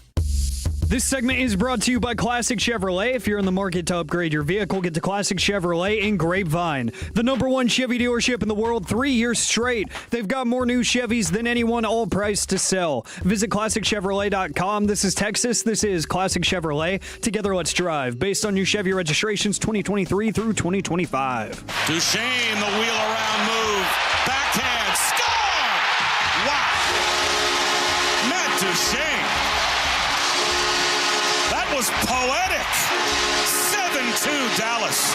KSC Masterpiece back here on 105 through the Fan. Been an awesome time already today at the Dallas Card Show, 777 Waters Creek Boulevard in Allen at the Marriott. And they're just about to open it up to the general public right when our show ends. Right now, courtesy of D&M Leasing, it is time for our Chit Chat with the fellas from the G-Bag Nation. Gentlemen, how is you today? Feeling like a Matt Duchesne backhanded goal. Oh, that goal was so pretty. How much did you love that game? And were you shocked to see Connor McDavid fly off the handle because his team was getting his ass kicked and get into a fight? I just love it, especially the history of these teams. It gives you confidence that this is their year, which I have recently recognized. I'm just happy our guys Wolchuk and Chiafalo got to have an epic watch party during a game like this. Yeah. The vibes were immaculate is what I heard at Dudley's. Dudley's was on fire last night, as were the Stars from start to finish. I mean, really just being in control of that game from the jump and the physicality, the fighting. I mean, seeing McDavid with a little bloody face, a little cut under the eye. The man. I mean, Rich Kovian's exactly what they've been lacking. He's not backing down. I love the chippiness in which he plays with. He's gritty as hell. He kind of has a little Corey Perry to his game a little bit. Ooh, I can see that. Yeah, I love it, man. I mean, the Stars right now, it's incredible the run that they're on. Robo, Wyatt, what they're doing. I mean, Duchesne, though, is just playing on another level. And how about Jamie Benn's turning back the clock a little bit here, boys? Love it. Yeah. Just love it. Just love seeing that from him for sure, man, because he's, as we were talking with Robert Tiffin this morning, it sounds like he's in a good place, like with his minutes, physically where he is, and mentally with life. So that's a positive thing. Now, I didn't think to set this up ahead of time, or else it could have been perfect with the music and intro and everything, because I'm looking at the clock right now, and I'm thinking we might have time for 60 seconds on soccer. Gavin,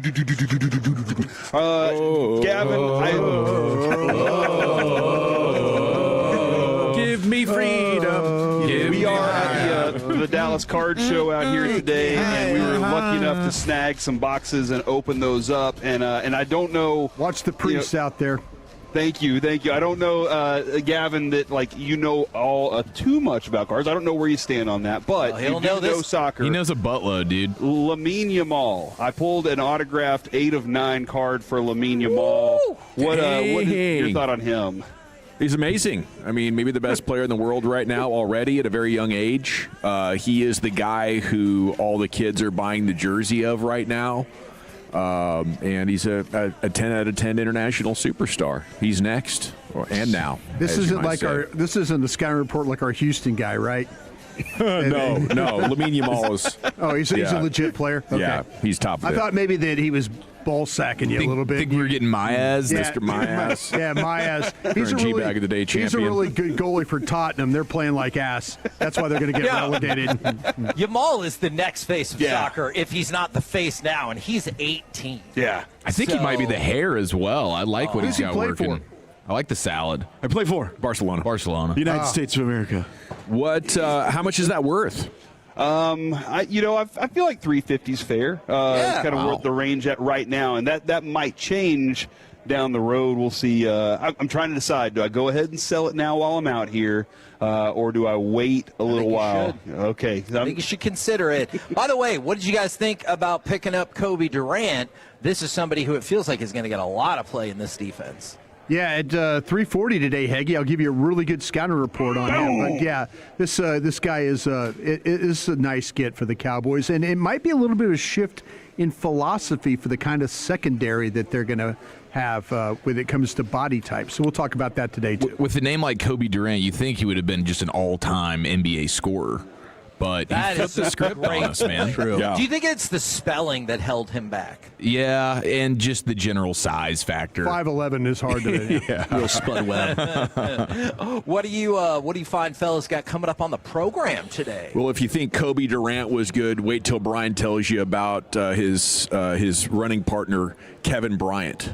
I think you're really going to enjoy that segment coming up a little bit later on. But we do have Pure Gold as always. Thanks for asking, including Fox NFL insider Jordan Schultz coming up at 3 o'clock. There we go. I love it. Roll home with the G-Bag Nation, the home of vengeance. We have been the KNC Masterpiece. Make your way back with us on Monday, 10 a.m. to 2 p.m. right here on 105 through the Fan. Say good night, Kevin.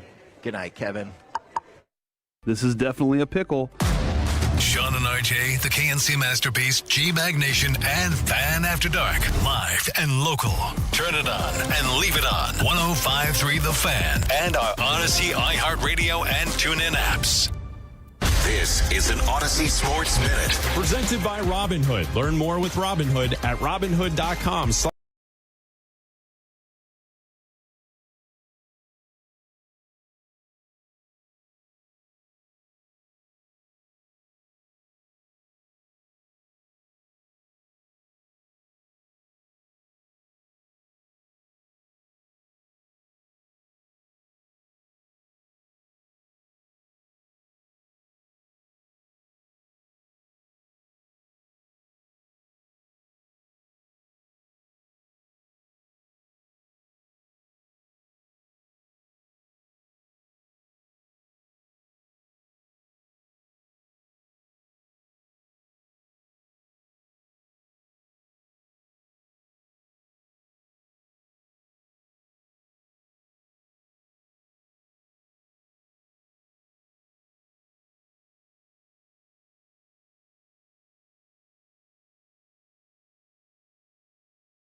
See you never, AT&T and T-Mobile. Jokes aside, their best 5G network has you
with you. We are the G-Back Nation here on 105.3 The Fan. Please, absolutely, get that Odyssey app. It'll be your best friend. You know, you miss a segment. There might be segments that happen that you didn't even know you missed, but you'll be back in there browsing through it with podcast menu functionality, instant rewind functionality. You'll take your Tolo game to a whole new level. How we doing, boys? You have fun last night at Dudley's? Yeah. Looked like a good time. Yeah, it was. We had a good turnout. Walton Waco, shout out to him. Alan came on out. Joseph. We had Mike show up late. Big fan after dark listener. Cody was out there. That was an interesting individual. Maybe we can talk about that conversation I had with him later. I don't know what was going on there. I mean, Cody. Yeah, it was a bit odd, but it was amazing. The bartenders were great. Shout out to Hannah. She was fantastic. Marissa was awesome. Now, was this the Cody that grew up with Kavanaugh? I don't think so. I think that this was a guy that... I think this was like an informant. I don't know what was happening with him. Oh, he was like, we need to talk about some of the things that have been said on the airwaves. Like his relative was the owner of the Seattle Kraken. Oh, he was trying to get like close to Jerry, and he was like, he wanted to talk to Broadus, and then I'm like, yeah, Brian's not here. Then he asked for Bobby, and then he just shakes. I'm like, is there anything that Eric or I could do for you? Like, I'm sorry you don't like us. That's okay. You know, can we relay a message? And then I went back up to him, circled back, and he pulls out his like Texas bar card, like he's a lawyer. Okay. But then he told me that he's also like on the terrorism list. I'm like, well, how are you here? Like he is a terrorist, or like, he's tracking the terrorists? The whole thing was bizarre. It was a very bizarre conversation, and I was like, Cody, good to meet you, but I don't think that we can do anything for you here. And you need to leave right now. We can't get you close to Jerry, and I don't know where this is going, man. But other than that, it was an amazing time. Dudley's the drinks were flowing. Such a great spot. Chippy came out. He partied hard. The quesadilla, dude, you were not joking. It's legit. That quesadilla, and it's huge. Is it Bidia?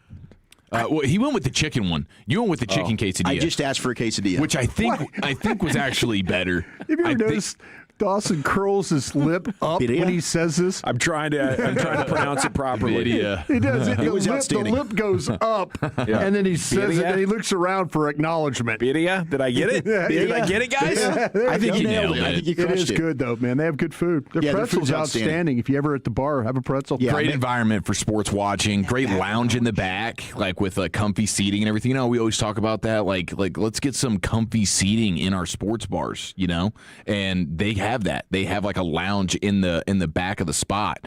So really, really epic time. Dudley's is 10 out of 10. Well, the Cowboys have a new player, and it's a cornerback. Kobe Durant got it late last night, reaches agreement 1 year, up to $5.5 million. I really enjoy this part of free agency because if you got an eye for something, you can get a bargain.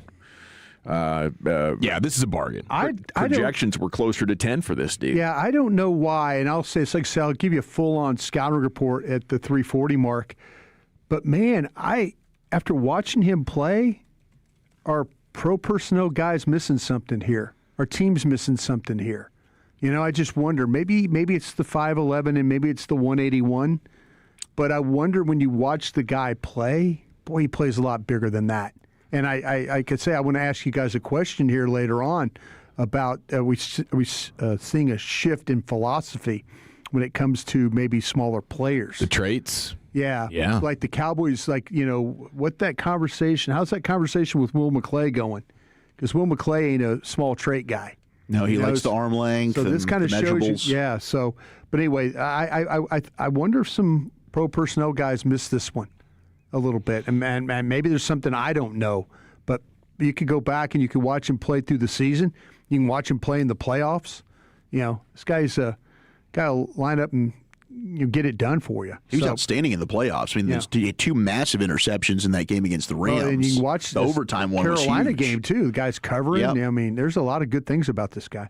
I mean, he's PFF has him as the 38th best corner from 2025. That would make him, by their grades, the Cowboys' current best corner. Yeah. I don't know. I think as this thing plays out, he's at least the second best. And, we'll see if Revel has a big year. If Kobe Durant ended up being your third best corner, that would be awesome because it would mean Bland came back and Revel made a big jump. But to get $5.5 million starting corner, that is really nice. He allowed 58% completions and an 85.6 passer rating when targeted.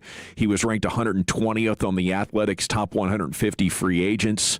He was the 10th best available corner. So there's a lot to like in this Kobe Durant player. He did get discredited by PFF for 3 touchdowns allowed in the playoffs. I think that's the thing, is he's kind of a boomer bust guy. Okay. Sure. But his coverage and his grades in tackling are around average. And then he gives you takeaways and big plays on top of that. I know that people were calling him a little bit of a gambler. I really didn't see that. I saw a guy that really plays well with his eyes. Cool. And like you could play him at press and he'll turn and bail and run. And he's really, because he's so light but really quick-footed. Mm-hmm. His ability to turn and stay with you. There were a couple of times they ran screens and stuff on him where he's flying downhill, goes up, makes the tackle. I'm like, okay, this will work. He fights through the trash, man. But he's a pesky physical player. It's interesting he plays as a field corner, though, the way the Rams play him. Like, so when you're talking about field and boundary, like he carries the big side of the field. They have a boundary corner that, that's, if you're a boundary corner, it's usually like, well, wait a minute now, you're using the sideline to help you, and there's not that much space. If you're a field corner, you're carrying a lot. Now, I did not see him play in the slot, and I watched 5 No, games. he was an outside guy. Yeah, I did not watch him play inside at all. And that's probably where you're probably going to want to keep him outside. I think that's still, at least today, I'd still envision Bland probably being, or Reddy Stewart, whoever steps up and wins that job, unless maybe that's somebody that they draft. But it does seem like he's a guy that spent most of his time outside. But the write-up for him, he's got to flex, I suppose.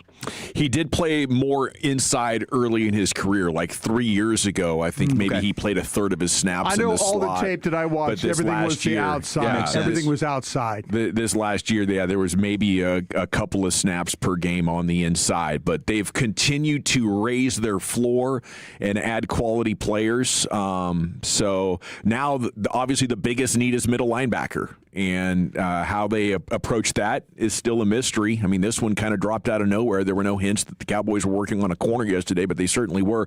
Maybe they're working on a middle linebacker right now.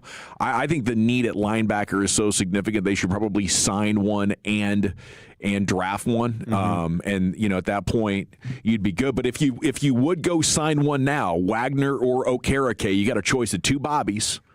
You could legitimately say they put themselves in a draft BPA situation, and that's got to be the goal. If you go in butt naked without a linebacker right now, then you're hoping Sonny Styles falls to you at 12, and if he doesn't, then you need to take a linebacker at 20. Maybe you could trade back a little bit and still get a Hill or a Rodriguez or a C.J. Allen, but I don't think you could make it out of the first round without a linebacker. Maybe they're comfortable with that because is there 4 first-round linebackers or 4 linebackers that could go in the first round? Sorry, Brian, go ahead. No, man. I as you were walking us through that, I was just sitting there and I said the word man. I'll tell you what, I'm gonna stand on the table again for Jonathan Grenard. I think that That opens you up so much to really go and not have to focusing on an end or anything like that. You can make your board a lot better if you go out and get a guy that I know. I worry about the pass rush myself. For sure. Yeah, but the linebacker play, when you're talking about, on my board, my stack, Styles and Hill from Texas and Allen from Georgia and Rodriguez from Texas Tech, and then you get down to the Gallaudays from Josiah Trotter. And the Trotters, and I know we talked about, you and I have a little bit of a difference about Elliott. Keyshawn Elliott at Arizona State. He's a tough one for me. But there are some inside linebackers in this draft. He's a true one, I will say that. But the thing about it is, you might have to be taking one at 20, and you might be taking one that might not be a first-round graded player on your stack. Yeah, I mean, to your point, I think Sonny Styles is really the only true first-round linebacker, unless Arvell Reese is an off-ball linebacker for you. But, I mean, like, to me, I've got Rodriguez at the top of the second round. I've got Allen and Anthony Hill Jr. at the second round. But I guess when you're picking at 20, that's where you're kind of starting to look at your second-round grades anyway. But that's when the trade-back scenario, you kind of fall in love with that idea. Like, could I slide back? Is there a team that maybe they want Ty Simpson from Alabama? Like, somebody wants to jump ahead of Pittsburgh. Maybe they're nervous they're going to take him. Can you go ahead and slide on back and go ahead and take Jacob Rodriguez from Tech if that's the guy later and pick up an extra pick? That's the dream. But I think you're 100% right. To me, the glaring need is 100% inside linebacker right now. Yeah, and I'd love to bolster the edge as well, but right now you got nothing in middle linebacker, and all this stuff works together. You know, you got to have better coverage if you want your pass rushers to be able to get home. And over the middle was just easy feasting, easy killings, and so I don't know. I don't know how much just one veteran can fix it. I think they got to throw multiple resources at it and find a way to improve their pass rush at the same time. Are you guys hearing that they're still active today? Are we on watch for another signing? I have not. This morning, I have not heard anything. All righty. They did sign Princeton Fant. They brought him back, the tight end, and they also brought in offensive lineman Matt Hennessy. Yeah, we'll have a scout report on him as well. Very nice. Okay, Jordan Schultz is going to join us at 3 o'clock. We'll get what he's hearing. The Big 12 is going to transition back to a traditional hardwood court for the remainder of the conference tournament at T-Mobile Center after the innovative LED glass court it was using led to some slippage and grip issues for players. Tech lost a guy to it, so it's tough. It looks cool. You know, I'm a big fan of it. Cool. But it's crazy that we're switching to a glass surface when the game has been played on hardwood for 150 years now. Bizarre. So stupid. You'd think that that's like such an injury risk, too. Yeah. Like, God forbid somebody falls. Next thing you know, like, that thing breaks. You got cuts and blood everywhere. Like, it just doesn't seem like the most intelligent way to go ahead and let's sign up on this. Come on. Couldn't you put some laser shooters up top on the ceiling and just, like, blast the logos that you want to improve the advertising? I get it's all about dressing it up as much as possible, but I also think there's something to be said for the traditional look. Like, look at this SEC court right here. Isn't that beautiful? It's traditional, nice, clean lines. You know what I miss, Dawson? What's that?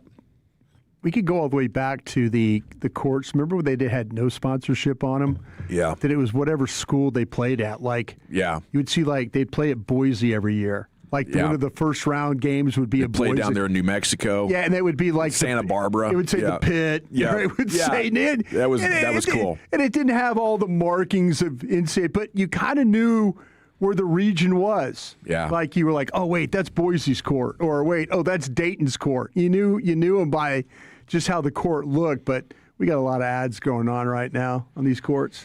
Sure do. It's all about that dollar. Okay, Mavs lost focus last night. They beat the Grizzlies 120-112. Chris Middleton doing the unthinkable. On a team tank, he went off 8 of 10 from 3, 35 points. Gafford, another problem spot, 22-12 for Danny. He's been hooping, and I'm glad they didn't trade him if you want to compete next year. Gafford's just a baller. Najee Marshall, tanker of the night, brought to you by Tanqueray. There we go. Thank you. Had more turnovers than points, 6 to 5, and had a rough shooting night. He was 2 of 7 from the floor. So luckily, the Pelicans have won 2 in a row. So you still have a tie on 22 wins for the 6th spot in the lottery. Mavs back at it tonight, hosting the Cavaliers, and the Pelicans will be in Houston. All righty. Of course, the Stars blew out Edmonton, 14-game point streak, looking to tie a franchise record with points in their next game. Robertson and Ben had 2 goals each. Wyatt Johnston had another power play goal. They have scored on the power play in 11 straight.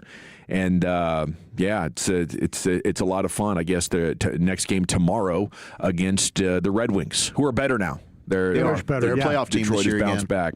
Okay, we got the champ on the other side. Then Wolchuk's top 10, buddy. Where are you taking us? Yeah, man, we love talking chips on this show, and we have National Potato Chip Day coming up tomorrow. So I know Medford was talking overrated, underrated chips.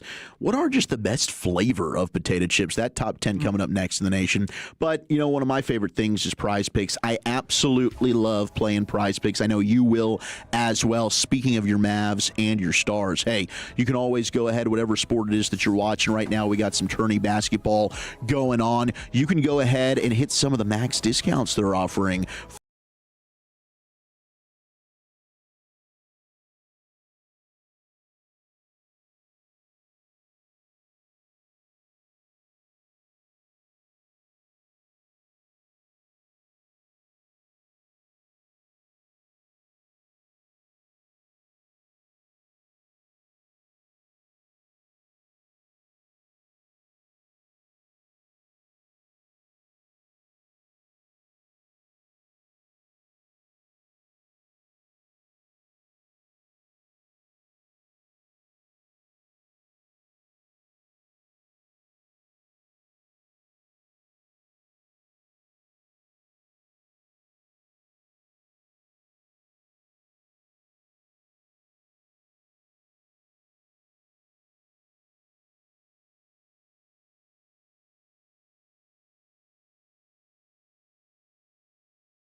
on 105.3 The Fan. Sponsored by Blue Nail Roofing and the On Time Experts. All right, welcome back. It's the G-Bag Nation here on 105.3 The Fan. Segment's brought to you by the Frankels. You've been injured in a car or truck wreck, call the Frankels first, 214 or 817-333-3333. There's never an out-of-pocket cost. They only get paid when you win. The Frankels, the go-to car and truck wreck attorneys in Dallas. Got to Wolchuk's Top 10 here in just a second. Here's Lucius with your champ. Hold up, Watts.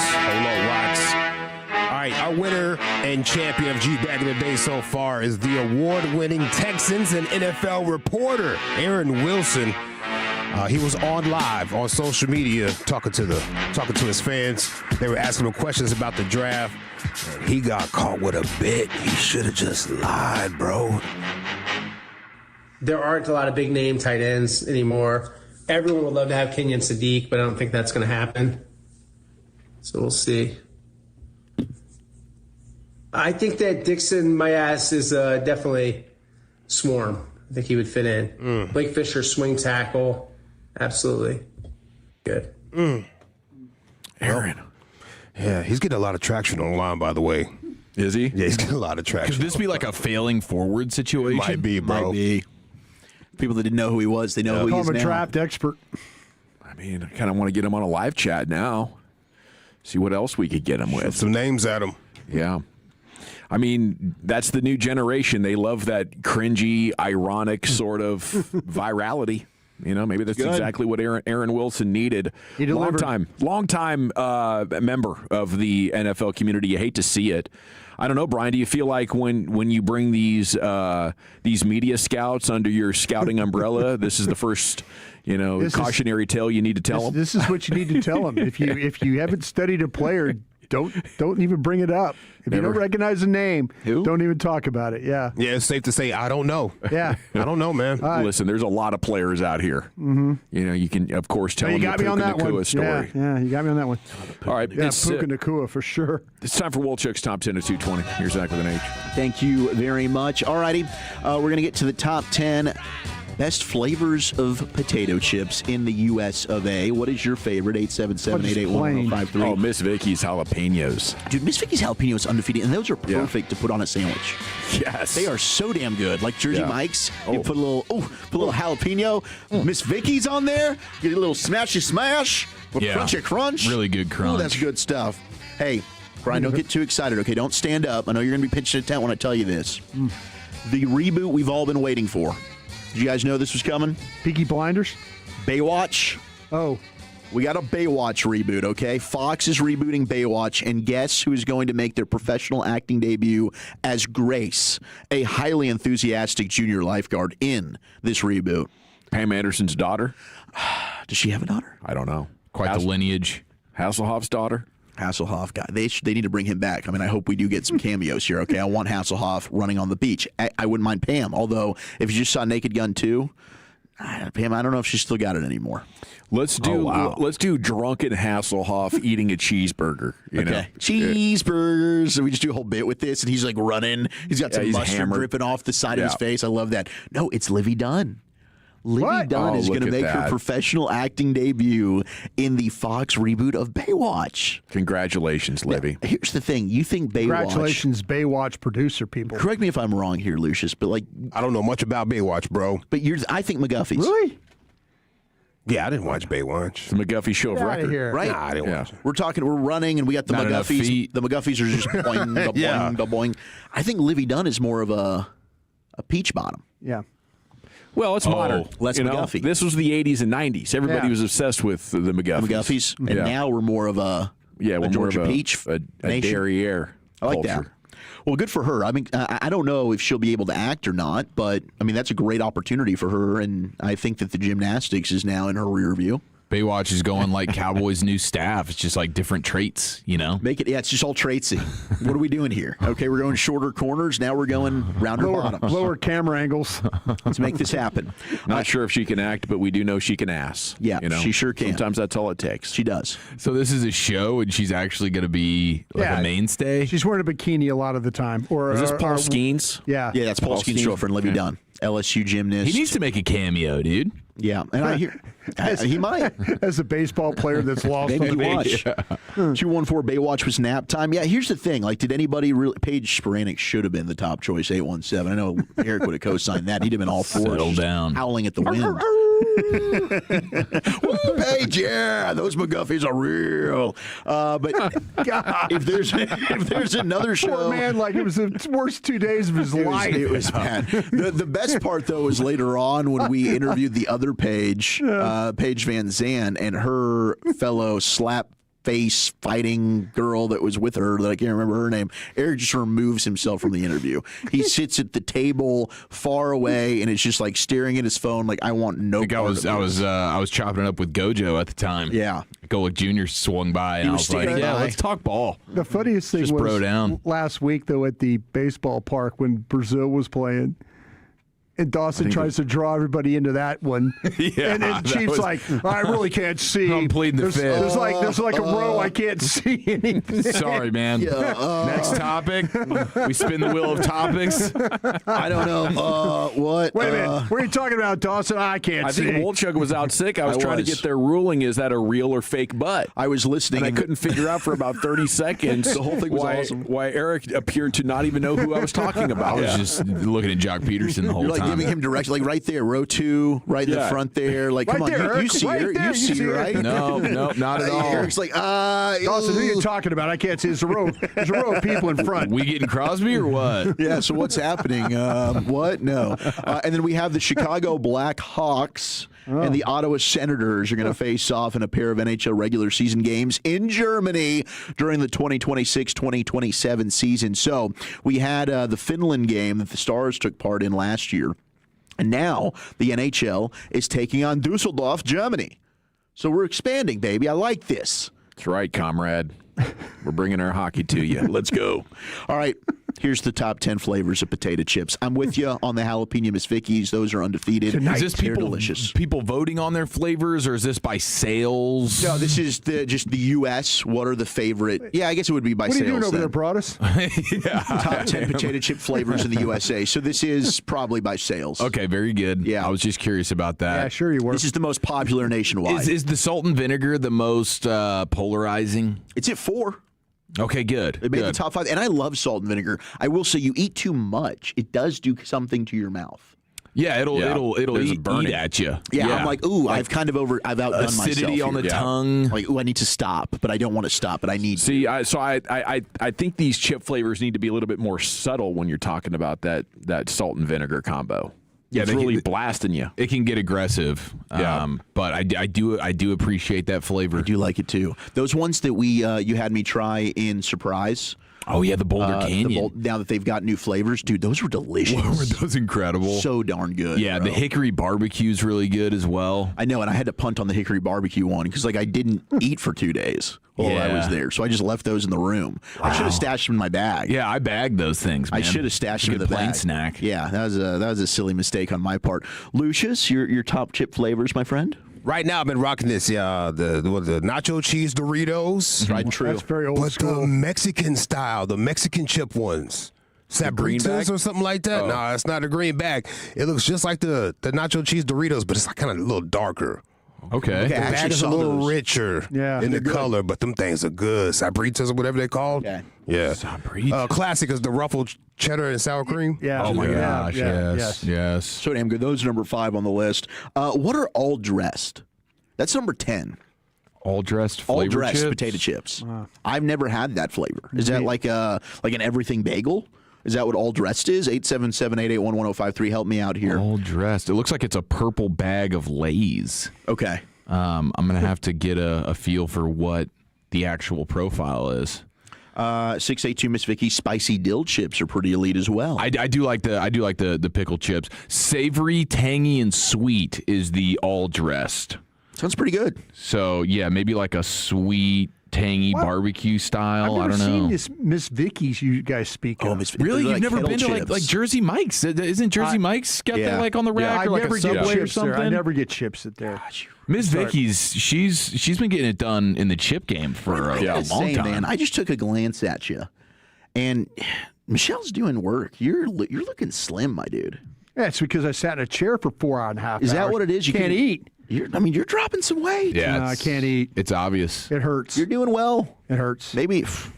Man, I need to get in a dental chair. It sucks being old. It does. Mm-hmm. It sucks. It hurts more when you're old. Like falling down hurts. Like we've seen that firsthand. Hurts.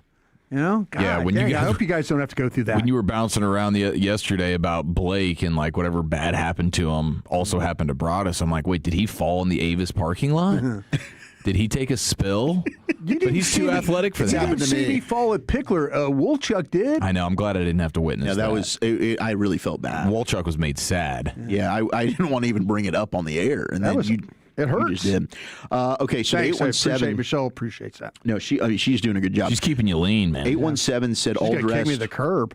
Well, if you don't. It's only a matter of time. Yeah, exactly. All dress is a Canadian flavor. It's kind of cheeks, to be honest, said the 817. Oh, it's Canadian cheeks? It's a Canadian.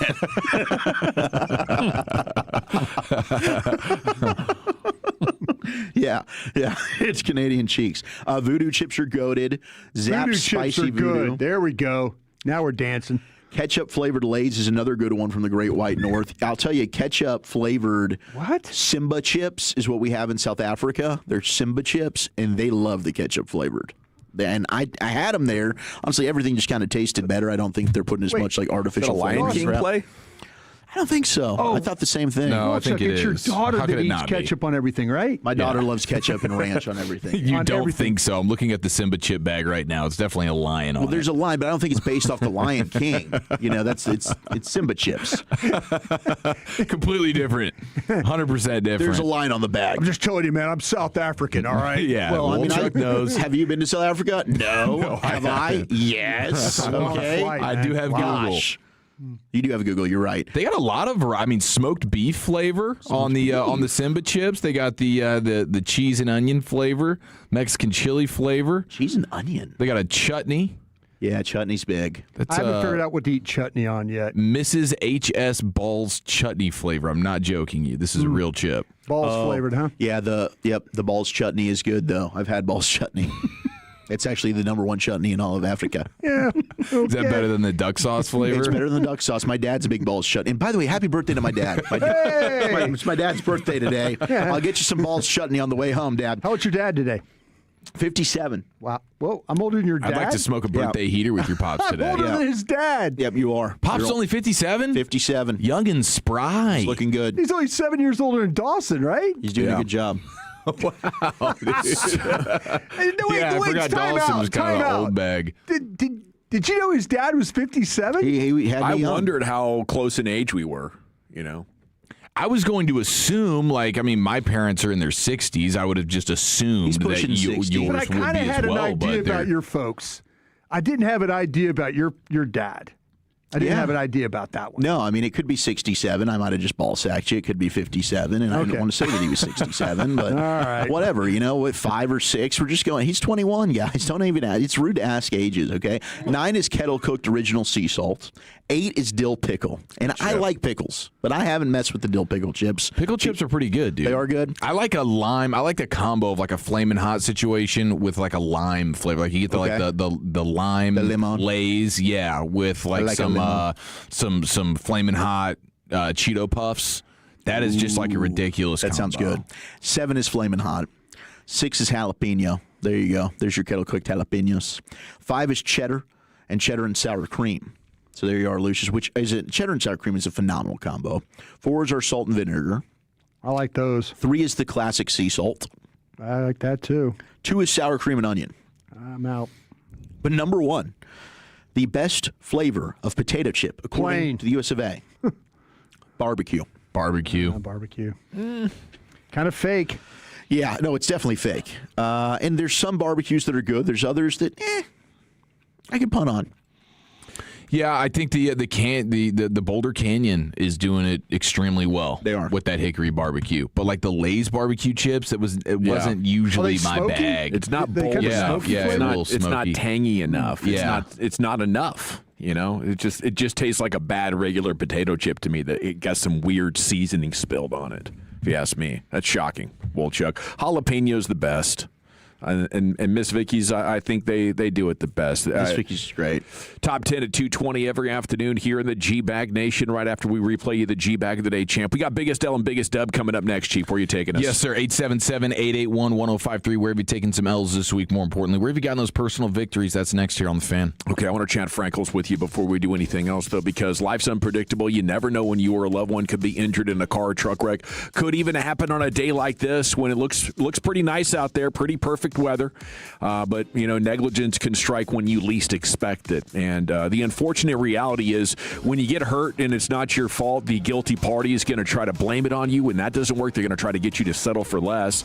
And if the guilty party happens to be a big 18-wheeler or commercial vehicle company, they got the fanciest and most expensive lawyers that will work into the night trying to get you to settle for less because, they're trying to limit their liability as much as possible. That's where the Frankles come in. They understand how your entire life has been turned upside down. You could have pain and suffering on board for decades, and these settlements can be 6 or 7 figures. You might have to change careers, might need career re-education. New vehicle by itself could be $60,000, $80,000, $100,000, to replace that thing. And then you have the pain and suffering and the inconvenience for the rest of your life. Can you play with the kids, your grandkids, like you've been planning to? Maybe not on the other side of one of these personal injury accidents. So make that full recovery by calling the Frankles, 214 or 817-333-3333. Go online, frankelfirm.com, principal office, Dallas, Texas. Coming up Monday morning on Sean and RJ, all the free agent action from the weekend, plus Stars Mavs recap and best and worst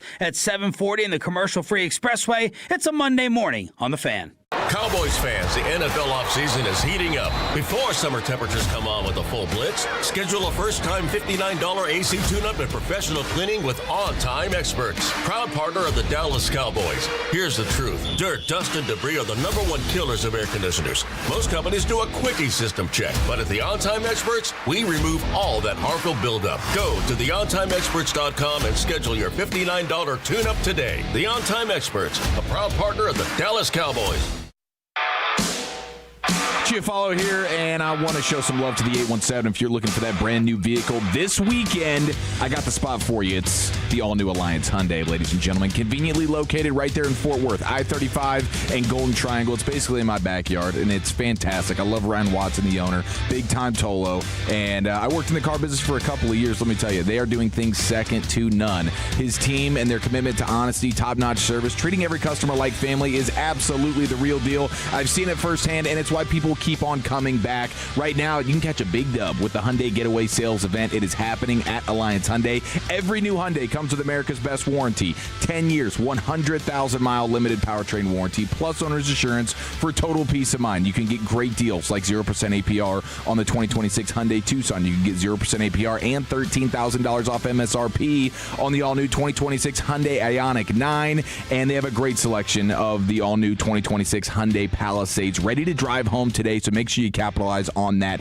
Great family vehicles. They always stay stocked, and you get the best deal possible at Alliance Hyundai. No appointment needed for same-day oil changes. They have a state-of-the-art facility. It features advanced diagnostic tools and Hyundai-certified technicians who train constantly on the latest technology. So you get the quick same-day service. You relax in their comfy waiting area. Free Wi-Fi, drinks, snacks, the whole nine. Visit AllianceHyundai.net. That's AllianceHyundai.net. And remember, at Alliance Hyundai, it's their mission to be your ally in the automotive business. Traffic laws help keep everyone safe, including pedestrians. Cross the street only at intersections and crosswalks. Wait for the walk signal and look left, right, left before crossing.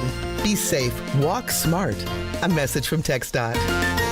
I know that hiring can be challenging. You sort through tons of resumes and you get too many so-so applicants. You're just waiting for someone to match your role perfectly. Well, now there's a place where you can meet them fast. ZipRecruiter. Need to hire right away.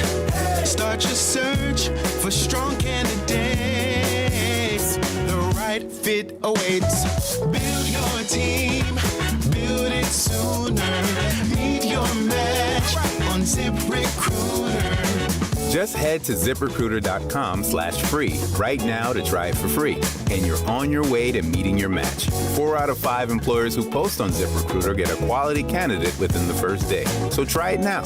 Go to ZipRecruiter.com/free. Once again, that's ZipRecruiter.com/free. Meet your match on ZipRecruiter. Try it free. Follow here. Tolos and I love CertaPro Painters. Each CertaPro Painters business is independently owned and operated right here in our community. And you can ask about their spring sales event for 10% off qualifying projects through May 15th. And you can trust them to get the job done right. That's why I love them, because they take pride in what they do. The process is worry-free, starting with your free estimate. When you choose CertaPro Painters, you're not just hiring a service. You're partnering with trusted local professionals with over 70,000 5-star reviews to make your house feel like a home. Do what I did. Schedule your free estimate online at CertaPro.com. That's Certa with a C, CertaPro.com. Hey, John, why so glum? I just got let go. The company's downsizing. This is the 3rd time in the last 2 years. I'm done with this. Have you thought about My Computer Career? I've heard they can train you for a career in IT in just a few months, including cybersecurity and the basics of AI. And you don't need prior training or experience. Now that's a recession-resistant career. Wow, thanks. I'll check them out. Go to mycomputercareer.edu and take the free career evaluation. mycomputercareer.edu, an Elite CompTIA certification partner. Financial aid is available to those who qualify, including VA benefits. T-Mobile has an exclusive bundle for customers 55 and up. I'm Sarah Bowl. Yeah, I'm Frank Bowl. A reliable network is key for us. And with T-Mobile, it's been wonderful. And going to the 55 plus plan saved us so much money. A lot. And that's important. Trying to keep costs down. The home internet's been perfect. It's fast, it's quick. The setup was so easy, it took less than 15 minutes. It was like, ta-da! If you want simplicity, coverage, reliability, you want the whole package, T-Mobile has it.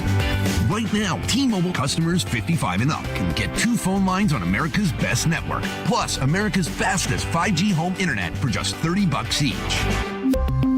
$30 per month each line with autopay plus taxes and fees. Minimum age 55. Pricing for home internet rely on 2 lines of essentials. Choice 55. $35 connection charge per line required. Best mobile network and fastest 5G home internet based on analysis by Ookla of Speed Test Intelligence data 2H 2025. All rights reserved. Hi, Babe Laufenberg here at Classic Chevrolet in Grapevine with sales manager Joy Wilhood. Joy, how's it going? It's going fantastic, babe. It's Classic Truck Month. This is our biggest truck sale of the year. It must be World Champ Savings at the #1 Chevy dealer in the world. 3rd straight year. You better believe it. We're making room for what's next. Upgrade to a new Chevy Silverado 1500 with $12,000 in total savings. Now that's a way to win big. What about trades? Are you still able to pay top dollar? Top dollar for trades is huge for us. You can put some of that cash in your pocket, or you can use it to upgrade and lower your payment even more. But don't wait. We're selling a record number before summer. Upgrade today before the best are sold. You heard the man. Visit ClassicChevrolet.com or go see Joey in the truck building today. This is Texas. This is Classic. Together, let's drive. Based on new Chevrolet registrations 2023 through 2025. Stock number TG266749. Classic discount $82.50. Customer cash $32.50. GM bonus cash $500. Plus tax, title, and license and $225 dealer doc fee. Expires 3/31/26. Are you looking for a podcast about pro football that doesn't put you to sleep with an avalanche of analytics or insult your fandom with brainless hot takes? Well, hi. I'm Dan Hansis. And I'm Mark Sessler. Oh, hi, Mark. And we're the hosts of Heed the Call, the NFL podcast you've been waiting your whole life for.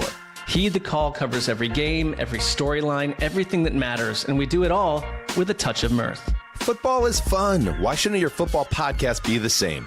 Follow and listen to Heed the Call NFL podcast wherever you get your podcasts. If you're in the market to upgrade your vehicle, get to Classic Chevrolet in Grapevine. Back-to-back #1 Chevy dealership 3 years straight, and they've got more new Chevys than anyone in their all-price of sale.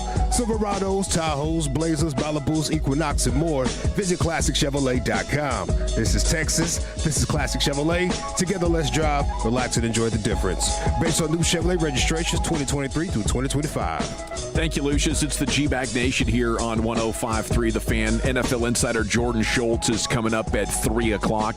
Here's the Chief with his Friday staple. Yes, sir. 877-881-1053. Where have you taken some L's this week? More importantly, where have you gotten those personal victories? Here's British Ian. Oh, yeah. Now listen here. It's time to toss things over to that silly twit, Eric Chiafalo, to give us this week's L takers and dub makers. On and off the field, no one is safe from this imbecile's tongue. It's biggest L, biggest dub. Huge victory for the Stars last night, and for us, myself and Wolchuk at Dudley's. Just want to give one more tip of the cap to them.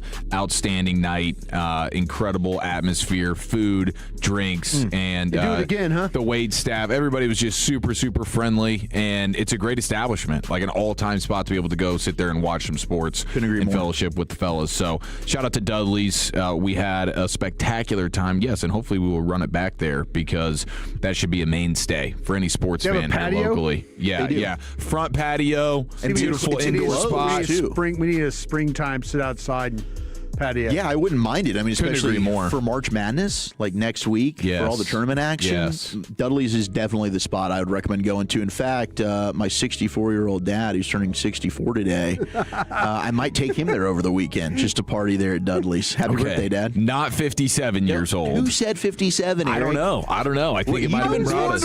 I was Are you doing bits? I was so wondering. I really was.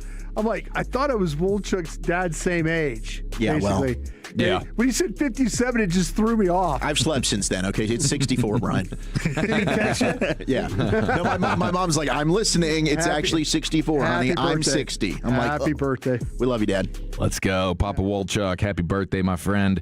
All right, Tim in Carthage, Big L, just his heart. He's feeling for Blake Elliott with his his stolen vehicle. We haven't gotten any updates. I know as the show was ending last night, they were still kind of trying to pick up the pieces. There was hope. There was hope that maybe it got towed. Yeah, that was out the window. And then that went out the window, yeah. Yeah, the lot was like, no, we don't have that car. Sorry. So I'm feeling for Blake, and we'll see him later this evening, and we'll see what happens for him. He's got a good attitude, a lot better attitude than I have. Yeah, absolutely. I don't think he was brought to tears or anything. You know, he wasn't. I think Mama Kim might be able to hook him up with a new ride. I was like, I was brought to tears because I love that truck. I know, dude. That truck was so nice. Big dub for Tim, though. He hooked it up, man. I mean, he did the thing where he sent a nice little gift over to my daughter. And, very nice. Yeah, Is it the dog? The dog. Okay. He double dipped on the dog. Dude. He got one for your daughter's birthday, and he accidentally clicked it twice. So he's like, "I'll float one over to kudos. Do they to love my it? place." Because Eliza loves it. Absolutely love it. It's a badass gift. Tim is a sweetheart. He really, really is. He takes care of our girls. What kind of dog are we talking here? It's like a little stuffed animal dog, but it like barks and it'll walk and all. It like okay. You can turn it on and off. So that's the thing that's nice. Like I can shut it off. I know the type. Yeah, it's cool. They're fans. Dawson immediately said the thing makes noise. I'm out. Now I should say, the Chiafalos gave Eliza what is basically like what looks like a Game Boy, but it's a learning device. Yeah. My wife wants to throw it away. Oh no! It's just super loud, and I can't figure out on the settings how to lower the volume. But I think it's really cool because she can sing the ABCs with it, and she's now got the ABCs down, dude. That's a big She thing. knows it, man. It's awesome. I'm really proud of her. Yeah, and shout out to Knox Ratcliffe as well. He's the next Bobby Witt Jr. according to Pappy. So we'll see. We'll see about that. I believe it. 214. Our buddy Woody, biggest dub, still going strong off the benzos and the opiates. OU softball and basketball are on a roll. Let's go Boomers Sooner, says Woody in the 214. Well, I'm not going to cheer for that, Woody. I'm sorry. Hey, and how about just the local representation when it comes to the boys basketball state championships and with the ladies as well here in Texas? Really impressive stuff. Dallas Madison has already beaten Orangefield today, so they will be able to celebrate that in a big way. But you have Dallas Kimball, you have Carter as well, all representing in the state championship. So that's fantastic. You have Frisco Heritage, Mansfield Summit, North Crowley, Little Elm. So the local representation when it comes to the basketball. We always think about the football stuff when it comes to the high school ranks, but basketball. Oh, we got a lot of hoopers here. It's a hotbed, dude. Yeah. A lot of ballers. And I think the soccer playoffs start next week as well. I'll be giving you a full update on those. Let's go. 60 seconds of Texas high school soccer. I could get on board with that. All right, 877-881-1053, 512, biggest dub. Wife and I are going to an all-inclusive resort vacation. That'd be Dominican fun. Republic, leaving on Monday. Maybe the U.S. will beat them in baseball, and that'd be even better. You can wear your jersey over there. Yeah, flex a little bit. Flex a little bit, yeah. I like that idea. Biggest L, this guy hates to fly. That's Coach Bronk. Me too. Yeah. You gotta take the sleeping pill or something. Get yourself down. Yeah, take the sleeping pill and then sit in the exit row. Yeah. 302, take the exit row. Biggest sports dub is Kyler Murray getting a shot to resurrect a career with a bunch of great talent there with Minnesota, no question. And Kevin O'Connell, that's going to be a lot of fun. Congratulations to Kyler Murray. 302, biggest L is Raiders losing the 2 first-round picks for Max. So maybe we got a Raider fan out there that's a little bummed that they're not going to be sitting with 2 first-round picks each of the next 2 years. That is definitely a big blow, but hey, it's still exciting. I mean, they've added quite a bit of talent to that roster. So if they end up keeping Maxx Crosby, hopefully he stays healthy, and Fernando Mendoza ends up being a dog, all of a sudden things are on the up and up. Yeah, it could be a better team. And their owner, Tom Brady, look at the thirst traps that he's throwing out right now. Have you seen that? Mm-mm. Where he's getting ready. He's like 9 days away from the flag football deal, so he's shirtless all and shredded. spinning it. Wow. And looking better in his combine photos, I imagine. Dude, like that is a guy who has aged way better than most. The combine. Going full Belichick. He's dating girls half his age. Is he still? I mean, I don't know if he's still with Alex Earl, but he's getting his hookup on. Well, you also have the L for the college basketball L for Miami of Ohio. Tried to run the table undefeated style. 31-0. Yeah. 31-0. That's my school. Then they lose. That's your school? Yeah. That's where I was born. My dad was going to Oxford, school there. Ohio is a beautiful place. Yeah. So we always watch their basketball season closely. Been exciting in the group chat between me and my dad and my brother. My brother also born there. Took an L, though, a bigger L than that. Last night, maybe the end of Abby's youth, officially drawing to a close with the sentence, guys, I forgot my effing shoes at the house from the back seat. Ooh! I thought she was nice, not cussing kid. And actually, one of her friends told me she still didn't cuss like 2 months ago. I was like, You all right, believed cool, it. that's a win. Yeah. But, when you're at that age, sometimes you blurt stuff out until you learn that parent filter. Like, I got to turn that off when I'm around the parents. Yeah. And I've been at 99.9% of effective on that with my parents since I learned to cuss. You know what I'm saying? Right. But Abby, she blurted that out last night in the car on the way to practice. Did you agree? Was there any correcting, or did you just like, you know what? She's Just fired shake your up right head. now, and Yeah. Abby, why the F did you do that? don't you effing cuss. 682 big dub. Daughter hit first home run in high school. Oh, congratulations. W.T. White. Homer, that's fantastic. A lot of love from the Tolos last night here with the Dudleys situation. That was beautiful. Yes, we appreciate it. Love hanging out with you guys. 682, biggest dub. Wife and I just got granted custody of the grandson. Okay. How about that? That's all-time grandparenting right there. Make it super official. Biggest L, she's not going to be my wife much longer. There's a lot going on in this family in the 682. It sounds like there's some silver linings. If you get custody of your grandkid, that's a win, but it isn't also an L. Yeah, for like one of your kids. your own is- kid. Yeah. Yeah. 100%. There's been L's. L's have been suffered. Maybe not recently. Maybe this is the bounce back move. Right. Thank you, Chief. Yes, sir. My pleasure. We got 1 down, 4 to go here on a Football Friday. NFL insider Jordan Schultz jumps in with you next right here. It's the G-Bag Nation on the Fan. Oh, my gosh. We got to talk about Trajan Wealth, though, shall we? That's TRAJAN.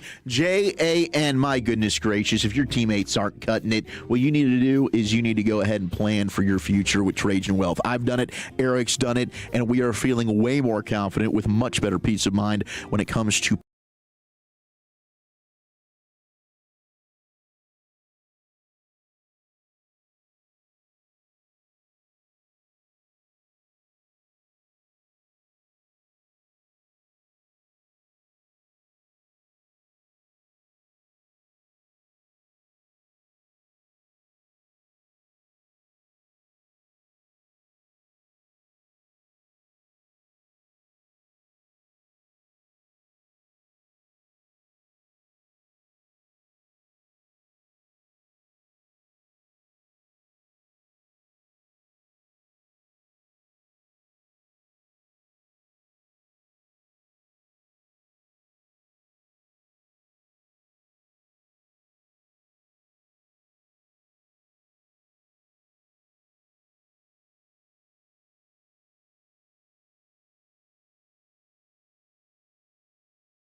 Driven by our D&M Leasing Studios. You're rolling with the G-Bag Nation on 105.3 The Fan.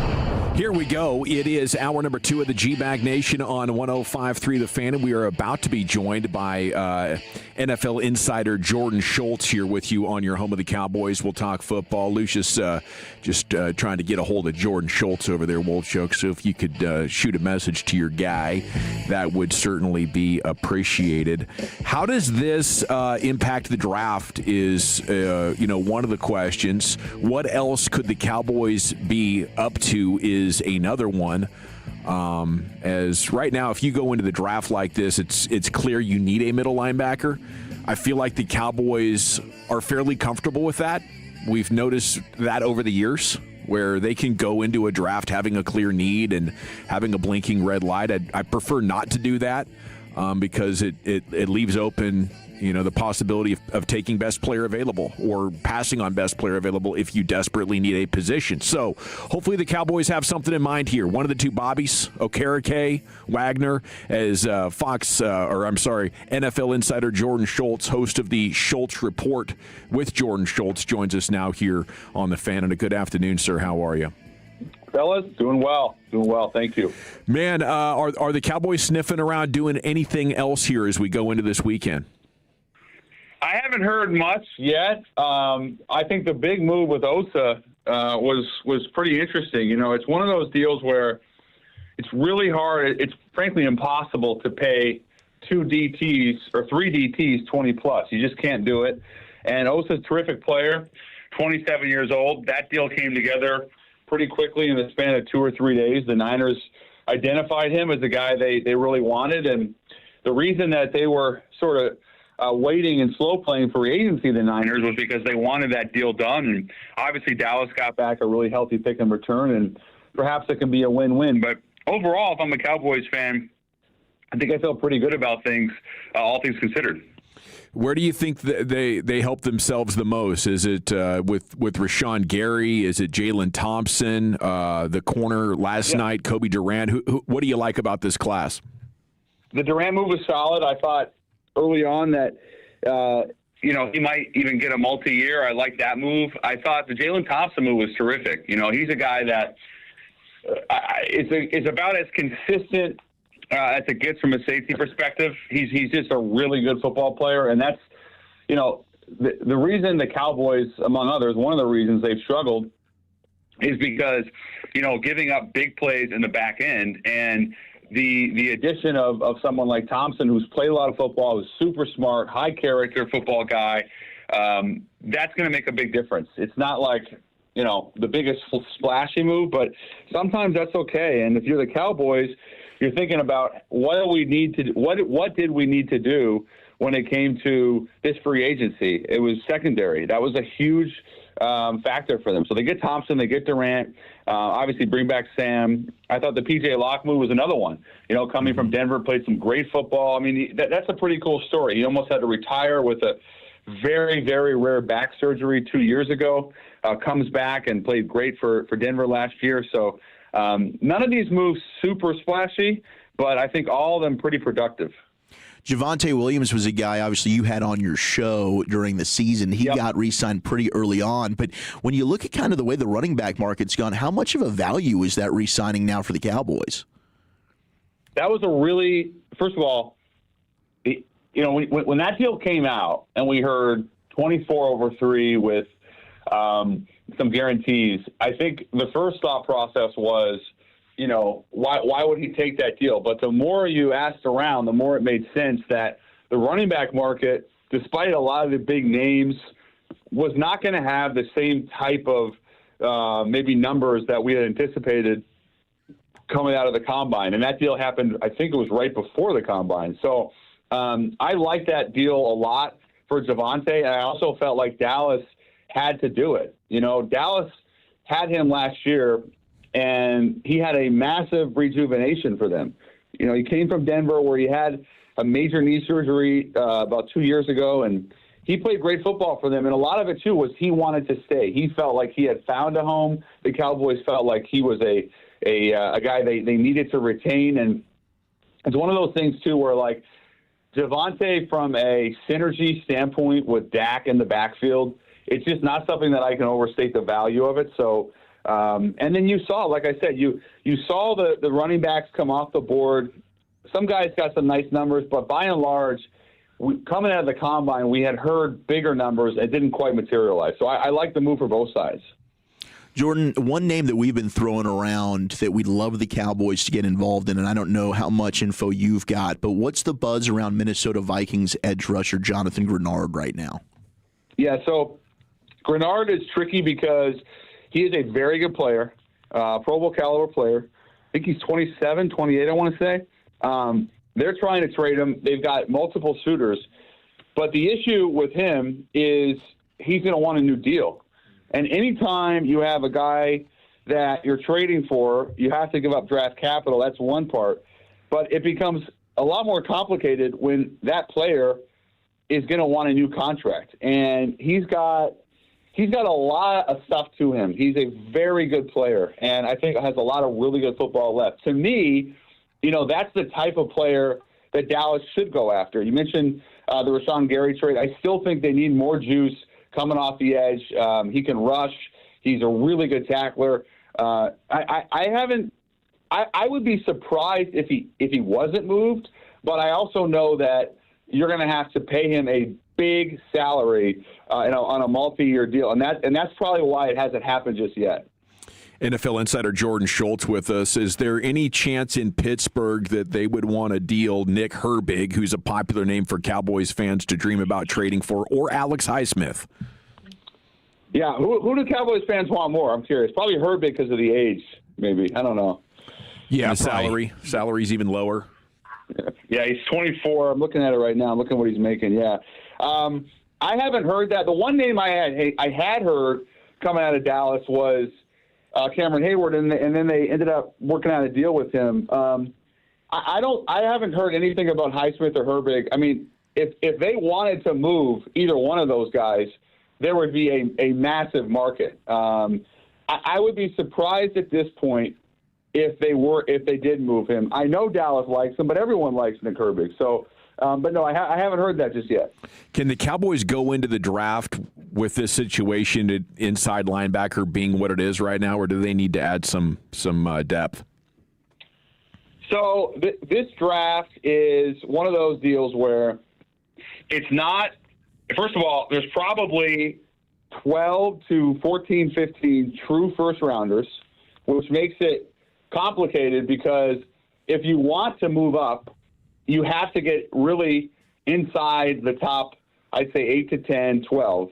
And if you don't want to move up, you have to wait and then try to stockpile second and thirds because there's a big drop-off after that third round going into the fourth round. Linebacker has been and continues to be a big issue for the Cowboys. And it's kind of the one position I thought they might address in free agency. Obviously, it hasn't happened just yet.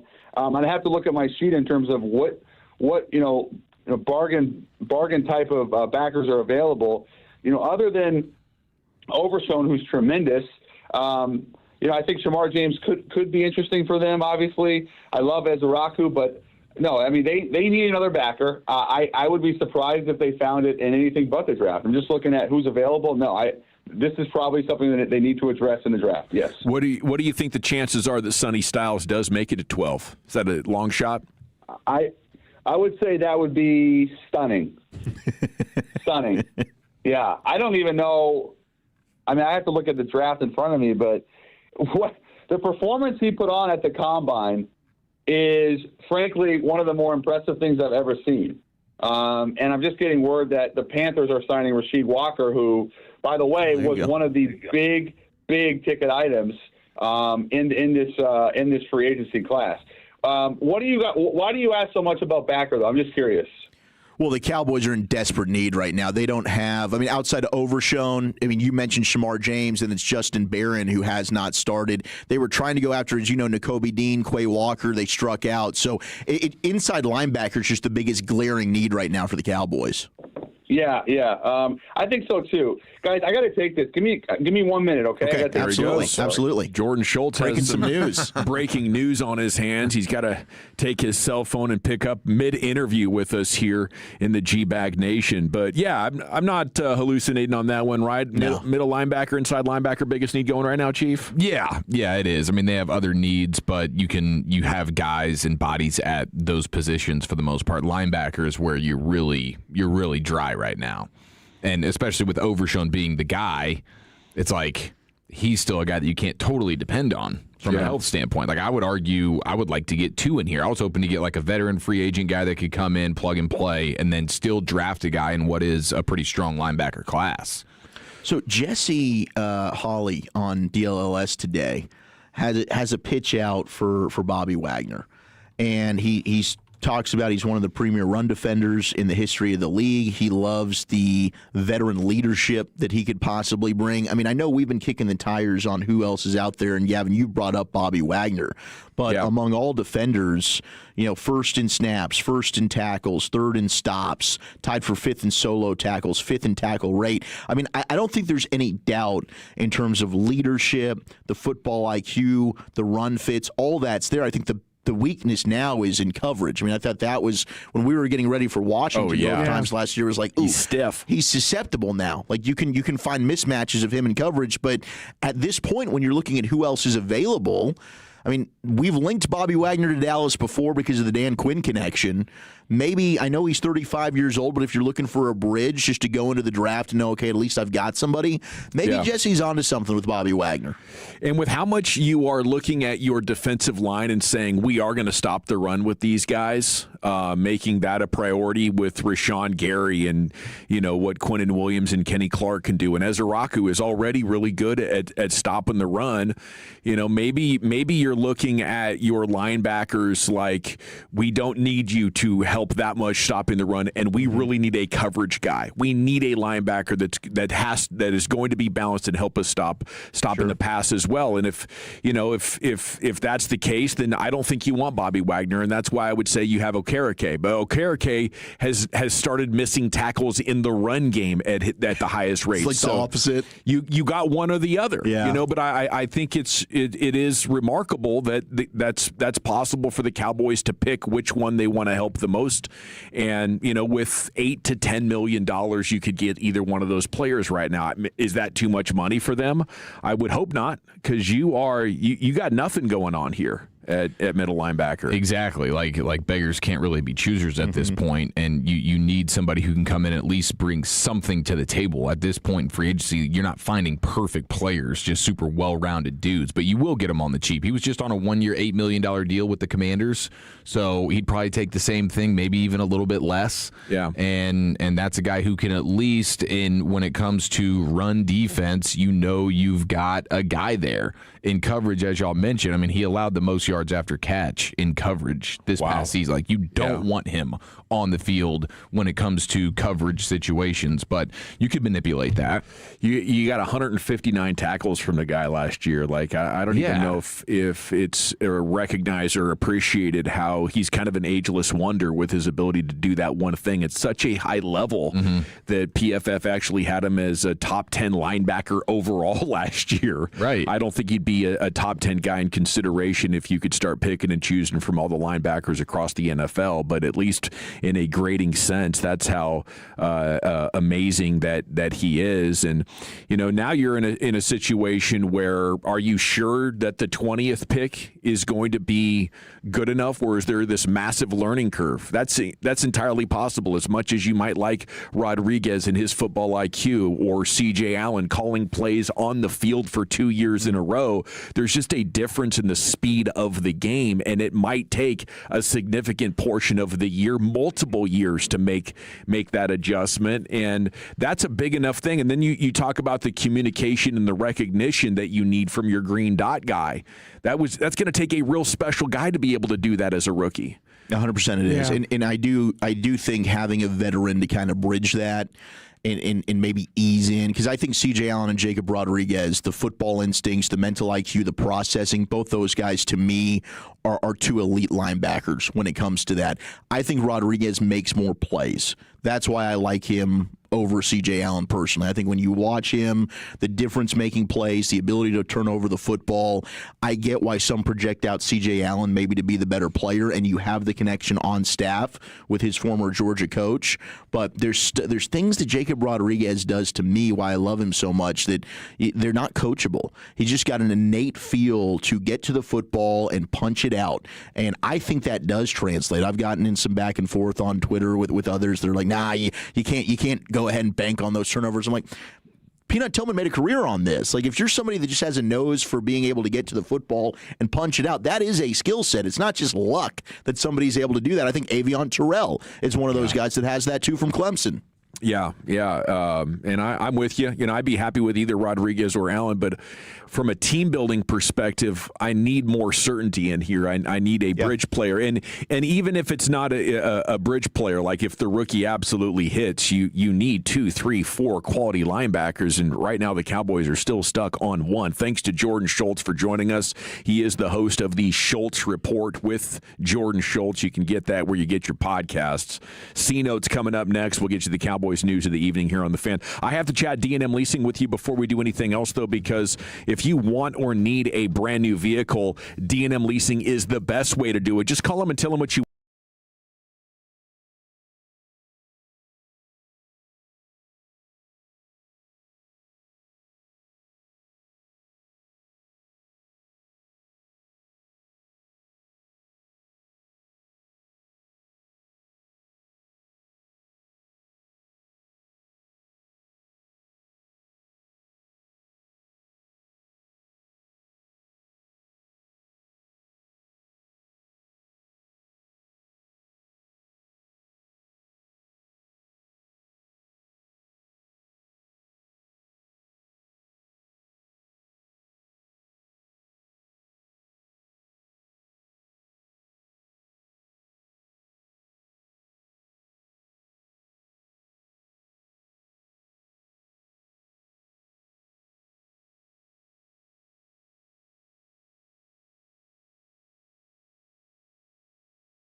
home backup battery that automatically keeps your home running. For a limited time, get $100 off with The Fan while install slots are open at basepowercompany.com/thefan. That's basepowercompany.com/thefan. Take advantage of being a Tolo at Base Power. This segment of The Fan is brought to you by Blue Cross Blue Shield. Blue Cross and Blue Shield of Texas, as you move forward on your health and wellness journey, count on a bond that forever puts us at the center of trust. You and Blue together from the beginning, the true color of trust for the last century and the next. Blue Cross and Blue Shield of Texas, through it all. It's a Fan Football Friday on 105.3 The Fan. Sponsored by Blue Nail Roofing and the On Time Experts.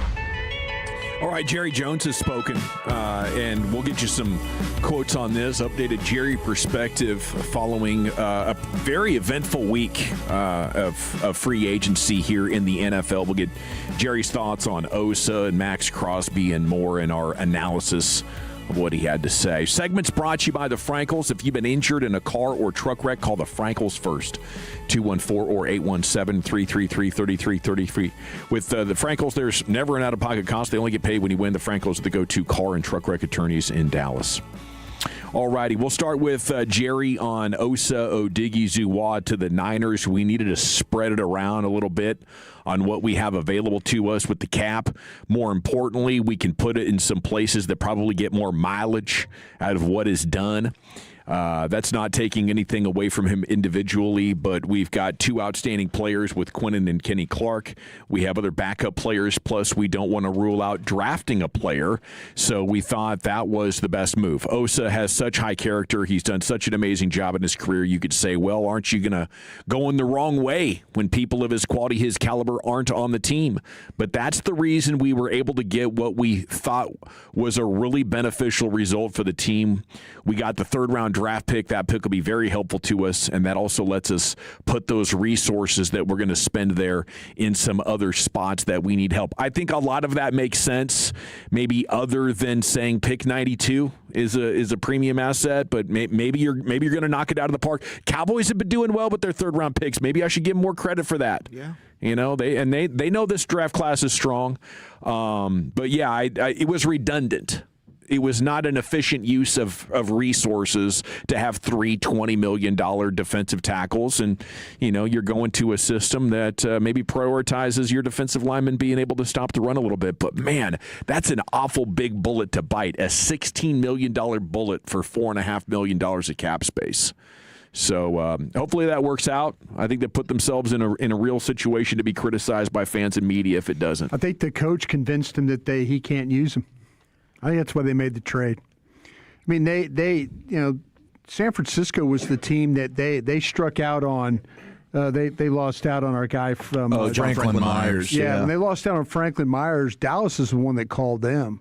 Like San Francisco was kind of looking for an opportunity, and all of a sudden, Osa Odighizuwa became available. Dallas making the call, and San Francisco's like, "Cool, we'll do that." But this seems like to me that this defensive coordinator is he's the one he's running the ship right now when it comes to the type of players that they're looking at and the type of players he wants on defense, and the front office and the ownership are kind of playing in lockstep with him when it comes to this. Yeah, and the cap savings, it's not a ton for this year, but then moving forward, you dispel of that contract completely.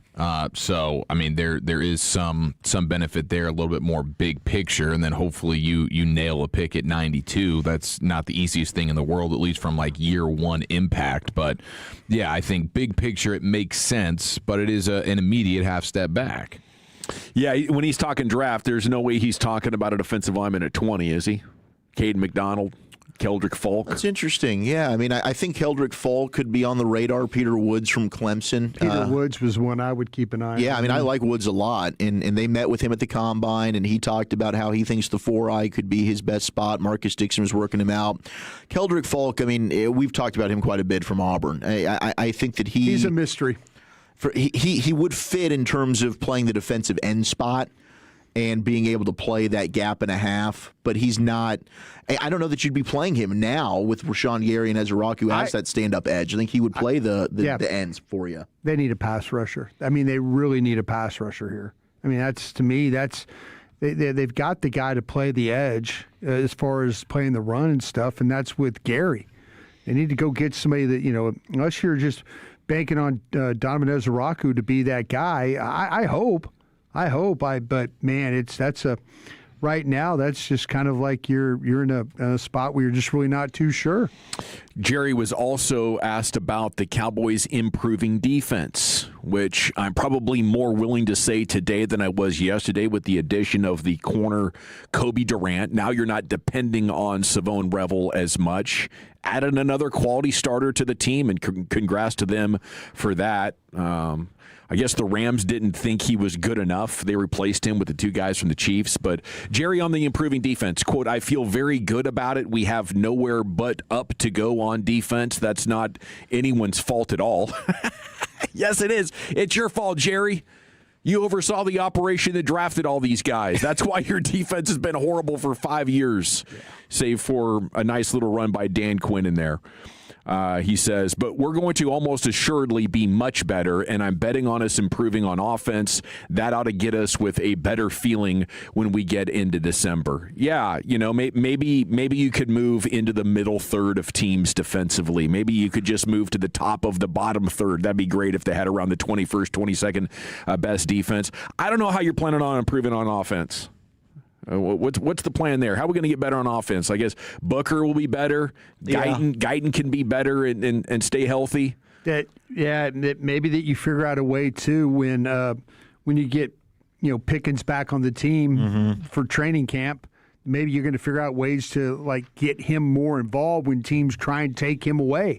Can't rule it out. Brevin Spann-Ford might be a sneaky guy that can take a leap. I think they like him a lot, and they can finally quit on the Schoonmaker failed draft pick. If Blue could, start meeting expectations, he brings a nice element of explosiveness. But otherwise, you're just hoping that the younger guys on your offensive line continue to mesh. The continuity across the board, assuming Pickens really is back and here and everything, you're really running it back, and then you hope that Shoddy and Clayton Adams are evolving things in a way that now, everything just got much more expansive when it comes to the offensive repertoire. So that's kind of what you're banking on, just everybody year two, same system. Yeah, and Clayton Adams bristled at the idea they're just running it back when you guys talked to him at the Combine. Yeah, that was great. But personnel-wise, they are pretty much running it back. But you can't rule out Clayton Adams. They got a lot of brain power over there figuring out a way to do more with the same guys. And I thought that was a good point about Jaden Blue as well. You could also throw in the young guys, Nate Thomas. He didn't play at all his rookie year. He was hurt. Year two got a lot of experience. What can you do with that experience going to work with an individual offensive line coach and working on your body and trying to get a little bit quicker? They need Guyton to stay healthy. Really, they missed a lot of time. BB got hurt last year. Booker got hurt with an ankle. Guyton, the injury. So if you could finally have a healthy offensive line, and we always stress continuity, that also could be a step in improvement overall with your offense. Okay, you got Jerry talking. This was at the IndyCar event, which is pretty cool. Yeah. Cars are coming to town. I watched the Formula One movie with Brad Pitt. I told you guys that. I haven't watched any of the other open wheel content that's out there. Drive to Survive is worth your time. That's good. What I hear. Yeah, it's a fun show. And you think I could go back to the very beginning and just watch it all, and it's not time sensitive? No, you'd be fine. You could watch this year. Was it year 8 now? Is that what we're doing? You could go with the most recent one. Just go ahead and go with the most recent one, and you'll learn who all the Ricks with a P are. That sounds fun. Yeah. Most of them are, right? Yeah. Jerry asked about Maxx Crosby. We're pretty far down the road relative to what our plans are. So while I don't anticipate it, I don't want to rule anything out. What could that look like? For the Raiders, they have to want to move him. But I think also, at least at this point, I would expect it would have to include the Raiders paying a good portion of the salary. And in order to make that happen, you'd have to offer more draft picks. So it's a sticky situation now, and probably just one that the player and everybody involved wants to let cool off. Maybe you could revisit this in the summer. That is my dream, that you could still get Maxx Crosby on the Cowboys, but use 2027 draft picks. That'd be be a lot of fun. But, yeah, once you've gone out and spent all the money that you had budgeted and now trying to make room for a $32 million, $35 million cap hit, it seems tough. But we all want the Joneses to accept that toughness and say, wow, here's our big opportunity now. We can get this player, and hopefully a development like that could still be on the cards here for this offseason. On Rashan Gary, Jerry quote, he started as a first-round draft pick, and he's played to that level in my mind all the way through his career. Gives us a strong player right there that can give us pass rush, give us run stopping, give us both, and he fits this scheme. So I'll drink to that. Sounds good to me. Do you ever get the feeling that the Packers are dumping their old bloated contracts on you, or are they losing quality players to you? Which one of those things is most true? I think you could make a case that there's a little bit of dumpage going on, and you just got to cross your fingers that the Cowboys can pull a little bit more out of there. It was a little frustrating, him talking about, like, yeah, we've done what we can within, like, the constraints of the cap. But all you did the entire offseason and after the Micah move was, like, sell, oh, well, how many players is this going to be? Well, we've helped ourselves against the salary cap. You know, it's like, dude, the same song and dance, like, the fan base just isn't buying that. You know, so I'll give them credit for being the most aggressive I can remember in recent memory in the first week of free agency, and this has been a lot of fun. But in many ways, it's still the same old Cowboys. It is about 5 players instead of Micah, though, isn't it? If you look at the $47 million and you have Gary and you have Thompson and now you have Kobe Durant, you have the big guy in the middle, Obanya, and there's one other player. And B.J. Locke. And Thompson. You got 5. You got 5 instead of 1. Are they a better team with these 5 than they would have been with Micah? It's about the same amount of money spent. Micah wasn't saving you. I mean, we saw this defense get absolutely crushed with Micah on the football field. So, I mean, I stand by not paying really any defensive player $47 million. So, I like what they did. Could they have gotten off the field a couple more times extra in the game? Maybe last year. I think the end result probably would have ended up being the same. You might have been able to get an extra win or two. Yeah, maybe early. Maybe you beat the Panthers. Yeah, maybe the Panthers. Maybe the Bears game could have been different if you could have got to Caleb Williams a little bit and George Pickens hadn't volleyball set it to Jaquan Brisker or whoever that was. Okay, one final thing to ask you guys about here in the C-Note. Salute to Jess Haney on Twitter pointing out that all the Cowboys defensive linemen who are now gone have one thing in common. What is it? They're 290 and under.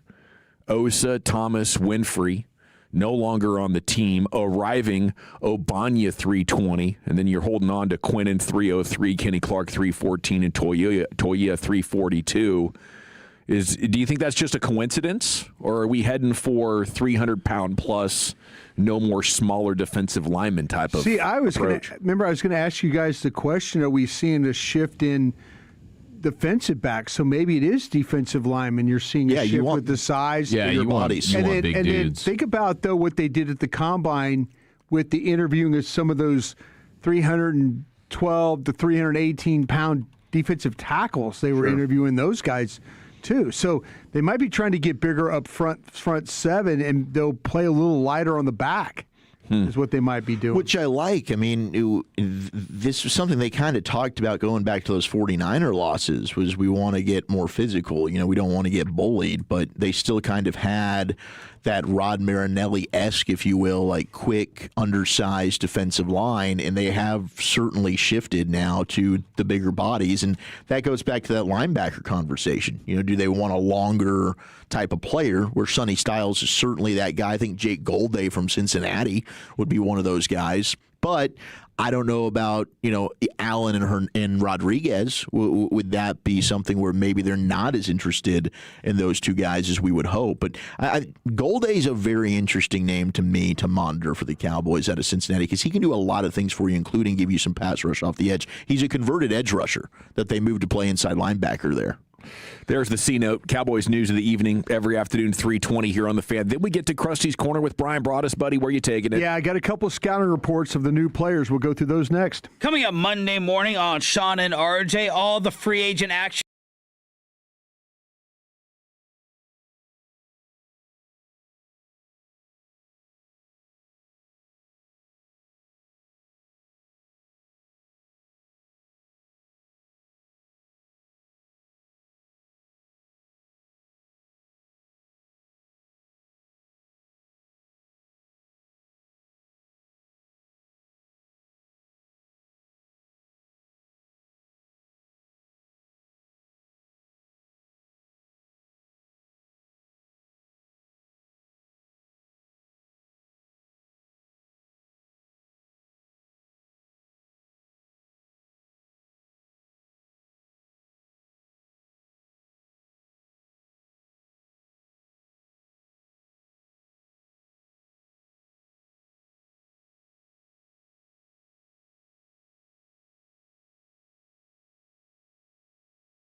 tax strategy, and estate planning.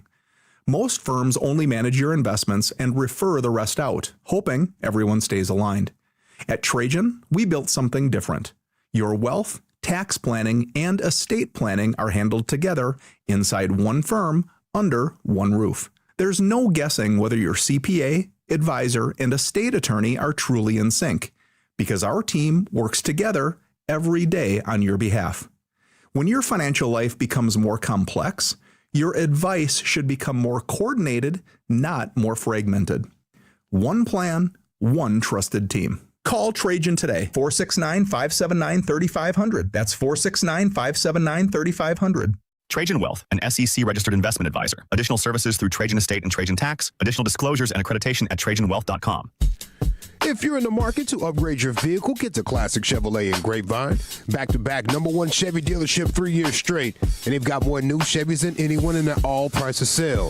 Silverados, Tahoes, Blazers, Malibus, Equinox, and more. Visit ClassicChevrolet.com. This is Texas. This is Classic Chevrolet. Together, let's drive, relax, and enjoy the difference. Based on new Chevrolet registrations 2023 through 2025. Yes, sir. Thank you, Lucius. It's time for Krusty's Corner, brought to you by Greystone Roofing. Go to greystone-roofing.com, and here's the king. Hey, kids! Your old pal Krusty's gonna teach you 5 new words. You're not wrong about that. From Dallas, Texas, number 55, Brian Broadus. Thank you very much, Lucius. Appreciate you playing that, as always. You guys surprised when you woke up this morning that they actually had made a couple of moves, or made a move? I was surprised when I got home from Dudley's last night. Saw the report. I was like, okay. So I at the phone. So this thing was like around 11 o'clock or so? I mean, I didn't see it. I probably saw it at like I was asleep when it 11:30, midnight, something like that. Yeah. It was a late one for sure. I was surprised. I think it was Nick Harris and Todd Archer that were up into the wee hours breaking I think Machota was in that mix, Machota, too. Absolutely. He doesn't sleep, right? I don't think he does. He's kind of nocturnal that way. He's a night owl. Was Duke on late last night? Was Duke playing? I think they're late again tonight, right? They might be late tonight. Yeah, I think we were watching some of Duke yesterday. I wasn't as surprised that they did something as they were able to find quality. That's where I think that's kind of where I'm looking at it right now, and I'm like, all right, it's a little bit of like again. I'm watching the tape. I'm looking at these players, and I'm thinking, well, why? What's wrong with Kobe Durant? You know, the first thing I hate this because Mickey does it. You know, why is he not good enough for? You know, why are they not signing him back? Why? You know, and you're like, I don't want to be that guy. But you wonder. Well, they got a lot going on. The Rams, the Rams, they made a lot of deals. Yeah.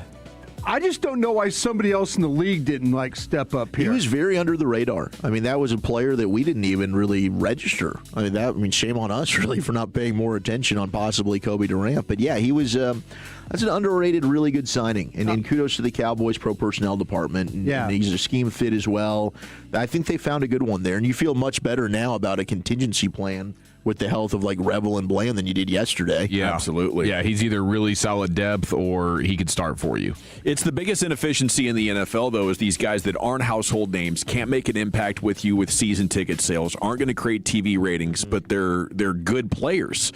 The teams go out and throw all their money at the impact guys, and then they're like, well, I guess we got to fill the rest of our spots with budget signings. So if you can allocate $5 to $8 to $12 million, I think there's some really good production per dollar spent here in this range. I had somebody on Twitter, there were some comments that were made and all that, and it's like, oh, look, Cowboys going out and getting actually players that can play.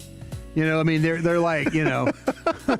They're not getting HaHa Clinton Dix and Nolan Carroll? It's like, no, they're actually get a guy that, you know, if you watch, you know, Kobe Durant play, you get a real appreciation of his game and how he is able to, at 5'11", 181 pounds, play as a really good starting cornerback and play. And what I was talking about was playing the field. Mm-hmm. No, he's playing a lot of space. I mean, they're running routes to his side where the receiver has more than a one-way go. You're playing in the boundary corner. You could squeeze those receivers into that sideline and keep the routes from materializing on you. This guy plays well in zone. He plays well in man. he gets his hands on footballs. And the reason he gets his hands on the football is because he's in position to do so. He is a difficult guy. He is a very, very flexible player when it comes to his movement skill, his feet, and the way that he's able to pedal and turn and break all in one motion. And the smoothness, that's tough to do. There's so much smoothness to his game. Yeah. And I didn't see him play personally. I didn't see him play any nickel. So if you're thinking, well, Broadus, where's he going to play? Well, I think he's outside. And honestly, they needed another outside corner because Reddy Stewart's an inside player, and I don't know how they got to be better right than Reddy now. Stewart, right? They got to go get Carroll or somebody like that, right? Yeah, I would think so. And you'll have some options. Joseph Hoyt has a mock draft I'm going to throw out next, and they go ahead and get one of those guys. Just a little preview for that. But I'm with you. I think you need to get a true player that you feel confident can slide inside. Yeah. And I don't know that that's necessarily Durant. Okay, I think you got the outside guy. I think you really do. I think you got the outside guy. Whoever the next guy is, he needs to be able to go inside and play. Would that make you not? I'm not Delane at 12 because do you think he could kick in and do that? I mean, he's an outside corner we saw at LSU. Does he have that versatility in your opinion? You know what's funny about Delane? He's not going to test great. No, but he's not. That's why I throw out the Patrick Surtain thing. His numbers are going to come back, and you're going to go, we really want a 5'3" corner playing out there for us? But point out the bad plays when you watch him. Yeah. Like, what plays is he giving up? Yeah. Nobody's throwing at him. Why? Because they're scared. Because nobody's open. There's a guy, an Iowa defensive lineman I watched, Llewellyn. Have you seen him? No. This guy Llewellyn. is like Llewellyn, like an edge. Terrible testing numbers. But again, makes plays? Makes plays. Yeah. Makes a ton of plays. The Iowa kids. But anyway, I didn't mean to digress that way. Llewellyn. But to me, I think you're going to have to. I don't know. I don't think Bland wants to go inside. We know he doesn't want to. I don't. If he doesn't want to, I don't think you put him in there. But are we talking about a nickel corner, or are we talking about a hybrid nickel safety kind of player? Like, are you even looking at a true corner in this scenario, or are we looking at something a little bit more? I think you're looking at a nickel corner. You are? Yeah. Okay. I think you are. I think you are too. If you find one of those safeties, if Caleb Downs slides to you at 12, but I think you've got a guy that can do that in Thompson. He played 250 snaps in slot last year. So I think you've got that guy. If the draft board slides to you and maybe Thieneman's there at 20, God willing, or Downs is there at 12, and you decide that's where I want to go, or Bud Clark's there from TCU at 92, a guy that has that versatility, it's an option. I agree. But I think you need that true nickel cornerback to actually do it. I think and that's what they did with DeJean in Philadelphia. I think the way that they addressed the safety spot, I'd love to have one of the guys I was mentioning like Wheatley, talking about Wheatley from Penn State. That'd be another one. I'd love to have a guy like that. I mean, the Kilgore guy, when you end up watching him from the Gamecock. Need to watch him for sure. Need to watch him for sure. All right, I really do like what Kobe Durant brings to your Dallas Cowboys. Super happy about that one. All right, the Matt Hennessy one. Here's a guy that's kind of a backup offensive lineman that had to make some starts. I watched him in a couple of games this past season, and I watched him against the Falcons, and I watched him against the Houston Texans, games he had to make some starts in.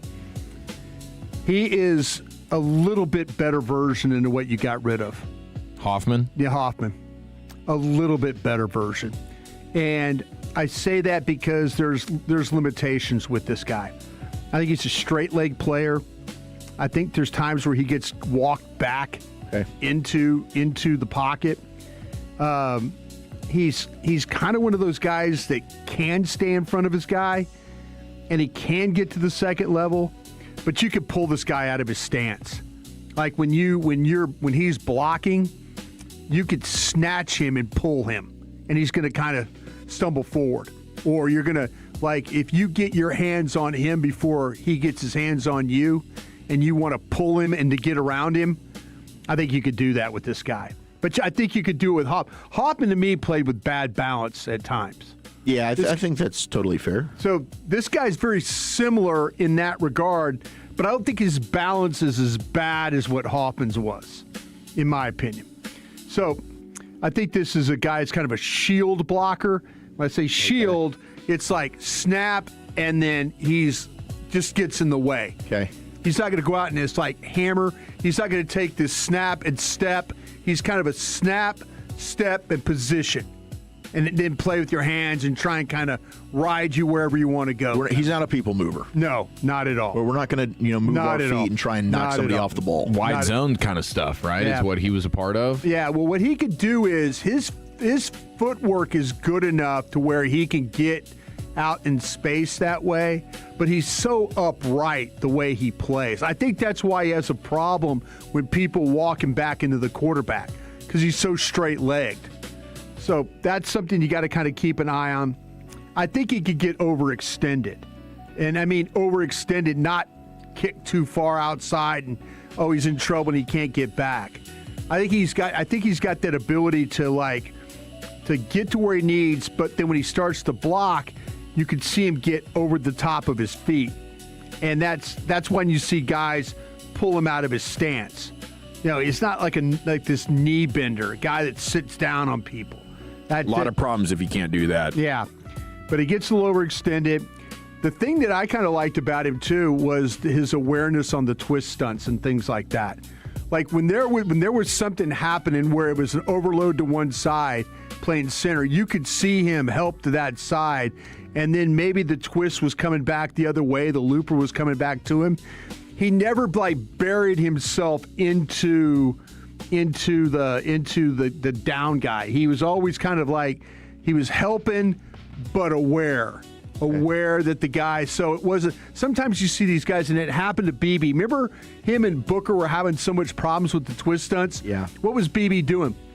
He was burying his head into the side of the defensive and into the tackle, and then here comes the looper, and he can't get back outside. This guy has the ability to do that. He's going to check, he's going to hold, and then when he knows that looper's coming, he's going to be right there and be in position to do it. So really good awareness. Guy is a backup guy, but he's very, very similar to what you had with Hoffman. But does he like to fight as much? He's one of those guys. He looks pretty even keel to me. I didn't see any extracurricular through the echo of the whistle guy. He just seemed to kind of do his job and then walk back to the huddle and set the huddle. Smart, disciplined. That's really what we're talking about. Get in the way guy. That's what we're talking about right now. Yes, sir. Thank you, Brian. Thank you. Terrific stuff in Krusty's Corner every afternoon, 3:40 here on your home of the Cowboys, brought to you by Greystone Roofing. Okay, coming up next here on the G-Bag Nation's Football Friday, Wolchuk, what do you have? We got a Cowboys mock and the team that really is looking to bust the budget. That's next in the nation. We have What You Drinking, What You Thinking coming up in an hour, but if you are thinking about putting new windows in your home, it's time to get into action right here. Go to windownation.com. Amazing sale going on here for the month of March. Get your home ready and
Nation on 105.3 The Fan. Here we go. Hour 3 G-Bag Nation on 105.3 The Fan. Your Rangers 12-8 in Cactus League play. They lead the Rockies 4-2 right now in the top of the third inning out there in Arizona. It's time now for Zach Wolchuk's Daily Football Fix, and here he is, Zachary. Let's do it, baby. Let's hit our fix right after this. You think football is still fun? Yes. Sir. Wrong side! Left side! Wrong side! Left side! I use these for acid indigestion. So what are we going to use these for? Intimidation. You know I got to get my fix, man. The Cowboys have officially had 2 of their players signed elsewhere. We have Jalen Tolbert, who is now a Miami Dolphin. Dolphins love their former Cowboy wide receiver, Cedric Wilson, a couple of years ago. Now it'll be Jalen Tolbert. Congratulations to JT, as he will be going to South Beach, taking his talents there. And Wanye Thomas signing with the Indianapolis Colts, who had a needed safety after Cross signed with Washington. So there are your 2 Cowboys to sign elsewhere. I don't know if we ever got official confirmation on Brock Hoffman yet. There were rumors about him going to Pittsburgh. I don't think that's been official. I know Nick Harris. I think he shot that down. And Nick talked to Brock, and Brock was like, it's news to me. So he's still technically out there available on the market. This is a bit surprising. The Denver Broncos, only team to not sign an outside free agent, as we're now on, day 4 of free agency? I know, that's crazy, dude. Like, you would think this would be capitalize on cheap rookie contract quarterback. Yeah, and they've lost some players. Yeah. John Franklin Myers is a big one. P.J. Locke, who signed in Dallas. They cut Dre Greenlaw. Yeah. Yeah, I mean, they re-signed Singleton. Yeah. I'm sure they've had a couple. Robinson go to Miami, too? He was Jacksonville. Okay, I'm sorry, Florida team. Yeah, right, and then right. unfortunately the concussions happened there. But yeah, 2 Cowboys signing elsewhere. But that was surprising to me when it came to Denver. And I'll tell you, the one team that does seem like this is Super Bowl or bust, and it has kind of been that way ever since FDM picks. But the Rams, man, I mean, the Rams are really going for it. They're a team that's truly about bust the budget. They make the trade for McDuffie. They sign Jalen Watson. Cowboys get the benefit of that because now they're able to get Kobe Durant, who left L.A. But now the latest report from Diana Rossini is A.J. Brown trade discussions are not dead. Last week, the Rams discussed trading for Eagles wide receiver A.J. Brown before dealing for cornerback Trent McDuffie. Dialogue slowed, but L.A. continues to monitor the status of the 3-time Pro Bowler with interest in trying to get him. I mean, the Rams going after A.J. Brown when you've got Puka Nacua, you've got Devontae Adams, you're sitting there with the 14th pick. You could take a wide receiver there if you wanted to. It's just like they're constantly looking to try and improve this roster by any means necessary, and I commend it, man. Always looking to do this. They're lapping the conference along with the Eagles and the Niners. You got the Rams, and it's just like one of these teams is getting it sorted out every year. They're just taking turns. It's amazing. That would be ridiculous, man, if they have. Now you got Seattle in there, team building their balls off with one of the best coaches. You got like 4 premium organizations that over the last 12, Bill 15 Walsh, years. Remember that Bill Walsh told you that? There's only 6 of these teams you have to worry about. Yeah. All right. Well, let's see if the Cowboys can nail this mock draft. This is our buddy Joseph Hoyt, Cowboys beat reporter, Dallas Morning News. I love Joseph. He's one of my guys. Round 1, pick 12. Fight. Cowboys take LSU cornerback Mansour Delane. There we go. We've had the Cowboys taking Tennessee corner Jamon McCoy in previous mock drafts, says Joe, but that was because Delane wasn't there. This time, let's say Delane's available at 12. You guys ready when he runs 4.55? I'm totally cool with it. I do not care. The tape's well worth it. There you go. Don't overthink it. There you go. How about this? Shout out to Jeff. Trade alert. Pick 20. Cowboys moving back. Back. Trade down. Go on. Who's moving up? It's San Francisco. Oh. And they've got now a rapport. I mean, they're just wheeling and dealing with John Lynch and Kyle Shanahan. Like, what do you guys want to do, huh? You want to go out to lunch sometime? Let's do this thing. Cowboys moving back from 20 to 27. What do they get? Well, the Cowboys trade 20 and 112 to San Fran. 112 is the Cowboys' 4th-round pick. Niners give the Cowboys the 27th pick, but they also give them pick 58. Oh, the 2nd-round pick. Ooh, sign me up, so baby. So you got their 2nd and 3rd? Yeah. Yeah, so now you get the second and the third. Well, you're getting 27 and 58, but you still have 92 who you got from San Francisco in the other trade. So you're 100% right. Still trying to trade for Grenard with that pick. At 27. Who does he take? Nobody. I'm gonna speak this into existence. No, I think we are all fully on board with trading for Jonathan Grenard. I'm just gonna keep talking about it. I'm just gonna keep saying it. Love it to happen. Every day I'm gonna say it. I know Bobby was saying the Cowboys don't want to move 92. They'd be looking to move like one of their fives, but I just don't think that's getting it done for Jonathan Grenard. No, it's not. And Machota was saying the same thing to us yesterday. Yeah. Like they traded Osa for that third-round pick, and it's a good spot. They have quite a few coaches now from the college ranks that should have a pretty good feel for these prospects. Worked in, 1989, right? Hell yeah, it did.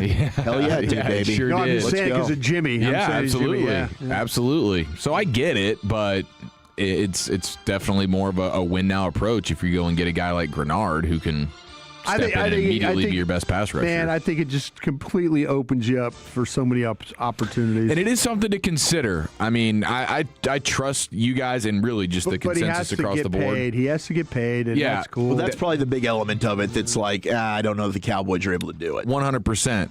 But when it comes to Delane, just looking at it, and you mentioned like his 40, you think he might be in the 4.5s? Oh, he's going to run 4.5 something. Well, you can't trust Brian when it comes to the 40s. Just see Chris Johnson for that. He doesn't know anymore. No, well, I mean, I have seen. I hope he runs faster. He's a really good player. Yeah, I mean, I love you. I'm good just player. busting you balls. I've seen a lot of the draft folks are talking about Delane, where it's like, like physically, athletically, it's not the most impressive thing. Same thing as Caleb Downs. Yeah. But they're just good football players. But it when you just look at the corners, like Quinyon Mitchell with the Eagles, he ran super fast. It's like a 4.3 40 kind of guy in the 4.3s. Cooper DeJean, he was an athletic freak. His super speed. Sure. Even Kobe Durant, who they just brought in, that's a guy the size. 5'9", he's undersized, but he ran fast. He ran super fast. Yeah. So is the speed factor for Christian Parker something that really, and for corner, like we talk about the 40 all the time for every position, but for corner, that's one that generally, like that absolutely matters. It is. I think the connection is Ryan Smith recruited him.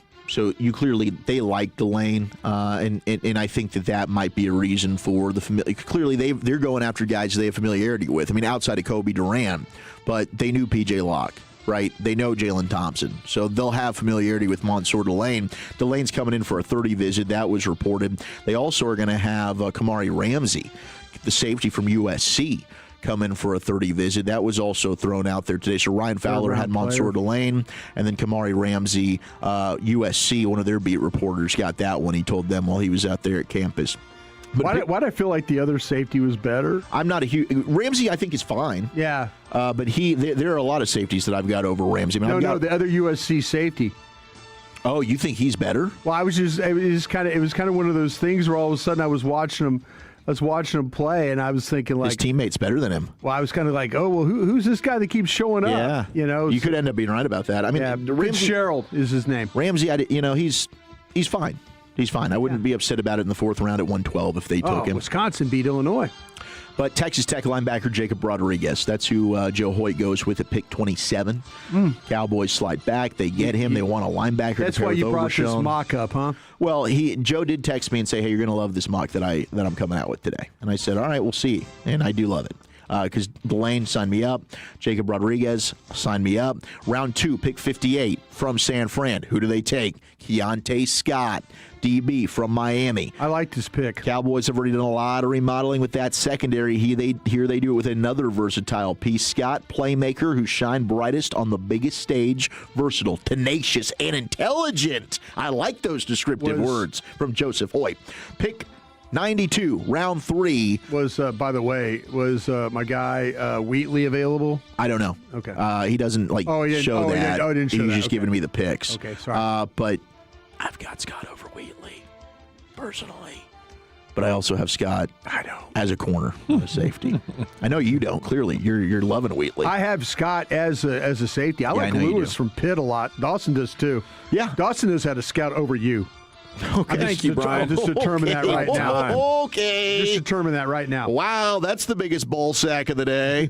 Texas Tech edge Romello Height at 92, which I think is where he should go. The Red Raiders guy should go number 1. We got two. We got two of them here. Give me Bailey and then give me Rodriguez. 1, 2. Yeah. Lee Hunter maybe in the top 10. Hey, Height needs to be in there. All 3 of them should go in the first round. Let's be honest, guys. Come on. That's not even Red Raider fandom. I've seen the light on Rodriguez. He's really good. Yeah. But I don't think Romello Height should be around 1 guy. I like 92. I think 92 is where he should go in the 3rd round. K-State safety VJ Payne will wrap it up here in round 5. Another guy that is big at 6'3", ran a 4.4. I am a fan of VJ Payne. I feel like I've always got to get a K-State Wildcat somewhere in every draft. You always do. You're I got to find one that I like. VJ Payne is certainly that guy. Safety guy too, right? Yeah, he is. He if you can't get McNeil Warren, like we did that on the stack. If I can't have this guy, I'll take this guy. I think VJ Payne would be that guy. Okay. If you can't get McNeil Warren. And you guys are telling me there's a corner at, or who's the South Carolina player? Oh, Gilmore. Kilgore. Yeah, I'm thinking Stephon Gilmore. Jalen Kilgore. And he's a corner. Safety. Okay. Strong safety. I got to watch this guy. I'm sorry. Yeah. I think he might be your hybrid nickel kind of dude. Okay. Crosby is saying he's going to be 200% ready by training camp. You're going to see the best version of 98 you've ever seen. I'm going to put a sock in it, Max. You think he's done? I wish he was done talking. Just stop. Yeah. Just prove it on football. the field. Prove it on the damn football field, Watch Max. the Cowboys trade for him, and all of a sudden Dawson's like, post-draft. What do you think? Post-draft trade for Crosby? Post-draft trades. Let's go. Let's make that happen. Let's do that one. I like it. North Texas is falling apart. Yeah, this was one that, they jumped out to such a big lead, and now they're going to just pee it away. That's typical UNT Mean Green fashion right there. Come on, boys. Get it together.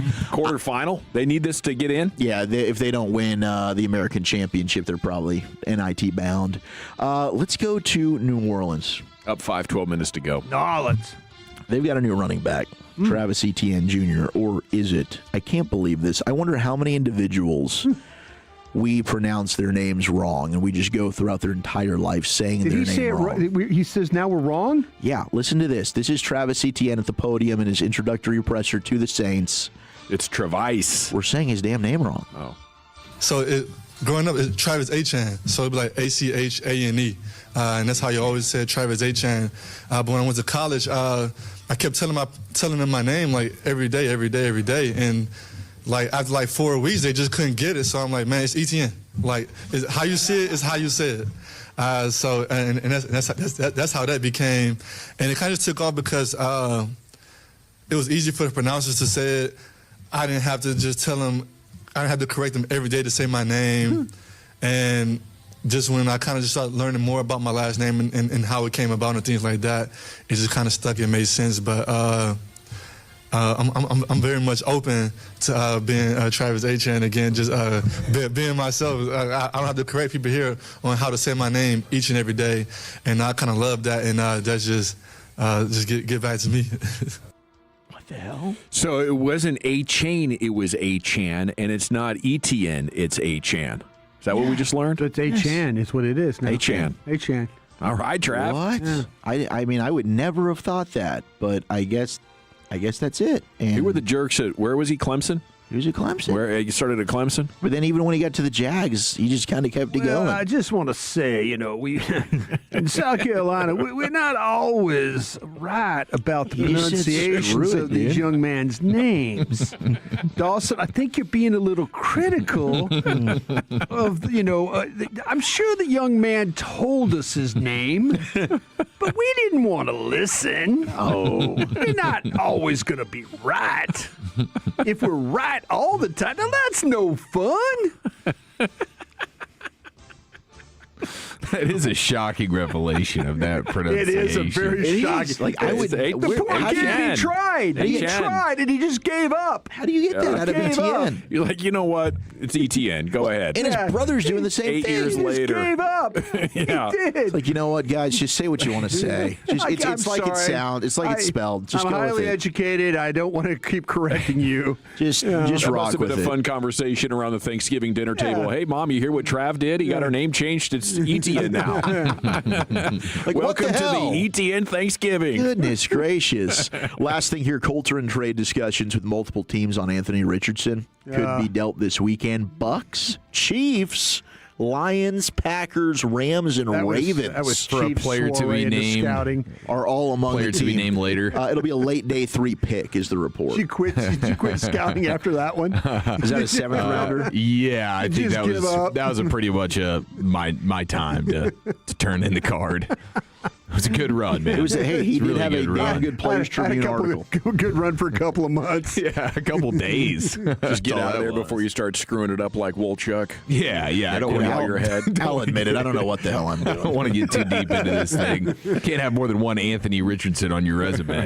Just F it up so bad you don't have to scout again. yeah, pretty much. We are nearing the midway point of the show here on your home of the Cowboys, home of the Rangers, 105.3 The Fan. We got football's finest coming up next, Chief. Yeah, the most savage move I've ever heard of on a football field next in the nation. Tolo means turn it on and leave it on.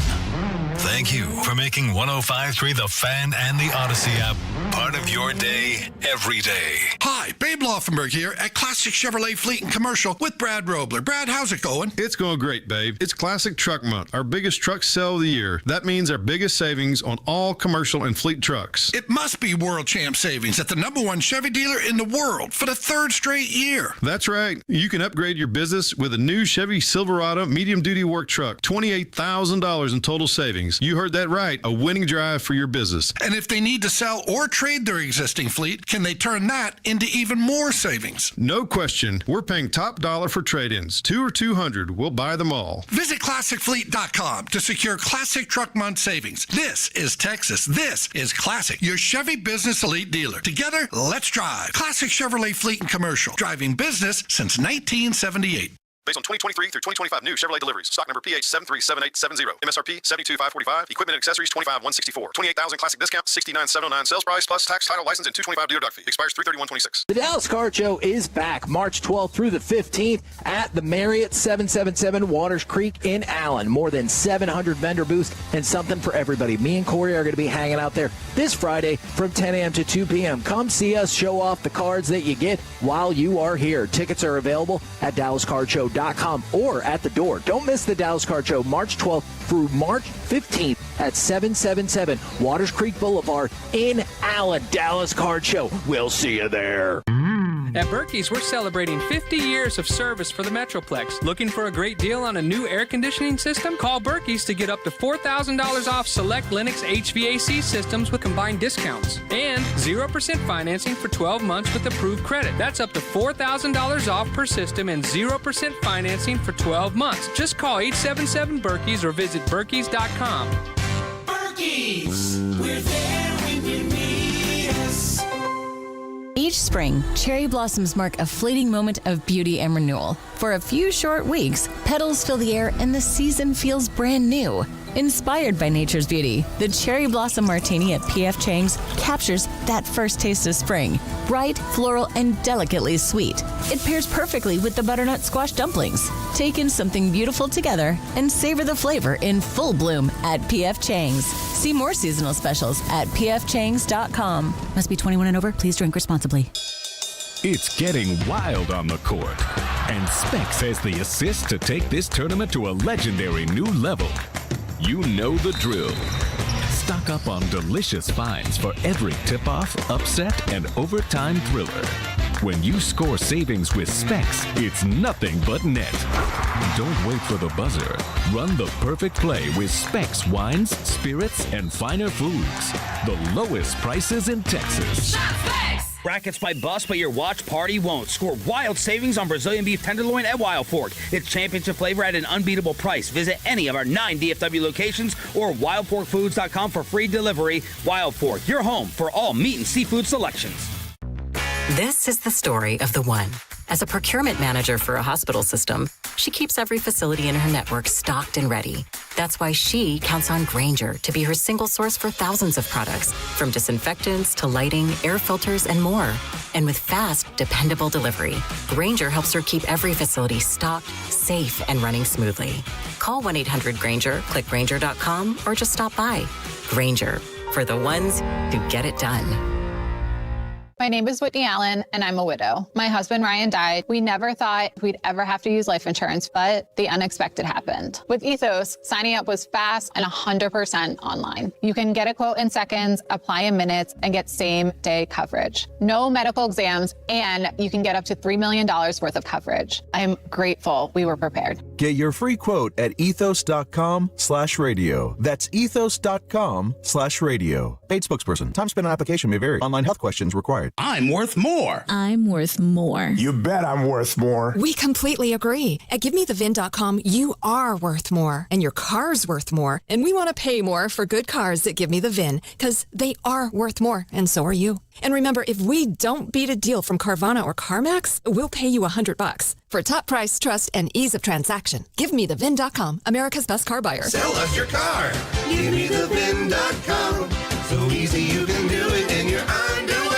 Veterans and active duty service members, when your call to service ends, your mission doesn't have to. Go from GI to IT in just a few months at My Computer Career. Prepare for a high-demand career in cybersecurity, protecting people, systems, and institutions from real cyber threats. Cyber warriors are needed now. Will you answer the call? Go to mycomputercareer.edu/CWP to learn more. That's mycomputercareer.edu/CWP, an Elite CompTIA certification partner. VA education benefits are available to those who qualify. Shopping with your parents can be embarrassing. Why would they sell jeans with holes in them? I'm going to speak to the manager. Mom! That hoodie is giving. You should get it. YOLO. Thanks to the Chase mobile app, your kid can shop independently while you keep an eye on their spending. So you can go from... We can be twinsies. ...to... How was shopping? Saw you stayed on budget. Thanks, Mom. Freedom for kids, control for parents. That's family banking from Chase. Account subject to approval. Chase mobile app is available for select mobile devices. Message and data rates may apply. JP Morgan Chase Bank N.A. member FDIC. Presenting Again Fling's love story. Dear love of my life, we were on the 12B bus this morning when I caught a whiff. A scent so fresh, so life-changing, I had to find its source. Alas, I didn't know if you were the woman in the pink freshly washed cardigan or the retired mailman next to me, but I knew one of you was my soulmate. Ah, the scent of Gain Flings. Try Gain Flings with OxyBoost and Febreze. Gavin Dawson here from Men's T Clinic. It is time here in 2026. Mention me with your first appointment. Get a free in-body composition analysis and a free B12 shot. If you're tired of feeling off, low energy, weight gain, lost drive, you are not alone. 1 in 5 men has low testosterone. So what is next? Let's stop the cycle. Do what I did. Call Men's T Clinic, the local experts in testosterone and total male wellness. Real labs, real data, personalized plan. 972-GO-MEN'S-T. Men'sTClinic.com. Get back to being you with Men's T. Men's T Clinic, 1-800-246-LOT.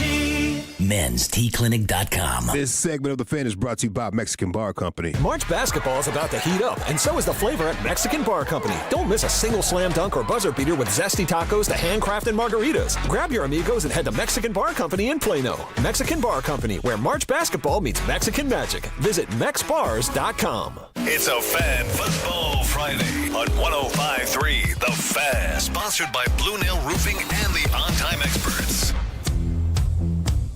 Welcome back, Nation. Segment's brought to you by the Frankels. If you have been injured in a car or truck wreck, call the Frankels first. 214 or 817-333-3333. There is never an out-of-pocket cost. They only get paid when you win. That's the Frankels, the go-to car and truck wreck attorneys in Dallas. Here's Eric Chiafalo in football's finest. Yeah, I got some clips for you, and maybe a Ricky Scoopage. We'll see right after this. But at the end of the day, it's about taking it a day by a time, a day and a day, just continuing to do that. You cannot lose games in the NFL and still win. To win games, you have to win the game, not lose the game. It doesn't matter. He pulls another rabbit out of his head. Well, the Titans have revamped their secondary, so bye-bye L'Jarius Sneed.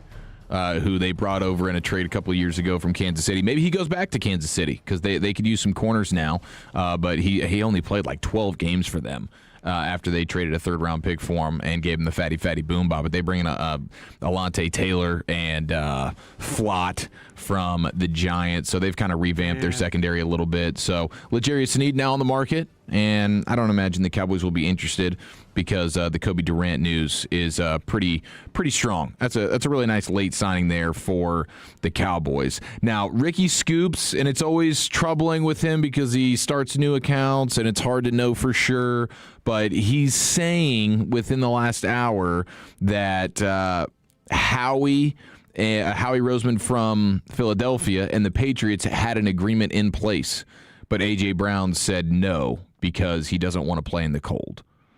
So I don't know if that's actually real. I can't imagine A.J. Brown would. Like, he likes Mike Vrabel. We've learned that. In Philadelphia, it's cold. Yeah, and of course New England will be cold as well, but it seems like he's pretty frustrated with what's going on in Philadelphia, and so to get to go play with Drake May and Vrabel once again, it's hard to imagine that he would turn that down unless he's really just banking on the Rams situation unfolding for him, because that would be a pretty special deal. It's ideal. Get me to Los Angeles, play for one of the best franchises in football right now with great weather. But we had a report a couple weeks back that Buffalo was one of the teams that he was open to going to. So that seems weird.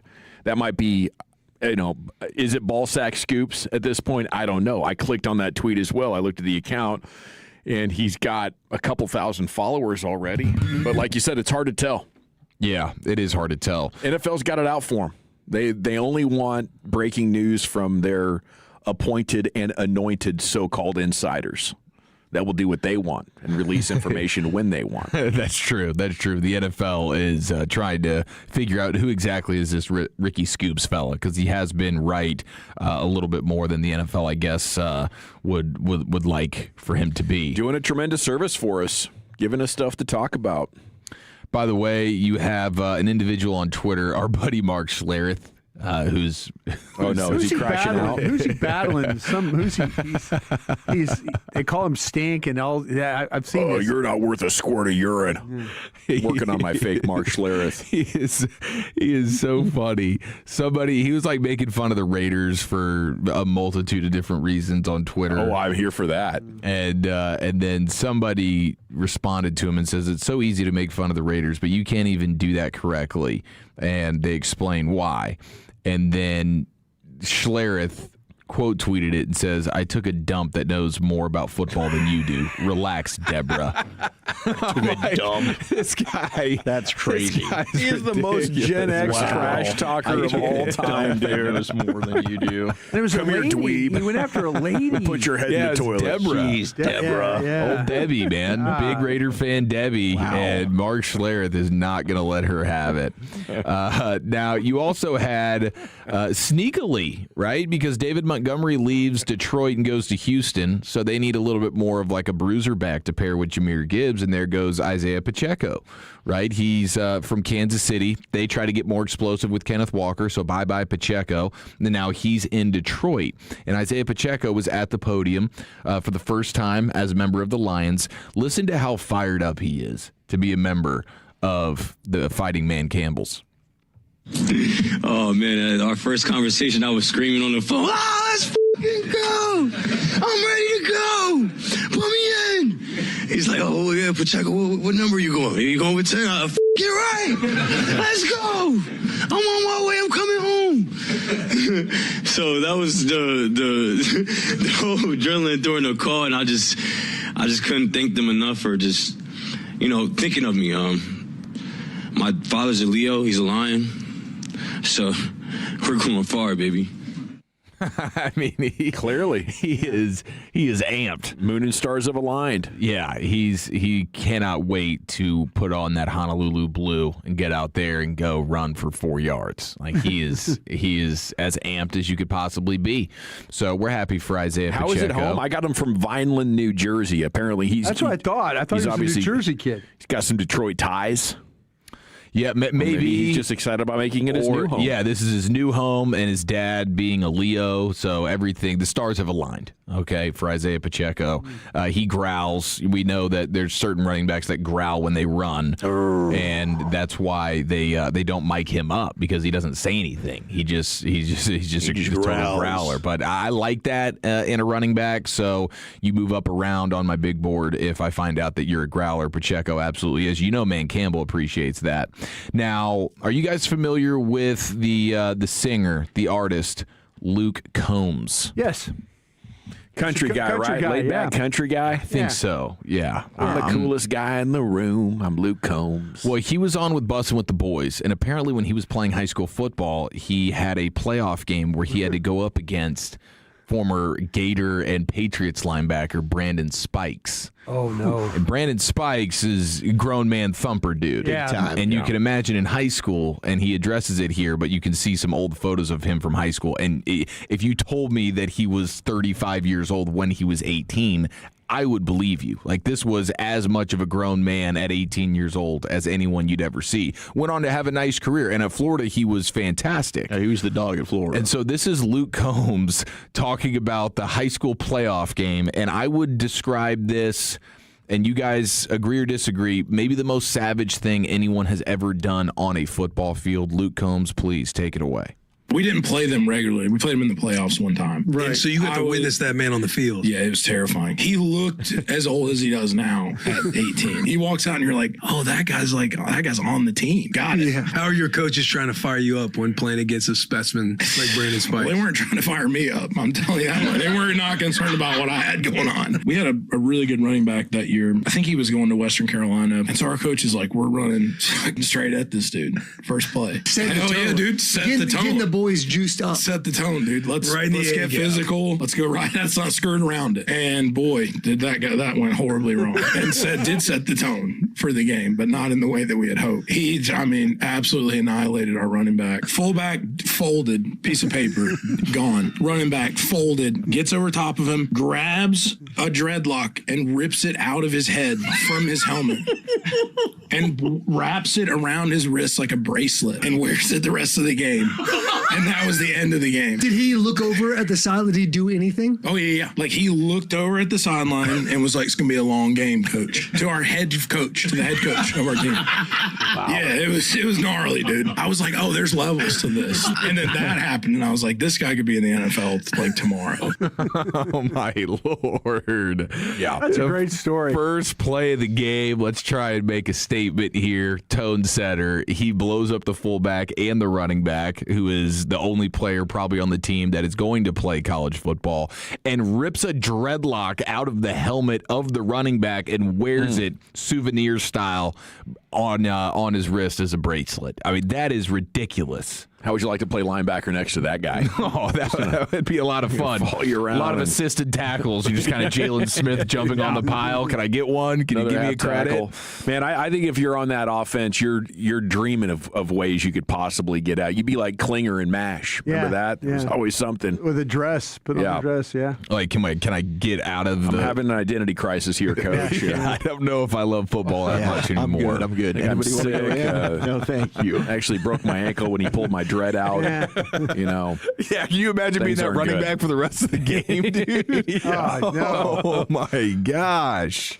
Well, thank you, Chief. Yes, sir. Thank you. That's football's finest here in the G-Bag Nation, usually at 5 o'clock, but it's Friday, and we got What You Drinking, What You Thinking coming up at 5 o'clock. So if you're cracking them already, maybe you want to set a reminder for yourself in a phone. Maybe, get prepared. Coming up at 5 o'clock, we'll do your phone calls and then get G-Bag the Day and LA Live. And hope you're having a great time here on a Friday night. We'll talk more about the Cowboys and off-season coming up next, why Sonny Styles slip into 12 might be more likely than you imagine. It's coming up next year. It's the G-Bag Nation on the Fan. All right, I'm going to be at East Dallas Diesel tomorrow. Brian might actually be there with me. We're going to do some draft content with some of their badass new rides they've got. You can always see that glorious new inventory at EastDallasDiesel.com. That's EastDallasDiesel.com. They're adding things every single day. And here's the beauty of East Dallas Diesel. If you see something on that website, maybe it's the perfect vehicle, but it's not exactly what you want. There's something there that you're like, ooh, I'd like to add this. I'd like to take away that. Don't settle. Call my guy, Tony Alberti at East Dallas Diesel. Ask for him. The team there are going to help you source, build, customize exactly what you want. They're unmatched. They are one of a kind when it comes to delivering these type of vehicles. And Tony is personally handpicking everything on that lot. He's got over 30 years of experience in the car and truck game. And they don't just have trucks, right? They're your one-stop shop for motor cars as well. They've got incredible luxury vehicles, Range Rovers, Bentleys, BMWs, Corvettes, Escalades, Tahoes, everything from the convertibles to the badass trucks. Dallas and everything in between. So before you go anywhere else, trust me, go to EastDallasDiesel.com. That's EastDallasDiesel.com. Check out what they've got today. Trucks, luxury, value. East Dallas Diesel and East Dallas Motor Cars has it all. Tell them Old Chuck sent you. East Dallas Diesel, where custom is the standard. Coming up on the next KNC Masterpiece, we got the Stars and Mavs Super segment. Plus, we'll do some Wanker of the Weekend. Join the show. Kick your week off right. 10 a.m. to 2 p.m. right here on The Fan. Texans enjoy more ways to save at Kroger, like low prices in every aisle. And you can clip and save more with digital coupons in the Kroger app. Plus, you can earn fuel points to save up to $1 per gallon at the pump. So it's always easy to get Texas-sized savings. Kroger, Texas proud since 1955. Savings may vary by state. Fuel restrictions apply. See site for details. Enjoy Customer Appreciation Week savings on Nolan Ryan Angus skirt steaks in the family pack. They're $6.99 a pound with your card. Limit 2. Kroger, Texas proud since 1955. What's up, everybody? Nick Costos here, helping you beat the books with Westwood One Sports. Coming up tonight in college basketball in the Big 12. Can't wait for this game. Arizona, about a 3.5-point favorite against Iowa State. Iowa State, 2 blowouts in its first 2 tournament games, and a lot of people like Iowa State. I want to go the other way. I want to lay the 3.5 with Arizona. Bet smarter and beat the books. Download the BetMGM app today.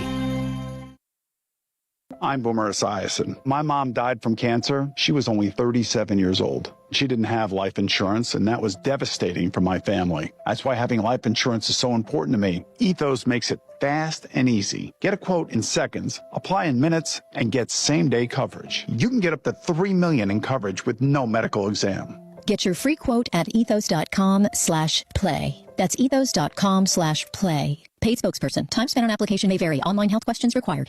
Good news. Frontier is joining Verizon. That's right.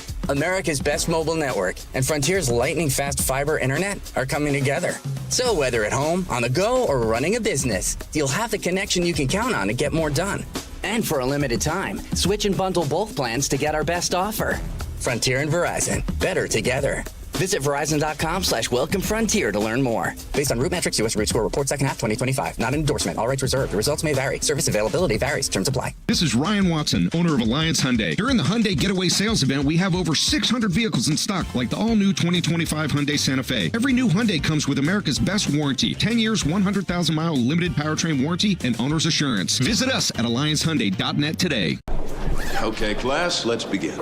Psst, love your boots. I just sold a pair like that on eBay. Oh, really? Yeah, it took like 2 seconds to list, and they sold almost immediately. I've been selling everything lately. Some chunky boots, a faux fur coat I never wore, and a vintage chair that was more of an expensive clothing rack. You know, I actually bought these on eBay. Wait, are you Kitty Sell Stuff from Brooklyn? Okay, quiet, please. Find what you love. Sell what you don't. eBay. Things people love. I move mountains for a living. Literally. That means I don't carry hand lotion, and when it comes to serious heartburn, I don't mess around with anything but Rolaids. Rolaids' dual-active formula has calcium carbonate and magnesium hydroxide that relieves heartburn fast. Yeah, you heard right. 2 actives for that powerful relief. And the best part? The roll fits right here in my pocket, so I can get back to moving mountains.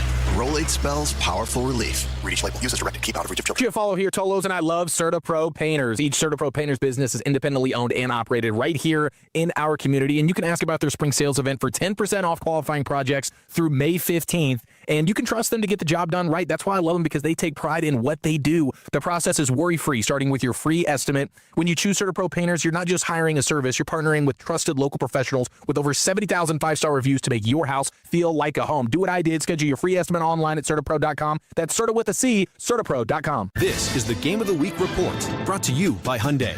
All eyes will be on the ice Monday night as we hit a critical stretch in the regular pro hockey season, with playoff positioning hanging in the balance. The afternoon opens with LA in Columbus, followed by New York versus Philly and Calgary in Washington. Chicago will host Utah, and the night concludes on the West Coast when Ottawa travels to Vancouver. The Game of the Week report is brought to you by the all-new Hyundai Palisade Hybrid. Learn how it's so much more than just another SUV at HyundaiUSA.com.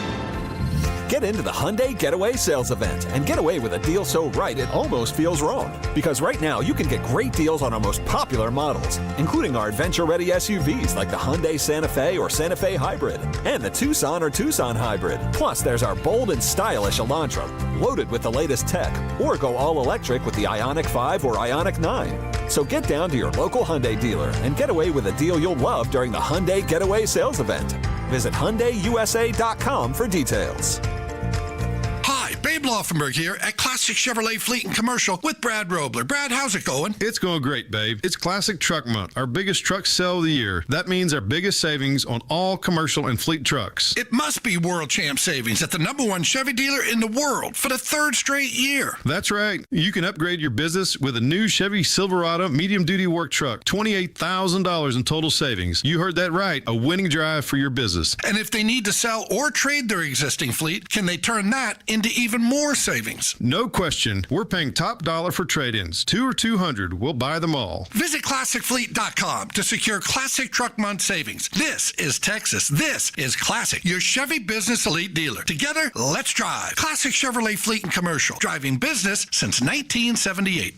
Based on 2023 through 2025 new Chevrolet deliveries. Stock number PH737870. MSRP $72,545. Equipment and accessories $25,164. $28,000 classic discount $69,709. Sales price plus tax, title, license, and $225 dealer doc fee. Expires 3/31/26. This segment of the Fan is brought to you by Blue Cross Blue Shield. Blue Cross and Blue Shield of Texas, your one local healthcare partner you've trusted from the beginning. Always ensuring the widest access to the right care at the right time at the right value. Believe in a world of wellness knowing Blue Cross will forever keep your story at the center of everything they do.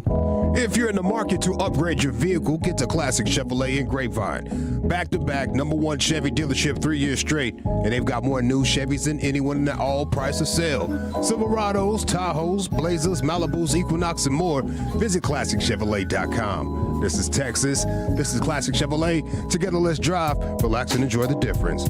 Based on new Chevrolet registrations 2023 through 2025. Thank you very much, Lucius. It is the G-Bag Nation here on 105.3 The Fan. We got What You Drinking, What You Thinking coming up here in about 15 minutes or so. I'm going to get you Sonny Styles to the Cowboys here, or at least I'm going to walk you through the various ways it's possible. And we go to Blogging the Boys here with Brian Martin writing about middle linebacker. How much are you guys dreaming about this right now? Super long shot? Where is it in your head? I think it's somewhat doable, although did he have the #1 RAS score for linebackers since 1987? Did I see that? There's like 3,200 linebackers. He's #1. It was incredible. It's hard to believe that he had one that would not be the top one.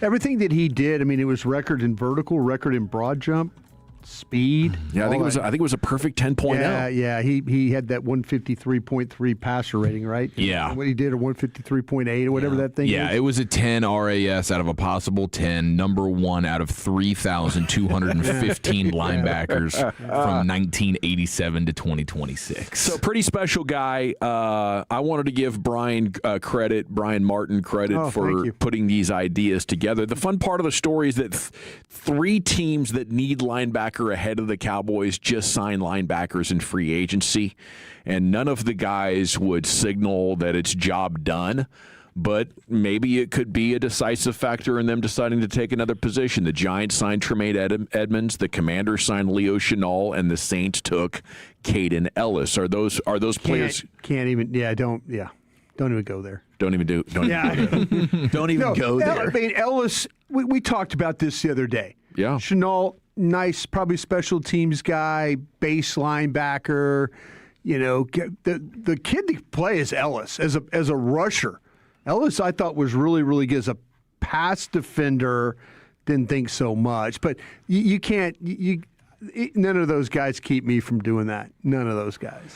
Okay, so best strategy for getting Sonny Styles then is it? Oh, wait a minute, did I screw you up there? No, you're good. Okay, you're good. We're just cruising through. We got 12 and 20 for 6, and maybe a day 2 pick from Cleveland, or you got 12 and 20 for 9 and 29 from the Kansas City Chiefs.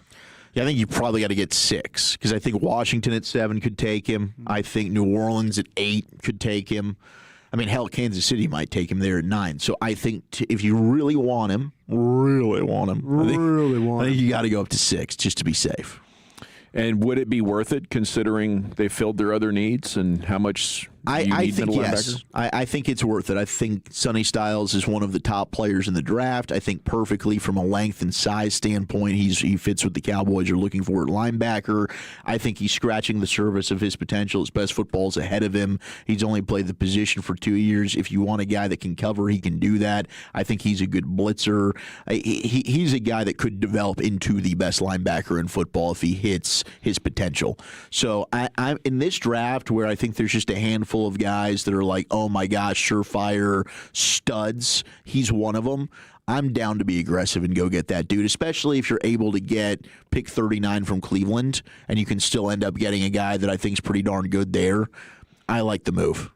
I mean, I get that he's a tremendous athlete. Sonny Styles lacks like the violence, I think, and the reactions to be like, this dude's can't miss. I think he's a hell of a player, but if I'm giving up both my picks to move up, I don't know if it should be a middle linebacker, and I don't know if Sonny Styles is the linebacker that I want, but the Cowboys' need is so big, and his traits are so tantalizing that if they did that, you know, it's entirely possible that whoever you take at 20 never ends up being that good of a player. If you could get your middle linebacker for the next 12, 15 years, got to do it. Would you take Trotter at that pick in the third round? Yeah, absolutely. Josiah Trotter from Mizzou, 100%, 20 years old. I think at least, absolutely. I think the third-round pick gives you some wiggle room. Little wiggle room there? Yeah, because there's several guys I know that Zach is going to stack in that third round, late to third round group that are linebackers that you didn't have that option. Because you had nothing. If you trade back from 20, you're going to pick up even more, which will be helpful. But at least that 92, right? Is that the pick? 92, yeah. 92 at least gives you the ability to grab a physical downhill inside linebacker that has size to it. What do you think about Trotter's coverage? Is he a liability there in year one, or is this something you can work with? I tell you what, he's much better than his brother. He plays more like his dad.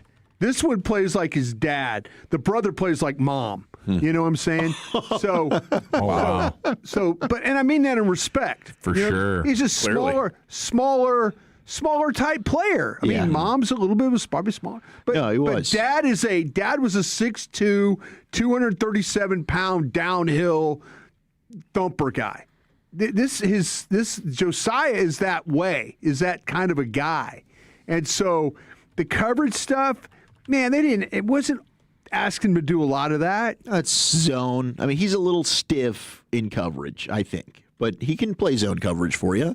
And he's 20 years old. I mean, I do think he's a guy that he's going to develop and continue to improve. But yes, the coverage aspect of it is that's why he's going in the third round and not the first. Yeah, 48 coverage grade. Last season, gave up 84.5% completion.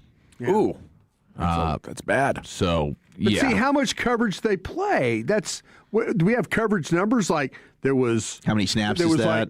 I'm just saying in a way like where there like 20 attempts and they got 14 catches against him. I mean, what are the numbers on that? And I'm asking in a respectful way. No, I know you are. I don't have it in front of me exactly how many coverage snaps he played. But it seems like just like play action kind of stuff like that just totally gets him. No, listen, that's. But he's a third rounder. But exactly. Right, it's like it's not, we don't necessarily have to focus on what he cannot do. What he does do well is he upgrades your run defense. Yeah, see, I mean, I think he's. Galladay from Cincinnati. I've got him higher. Yeah. See, that's what I'm saying. Goalday. Okay, yeah. I'm sorry. But all these guys, if you can't get Styles and if you don't believe in Allen or Rodriguez, all these guys are going to be rookies and are going to have a learning curve. And if you plan on being competitive in 2026, which the Cowboys have talked like, I think now is the time to strike in free agency. Now, speaking of free agency, the Texas state tax advantage is getting a little bit better this afternoon for the Cowboys and maybe the Stars, teams that compete against teams from the state of Washington. The Rangers advantage here in the AL West a little bit, as GM John Schneider said he believes Washington State's new income tax on high earners is going to have a negative impact on the team's ability to sign free agents. Maybe he's putting a little pressure on the lawmakers, tell them to lay off his guys. But the lawmakers in Washington passed the so-called millionaire tax. I want nothing to do with a state that has a millionaire tax. This is 9.9% annually of anybody making in excess of $1 million a year beginning in 2028. Isn't that so strange that they would do that to their state? And considering they have, with what, Starbucks up there, with all that, they have, I mean, think about Microsoft, think about Boeing, think Boeing. Think about all those people up there that lived up there on Mercer Island. I guess they're going after all them. And you got to be making $1 million salary if you're buying a house up there. Yeah. I mean, Mercer Island, you're looking at $3 million just to get in the neighborhood. It's strange that they would tax their citizens like that. It is, but they've done extreme things in the past economically. I mean, they lost the Seattle SuperSonics because they were maybe the last team to draw a line in the sand and say, "No, Mr. Owner, man, we won't build you a free stadium." They created the highest minimum wage in America multiple times, and I grew up in Washington State, so a couple of those times it benefited me. But when I got that bump up to $5.25 an hour in 1995, I was living high on the hog. That was right before I got that gig up there at the Fishing and Hunting News in Seattle. But yeah, the Seahawks have been one of 8 NFL teams that play in states with no income tax, along with the Cowboys. You still have the Raiders and obviously the Texans, the Titans, Tampa, Miami, and Jacksonville. So it's been like Florida, Texas, Nevada, and Washington State, but Washington State is out of it. Schneider says there were a bunch of agents texting me the other day like, "Hey, can't use that line anymore, buddy." He says, "I think it's for all the pro teams here in town. It's always been a huge attraction, especially competing with the California teams. It's been a big deal for us. So it's going to sting from a recruiting standpoint and what that looks like." I'm sure Mike Reinfeldt and Mickey Loomis and all the Cap guys that have been here before, too, are looking at this with a big old dang. All right, so... Yeah, extra 10% if you go to the state of Texas instead of the state of Washington. That's a massive factor. If you got a $20 million a year contract, that is $2 million a year. If your contract is 5 years, that is $10 million you're missing out on if you go up there and play with the Seahawks. We got What You Drinking and What You Thinking coming up next here. Load them up at 877-881-1053, and we're back with your phone calls and what we're drinking and thinking here in the G-Bag Nation. I want to chat Men's Tea Clinic with you before we do that, though, because if you're running on empty, you want to soar into the weekend and crush whatever needs to be crushed, maybe it's time to check out Men's Tea Clinic and their testosterone replacement therapy program. It's set the industry standard for getting your hormones optimized. Salute to Men's Tea Clinic. Thank them for all the great work they've done. They've changed thousands of Tolos' lives over the years, and they're ready for you to get back to doing whatever it is that's going to make you happy. Maybe that's crushing deals Monday through Friday. You want to kick your feet up and live the good life on the weekends, but you got brain fog, you got lack of focus coming into play, being less testosterone, and the next thing you know, you can really feel like you're running on empty. So go to mensteaclinic.com, give them a call, 972-GO-MENS-T. They have 5 DFW locations, very affordable cash options. They have insurance options as well, and you're going to love it. Everything from the boardroom to the bedroom is going to get a significant performance upgrade. There's health benefits, and that's not all they do. At Men's Tea Clinic, they have hair replacement, they have advanced bedroom wellness, they have joint therapies, get you back in the game if you're a weekend warrior. All you have to do right now to get the most out of life, get in, get out, get back to being you, go to mensteaclinic.com. Salute. The more time you give, the more our crush grows. Together we continue to build something special. Keep turning it on and leaving it on 105.3 The Fan and the Odyssey, iHeartRadio, and TuneIn apps. This is an Odyssey Sports Minute. With Kyler Murray signing a one-year deal with the Minnesota Vikings, the question is, what's next for J.J. McCarthy? If McCarthy doesn't win the starting job, he can sit this year, continue to learn from the quarterback whisperer that is head coach Kevin O'Connell. But if the Vikings are smart and Kyler is good, they'll re-sign Kyler Murray and trade J.J. McCarthy. Another team will see what O'Connell has done with Sam Darnold and hope they can get the same from J.J. McCarthy. I'm Adam Abdallah. This is the story of the one. As a procurement manager for a hospital system, she keeps every facility in her network stocked and ready. That's why she counts on Grainger to be her single source for thousands of products, from disinfectants to lighting, air filters, and more.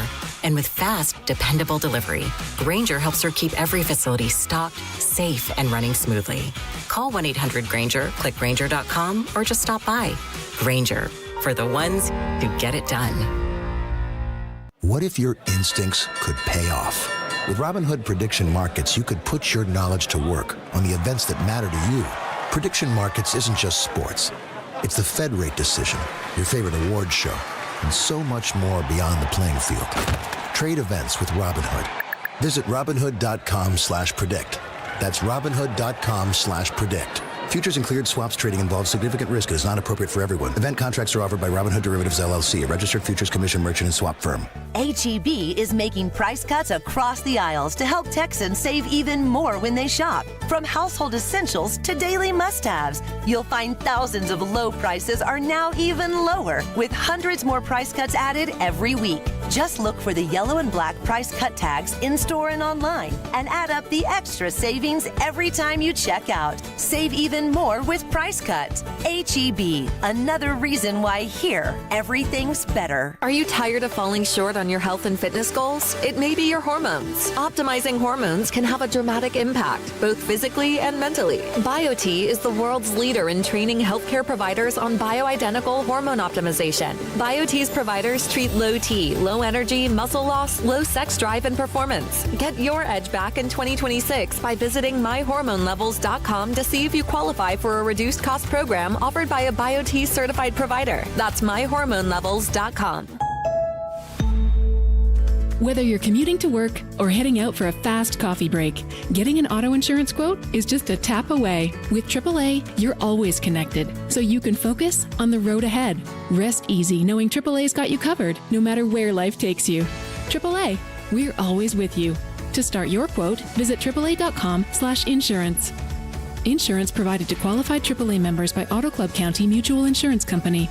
Membership requires a separate payment. Hey, it's Chiafalo. Think Verizon, the best 5G network, is expensive? Think again. Bring in your AT&T or T-Mobile bill to a Verizon store and they'll give you a better deal. Now, what to do with your unwanted bills? Maybe turn them into a paper airplane headed to see you never. AT&T and T-Mobile. Jokes aside, their best 5G network has you covered with the most ways to save on plans, streaming, and phone deals. So just bring in your bill to your local Verizon store and they'll give you a better deal. Must provide a postpaid consumer bill within the past 45 days in name of the person redeeming the deal. Additional terms apply based on Root Metrics Best 5G Network Award US 2H 2025. All rights reserved.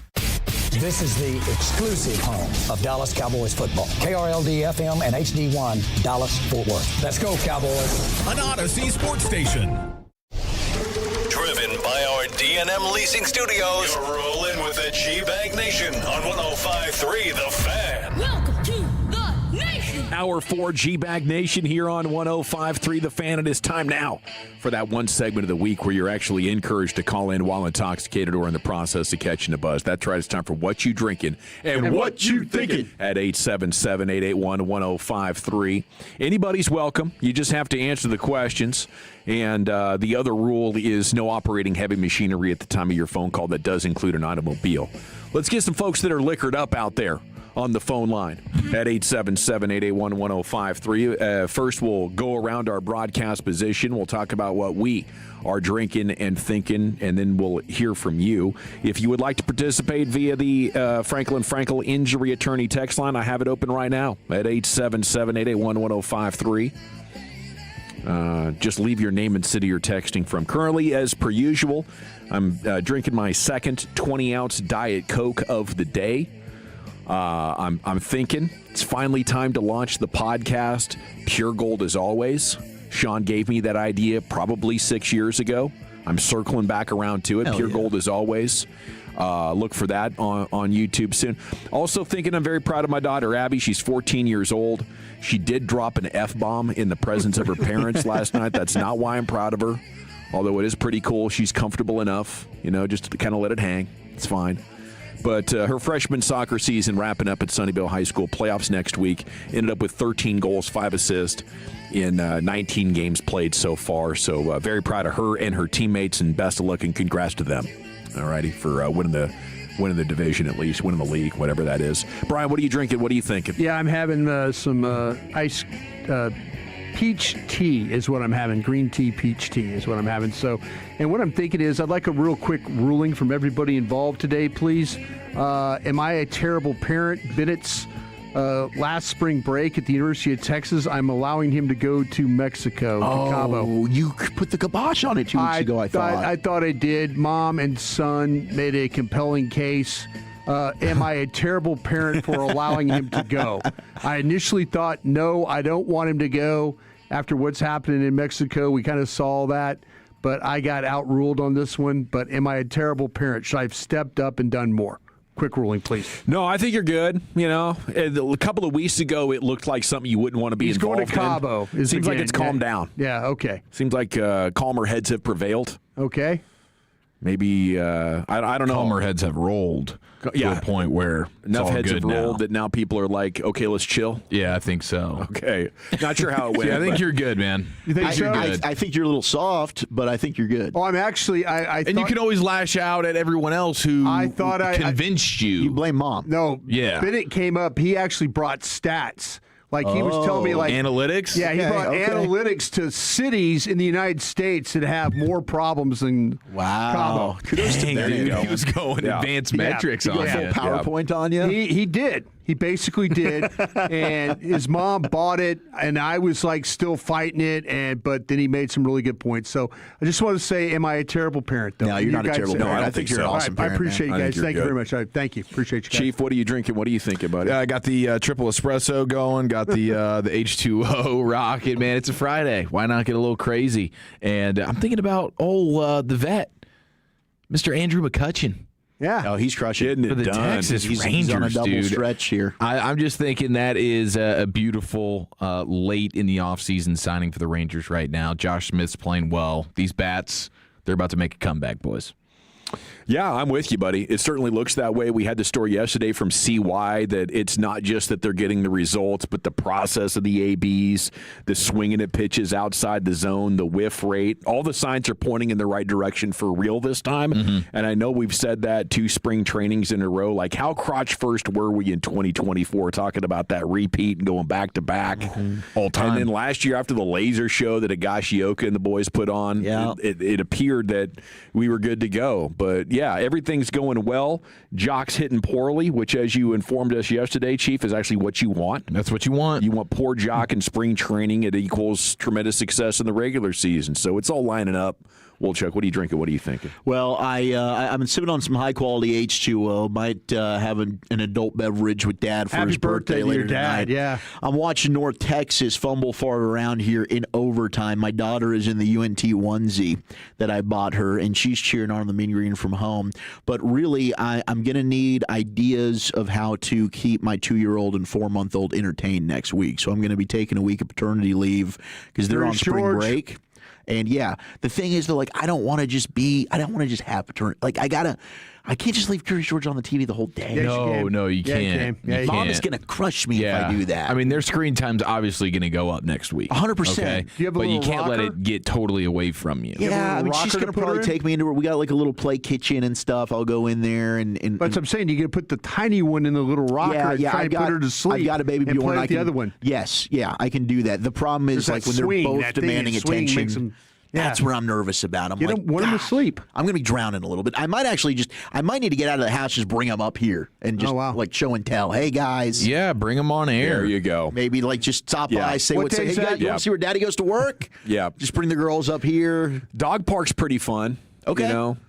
Yeah, I mean, you got 2 such tiny ones, though. I know. I can't do much. Can you wrangle a toddler and an infant and keep an eye on a dog? That might be too much. Yeah, that's going to be a lot. This might just be a hunker down and, pray for brighter days. Yeah, I'm just, I can make it, guys. I'm confident that we'll survive this, but I am nervous. Walks around the neighborhood can help. Can we have some arts and crafts? You're just looking for like 5-minute windows of a reprieve. Yeah. And then you stack arts that and up. crafts would be good. I'm going to be counting the hours until my wife gets home from work. Let her make some cookies. Like help out. We can bake. She does love baking. Yeah, just like get the box of Duncan Hines. It's just real simple. That's a good idea. Just let her kind of St. Patty's Day. Double fist some green beers. Yeah, that's the other thing. I want to be hammered on Tuesday. Yeah.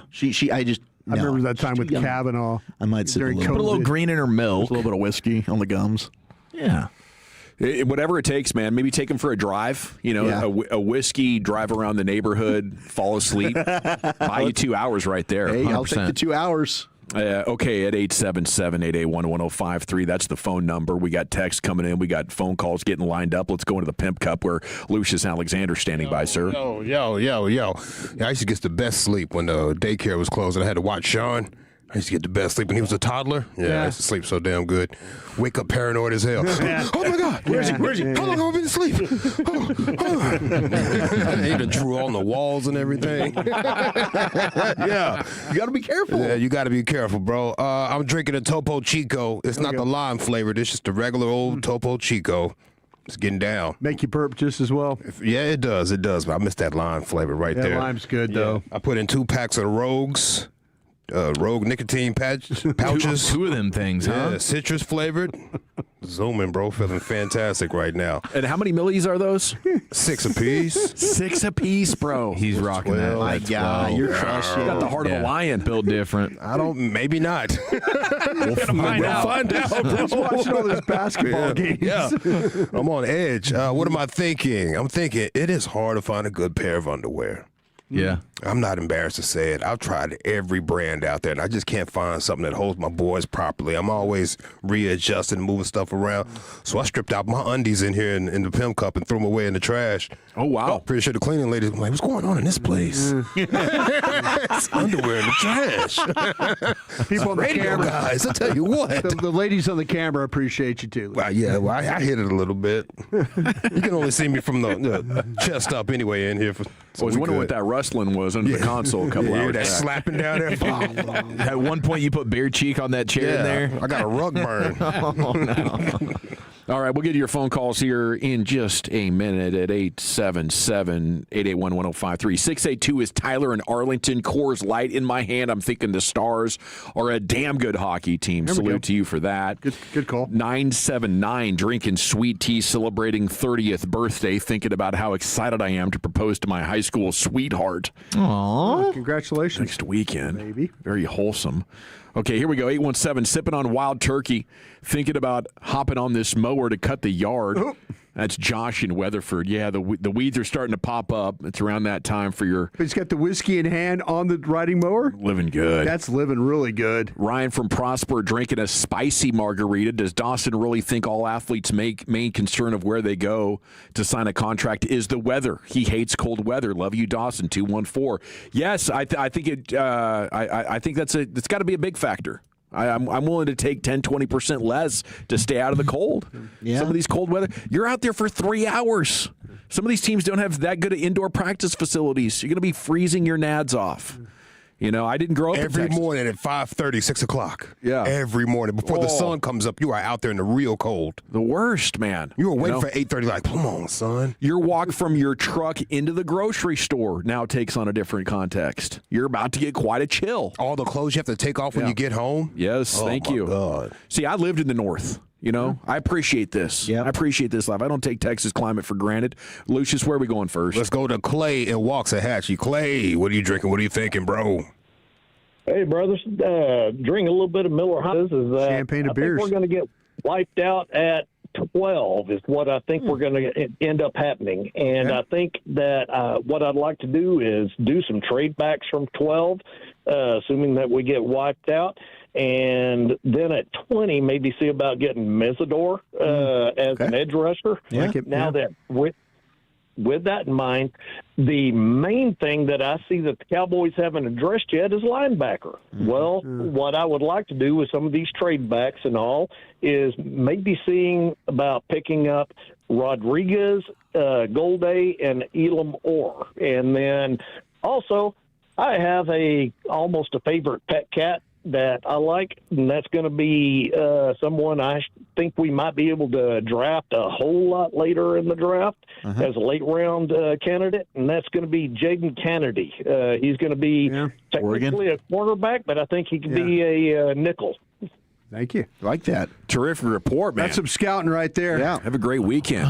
What a nice detail. Moore is a really intriguing player. The first thing he has to think about, though, real quick, is that if you're wiped out and you're trying to trade back, who's coming up for what? Yeah, you always got to find a dance partner. See, you always think about being wiped out, but if you're wiped out, so's the team trying to come up. I guess maybe offensive somebody, players. Yeah, somebody wants a receiver. Do you want to get ahead of? That's got to be your hope. Yeah, I mean, or maybe it's Love. Can Jeremiah? Yeah, Love running get to back, 12? receiver, offensive lineman. Yeah, I would just to me, I'd stand if I felt like I was wiped. I'd stand there and take Love. I get it. That'd be fun. You want to improve your offense. You're not wiped out as long as he's on the board, in my opinion. That's the top 3 player in the class. Yep. Okay, 903 says drinking bourbon and Sprite, thinking USA and the World Baseball Classic, and Bebe would be proud of the Pappy prizes for the girl. That's Tim in Carthage. That's right. Thanks for checking in, Tim. That opens the line at 877-881-1053. Who's next, Lucius? Jonathan, you're in the G-Bag Nation. I think you're Arlington, bro. I can't remember, but what are you drinking? What are you thinking? I'm about to be drinking some Coors Light and do some fishing because it's such a nice day. You got to go fishing. Damn right you are. You working the trolling motor today? No. Okay. I just got a traditional worm. I'm going to go to Lake Meridian in Arlington and just throw it out there and hope for the best. Cool. Good for you. Good for you. And then another thing, too, Brian, I think you're a great dad. Your son, just don't tell him to leave the resort. He should be fine. Yeah, well, that's what I worry about. He does not. He's like his dad. Sightsee, Dad. He will drink way too much, and then all of a sudden, it's like I worry about that. He's promised me that wouldn't be the case, but I just don't. I'm honestly terrified. I'm not going to lie. I'm terrified about this trip. It's going to be a tough one. The best bars and clubs are in town. I know. That's what scares me, Lucian. Yeah, that's what scares me. Don't be walking around looking too rich. Yeah. Hold you hostage. Exactly. Yeah. 817's Rodeo Ron. Rodeo, Uncle Ron. I heard about this. Ron, are you doing okay? Yeah. Walton Waco told us you took a tumble, my guy. Says just drinking water, trying still to recoup from a nasty fall. Wishing I could call in, but can't handle the noise. He was in the hospital, Walton Waco said. Sounds like he might be concussed, yeah. Okay. The noise, bright lights. Hey, gosh. Thinking about you, Ron. Me yelling Any at other him. deets on the fall? So something about, he's a landscaper guy, so something at work. Oh, kind of like a retaining wall, maybe. Yeah, I don't know all the Didn't details, sound but good. yeah, it was tough, man. Take a shot for that headache, bro. Yeah, get you back in the game. Yeah. Let's go to Walt in Waco. What are you drinking? What are you thinking, Walt? Hey, drinking that ice cold Natty Light, baller on a budget, and thinking about my buddy Ron. Number one, got a pretty good concussion, a little bit of a brain bleed, but he said that the doctor said he's going to be all right. No big, and it was not Jim Beam related. It was straight up working, and just stuff happens, man. Yeah. But I'm thinking that Dudley's man last night, that was a great time. I'm so glad I got to make it out. Just happened to be coming to town to dog sit for my mom, so I'm in Fort Worth this weekend while my mom's in Colorado, getting to burn legally for the first time at 65 years old. So shout out to my mom and my brother heading to Colorado. And, man, great time last night. The Odyssey put it on. Zach, Eric, you guys did great, man. Everybody at Dudley's, that staff is top-notch. Looking forward to going back. Love you guys. Amen. Love you, Walt. It was great partying with you, man. Yeah. Salute to you, sir. That's a good dude, man. Yeah, Walt's Salute to great. Dudley's. Walt's a good dude. But yeah, Dudley's is fantastic. We love you. At 877-881-1053. Keep them coming in. 214 says, tell your son to carry $500 cash in case he gets arrested in Mexico. The cops will drive you straight to an ATM. Sure would. So I got I've caught heard. peeing outside. Oh, Gave no. that man a $20 bill. He let me make it. Okay. I thought I was going to jail in Mexico for a second. It's crazy, man. I mean, here we are. $20 bill got me out of there, Phil. Here we are. Shout out to Jackson, boy. Burrito. And don't give anybody your phone to take a picture of you. Right. Right. Might just run off with it. He's going to play a couple rounds of golf. I hope that's okay. Yeah. I'm sure it is. God, I hope. Is it all inclusive? Yeah, it's part of it. All-inclusive There's type of like, deal? There's like Yeah. 50 of them going on this thing. But the fun is to get off property there, especially in Cabo. Oh, yeah, but man. Get down there with all those bars and little beach area. No, it's I went down there myself, but that was in the middle 90s. Yeah. But man, I mean, Mexico to me is just not a good place right now. The inclusive seems like it's corporate, like you're on vacation with your really square parents. 21-year-old kids aren't going to be wanting to just hang at the. No, they're not. I know, that's the problem. Yeah, that's the problem. My big ass would be sitting there underneath drinking a beer too. But I'm not going to go anywhere. I'm going to go eat over here and sit over here. kids. Are the resorts in Cancun? Some of them were selling like rubbing alcohol for a moment there, bro. Oh, that's right. That was a real deal. Holyfield. Yeah, it was killing Are they people still doing there that? for a little bit. That was 4 or 5 years ago. I haven't heard about that one in a while. But yeah, there was alcohol poisoning. Ruined the first 2 days of my vacation. I thought it was just a regular hangover, and I was like, man, I'm drinking a whole lot, but not getting drunk, but it hurts. Ooh. Terrifying. Any other calls, Lucius? Well, I mean, we did have Polo. Hello. But he's not there anymore. I wonder if he's going to call back. I'll check it, man, because he wants to give an update. He had a situation, too.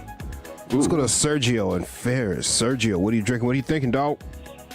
Hello, guys. How y'all doing today? I'm drinking some H2O. And what I'm thinking today is I got a quick question. Do y'all really think after this year George Pickens would really be signed with the Dallas Cowboys long term? Probably not. Especially with this Alex Pierce contract, man. I think he probably is going to want 35 now after next year. Or am I wrong? He deserves it. Yeah. Yeah, number keeps going up, man. Yeah, he deserves it. I don't think he's going to be here after next year myself. Really? I don't. I mean, you are in a real money crunch with some of these contracts, and they have so many players at $20 million plus. That would be a surprise, though. It just seems like everything they've said, they love having him. But, yeah, there's got to be a number where at some point it doesn't make sense.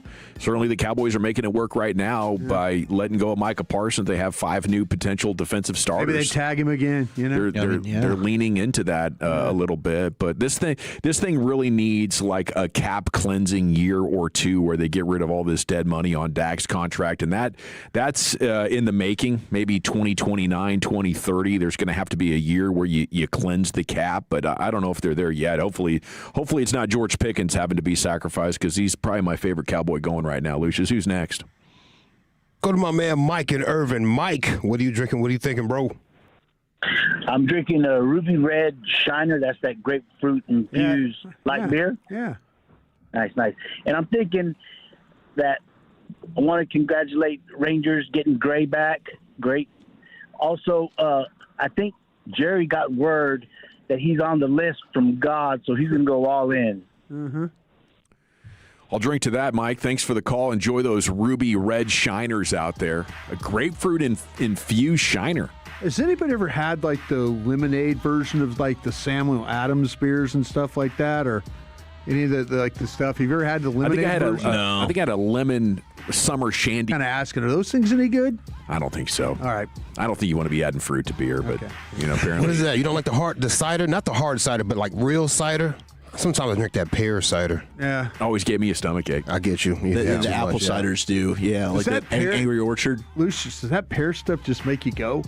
Nah, unfortunately it doesn't. Okay. I wish it did. All right. Because I would drink that and not eat the pears. Yeah, it doesn't have the same properties. My health, made for my health. All right, let's go to Polo. Polo, calling from a location. What are you drinking? What are you thinking, Polo? Hello.